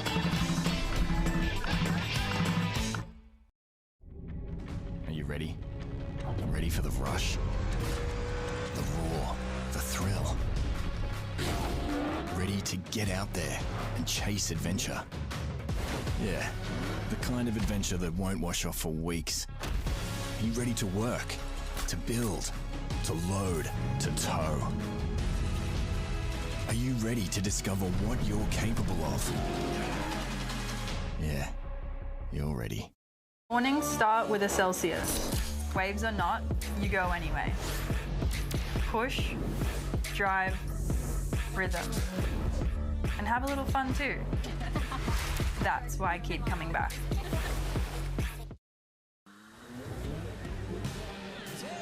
Okay, well, here we go. North End, this is Coral Durant. A couple of nice big hits, so a lot of momentum for the North Gold Coast club. She's been solid all weekend. So just keeps it ticking over there for North End. She's from the North End of Western Australia. She's from the North End, all right, yeah. The Northwest End. Here we go. This is Jagger Phillips. Yeah, Jagger Phillips for Northie. They've unleashed the Grom. So North Narrabeen starting to look pretty as well. They've got the Grom out and looks like he's going to run this all the way to the beach. So they are cruising in terms of time and looking pretty good on the scoreboard as well. So yeah, huge score. Look at that score drop for Coral Durant. It's 7-3-8. Wow, what a time to peak for Coral. Wow, and then, yeah, and a big number here, 8:08 for Taji Stokes. So that's changed things up here, Stace. Whole bra for Taj Stokes. Stoked with that one. He's, you know, like I said earlier, you rarely see a surfer look that relaxed in a team's format. Usually it's just panic stations, get me to the end of this wave and get me up that hill. But he actually, yeah, he did some excellent surfing. It was awesome to see the judges reward that. And as we see Coral here too, another fantastic score for her club. New club, but still plenty of passion for the club. And like you said, Chris, she's from the Northwest and now she's kind of over to the mid-northeast. And yeah, it's cool to see. We've all said it, it's your female and your junior really make up your team. Yeah, speaking of, Jagger Phillips just dropped a 4.83 for North Narrabeen. So they're 4 surfers, they're 4 through. I've only ridden 5 waves between them, so they have been efficient. Yeah, they haven't mucked around. So, and they've got tons of time. Look, they've only got two more scores to drop in, and they've got 38 minutes, 37 minutes. And as a junior, Jagger would be quite young. He won the under-16s at Tartar Small Fries comp this year, so he's still got a couple of years left to go. He's a super cool kid, heaps of swag, as you'd hope when your name's Jagger. Yeah. And yeah, he's rocked through this one. There's a cool little fade on takeoff there, and then just went square up at the lip. So well-earned 4th ride. This is the one. Just a little high-speed fang there, and then just whacks it. So big number there for Coral Durant for North End. Mitch James will just be hoping he keeps his board in one piece today. He doesn't want to do that swim again. So he's on his way in. So Lieber with some work to do. 2 surfers through with a pair of 5s. How's this format, huh? Like we just saw Woody just unleashing that, and you're going, oh, they're killing it, Labar, and then suddenly you look again, and they're in 6th, and then, you know, with a bit of work to do, there goes Harry O'Brien in and out. I think Jess, you got Coral Durant up there. I do have the lady herself, Coral 7.38. How are you feeling after that performance? Yeah, I'm pretty fast. But, you know, just happy to get a good one eventually and get in on time, hopefully. So, yeah, I've just got no breath, but I'm done. Pretty good welcoming when you arrive back here. All the VIPs are behind us, and there was some big cheers for you. Yeah, it definitely gives you that extra little kick to get to the finish line, which is what you need. But, yeah, no, just so stoked to be here and good waves and not the best weather, but can't complain. And what about North End? How's it representing them on this stage? I mean, it's pretty huge. There's a lot of people around. There's a lot of hype going on. Yeah, no, North End are the best. Got such a good little family in the team, and so, yeah, feel very welcomed and stoked to represent them. Well, we'll let you get your breath back, mate. Well done. Congratulations. Great performance for you, and good luck, North End. Thank you so much. Go North End. There you go. Job done for Coral Durant. Bit of grazing going on in the top paddock up there. Yeah. Sunday afternoon. Rain, hail or shine. I don't think we've lost all the Maroubra crew. That bar's open. Yeah. There's Mitch James coming in for Kingscliff are hanging on to third place at the moment, so and we haven't spoken a lot about them. They're just the quiet achievers. They've been chipping away. There's something you don't see every day. North Shelley down in 6th position. Yeah. Kind of. The hammer set to swing. Shane Holmes, another one of those linchpins of this North Shelley team. Look at this. It's Holly Williams for Kawana. Great first snap off the bottom. Again, this is a sick wave, just gouges it. So 2 big, heavy turns there for Holly Williams from Kawana. So that is job done for her. Is Kawana got, like, are they winning the Battle of Crowds up there? That looks like half that marquee up there is full of Kawanans. Yeah, there's a lot of maroon getting around in the Queensland teams, obviously. So there's a lot of North Shore support up there, and then obviously Kawana as well. So yeah, I think without them in the same heat together, they'll be cheering on the only Sunny Coast club in this heat for sure. So I think there's probably a bit of a joining of the packs. But yeah, should be stoked with that. They've been pretty good with their wave selection. I wouldn't say they've been like super quick with their time, but they've been making it count every time they're out there. Yes, Evoker have probably had the most impact. Their fans, or the club, but it's only during their heats. Then they vanish. Yeah, clears out up there. Yeah, someone's apartment's getting real busy at the moment. There's Harry O'Brien for Lennox. Quick in and out, just lost a little bit of momentum here, Lennox. Feels like this whole heat's just lost Actually, a little bit of well, momentum. North Shelley, I reckon they're kind of look at Russ. If Russ is looking semi-stressed, then you know there's a bit of worry going through. What are they down to? 32 minutes. They've got 2 waves in. This happened last heat, though. I saw Joel Vaughan running around out there looking pretty panicked, which was rare for him. He's usually stone cold. And he got his nerves settled very quickly by an excellent ride from Shane Holmes. You can sort of, you know, no you need to panic just yet with Holmes in the water. Yeah, there's Holly Williams coming in for Kawana. So that was a 6.28 she got on the last one. So that has well and truly. So that's taken them from, they're basically last, and now they're up into 3rd.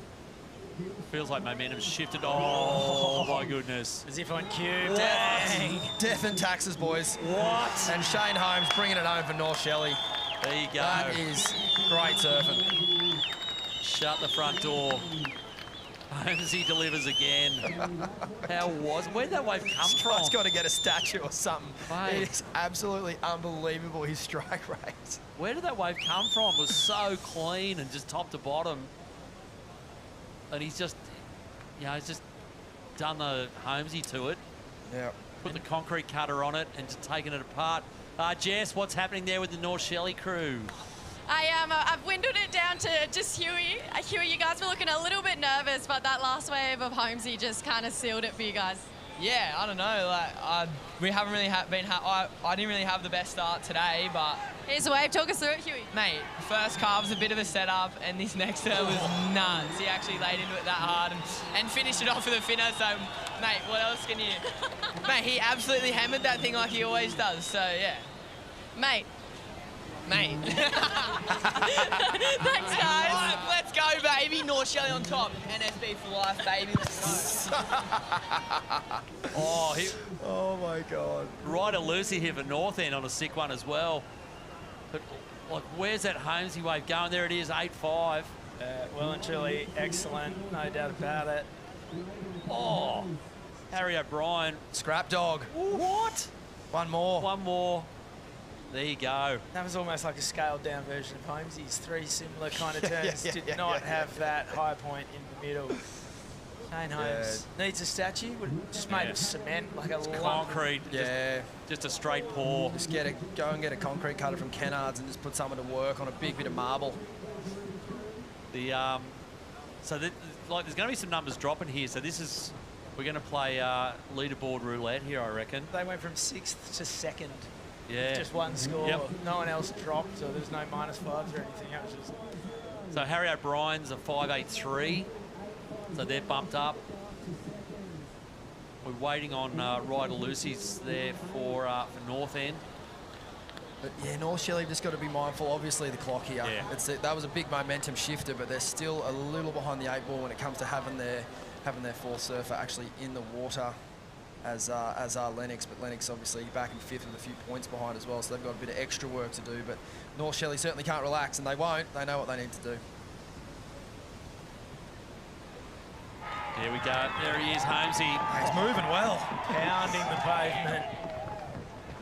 He's like one of those footy players that never goes to training and just turns up the game. Yeah, just a grand final and best on ground. And then just runs through people. Yeah. But no, he's done the job again. Here we go at the back. That's Ava Aguirre from Kingscliff. Oh, great little backhand hit. Unfortunately, can't get a second one in. So Kingy just losing touch a little bit. But it's at the other end. Oh. It's very interesting. Like, everyone's in it, you know, all the way. Here we go. Ryder Lucy again. Great first snap off the bottom. It's pretty whackable out there at the moment when you get the right one. Drops down a level, floats, and that's probably, he might wrap it. It's a tricky wave, and there's no club here apart from Burleigh that knows this lineup better. So yeah, you know, time management, getting around the lineup as best and efficiently as you can, plays into North End's hands. Yeah, particularly for someone like Ryder Lucy, they've got great junior initiatives between the two clubs. They obviously have the single fin event here every year in January, and then a host of other junior memorial events up and down the coast through the summer. So, like you said, Chris, those two clubs, they spend a lot of time together at each other's waves. Joe Angle Cup. That's correct, yep. Jess, take it away. Harry, sucking in the big ones right there. What's going through your mind? I don't know, that run is so hard. It gets harder and harder every year. I don't know. What about Lebar? You guys have a great turnout. The team are feeling good. You guys are looking good. What's it going to take a spot in the grand final? I don't know, yeah, we got a solid team. Probably just some bigger scores maybe from everyone. I don't know, it's such a good heat right now. You're making me puffed. We'll let you catch your breath, but good luck, hey. Lebar, you've got a bit of work to do, but there's some light ahead. Thank you. Cheers. Cheers, guys. Yeah, good on you, Jess. Just got a very calming voice. If I just done a 1 kilometre run through the sand and up a hill, and I had to be interviewed by anyone, it'd probably be Jess. It kind of just made me concentrate on my breath. Bring you back to your senses and what's going on around you, and realising how absolutely bent out of shape you were. Yeah, certainly. Inhale the good, exhale the bad. In through the nose, out through the mouth. I'd be there all day if that was the case. That was the mantra. Yep. So Ryder Lucy's coming in. So North End are holding the ace at the moment. They're doing great, aren't they? Looking really good. So we've got 25 to go. You know, they'll should have plenty of time for both their last two surfers. Kind of like the perfect amount, really. Yeah. You know, 13 each, give or take, once it's actually all said and done with the run-up and everything. But that's about what you want to be giving them. And, you know, they're in the advantageous position of obviously being in front. But as for the clubs behind, they've really got to get a wriggle on here. Yeah, Russ is probably halfway out for North Shelley, but he can't muck around. And Mac Borton for Kawana, he's kind of gone a bit MIA out there. So he's been out there for a little bit. Speak of the Devils, that might have been him there, having a look at that. So they probably need to hustle here. Kawana. Going left? Yeah, a little fade back for Avery Giros for Kingscliff. And that wave not happening. So, yeah, it's going to be getting a little skinny for the last two surfers for Kingscliff. North Shelley crew don't look too stressed. There's Russ Maloney out there in the red, you can see. He might be going straight into one here. Shelley crew would love that. Certainly seen something. There is a big lump out there. If he gets a hold of this, oh no, might be going too wide. Yeah, North Shelley kind of in the box seat, but they're just, the clock is the problem. Hello. What do we got here? Looks like Kawana. No, yes. Yep. Mac Borton. Oh! Hit it One again. more. Hit it again. Oh, yeah, Grom. Oh, Grom. Wowee. Well, we just said he's gone MIA. We just found him. That wave just presented so beautifully. The reverse curse. Mate. He just, yep, that one landed from the gods. And they're the little things you need to go well in an event like this. You know, Russ Maloney was just hammering down the point. He saw the wave, but it was a good 20, 30 metres, the difference. Like, he wasn't really that close, but it was only a matter of probably 10 or so seconds, and he's probably in that position, you know. True. So, yeah, they're the little things you need to go your way, and you need to execute, and he's done it. Oh, so this is big for Kawana. So Mac's got to get his ass back up there pretty quickly, but it's going to be a solid score. Had to scratch into it, but then it just bowled out, Benzie. Sure did. He's hit it a bunch of times. He gets that one last big jam in. Right about now, he's happy he's a goofy footer because he can look up at his teammates and soak it all up without making it all too obvious. I don't think Kawana have been too afraid to make it look obvious. We saw a big claim out of Zev Stokes, a big claim out of Taj Stokes. These boys don't give up, and they want to go all the way here. Yeah, there's some major flex going down for the Groms from Kawana. I don't think I've ever seen Taj claim or look like claiming a wave in his life. His younger brother's a bit more animated, but Taj is pretty stone cold, but you see it all here. And another young fella ripping in. More emotion, Maxi McGilvray. Oh, if he's done something out the back here, he seems pretty happy with it. This is what Lennox Ballina need to get back into it. Not done yet either. But as soon as someone sinks to the bottom, they just get a wave and they're suddenly back in the mix again. Look, Kawana have gone to first. It's got 6.5 for Mac Porton. That's the big mover. But we've got that score to come in for Max McGilvray as well. Here's the replay. Oh, wow. All three fins well and truly flared out the back of that one. Oh, Grom. The mid-wave little rev up as well. That. So that is game back on for Libar. Geez, he's such a fluid style too.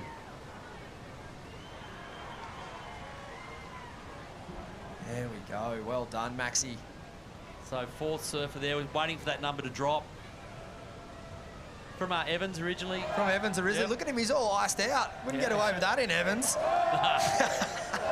not afraid of a bit of a self-expression, as we saw with the mid-wave claim. And there it is, a 6.3, I think. Here we go, Dane Bird. Birdie. He's done wonderful things for the club. And he'll know the importance of keeping this tight with the clock, getting his job done. He knows he's got some pretty big clubs breathing down his neck, but his grommet has put on a huge score that he'd be stoked with. As we see Pinny here look like he finished with a big turn. Catch up on that one in a minute. It's been an event for Douthie, hasn't it? He's been on fire. He's had a weekend. He has. Far out. I think he KO'd himself a couple of days before the event started. He's been at 6s and 7s all week. How so? Oh, he got absolutely smoked. Flexed. Here we go. Here's the replay. Oh, wow. The gigantic Larry. I still remember an ad of Douthie like that, actually, getting contorted under the lip for, like, simple shoes or something back in the day, and he was just, like, knee to the head, like, under the lip. And 20 years later, he's still doing it. Oh, he's still throwing them. He wasn't happy with his turns yesterday, but he set the record straight today and absolutely hammered that one. Look at Northie just dropped the third. There's a little bit of stress going on. They don't want to go through this pressure again. They just want it done. So they're in third. They've looked pretty good. So Ruby True's out there, the second last surfer. They've still got 20 minutes, but they don't need her sitting out there for 10 minutes. Here you go. It's an important way for Russ. He's got to execute here. Oh. And a little cover up the finish. That was so Kelly Slater. Mate. And now here goes Ruby True. On her backhand, low slung style, hard off the bottom. Cracking it. Oh, that's beautiful. A big, beautiful turn. She's pacing this one beautifully down the line. Yeah, this is good for Northie. Keeps cupping up and bowling for her. She's done it once again. Job 20 done. minutes to go. That's better for Northie. They'll be frothing on that. Yeah. So that's going to leave a big chunk of time for Dill Moffat go out as the power surfer. Here is the replay. Yeah, Russ straight into this. Huge first jam. Just had to manufacture an ending here, Stace. Yeah, he just kind of got to hope and pray the judges are frothing. He finished on his feet, I'll give him that. But it was Ruby True behind. Did well here with the tempo and power of the wave, didn't overcommit. She's got through a nice sequence of turns for her club. She was kind of, a bit upset with herself earlier in that last heat, but they managed to sneak through and she got to redeem herself there. She's been surfing well all day, but you always know you're riding with the whole weight of the club on the shoulders, and yeah, she's done a good job there, as has Ava, to bring that one around. I mean, I should know this. Oh, North Shelley got their Grom. That's right. Okay. So North Shelley got to get pretty much up and out with 2 surfers in about, give it, 18 and a half or so minutes. So maybe more. 4-2-8 for Russ's last wave. Puts them up into 3rd. This is just... Yeah, it's just leaderboard roulette at the moment. There it goes again. They're just flipping everywhere. Douthie's score came in, or was Narrabeen's score, excuse me. Ruby True was 6.98, put them up into 2nd. And they're onto their last surfer in the next changeover. So they're stoked. Douthie at 4.83, and they've said, nah, stay out there. Okay, well, it is Sunday afternoon. Where else would you be? Where else would you find Vaughan Blakey but up at the Jim Beam Bar? What are you doing, mate? Well, we are getting closer and closer to the ABB Grand Final. And the good news is the Jim Beam Container Bar is well and truly open. The vibes are high. Everyone is stoked. And if you want to come down and enjoy the action, just have a look at this. The Jim Beam Bar might just be the place to do it, because check this view of the action. Telling you, mate, grassroots surfing, just like Jim Beam, best enjoyed with mates. Yeah, Vorno. Man with plenty of mates. Plenty. It's, busy down on the point. Here we go. Dane Bird getting amongst it here. Straight up into the lip, off the bottom. Hits it. And another little whack into the pocket here. So this is what Kiwana are after. Is he going to paddle back out here? Mine. Meanwhile, Russ Maloney's made it in. So they're unleashing the Grom. Jackson Cowan swinging into action. So yeah, 9-minute splits required here. Yeah, they're a bit skinny for time here, North Shelley. So the Grom has to hustle. Dane Bird got a nice wave there. It's, Jeez, should he come ambitious, in? I know. I mean, I think, again, it's one of those things we'd have to wait and see how it plays out. But as we can take a break in the action here, do not go anywhere. This is the NRMA Insurance ABB Grand Final. This is the 2nd semi-final.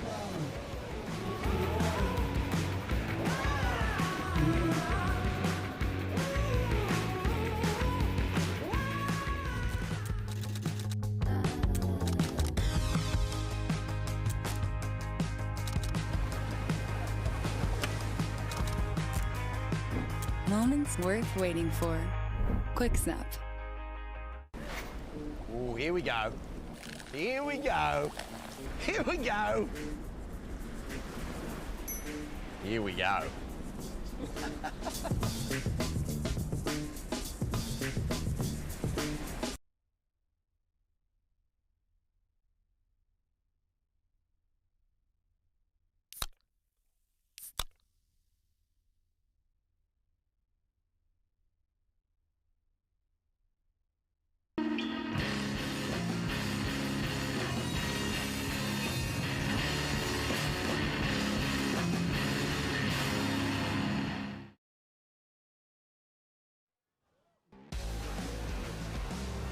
Okay, welcome back. Finals afternoon here in Burleigh for the NRMA Insurance Australian Boardriders battle.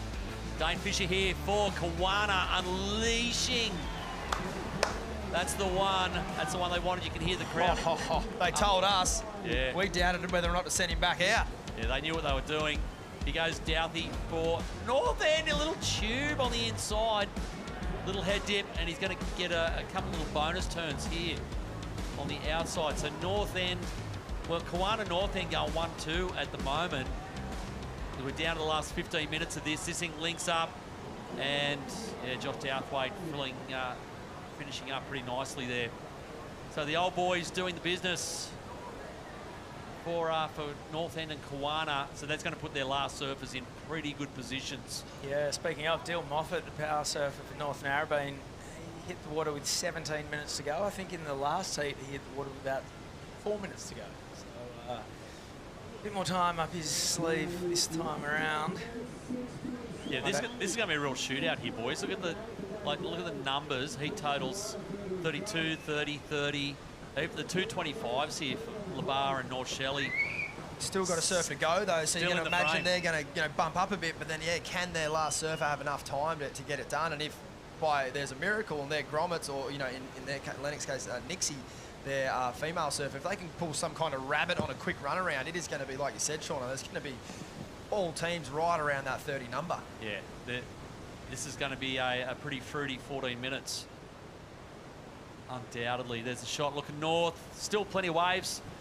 Had tons of waves all weekend. Of course, the sand here at Burleigh's certainly been a blessing. The bank is in pretty good nick. So there it is. Just a little bit calm before the storm, because things are going to get weird here. Going to need final waves for a bunch of these teams. Some teams have got to find 2. Lennox Ballina, North Shelley. We're looking at you 2. So well done, Dane Bird. 6, 7, 8. Mate, he's really hit it out of the park for him. And that's Taj Stokes will go out as their power surfer. They got a really healthy, 2.7 head start there on the say even Narrabeen, or a little bit less for the north end, but that's huge, Yeah. Like in a comp like this, that's the difference between 6 and an 8.5, which is massive. And you think back to the start when Zeb Stokes lead up, he fell on a couple of waves, didn't get going. It took ages for Kiwana to get going. And they're still looking this good. And they crushed the back end of the heat. Here we go. Well, this is the guy who started it off for North End, Chris Zappis. Yeah, he opened up with an 8.38 to get things going. And, Little Love to do the same. Some point in the next 13 minutes. Dixie Ryan, nothing doing there.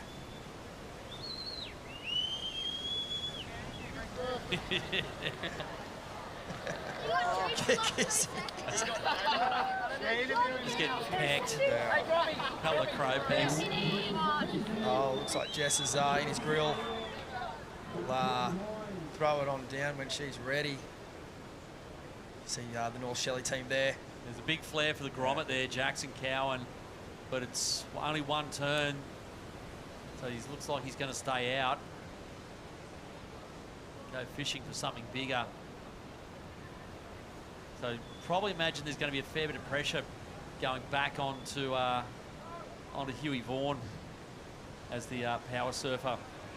North Shelley, whenever he gets going, that clock is starting to tick now. There is Jackson Cowan for North Shelley.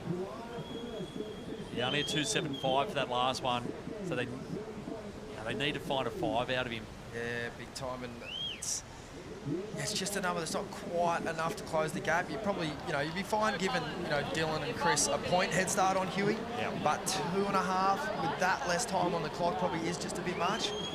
It's probably easier for the surfer in the water to close the gap rather than send someone out in a hurry. Yeah, true. But still though, yeah, this is where their little sign is going to be doing swinging around pretty quickly, I reckon. Yep. So this is Brad King for Kingscliff, who've kind of drifted a bit in the on the leaderboard. He's surfing number 5, so they've still got to get Dane Henry in and out after this. So he's going to beach this thing mathematically. Pushing it uphill at the moment. Kingscliff, they would need a miracle. Not even, I don't know if even Dane Henry can conjure it up. Well, I mean, they're in a similar position here to North Shelley, minus 8 points. So it's like, there is the miracle, man. If there's the one to do it, Brad's going to narrow that gap slightly. And this is North Shelley's grom here. It's an important way for them. Yep. Here we go. Racing it, setting it up off the bottom. Big face. Hits it. Frees the fins off the bottom again. And nails it. Paddle, Grom. Paddle. That's the one. Game on. Wow. Huey Vaughan is energised. Here goes Dill Moffat. He'll be signing off. Power wave. North Narrabane's campaign right now.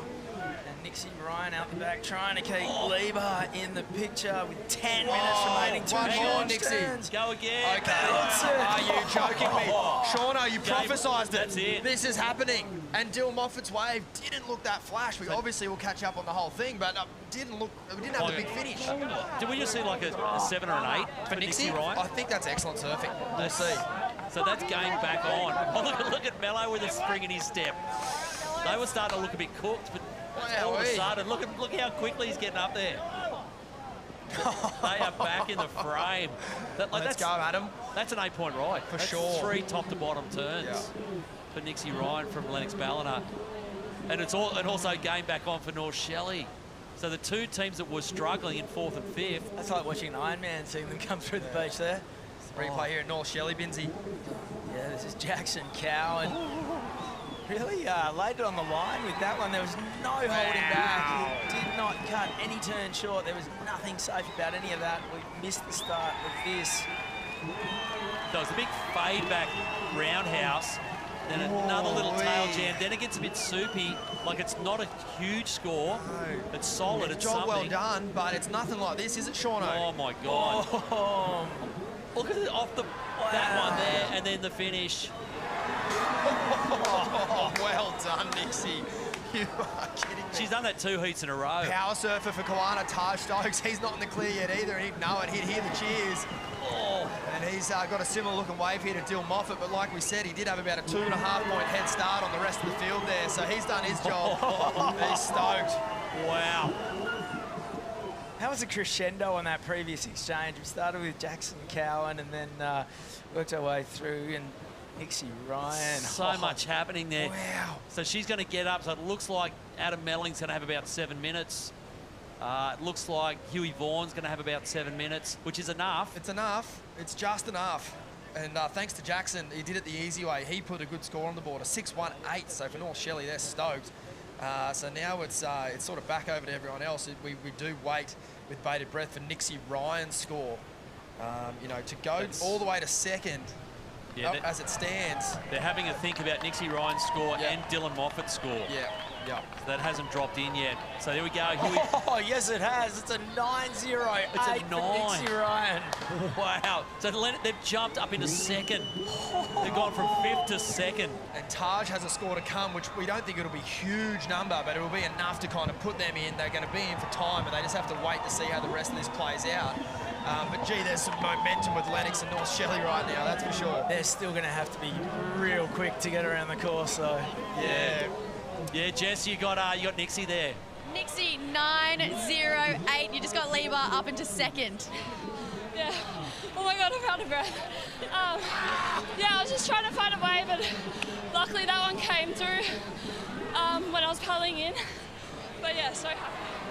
Talk us through your replay. This is the finishing turn here. 3 massive turns, Nix. Maybe the score of the event so far. Yeah, it's good to put a wave together finally and get a few good hits. So yeah, I'm happy I could do it for Lieber. Go Lieber. Nixie's power. Nix, you should be power server. Like, go get a 9 as a power wave. All right, we'll let Lieber figure it out. Thanks, guys.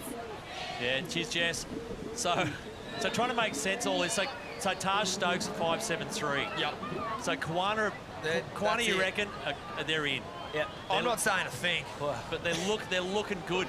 But say Huey, for instance, in 4th in their team, they only need a give or take a 6.5. Here we go, power surfer for North End. Huge turn there, and he drains it. See what I mean? Like there's probably, nothing. That's probably not an 8, but they're not. Do you know what I mean? So that'll take North End to 2nd. 3rd to 5th. There's nothing there between Lennox, North Shelley, and North End. So that will get. Is the replay. This needs to be an 8 to go all the way to the lead, or thereabouts. A very, very low 8. Yeah. Probably not much in that first turn. This second turn's huge, though. It could be like mid 6-7, maybe. I think it's going to go all the way to 2nd. Yeah. Which will still keep Kiwana probably pretty safe. From that point in, you'd have to think they're safe. Mathematically, I think they will be. It's very exciting, nevertheless. Waiting for scores here for Chris Zaffis. All eyes on Mello and Huey Vaughan. Yeah. Oh, wow, what an ending. This has got to be heat of the event. Easily. Zaffis has been... How dependable has Zaffis been? 7-4-5 for Zaffis, all the way to 2nd. Yeah. So North Narrabeen, that's their score hard lock, 34-4-7. So their next one out. So Melling and Huey don't need much, obviously. 3 and a 4 respectively would take them over that number, but then they're also surfing against each other. They've got to beat each other too. It's a surf-off. And they have to beat the clock. They have to beat the clock, but you'd say they will. Look at these wide ones here. So you can see Huey Vaughan's first one out there in the red. Mello chasing him across. There's a wave coming too. There's a few waves coming. Huey had a half a look at that first one. Just looking. One in behind it. And Mello needs a 2.5. Huey needs a 3.5. So they'll be thinking that just at the moment they're hearing all this, they're probably just going, I need 5s or 6s. Here we go. Huey Vaughan for North Shelley off the bottom. Little tail jam. Now needs it section. There it is. Stands up. Hits it. Off the bottom again. Another one into the pocket. It's going to keep running for it and as another well. Now, for them to be in the clear, they want to see that be about a 6.5 and go all the way to second. Then it's up to North End and Lebar. But that's up to the judges, not up to us. But that would see them safe as houses. If not, Melling has a point head start on Huey, almost to the dollar. 1.02 Melling has on that wave. Yep, but he's also got about a minute to get it. That's the other thing. That is the other thing. He's otherwise, what are we on, 3.5 here? It's generally been about 2 minutes. Yeah. To once you get to the beach. Well, here he goes. Oh, wow. Oh, this is Dane Henry. Dane Henry, oh, you know it's coming here. This is the opposite of a victory lap, but he wants to sign off in style. Probably comboed, unfortunately. Oh, no, he's cooked. Unlucky there for Dano. Didn't get the fairy tale finish. So now it's Lebar. It is Mello. That track looks so ominous with just the mist on it, no one there. It's like something's going to jump out and just grab you like a velociraptor. Yeah, like your own hammy. Oh, there we go. Wow. Well, Huey's... that's... Oh, mate. Oh, don't. Not now. Not now, mate. Here we go, Melling. Oh, it's a drainer. He's racing it straight up, floats. Oh, no, I don't know if that's it. Like, he probably had to go, boys. Look at the clock. It's under 3 minutes. Well, Huey scores in. It's a 6.28, and Melling, he's going to be kicking himself. He only needed a 3.2, or was it? No. Oh, a bit less. It's 2.8. Yeah, they dropped it in at 2.8, so it's done. So that's looking like it. As long as Huey Vaughan doesn't get eaten by a velociraptor on the way up. Wow. Which you wouldn't rule it out. Well, the Santa Point Scorpions been, talking all kinds of smack. We are at Burleigh, but so yeah, that's looking like it. Kawana, North End, North Shelley. Flashback 15 minutes ago, the stress that was written all over the faces of Huey and Russ Maloney and all those kind of guys, and then Nixie Ryan has just turned this one on its head. She might be the next statue that gets built in town. Yeah, big time. That was huge. Lebar just had that hope for a couple of minutes. She does another 12 years of bringing it home every heat for every round of every comp, then yeah, there's a statue going up for sure. But that's what level North Shelley and Shane Holmes are at. That guy is a converter. He's a performer. Start pouring the concrete now. Yeah. This will be the most enjoyable run Huey's had this weekend. He's not feeling this one. Wowee. They've done it. Well done. North Shelley just doing what North Shelley does. Michael Klim or Leighton Hewitt? Yeah, Jess, you got a hold of Huey there? Huey, you can't bar me on this one. You made it across the line, you got your score, the team, and you're into the final. Is it official? Let's go. NSB for life, baby. NSB for fucking life. Hey, where's my television? No swearing. That's not swearing where they're from. Yeah, I know. So there you go. And you got a spare thought for Mello. Got out there, got crunched against the clock, had to take it, couldn't get the 5-pointer he needed, so they're just going to come up a couple short there for Lebar. But there it is, another final for North Shelley. They are in. Just look at how close the top three were, and then obviously just behind there in 4th and 5th. There's nothing in it. But the numbers too, like the huge, big numbers. Big numbers for all of them. And 6 points per surfer, every team, pretty much in this one. Dane Bird signing off. Oh, how's that second bottom turn from the Birdman? Like, that was important that he went back out and found that. You're right, Sean, it was. What a great tactical call there. It made a difference. Douthie did what he needed to do. Little cover up here. But the old boys did it for North End and this wave was important too, wasn't it? The Grom, Jackson Cowan for North Shelley. For like half a second there on that first turn, you felt nervous for him. Yeah. And then he just rode it. This was the game changer here. Wave of the event. Nixie Ryan, thanks for coming. Stoked. Everyone had to perform, and they did. Look at all these waves. Look at this highlight reel in itself, and this was in 5 minutes with the clock counting down. There were some really cool heads right at the back end, like Chris Zaffis there. This one, so a lot of pressure here on Huey. It didn't look like much at start. Did it? No. But then it just went. And the further it went, the better it got. And he finished big here. They did the job for North Shelley. Yes. So they are through to about their 300th ABB final. Lever and North Narrabeen don't want to hear it, but 35 and 34 points would have pretty much won them every other heat this weekend. Yeah, we just watched a crazy semi-final. There's only one thing left here at the NRMA Insurance Australian Boardriders battle, and that's the final. It'll be coming up right after this. Don't go anywhere.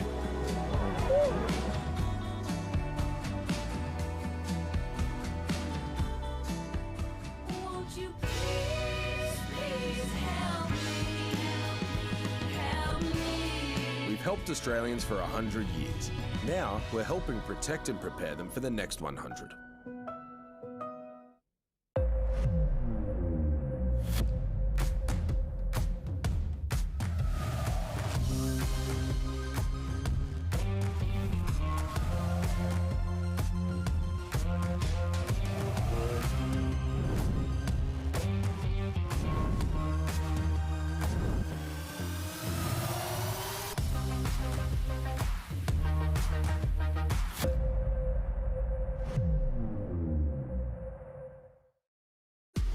It's time for the good times. Forget about the bad times, yeah. One day to come together to release the pressure. We need a holiday. Oh yeah, celebrate. Oh, it would be so nice. Holiday.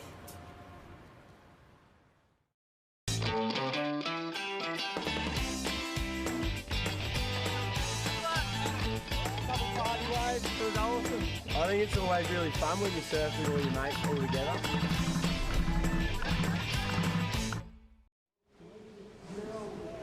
All right, here we go. Fujifilm photos frame that feeling. And, well, there's a smiling individual. There's Sophie McCulloch. Beautiful turn there. So, yeah, Fujifilm photos with the quick snaps we've been getting. Frame that feeling around here. Look at that. Yeah, awesome shot. I was talking to Andrew Shield about that one. That was the one that looked perfect. She wasn't super deep, but from his angle, straight in there. Have a look at that shot of Macklin Flynn from Margaret River. Yeah. That is right up in his grill. You know he's about to punt a big air right over the photographer's head. Ooh. And that is Solly Bailey with the game face on. Game face.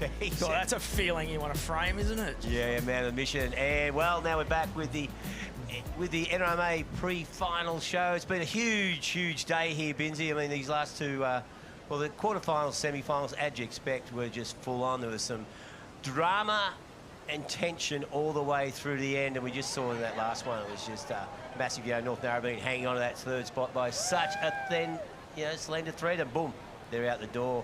And, yeah, we're getting psyched for the finals of the NRMA Insurance Australian Boardriders battle. So, yeah, it's all going to be happening here.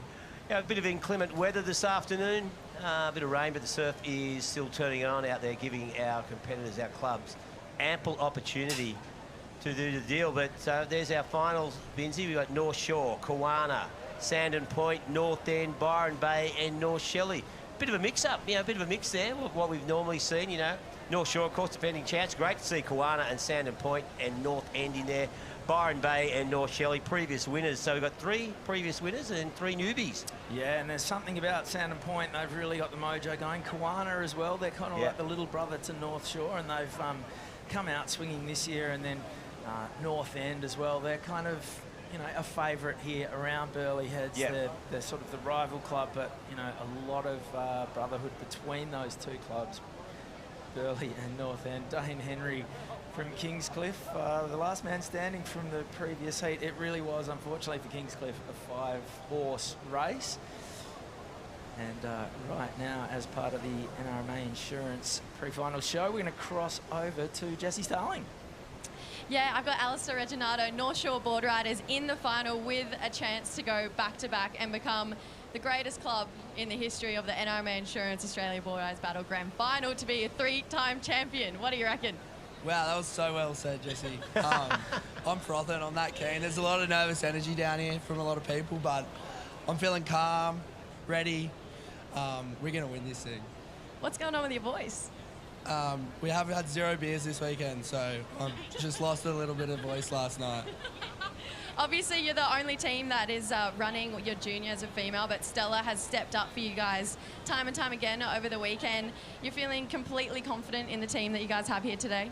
Yeah, I think we made such a good call. Stella's earned her spot, and she's shown it this weekend. And yeah, it's just a little point of difference that we got, and I'm keen to see her rip into another wave. And how about watching that semi-final to get you psyched up for the final? Yeah, that was epic. I was stoked they all had to run and were stressing and that, because they all just surfed their final and our final's coming up next. So that was pretty epic to watch. You guys haven't stressed once this entire event. You've walked up with 15 minutes to go every single time. Yeah, that's the plan. Hopefully we can do that again. I don't really want to run too much, so 2 8s or 6 8s, and I'll stroll up the hill to Savo. Beautiful. Love it, guys. Back to you in the booth.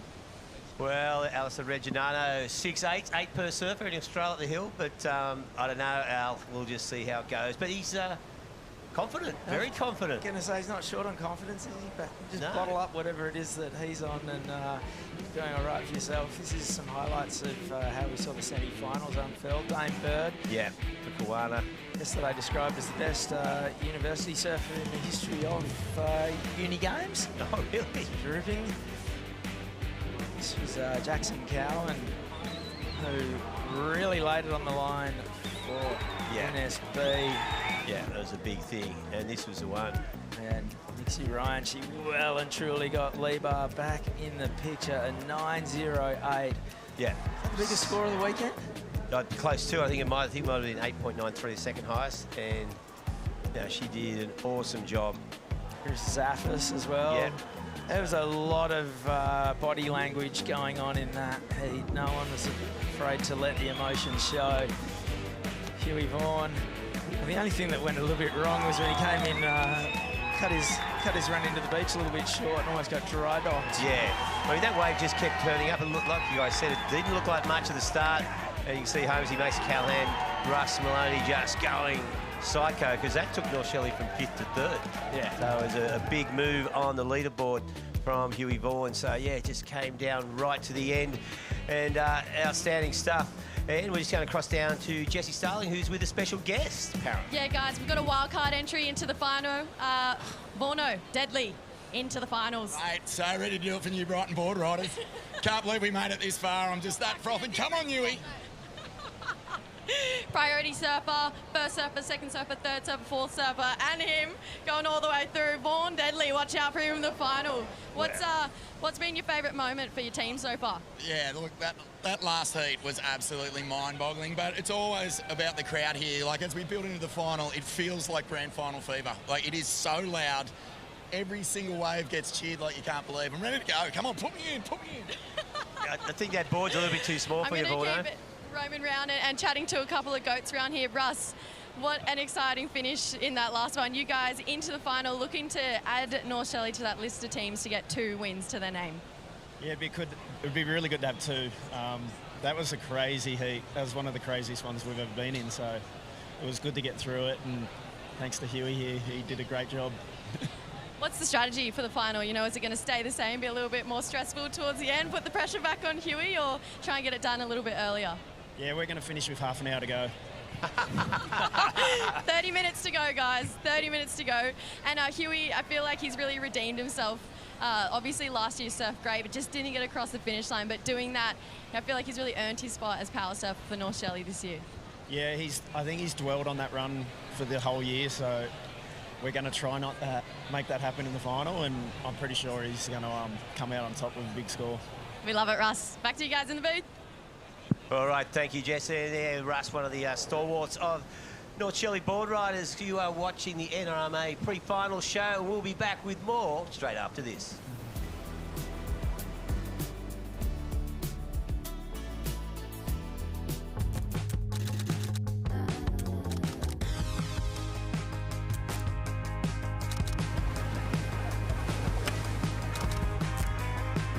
Moments worth waiting for.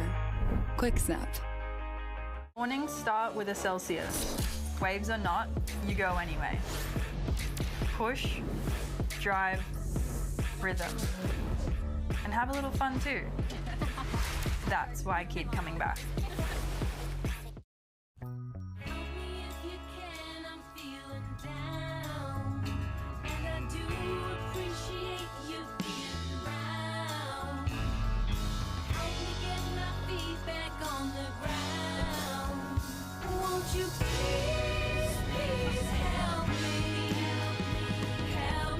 We've helped Australians for 100 years. Now we're helping protect and prepare them for the next 100. Well, here we are. The final's about to head out in the NRMA Insurance Australian Boardriders battle. It's been a torrid weekend here at Burleigh Heads. Started off with 42 clubs. We're down to the final 6. They're battling out for the title of the #1 Boardriders club in Australia. $22,000 prize money as well. And looking at that lineup, well, North Shore, defending champs. Can they make it 2 in a row? We got Byron Bay. Can they win their second one? North Shelley. Can they win their second one? So it's looking pretty awesome out there. And of course, Kawana, they've just been turning this one on the head. And we got Vorno with one of them right now. Yeah, thanks very much, Reg. Well, this is a huge moment, Zeb. I mean, Kawana's been simmering for a few years now, and this feels like your best shot at taking home the ABB title. Yeah, for sure. I mean, that's our first final.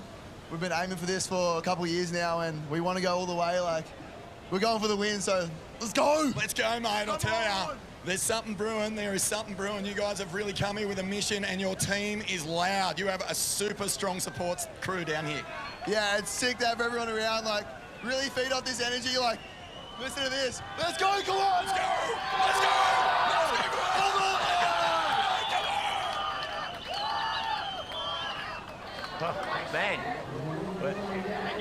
Well, there you go. Let's go, Kawana, indeed. So, yeah, the boys are psyched. We got the crew about to head out. So it looks like we're going to get underway pretty soon. You can see the #1 surfer for each team chomping at the bit. Bit of sportsmanship there. Everyone giving each other a high five. But, yeah, we got North Shore and Kawana, both from the Sunshine Coast here in Queensland. Sandon Point from the south coast of New South Wales. North End from the north end of here on the Goldie. Byron Bay and North Shelley. So pretty amazing lineup there. Of course, North Shelley have won this event before. Byron Bay have won the event before. Kawana have won it. Oh, sorry, North Shore have won it twice. And will we see the Kawana, Sandon Point or North End rattle that trophy for the first time? It'll be insane to see, and I think, well, it's going to be exciting stuff here at Burleigh Heads as we are underway. So it's 3:15 local time. It looks incredibly dark out there. That tells you more about the weather than, you know, it's not like the sun should be setting by now or anything, but it's pretty inclement out there. There's been plenty of showers. That is not going to slow anyone's roll whatsoever. 6 surfers enter into one of Australia's smallest national parks. They'll scamper over the basalt rocks in the Sodii Cove and make their way out to the famous Burleigh lineup. Oh, it's pretty slippery down there, boys. Yeah, look at that, Sammy Lowe leading the way. There we see Huey Vore, we got Dakota Walters, Chris Zaffis, Alistair Reginana on screen now, and who's at the back? Oh, that's Dakota there in the green. How's the lead-off 6 here, boys? I know, looking at it, it's unbelievable. like, how gnarly a heat is this? This is full on. It could be the 6 Aussies that have just qualified for next year's Challenger Series. 100%, really. 100%. Like that is outstanding. Like, it's pretty amazing the level of surfing you see at the Boardriders clubs these days. We've said it a few times this weekend. Used to be, you know, you go to any beach, there'd be 3 or 4 really good surfers, and now you go, there's like 20 of them. And then there's the other 10 under 12s who are pretty amazing as well. So, you know, this whole culture of the Boardriders clubs, I think it started, I think the original, one of the first ones might have been Kira. Anyway, it's about 1962. So we're talking like, you know, like 54 years of club that's culture. 60 years, Reg. 60 years, is it? Yeah, Bloody it's hell. 2026, Reg. Yeah, that's right. I was thinking. Math's not your strong point. Nah, life's running away from me, Shauna. I'm just not sure of anything these days. Oh, mate, but it's, yeah, no, this is the culmination of where we're at with club surfing in Australia at the moment. It's nice to see some hands going down. Yeah, it's really you do that yourself and you're like, oh, I don't know if this makes me sort of look like I know what I'm doing. But to see some of these boys still have to do it. Not afraid of adding the third point of contact just to keep their... to avoid sliding down between two boulders. Yeah, well, we noticed it then, like, you know, where the path ends and a bit of dirt, a bit of mud to deal with now after this consistent rain over the last couple of hours. So the entry point is going to be pretty slippery. I don't know if you remember Free as a Dog, Parko's movie. He absolutely grand royally ate it on these rocks. On the rocks, yeah. When I was living here, I used to have this little YouTube clip of it that whenever I was feeling bad about my performance getting out in the morning, I'd just watch rewind Parko and be like, well, if he can do it. Well, you know, as we did... He's some snapper, mate. Yeah. You only have to jump off the, you know, you got deal one with rock. It's easy. One life and death rock. Yeah, that's pretty easy. That's pretty easy timing too. No, of course. But the interesting thing is we did get confirmation from the judges that once the surfer leaves the NRMA insurance start line, you don't have to enter through the cove. So you can choose a different entry. I'm not sure where that would be. Vinzi, you're a pretty experienced Burleigh surfer, having worked across the road for like 27 and a half years. Yeah. What do you think? Is that the time-wise, the cove's a go, right? Samson Coulter was looking at it yesterday because he had something like 4 or 5 minutes to get in. He was like, well, what if I just went straight down the face? But it's such hard work, especially now at the low tide. You've got so much. Yeah. There is another keyhole you can come in at. That's, but that doesn't help. But that doesn't help you because you've got to go through the Gold Coast dash. Yeah, well, the boys are all out there now anyway, so let the games begin. And here they go, straight up and into it. Oh, it's, Huey's first wave for North Shelley of the final. Great wrap. This thing bottoms out. And I swear he was just out in the heat. We call it completed minutes ago. Mate, I want to see that again. That thing just drained out. It had no water at the bottom of it. He landed hard in the flats. Right on the flats. It will be interesting to see whether they give it. Well, kind of like, the white water ran away a little bit once he'd landed. He landed in no water, so he had no momentum to move forward. Like, you know, if we were judging, we'd give it. Oh, 100%. Every day of the week. You know, stab high when they finish in the shallow end, and there's just nowhere else you can go. Like, how can you complete it more than that? So let's have a look at the replay right now. Crazy little start. They look like nothing away, but then a couple of whips, then it bottoms out. Maybe he wanted to get underneath. He's kind of thinking he didn't ride it out. Like, I think his body language suggests that sort of just needed to be underneath that little bit of white water and get shoveled out. So. Yeah. Oh, yeah, there's body language from everyone. But the brains trust of North Shelley would be like, why is he giving it away with his body language like that? You need to sell that thing. He should have sold it, just full claim. Should have gone total Medina, and it would have been all right. Well, here we go. Something standing up here. Having a look. Chris Zaffis in blue. Here it is again. Now racing through this thing, bowling out, floats, and he is out of there. Those guys... Oh, yeah, so Chris Zaffis, Zeb Stokes, and Huey Vaughan. Oh, it was Taj Stokes who surfed for Quina last. It's probably a wise move not having him lead off. North End and North Shelley have put both of their power surfers straight back into the soup 5 minutes later. Do it again, boys. Seeing of course, the tide's dropping. You can see the change in the lineup. There's a bit more water kind of rushing through on the bank. Here we go. There's Dakota for Byron. Now a little inside racetrack here. You know what he's thinking. Racing, ton of speed. He's going to go to the air here, and he always tried to flip. Well, Zaffis now flying down the line from North End. Huey got a 3.68 for his punt, which is an interesting score if he didn't make it. Oh, there you go. While everyone else is trying to try and flip, Zaffis just goes, well, here's 4 bangers, boys. Meat and potatoes, thank you very much.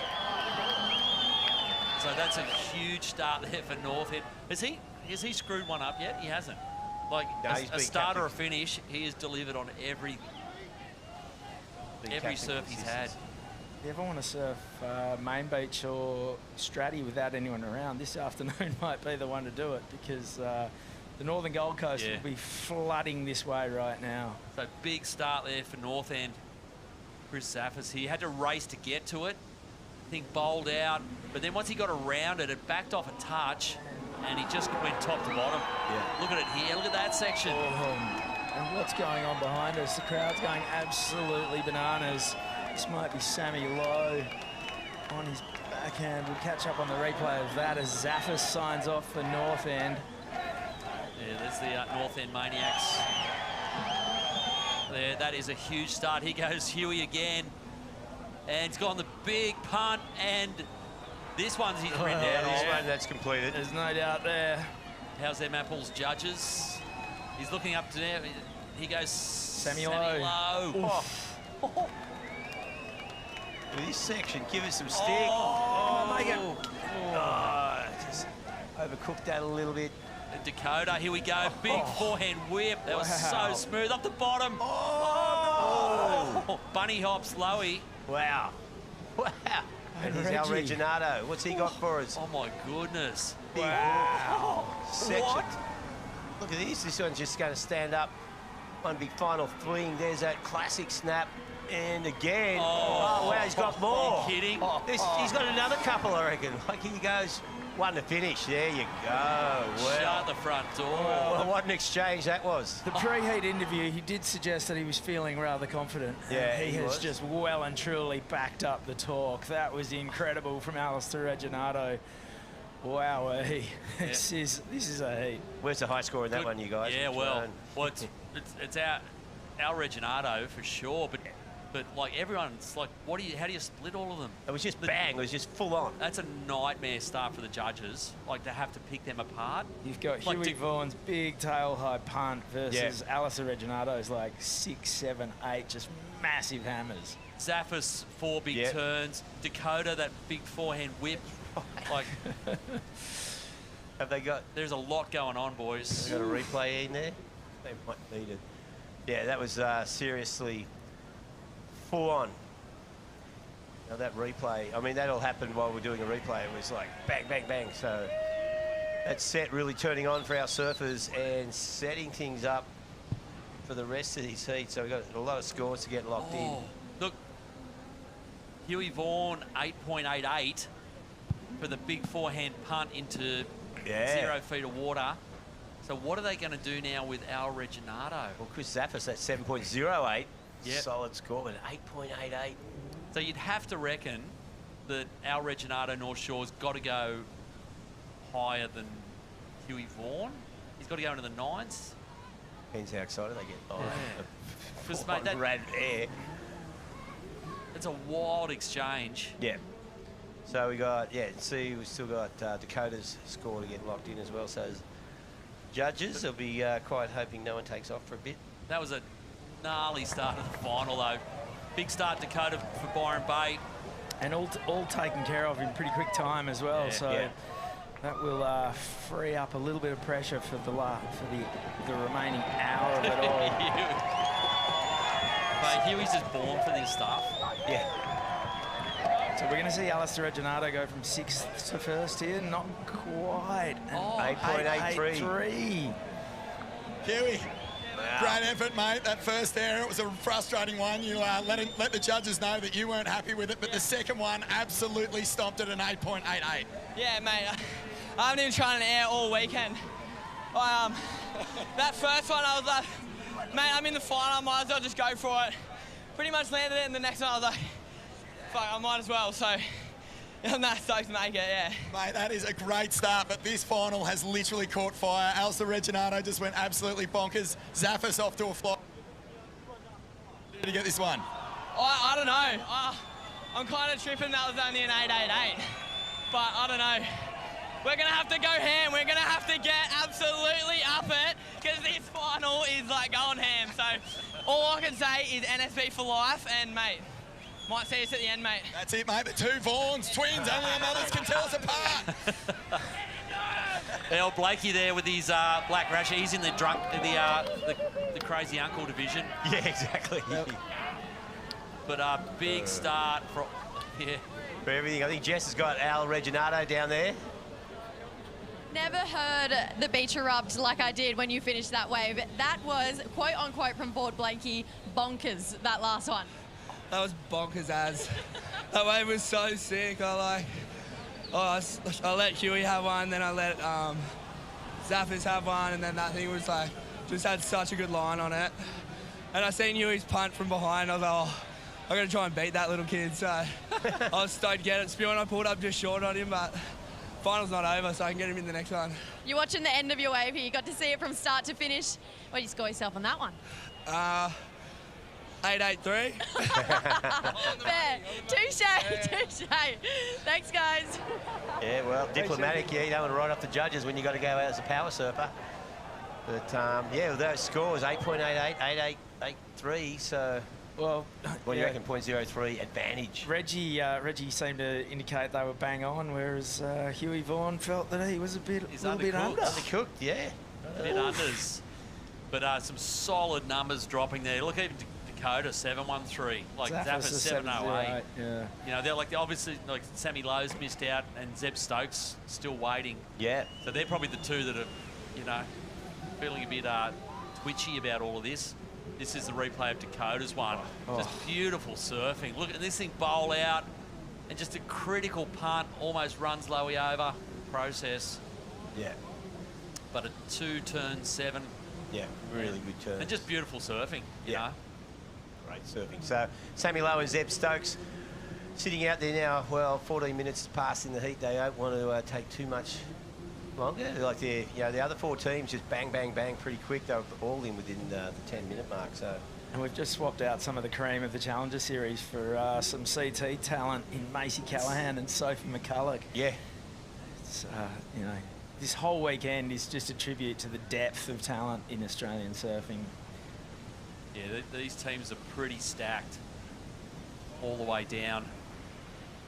So it's probably nice, just got a little pause here just to get the blood pressure down a bit. Who, us or them? Us. I'm not thinking of them, Reg. Might need a health check on Vaughan Blakey as well. The twins, they reckon, that's like Danny DeVito and Arnold Schwarzenegger style twins. Yeah, totally. Yeah, Vaughano's just about blown a valve up there, up the top of the hill. Huey Vaughan Blakey. But yeah, an amazing start. Here we go. Looking at this, and it's Macy here for North Shelley. Nice, smooth opening turn. Drops down as this wave bowls out. Yeah, she's out of there. So everyone's just taking a little breath at the moment. Speaking of CT talent, here goes Solly Bailey. How is the whip on those two turns? Bit of grab rail tail release on the first. He's not done yet either. Oh, now he's getting in on the pump up. Yeah, a couple of big forehand whips there, but he's going to hang out there and look for something else as well. I didn't travel too far, so why not? Yep, here we go, Zebby Stokes. Into the lip, nice snap, and... Well, there you go. That'll hurt the Koana crew. And Chris Bennett's here for North End. The Birdman, Ibis, has surfed this point as much as anyone in this final. Looks at his North End brothers, and they might say, go back out and get another one. Here's Solly Bailey on his second attempt. Into the lip. Not done yet either. Oh, didn't get the finish. And then Macy Callahan, we missed the start, but judging by the reaction from the NSB, massive. Yeah, they're pretty happy with it. Yeah, if she's coming in, then she's done something good on that first turn. Yeah. So they're looking pretty comfortable up there, the North Shelley crew. A couple of big numbers already locked in. Here's the full replay of Macy's wave. Off the bottom, just nice pocket whip there. Another little snap, and lines up the finish. Yeah, that's a keeper. Yeah, 3 good solid turns. So Macy Callahan doing the job there for North Shelley. And see Solly Bailey. Tail slide. Don't see those too often, but good power to burn. You just would love to have had that wave stand up a couple more times. Yeah, he needed a wall on it down the line. Decided that's going to be it. Obviously got another wave afterwards, but that first one will be the high scorer. Don't go anywhere. More action from the NRMA Insurance Australian Boardriders Battle 2026 right after this quick break.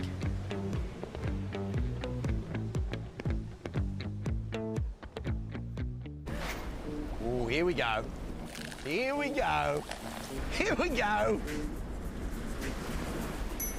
Here we go.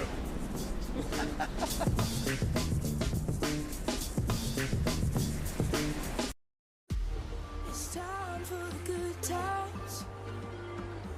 Forget about the bad times, yeah. One day to come together to release the pressure. We need a holiday. Oh yeah, celebrate. Oh, it would be so nice. Holiday.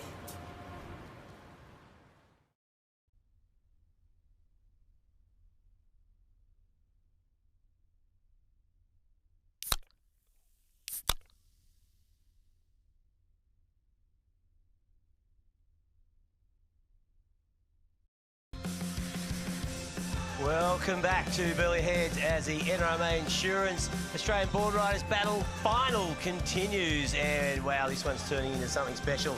At the moment, we've got Byron Bay, North Shelley looking pretty solid with a couple of big scores. And we just saw 7.33 from Solly Bailey on his. Now we got North End also with a solid 7.08. Sandon Point Kawana, the first surfer, hasn't locked in a score yet. They are in danger of letting the other four clubs run away from them if they can't lock in something pretty soon.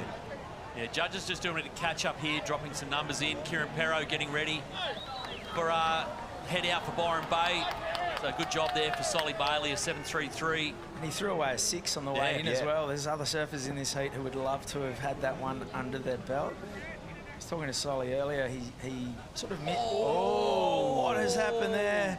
Sophie McCulloch and Zeb Stokes. Zeb Stokes a little bit tangled. So the two Sunshine Coasters. Yeah, no neighbourly love there between the two Sunshine Coasters. How are we looking at this?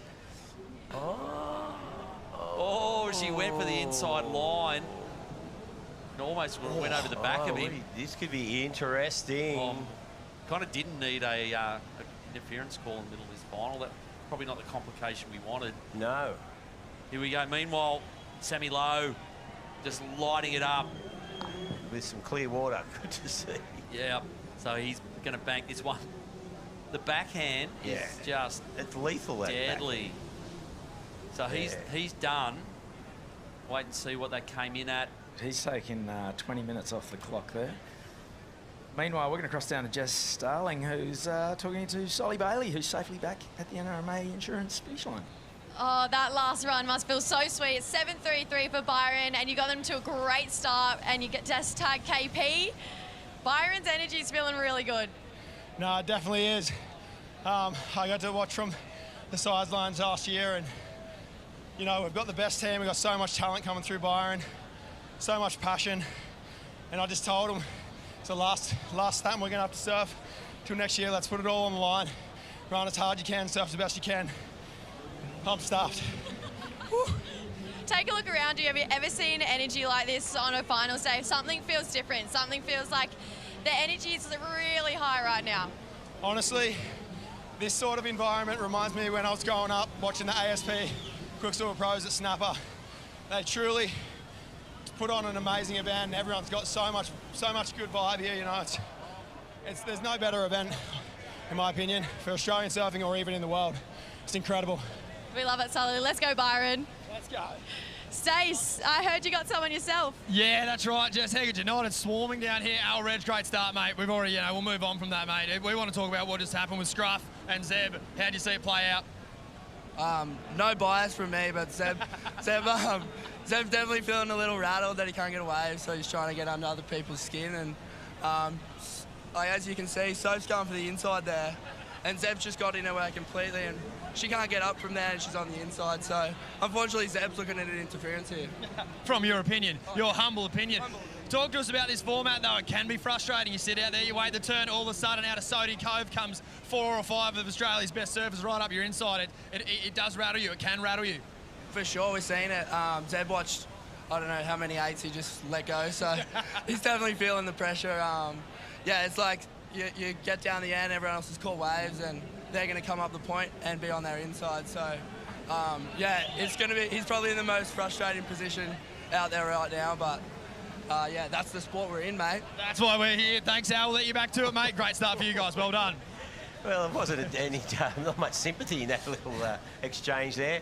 Al Reginara still waiting to see what the outcome is of that, if any interference has been called. Oh, geez, I reckon they've just put their heads down and just let it go through to the keeper. It's a grand final. Put the whistle away and let them play. State of origin refereeing there. Well, you know, what's your thoughts on it? Oh, Lindsay went quiet then. Well, it's so hard without priority. You know, a regular heat, there's a priority board, and that's not even an issue. Yeah.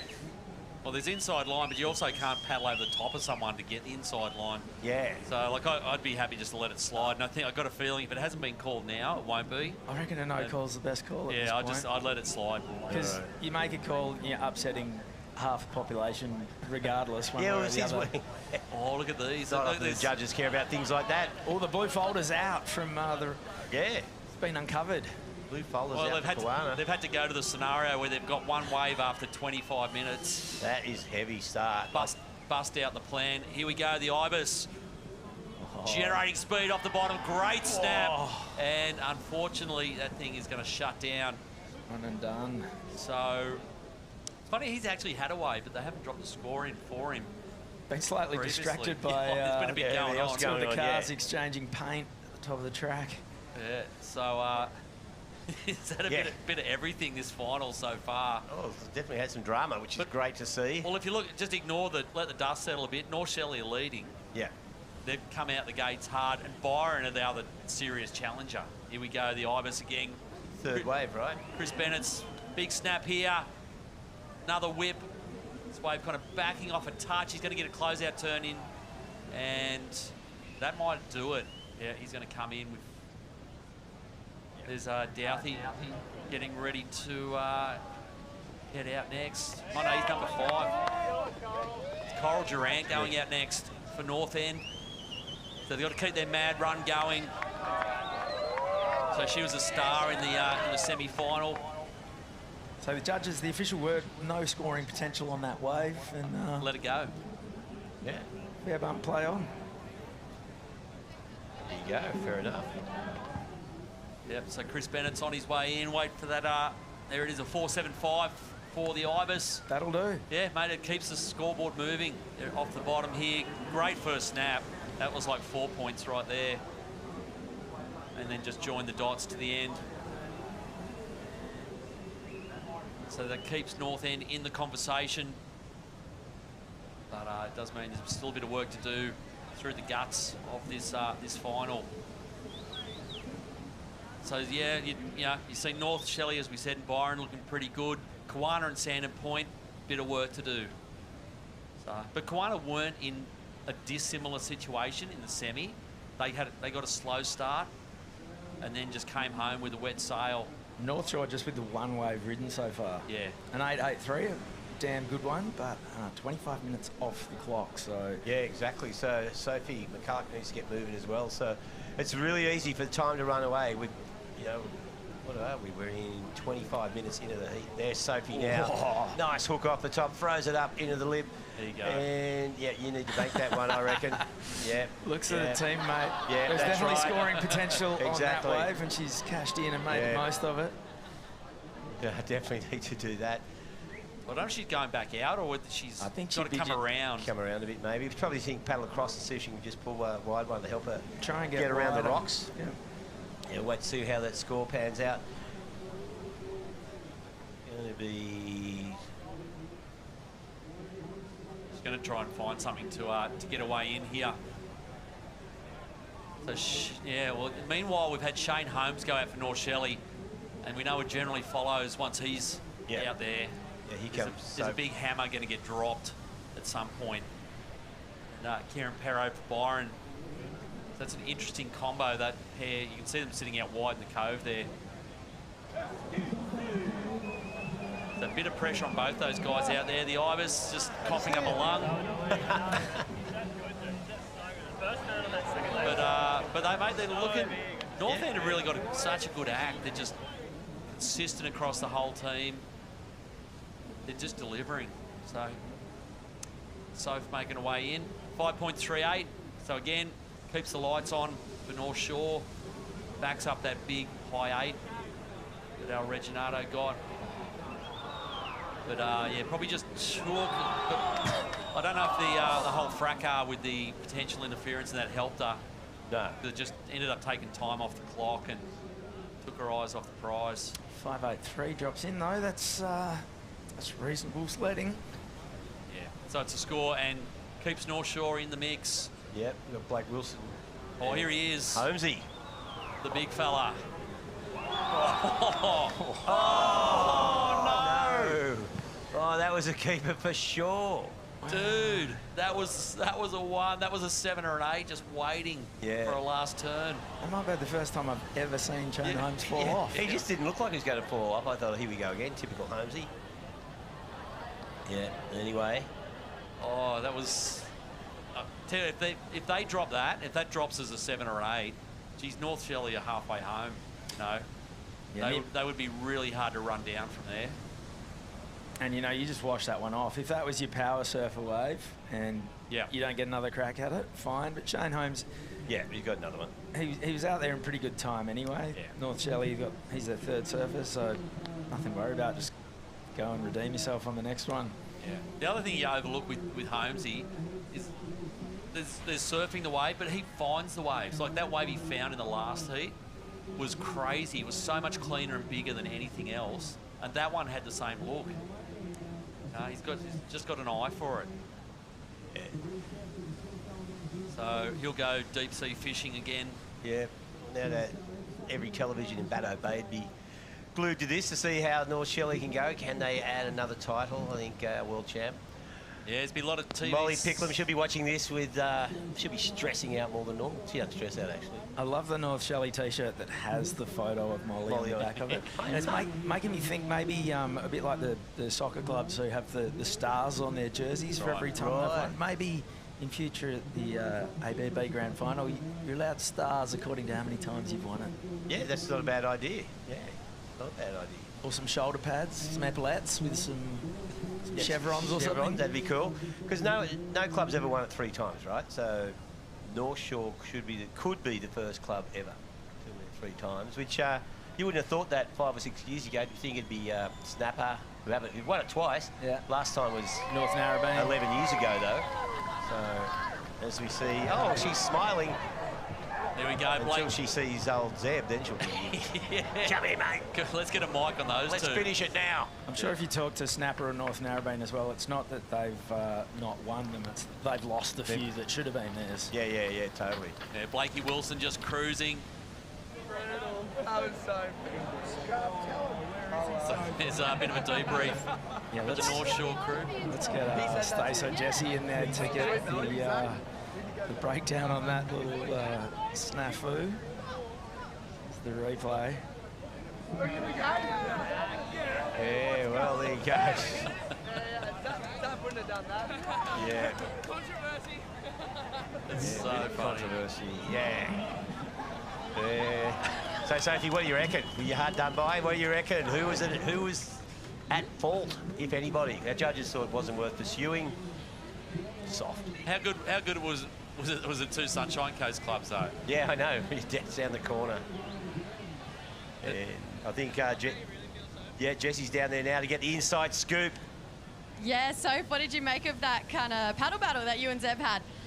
I don't know. I feel like I got a sign saying "snake me" written on my back this event. But anyways, I hope it makes these boys feel like more like men.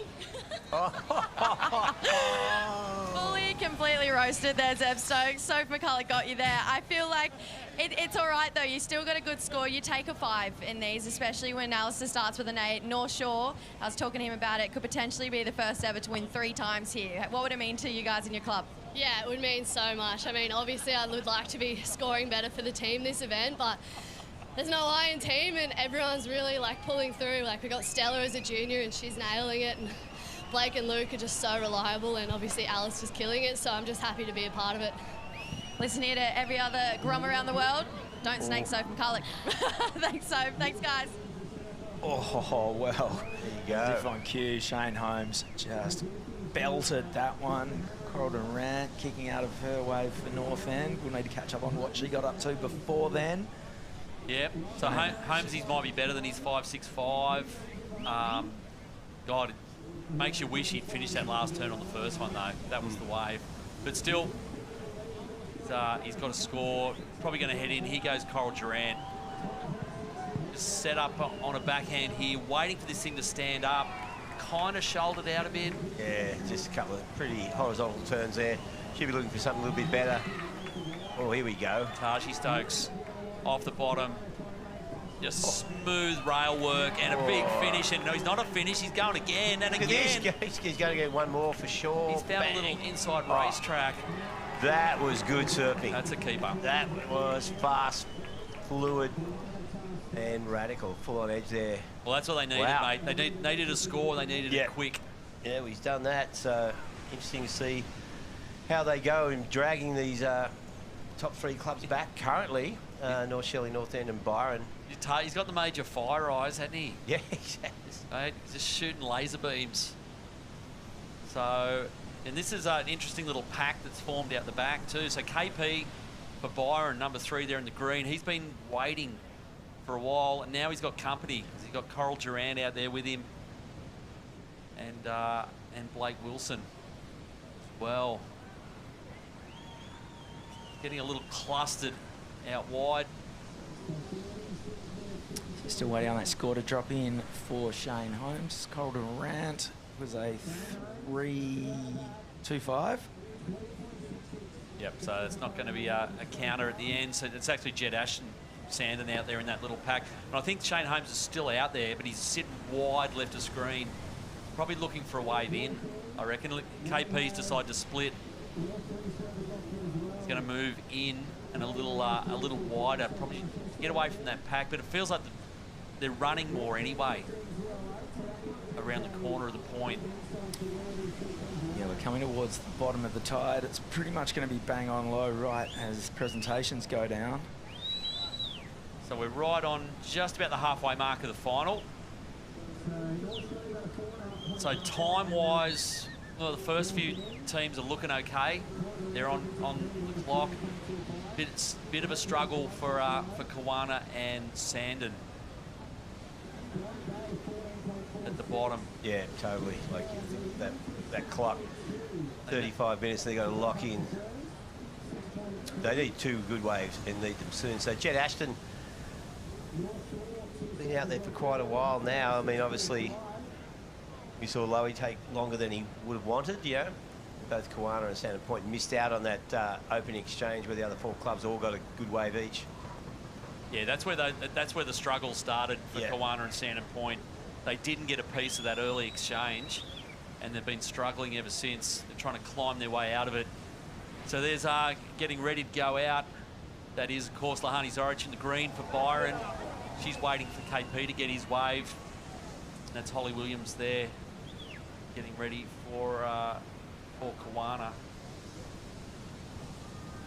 So 6.53 for Taj Stokes. Doesn't set the world on fire, but it does at least get Kawana moving in the right direction. Yep, tightens things up. Keeps them in touch. Here we go. There's Taj Stokes coming in, do the tag. And there goes Holly Williams. So she's been super dependable so far all weekend for Kawana.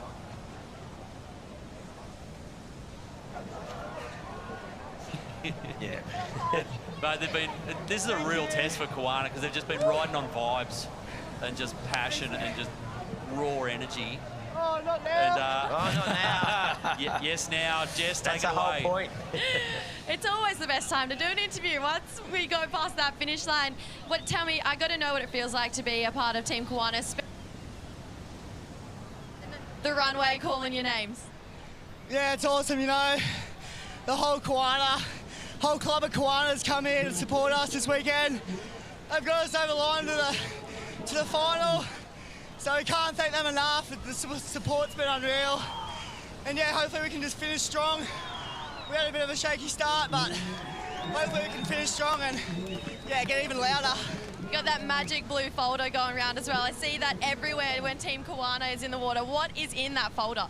Oh, just secrets we can't tell you. Secrets from Kawana. Thanks, guys. All right, there you go. Thanks, Jess. We see Holmesy make his way across the dead water. Of course, he was holding that 5.65. Just got another wave. See on the replay whether we think it'll better it.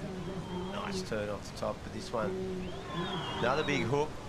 So 3 turns. Yeah, I don't know. It's Yeah, probably, I don't know. it's there or thereabouts. Still regretting falling on that first one. The first one was the potential 8. Yeah, so started with a 3, then went to a 5, and the last was a 4. That's going to remain as the 5.65 in the middle wave. But that first one, the 3, is going to go way up if he'd held on to that last turn. Yeah, so it's going to mean a bit of work to do at the back end for Russ Maloney in particular. He's probably going out next, I'd imagine, in the roster.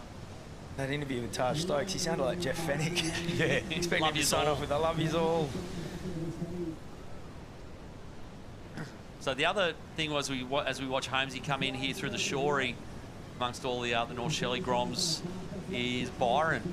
Yeah. KP's been out there a while. He's dropped anchor. They had a ton of momentum, and he's just gone MIA a little bit. Here goes Jed Ashton for Sandon. I think they're officially boys in a bit of strife. Sandon? Yeah. Jed's trying to lock in a decent score to get him back on track, but the time it's taken for that is putting more pressure on both him and the rest of the team. So he's only had that an in and out, 1.93, so not a keeper by any stretch of the imagination. They've only just got 2 scores, and we're down to 30 minutes. Yeah. That's 40 minutes for 2 scores, and they're not, and they're not great scores either. So they are going to have to. They need a miracle. Yeah. Look at Wilsey getting a little concerned for Byron. Here goes Blake Wilson, big vertical snap, and needs this thing to low road again, which it kind of does, races, and a little fin flare to finish. And that'll be it for Blake Wilson, North Shore. He's done. Yeah. And that's going to mean Eva Green's going out. There she is for North Shore. As their juniors, they're the only club that are putting 2 women out into the final, surfing Ava Green as their junior surfer. Here is the replay for Blakey. Good first turn here, Binsey. Yeah, not much sure else. Was, yeah. He would have loved that one to have stood up a little bit more. I mean, he couldn't have done much more with what remained of the wave. Deciding just to get back in and just keep that. As we saw Alistair Reginardo say in the interview before, they want to be done with half an hour to go. Yeah. Well, there's a 5.38 for Blake, so it's locked in at the mid-score there, so not too bad. The big one is Kieran Perro. Now, I guess you said, Sean, KP has been out there for a while. They're following solid scores that were locked in by Dakota Walters and Solly Bailey, so Kieran starting to feel the stress a little bit, looking at that clock, 30 minutes to go, and they need 4 waves caught in that time. Yeah, it's starting to get a bit crunchy for Byron, and even like North End a little bit too. Probably got to get moving here. Yeah, Coral's been out there for a while, but I think what's happened too, Lee, as you can see, the tide's pulled right out. Yeah, and I think it's slowed a little bit. So anyway, while we're looking at a lull in the action, what's happening up the top of the hill? Yeah, it's all happening, Shauno. Wilsey, how you feeling, mate? Yeah, good, mate. A little bit nervous, but he's just sort of been stuck in that rut where people just keep getting his inside, So, but he wants one. So, we're burning up the time, but I think we're all right at the minute. So, we'll see. Yeah, he's definitely a wave guide, isn't he? They come to him. Yeah. No, he's got good wave knowledge, and he's a bit of a magnet. So, there's no doubt he'll get one. It just needs to happen in the next couple of minutes, otherwise we're going to burn in the time for everyone. But, mate, we've been doing really well, so, I'm so proud of him. It's awesome. Yeah, you must be proud of the club from top to bottom. Everyone coming through is looking amazing. Yeah, it's unreal, mate. We've got a great culture. I like every club in Australia does. But, yeah, just, I'm loving being on the sidelines, just sort of coaching and mentoring and doing that. It's been great. It's very fulfilling. And it's exciting, mate. It's so exciting. Yeah, absolutely it is, especially when your team goes this deep into the draw. It looks like there's some action coming, mate. We'll let you lock in. Thanks, Wilsey. And we're going to keep it up here, actually. Jesse, no, somebody, take it away, lads. Well, Holly Williams there, 2 good turns there for Kawana, looking to bank a decent score. Is she going to keep? They are chasing points. Yeah, she's coming in. Yeah, she's decided they'll go for the time. Yep, she's delivered again. Like they're 2 big turns. So that's a 5 or a 6 somewhere there. and that keeps Kiwana at least moving in the right direction. Yeah. Because something strange, we've seen it all the heats, something weird is going to happen. Someone, like 2 or 3 of these clubs will get crunched by the clock. Yeah. So Blakey Wilson for North Shore doing his job. He's banked a 5.38. He's good. He's done. And that's Stella Green, sorry, on her way out for North Shore. So there it is, 5.25 for Holly Williams. Puts them up into third. And Coral Durant and Kieran Perot both a little bit lost at sea right now. Yeah. That was a good point Willsey made. Like, because they're sitting there, they're just getting people fed up the inside of them, off the rocks. And like Holly Williams came here in. we go. Oh, here we go. What? Oh, maybe it's not going to be an issue. Spoke too soon. Hit it, KP. Oh, there you go again. Look at this. Seriously, that was a good wave. Seriously ripping there. And Jed Ashton out the back now for Sandon. Good section ahead of him as well. Throws up big meaty turns. Solid bloke and solid surfing. This is sort of surfing that Ace Buchan describes as Australian surfing. You know, just big rail power. That was a sick exchange. Waiting to see what Kieran. We didn't see the first turning that wave either, so could be a big turning point. But we haven't seen a set like that since the opening exchange. No. Like which was 30, 40 minutes ago. Coral Durant's coming in as well, so I don't know whether she caught a wave or if she's just been whistled in, summoned in by the North End gods. Holly Williams making her way in too. Everyone's in. So Stella Green got the one up to herself alongside. Here we are. She got one. Yeah, 2 good solid turns. Look at this one, KP. This is the one. Great first snap. Just top to bottom. Look how bowly this thing is. He had to be careful where he put this next turn. Found the spot. Just carved it. Yeah. And then big closeout finish. Like that's an 8.5. You know. At least spent all that time out there, but at least he came in with a score. Yeah, exactly. And great surfing from Jed Ashton again. He's been a star all weekend. Yeah, he has been solid every heat. He's been deadly. So Holly Williams doing the Gold Coast dash in front of the Pav. A lot of surfers doing the live heats loop for the last time. They will be absolutely exhausted by the time they get to the top, just running on fumes up the Burleigh Hill. Thank God they won't see that for another 12 months. So yeah, 5.25 for Holly Williams. So look where Kiwana are. Like, we're still waiting on Byron's score to drop, which will change it. But they're back in the mix. Yeah. So, here he is. Speaking deadly, just... Well, there you go. They're back in the mix. Kieran Perot. Just circling around in the lineup with his low blood pressure, like nothing's happening. So 7.7 for Kieran. Yeah. Oh, here we go. Thinking about it. So it's probably a bit of heat here on Russ. You never know it, looking at him. But they haven't broken away, nor Shelley, after that big 8.88. So Coral Durant got a 3.9. So she stayed out there for probably about 10, 15 minutes and just upgraded her score by 2/3. Here goes Kieran Perot. We heard Danny Wills call him a wave god. He's a pipe master. Yeah. And he took the tag from Solly Bailey, who's won the Vulcan Pipe Pro. That's a pretty handy couple of trophies to have in the Byron Bay Clubhouse. Yeah, there goes Holly Williams. Yeah, she's been a bit of a star all weekend for Kiwana. She's done really well. Yeah, well, young Matt Borton heading out now for Kiwana. And Holly's just sucking it in. Here's Kieran and his tribe. Yeah, well, the interesting thing, see, Byron, if you average it out, Byron have got 3 waves to get. They've got 24 minutes. So that's... Oh, look at this. The mini... This is a full... I looks love like this. a full tag. The mini sharker. Leilani Zoric doesn't look back.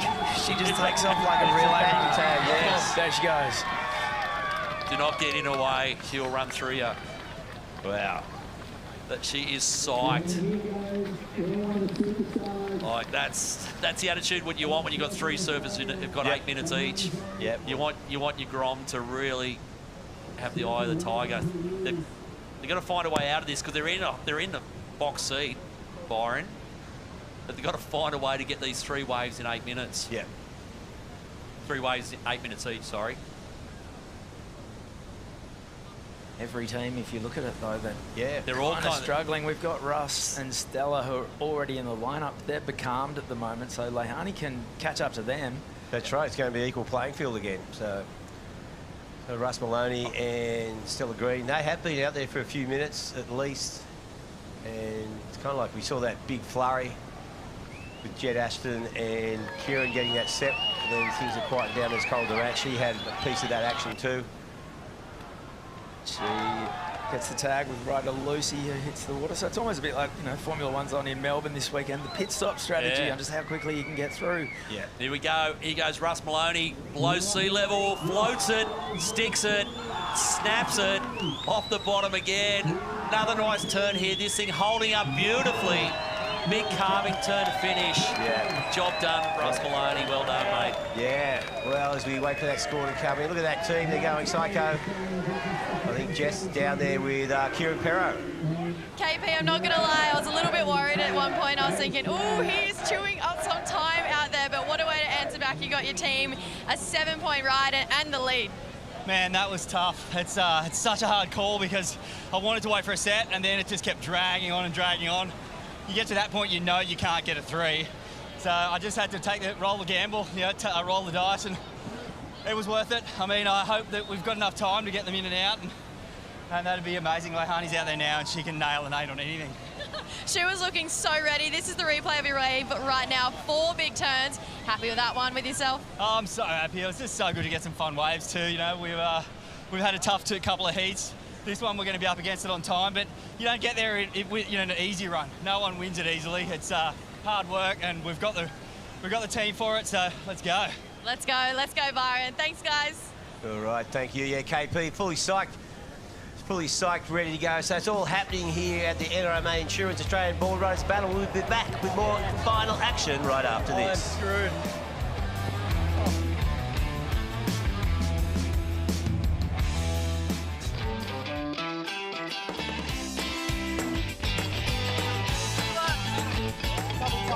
It was awesome. I think it's always really fun when you surf with all your mates all together.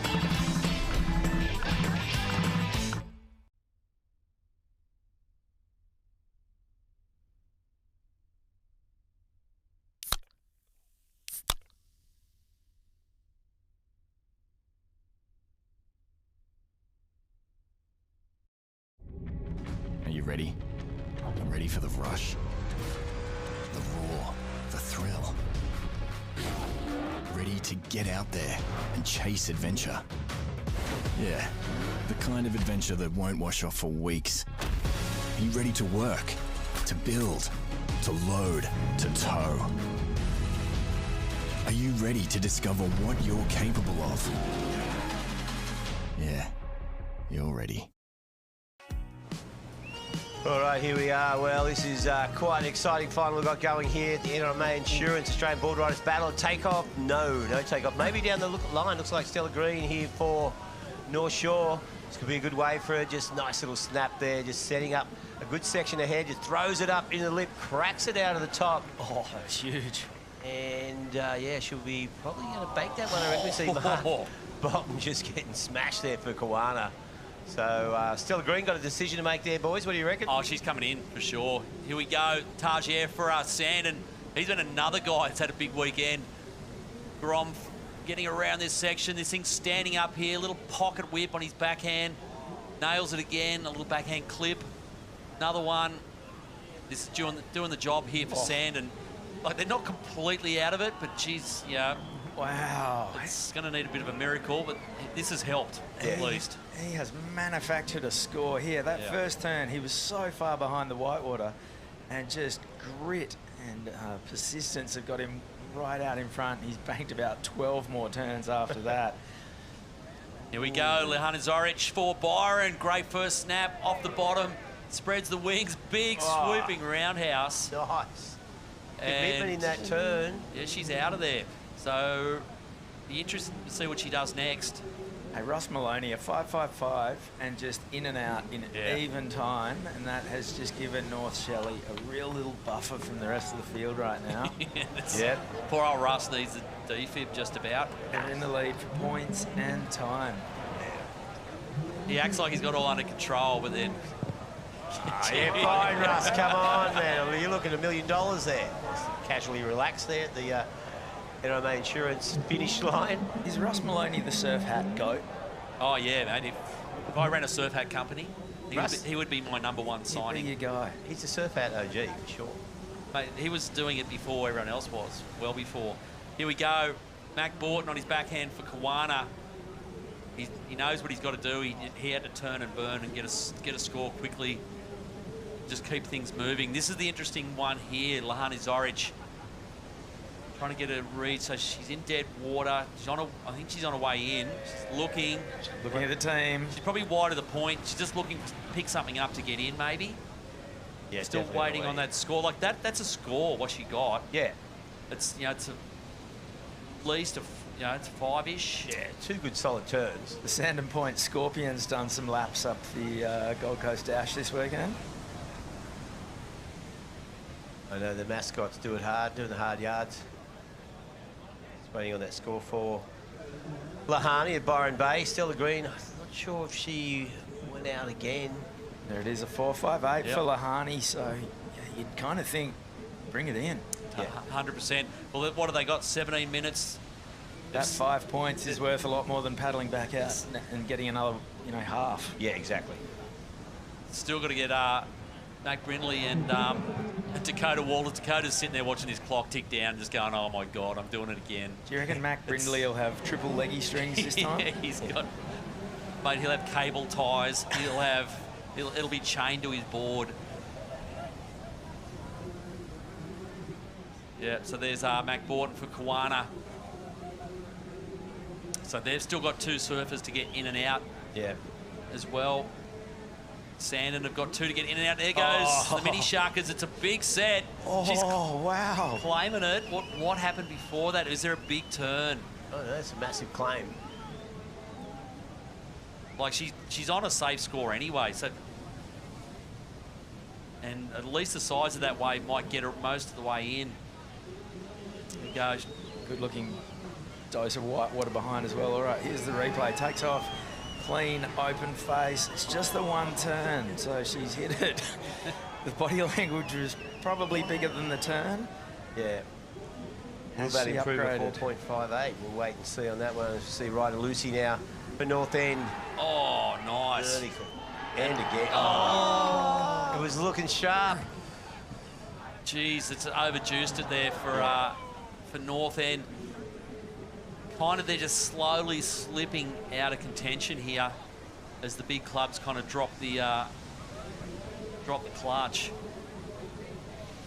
So it looks like, yeah, that's going to stay at a 4.58 for Lahani Zoric from Byron. So they're up into first anyway.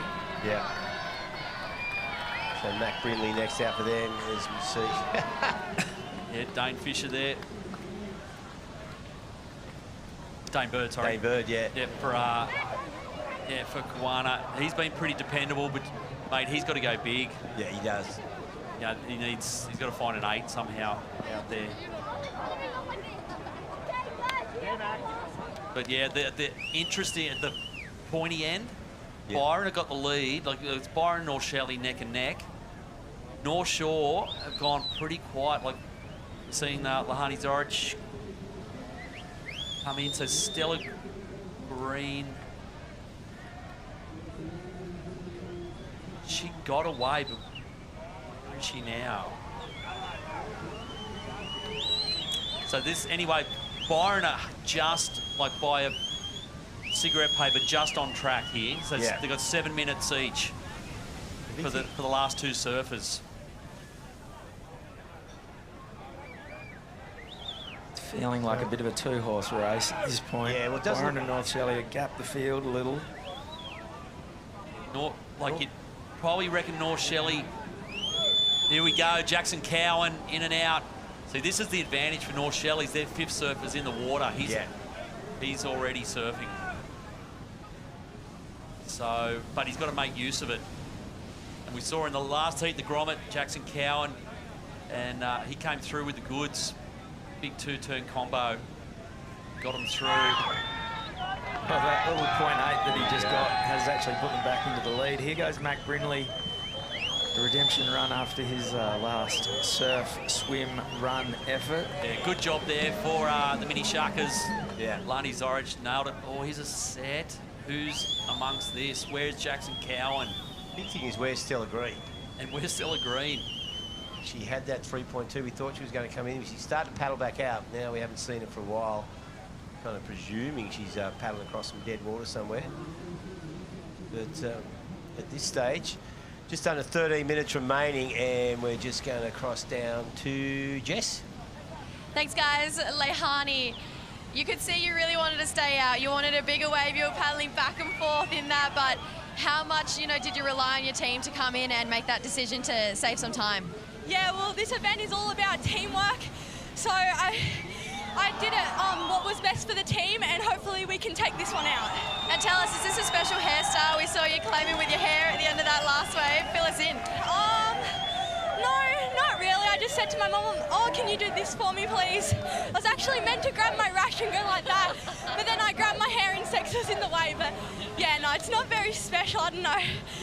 It's all right, we'll grab the rushy next time. Byron, you've got them. It's briefly into the lead. It's really back and forth right now between you guys and North Shelley. What has Byron got to do to get the lead and hold the lead at this point?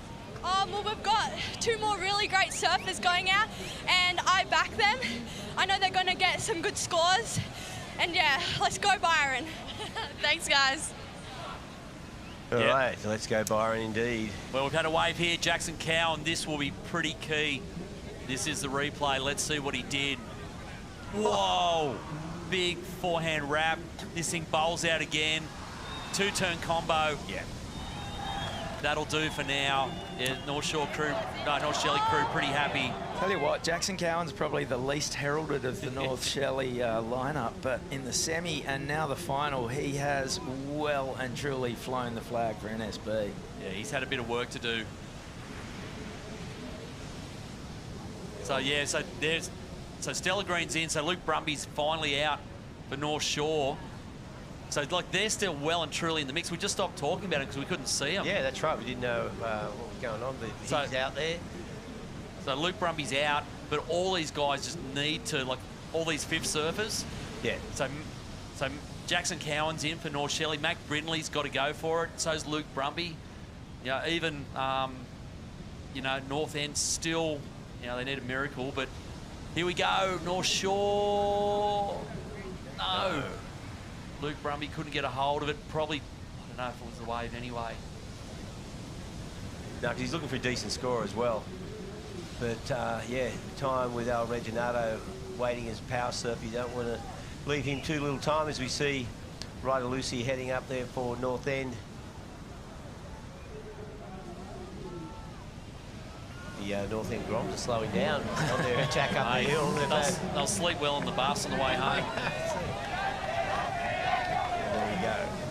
There we goes Douthie. So it needs a bit of a miracle for the North End crew. There's Mac Brindley making his way. Look, he's doing the shortcut straight across. Yeah. So he's bypassing the cove. There's him on the inside. Here we go, Luke Brumby, North Shore. Off the bottom, up through the lip. Oh, he did well to keep the nose out there. 9.5 minutes. So top of the hill, we've got Huey Vaughan waiting. We've got Dakota Walters, Alistair Reginato. All the heavy hitters are in the gates. They're just waiting for their teammates to get back to them and see how much time they can do this lap in. This is starting to look like advantage North Shelley. Yeah. You got this psych unit on his way out with 9 minutes. So he hasn't got the luxury of a lot of time, but he'll have more time than the other two. So Byron are really struggling. So you can see Mac Brindley's tried to bolt across just to pick something up on the inside. But they're going to be behind on points anyway. So they're going to need points as well as time. The grommet's gone down with a cramp. Need some Sodii salts. Yeah, Jess, you got him there? I do, guys. Jackson, the grommet's gone down with a cramp on the run. Fuck, I hurt my Achilles earlier in the last heat. I've been stretching it for like 4 hours and it's just fucking come down. Oh, fuck, I hate that hill, eh? You don't have to do it anymore. You've actually just got your team into the lead. You sent out Huey Vaughan, who has kind of proved himself as the power server for North Shelley right now. What would it mean for you guys to take home another crown? Oh, well, it's my first ABB final, so it'd be pretty sick for me to be in it. And no, we're fucking frothing. No more swear words, mate. We can't handle any more from you. But Jackson, you've really proved yourself as the junior for North Shelley. Well done. Yeah, well, there you go. Yeah. Well, Jess, things have really tightened up. Matt Brindley, of course, put down a decent score, so there's not much between North Shelley and Byron, as we see Nava Holmes there. Yeah. But the thing is, we've got Huey Vaughan will be out in the lineup by now, and Dakota Walters still has to get tagged. We see Nava just bringing some nice turns through. Yeah, Sandon. Yeah, Sandon well and truly out of the picture. So it's a Byron North Shelley combo with whatever's happening with North Shore. Look how tight the scores are. Yeah. So Mac Brindley, we haven't even seen him. He bolted to the inside. He picked up a 4.33. He could be a live heat loop leader at this mate, stage. that could win a final. You know, he's on his way back up. So it's going to give Dakota's right on the limit of what's possible of getting back out, getting a wave and coming back in. Yeah, that was Mac Brindley who just went past us in the background. Yeah. So he's got around in lightning quick time. So maybe Dakota's got to do the same thing, potentially. Yeah. Like, it's advantage North Shelley, because Huey Vaughan's out there, you know. Yeah, North Shelley are playing with house money at this time. God, we've got Dakota Walters in the gates with Jesse Starling right now. Coates, how long do you need? How long do you need? Longer than this. Max coming up, we'll let him go, guys. Well, here we go. So here comes Mac Torrey. Okay, there we go. 6 minutes and 20 seconds. There you go, mate. No pressure. Go win it for Byron. Here goes Douthey. So North End have slipped down, and I don't think even Josh Douthwaite's going to save him at this point. So he's had a big weekend. Hats off to him. Yeah. But it's not going to be North End's day. It really is the focus on this this top end here. There he is, the shark. The juvenile great white shark. Oh, yeah. Just circling. Time to win it for North Shelley. It's power surfer. So to get so about 2.5, 3 minutes is about the cutoff. Yeah. To be able to catch a wave and get in. Yep. So he's really got about 2 minutes. So when it's that tight, Dakota Walters won't be far behind him. So it's going to come down to who gets the best wave. And anything can happen. We've seen broken boards, we've seen broken leg ropes. You know, there's spanners that can be thrown in the works at any stage. He could fall on it, you know, and Dakota could win it without coming in.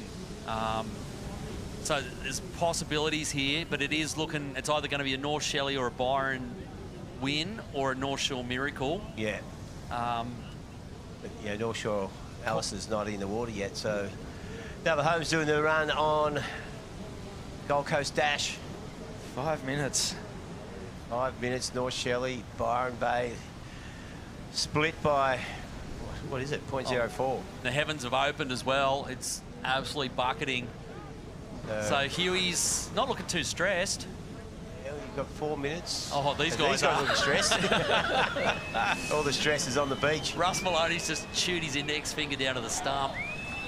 This is critical here. They are in the box seat, like everyone else. Look at the squall coming through as well.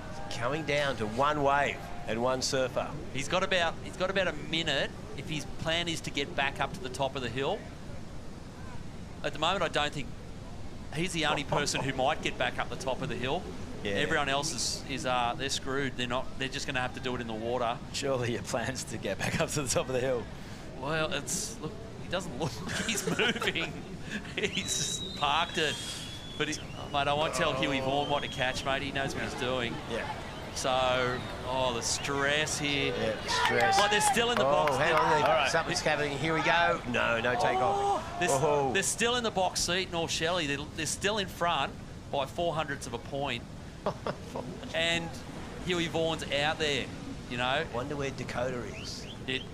If we could get an update on Dakota. He must be making his way across. Yeah. Oh, here we go. Here we go. The boys have spotted something. He's going for it. This is a committed paddle. No, it backs off. It went under him. Whoa. Now there's panic time.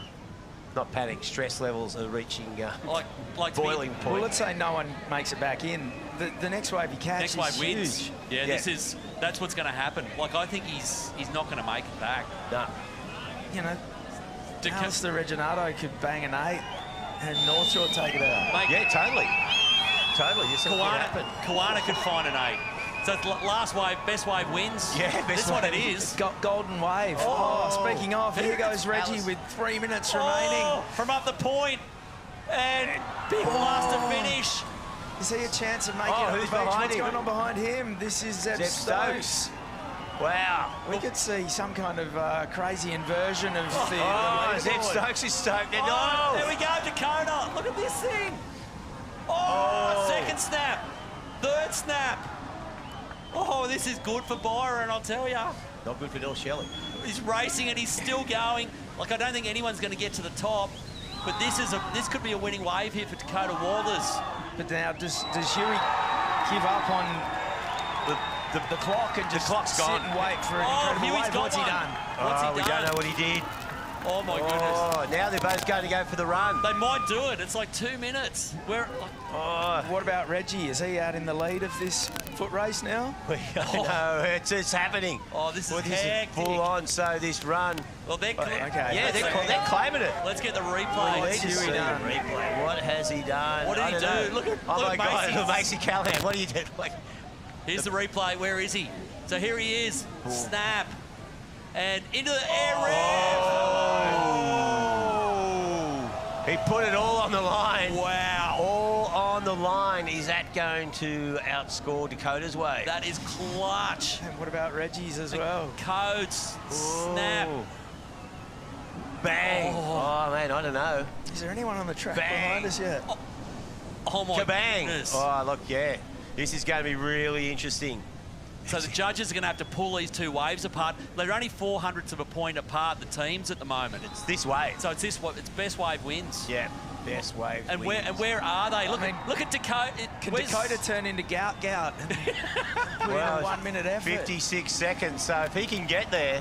Oh, I think he's too far down. Huey's not going to get there. Huey won't get there. Oh, so Reggie's back.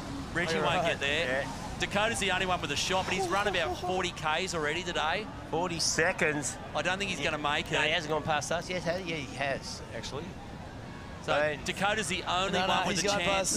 He's going past us now with 35 seconds to go. Oh, so my Dakota God. Walters. If he gets up the top, he wins. Yeah, if they win, that's right. If he doesn't, it's up to the judges. Yeah, run, 22 seconds. Oh, he's got a long way to go. He's not even on the Heartbreak Hill yet. So he needs to get around with 15 seconds to get to. He's not going to do it. Prophetic interview from Jesse Starling. How much time do you need? More than this. Yeah, about 20 seconds more than this, as it turns out. Well, there it is. Well, remember our clock was out last time? They're going to count it in, and he's going to go short. Oh, he's got an 8.08 as well. We've still got a number to come in. So here we go. Wow. An 8.08. So what is Huey needs an 8 now of his own. You'd think he got an 8.88 earlier for that kind of a punt. Plus, this one had a turn before it as well. Yeah. Maybe the wave wasn't as big. Dakota's wave was pretty. Oh my. Reggie's got a score to come as well, but they're comboed. Yeah. So the judges, well, it's kind of over now anyway. The judges can have a look at Huey's score. Yeah, they're doing replays. Dakota's score's in as an 8.08. So we know what Huey's chasing. So there's the first snap straight into the hard land air rev. And sticks it. So the judges have got it way up. Dakota's big 4-turn banger. This is what they're going to measure it against. So clips that one, but this is where he gets busy here. This thing troughs out and just critical snaps. And so they've got to weigh it up against Huey Vaughan's big air rev. Love to see Huey's front on. Yeah, so well. he needs an 8.05 is what Huey needs. Yeah. To win it for North Shelley. So, okay. As we see, our Reginato. So his score hasn't dropped yet either. They're comboed. Yeah, but they're out of the mix. So it's basically this wave. 8.05 is what they need.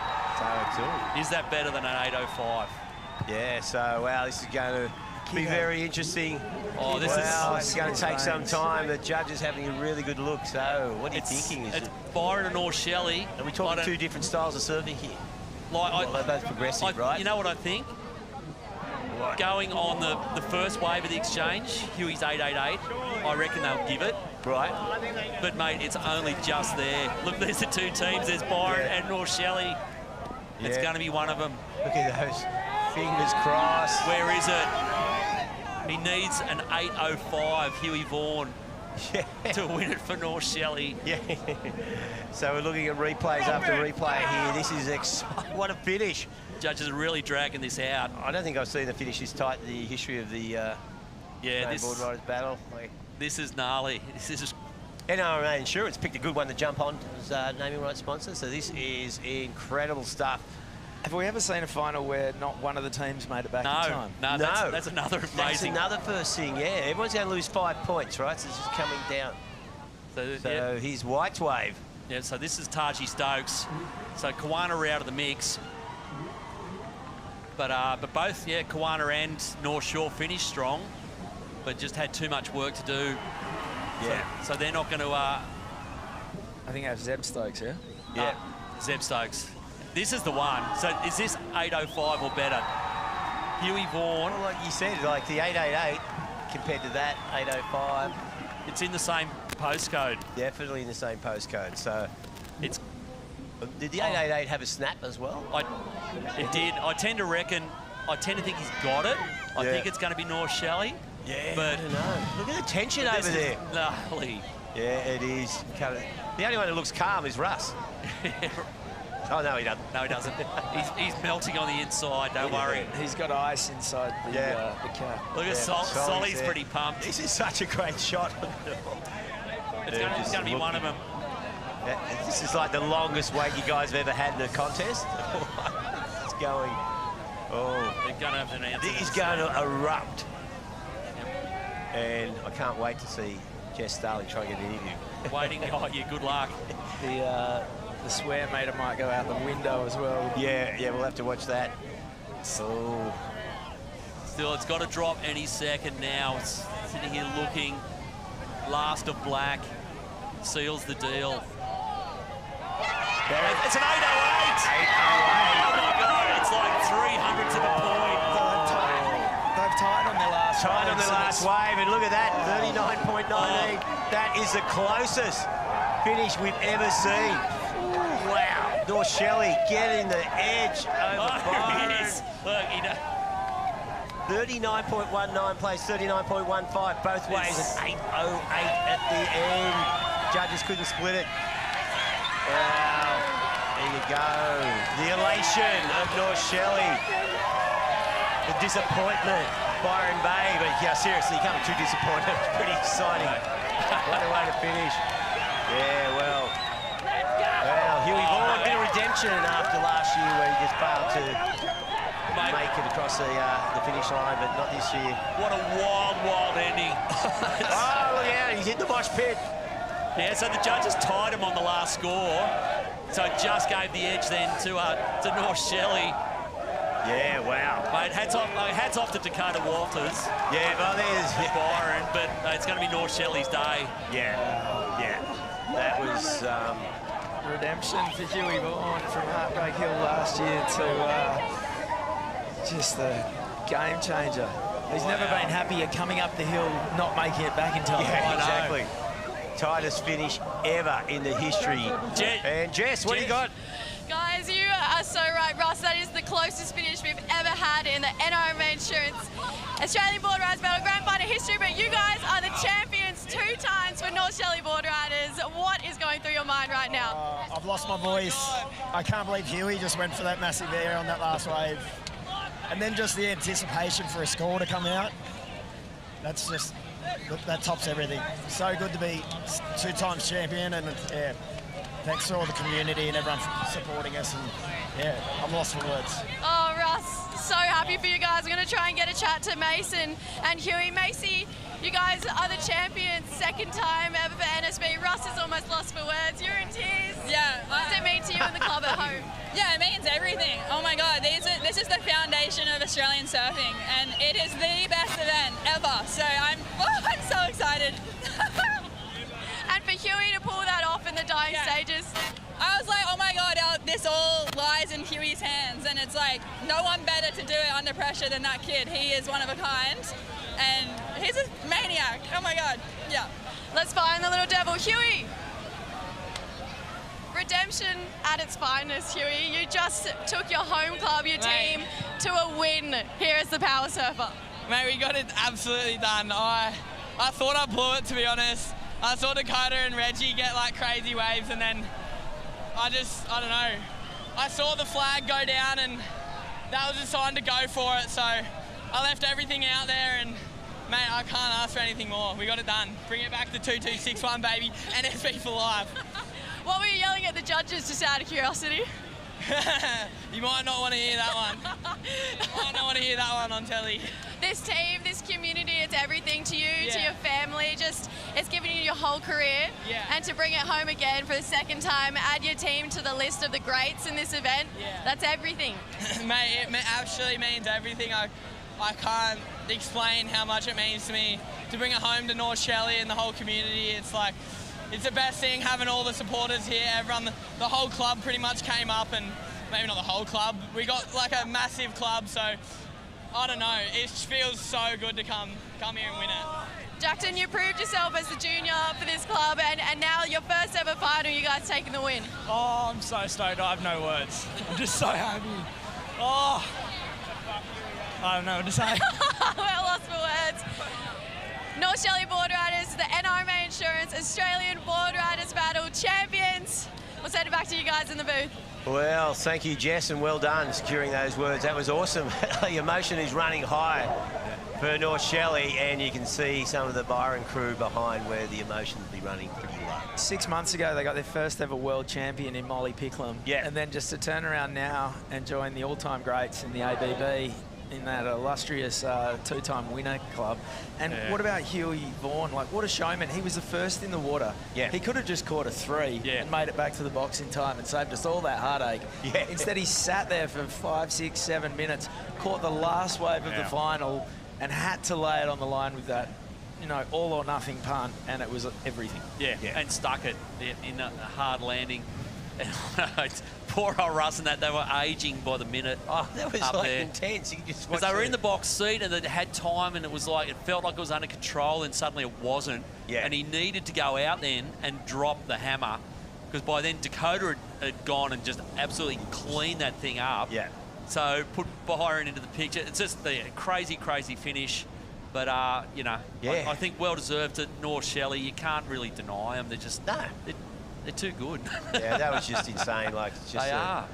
Brilliant throughout the whole weekend. You know, it's just such an awesome weekend. Like the NRMA Insurance Australian Boardriders Battle, living up to its well-deserved reputation as the pinnacle event surf comp in Australia. I reckon it's just amazing. But the whole day, the whole weekend was incredible. Saw some amazing stuff from you know, day one onwards, and the final threw everything at it. But mate, it started like this. Once it started like this, Chris Zaffis with a 7, but then it went nuts. It just went. This first exchange was an 8-8-8 for Huey Vaughan, and you know, this probably put in his mind, planted the seed for what was coming later.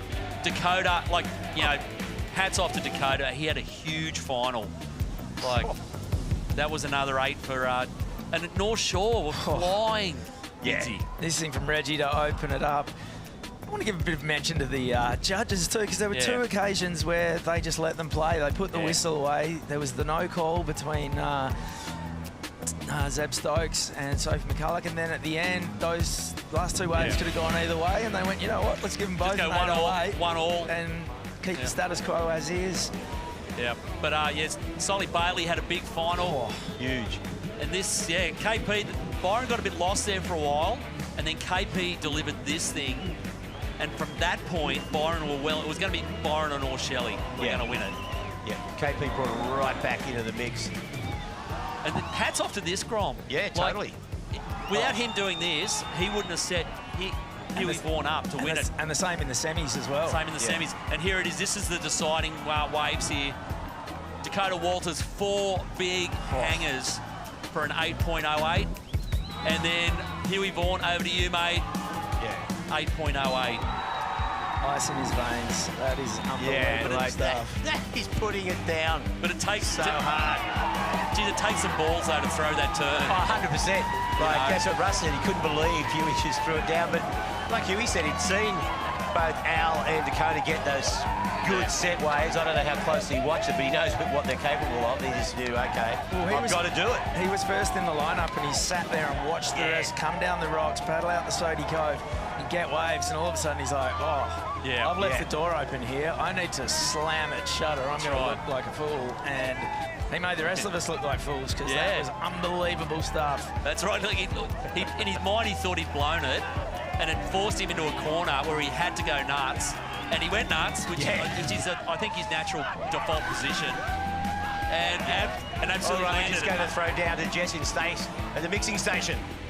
Yeah, guys, NRMA Insurance is the proud naming rights sponsor of the Australian Boardriders Battle Grand Final. And what an event to be a part of. They support grassroots surfing from all the way from the bottom of the club to the top. It's the best weekend of the year, and we could not be more stoked to have NRMA Insurance a part of it. Stace, take me through just some of your highlights of what we've had so far. Yeah, thanks, Jesse. Yeah, it's been an awesome weekend on the point. You know, particularly the activations from top to bottom. I particularly like the surfboard that everyone was warming up on. Thanks to NRMA Insurance for that one. And then, yeah, like you said, they're supporting grassroots surfing at the club level from the bottom to the top. And a highlight to me, obviously, the final that just went down. But also, too, I just love the fact we've got, you know, past champions, Mark Ocalupo, Lane Beachley, to name a few, you know, world champions surfing with young grommets that we've never heard of, and this is where they make their name. And it's just awesome to have everyone from the top to the bottom of the club involved and represented here, and we got to see them all on display there, which was absolutely awesome. Congratulations to North Shelley, and a valiant effort from Byron Bay and the rest of the finalists. We love a tight final. There are some big semi-final actions as well. It's so exciting to see another club add their name to a list of dual champions here, the NRMA Insurance Australian Boardriders Battle Grand Final. We're going to go to a quick ad break, and after that we'll come back with the presentation. Stay tuned, guys.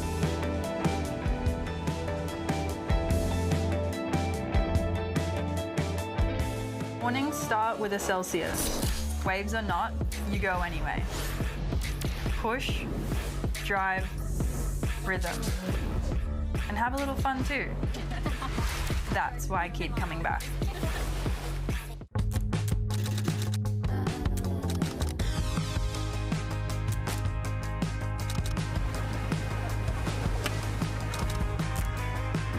Moments worth waiting for.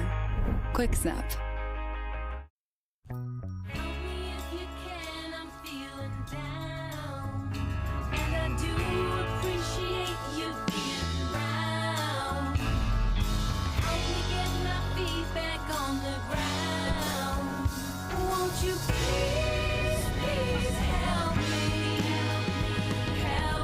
We've helped Australians for 100 years. Now, we're helping protect and prepare them for the next 100. It's time for the good times. Forget about the bad times, yeah. One day to come together to release the pressure. We need a holiday.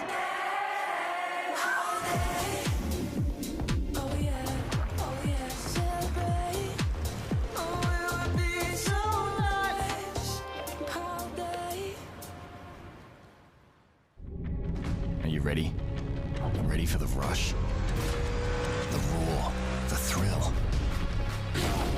Ready to get out there and chase adventure. Yeah, the kind of adventure that won't wash off for weeks. Are you ready to work, to build, to load, to tow? Are you ready to discover what you're capable of? Yeah, you're ready. Well, well, well, what a day we've had here at the NRMA Insurance Australian Boardriders Battle final day, and it was huge. It was just huge. You're here with the Jim Beam post show. Chris Binns, Sean Doherty, thoughts on that little ending there? Like, it was pretty rad. It was a crescendo, wasn't it? It was a crescendo. That second semi where the scores were just through the roof was, you know, the portent of what was to come in the final. I don't think we ever would have scripted it that all 6 teams failed to make it back to the NRMA Insurance finish line, let alone that we'd still then have that buzzer beater.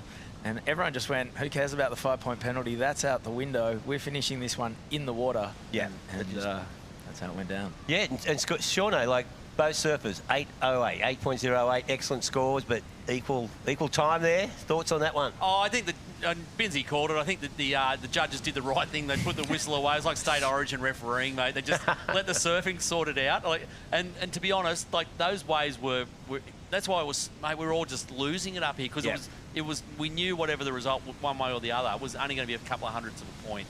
Like, we knew it was going to be close. But what a crazy finish. It's been a crazy day. Like, there was 3 or 4, like a couple of those quarters. Then you said the semi with the same Binzi. And then we thought, well, what can you beat? How can you beat the semi? And then it went even crazier in the final. Yeah, there was some outstanding surfing throughout the whole event. Today in particular. And we got the Celsius overall performer. And guess who? Who is it? I'm not telling you. No, it is that bloke there, Al Reginato, who's been on fire from the opening heat yesterday morning. He was just ripping, and his consistency and just the level of surfing, you can rely on him to throw down in all sorts of different ways, but he was just blasting out of it, and like, really, you know, for North Shore anchorman and spiritual team leader. And just look at what do you guys think of Al's surfing? Oh, there are so many variables in each and every heat, and he is just a constant for the North Shore Boardriders. You can bank on him getting 2 scores every time. He gets back in with time to spare every time except the final, and you know, banks some big numbers along the way. And he just fills his teammates with confidence as well. You can see him getting around his teammates, and he's the rock in the centre of that club. 100%. Yeah, 100%. He just inspires them all the way through. And, of course, he came up, you said earlier, big win down at Phillip Island in the QS, so he's been on a roll this week and wasn't showing any signs of backing off at all. It was special stuff. When you got the hot hand, keep shooting. Yeah, like, we saw a lot of good surfing throughout the day, a lot of insane waves.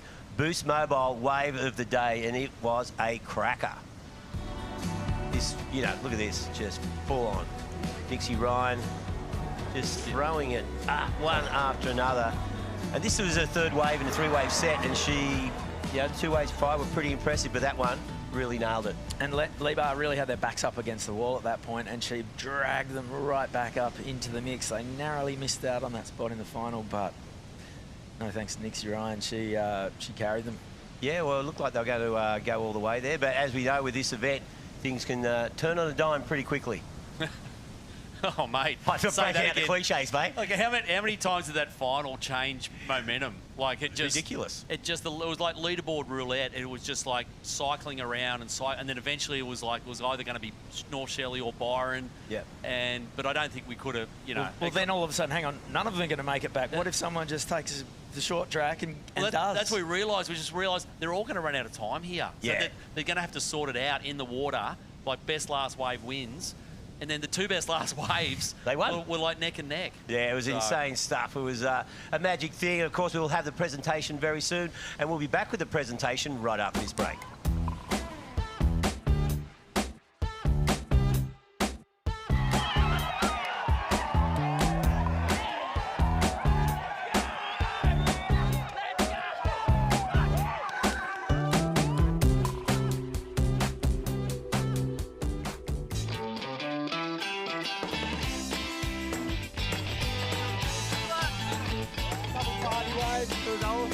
I think it's always really fun when you surf with all your mates all together.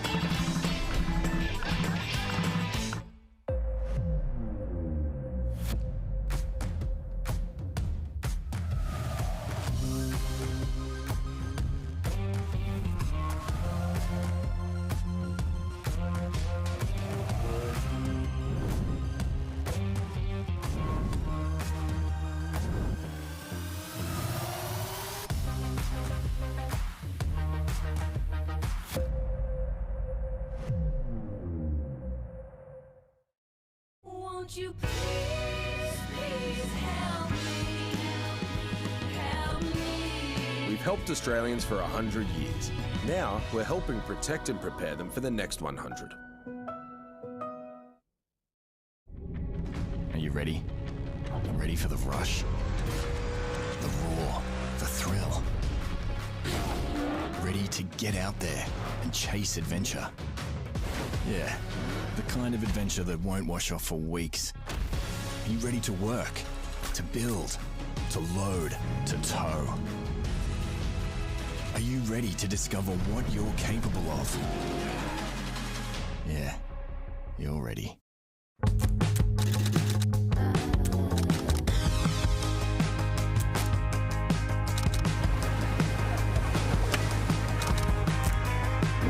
Moments worth waiting for. Quick Snap. Mornings start with a Celsius. Waves or not, you go anyway. Push, drive, rhythm. And have a little fun too. That's why I keep coming back.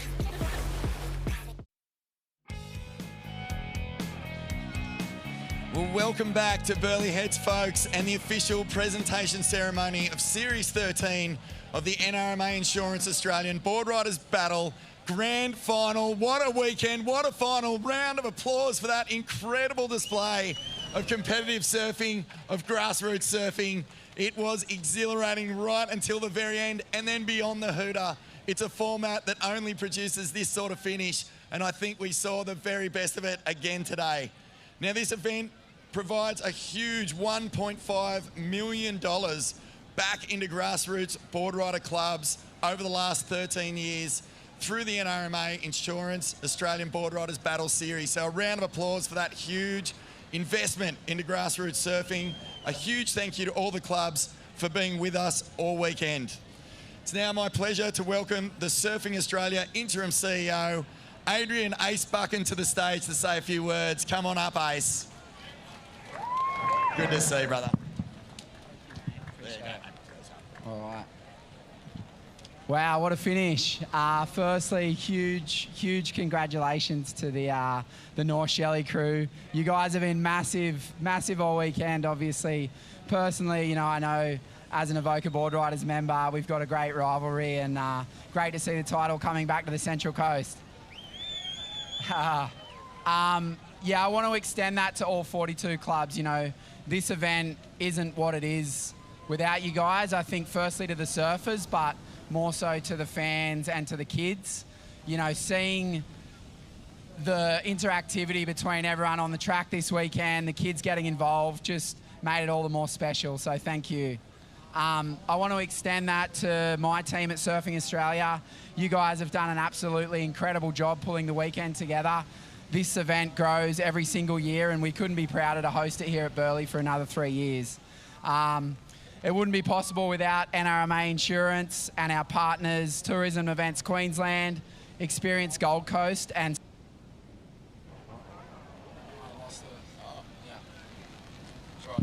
Yo. All right, we're back. Yeah, so thank you again to Tourism Events Queensland, Surfing Queensland, and Experience Gold Coast. Guys, what an event, and we can't wait to be back next year. Well done, mate.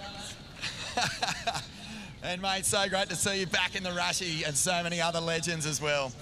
Well, this year we announced a brand new naming rights partner, and they were fantastic in their support of the event. NRMA Insurance, thank you so much. Julie Batch, the CEO, is here. Julie, come on up. I've got to know, what did you make of that finale? It was really special. It's been an amazing day. NRMA Insurance is incredibly proud to be sponsoring this event together with Surfing Australia. We're incredibly impressed with all the talent, bringing together young and not so seasoned men and women from clubs all the way across Australia. It's an awesome event. Thank you so much for letting us be part of it, and we look forward to seeing you all here again next year. We really appreciate your support, Julie. NRMA Insurance is right there with us for the ABB Grand Finals to come. Thank you so much. All right, we also have to thank a bunch of our support sponsors without whom this event would not be possible. Ford, ACCIONA, Babybel, Celsius Energy Drinks, Kennards Hire, Jim Beam, Boost Mobile, Fujifilm Photos, Better Beer, Daiwa Australia, BC Protein Snacks, We Are Feel Good Inc., Sodii, Burleigh Pavilion, of course, Murf Electric Bikes, AG1, Zuum Energy Gum, BLACKROLL, Low Bros Not Soda, Guzman and Gomez, Gold Coast Bulletin, and Surfers for Climate. And thanks again to our supporting partners, media partners, and of course, destination partners at Experience Gold Coast, Tourism and Events Queensland. Okay, let's welcome Mayor Tom Tate to the stage to say a few words about this exciting new 3-year partnership with Experience Gold Coast and Tourism and Events Queensland. Good day, all surfy legends, supporters. Good on you, Huey. What a legend. Give it up for him. Huey won. It's wonderful to know that this event will be back here for the next 3 years. And you know what it is? We're showing the world what Gold Coast is about when it comes to surfing. We love it. It's going to make a good case for surfing for the Olympics to be held here on the Gold Coast. So today, it's so close, so exciting, and I love the kids running up with the athletes. They are now going to dream their dream that one day they'll be the athletes running for the finishing line. And for all you piss heads, thanks for coming. Yay!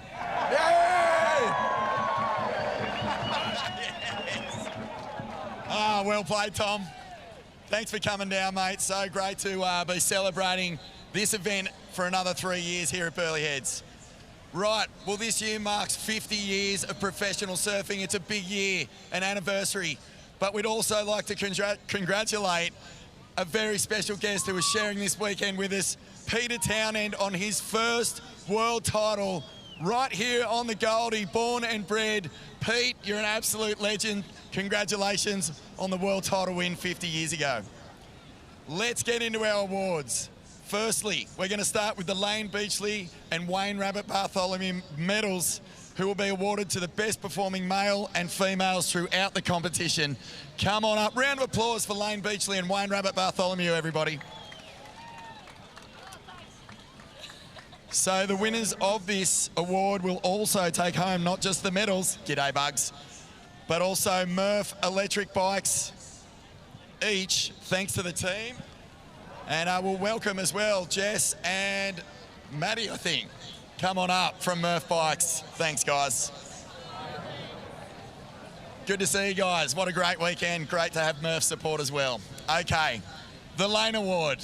Let's start there. I'll let you read it out, actually, Lane. I don't need to read it, thanks. The winner of the Lane Beachley Award is Holly Williams. Thanks, Lane. Holly Williams from Kawana Boardriders Club. And Bugsy. Here she comes. And we'll get them both up at the same time. Rabs, who did you pick for the Wayne Rabbit Bartholomew Award? Yeah, the Wayne Bartholomew Award goes to Lakana Cullen. NASA Boardriders, Lakana Cullen. Congratulations, mate. I don't know if he's around, Rabs. I hope he is.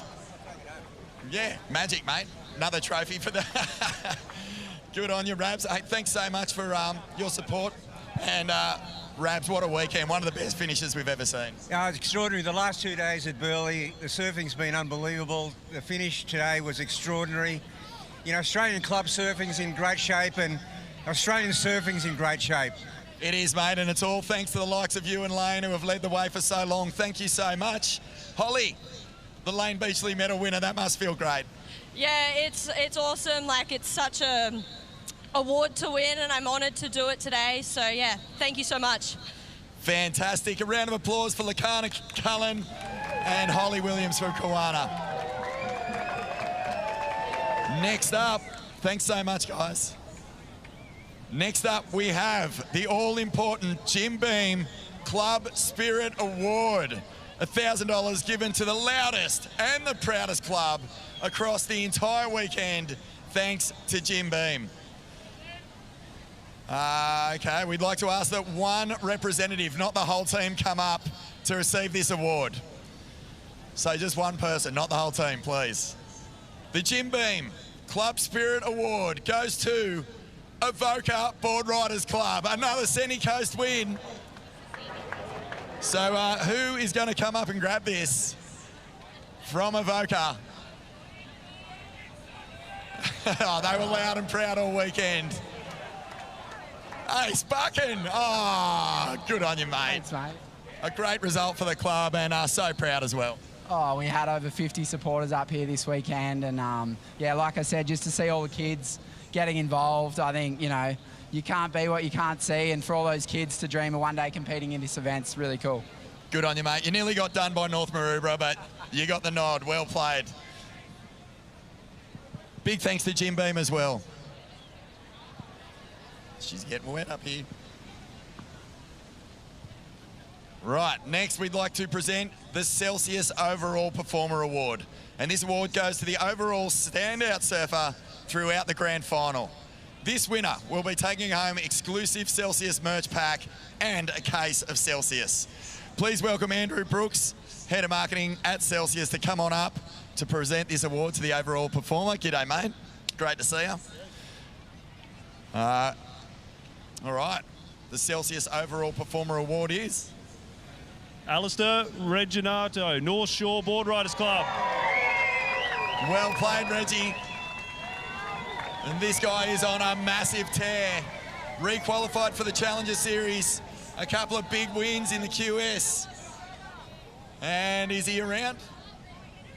He's already gone to the Challenger Series, but we'll get Stella to take it for him. Congratulations there. Another award for Regis. Thanks so much. And thanks so much for your support too, Celsius.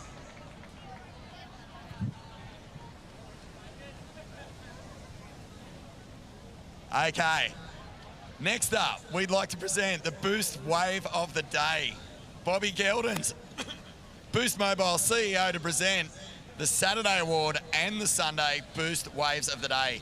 Now, these winners will be taking home exclusive Boost Mobile merch and a $300 sim. Come on up. G'day, Bobby. Okay, Boost Wave of the Day for Saturday, mate. Oh, excellent waves all day. But the winner is Lennox Smith. Southbridge, Shell Harbour. Lenny Smith. He got the wave of the day. I think he might have already bailed to the Challenger Series as well. He has. Okay, so we'll get a club rep to come down and grab that. And today, mate, there was absolutely no question about well played. And there was no doubt about today's wave of the day. It's the Boost Wave of the Day, sorry. It's Nixie Ryan. Nixie Ryan from Lebar Boardriders, a 9.08. Nixie's gone to the Challenger Series as well. Wow, well, there you go. So, mate, unbelievable performance from both surfers. Thanks so much for your support at Boost. Thank you very much. Have an awesome night, everyone. Thank you, Bobby. Moving on to the team awards. What started off as 42 clubs competing in regional qualifiers around the country ended up with just our finalists. 6 clubs going at it deluxe. Okay, to present 6th, 5th and 4th place trophies. Tom Tate. Let's get the man back up here. He's a crowd favourite. And here we go, Tom, to present our 6th place finisher here in the NRMA Insurance Australian Boardriders Battle Grand Final. $4,000 prize money. It's North End Boardriders Club.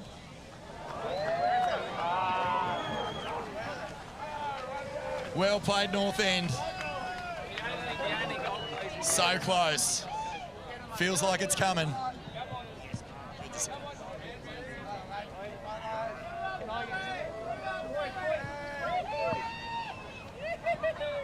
Get a shot with the mayor. All right. Thanks so much, North End. Congratulations.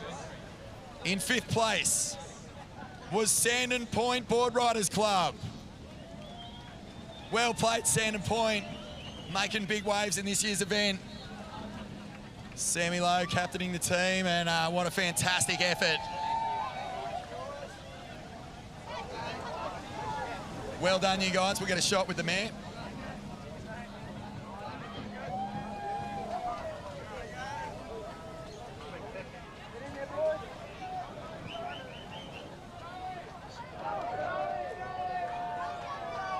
Fantastic effort from this club that is on the come up big time. These guys could go all the way next year. Into the top 4. In 4th place today. For a while there, it looked like they were going to be unstoppable. It's Kawana Boardriders Club from the sunny coast. Great crowd support over the weekend and a huge performance.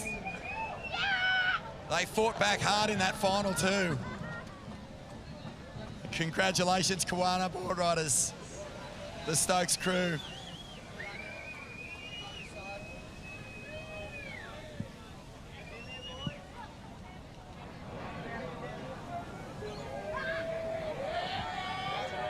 Kawana Boardriders, folks, round of applause. Well done. 3rd place. Well, they were the defending champs. They couldn't quite get there, but geez, they went close. North Shore Boardriders Club from the sunny coast. Come on up. $6,000 prize money. And yet again, this club just continues to deliver unbelievable results and fighting all the way to the very, very end.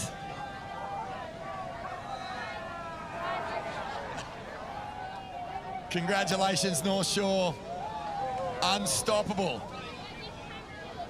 Every time this event's on, you know that North Shore are going to be all the way through to the very end and in the conversation.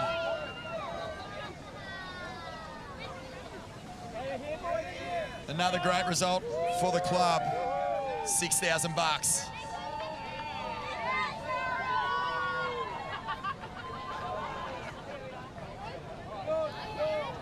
They also took out the mascot division. That won't be forgotten in a hurry.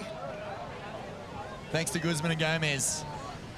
All right, now to our runners-up. They have taken this thing out before. They went so close today, but unfortunately pipped right after the buzzer. It's the Byron Bay Boardriders Club runner-up. Come on up, Byron Bay. Oh, so close. Almost local. Here they are. Great effort, Byron. Great effort. KP. Mate, well done, Solly. Good to see you, mate. KP, just a few words, mate. I know it hurts, but Byron really put on such a great show this weekend. Oh yeah, it hurts for sure. I mean, this is what you come here for this. It's amazing that it was so close. Everyone's standing there waiting for the score. Congrats to all the teams. Yeah, obviously we would have loved to have won, but it was an amazing day, and thanks everyone for turning up. Epic weekend. Well done, mate, and congratulations to Byron. Another great result for the club. On your Wilsey, on your Solly. $8,000. Thanks very much, mate. Okay, and now to our champions. This club will receive $22,000 for taking out the grand final. Ace Buchan is on stage, and without further ado, please welcome the NRMA Insurance Australian Boardriders Battle Champions, North Shelley Boardriders Club. Huey Vaughan, Macy Callahan, Shane Holmes, Russ Maloney and Jackson Cohen have done it for the second time. And mate, Huey, far out, brother. You sat out there, a set came in the dying seconds. You watched every other club overtake you. You had to go huge, and you did, mate. Unbelievable result for the club, but how did you manage the pressure? Mate, I couldn't really think too much, but we had a little sign on the beach, and if the flag went down, I knew I had to go big. So I looked in when I was paddling in and saw the flag was down, so I left everything on the line. Yeah, one of the lads was like, if you're not first, you're last, right before I paddled out. So yeah, it was bloody awesome, wasn't it? Well, there's not much more to be said. Please welcome the champions, NRMA Insurance, Australian Boardriders Battle, North Shelley Boardriders Club.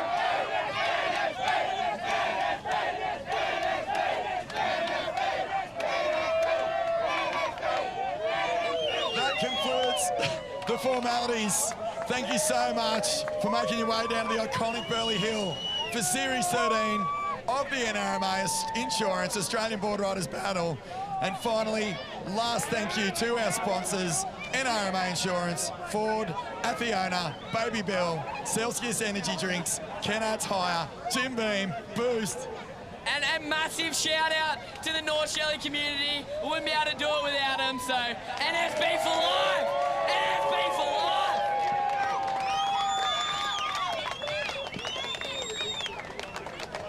Boost Mobile, Fujifilm. All right, and thank you so much for tuning in as well. Unbelievable weekend.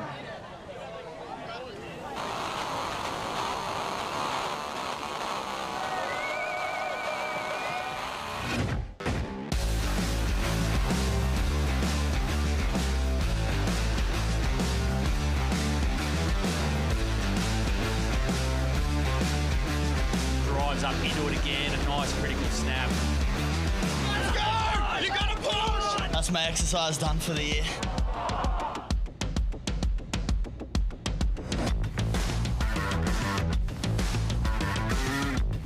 And opening up those big shoulders. There you go, mate.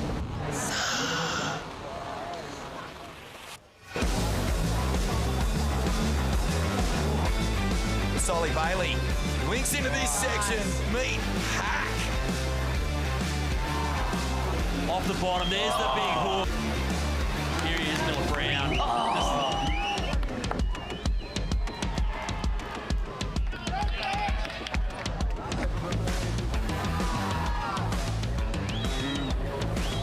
Here goes Dane Henry. How about the talent? The big drop wallet here from Dane Henry was where the money was.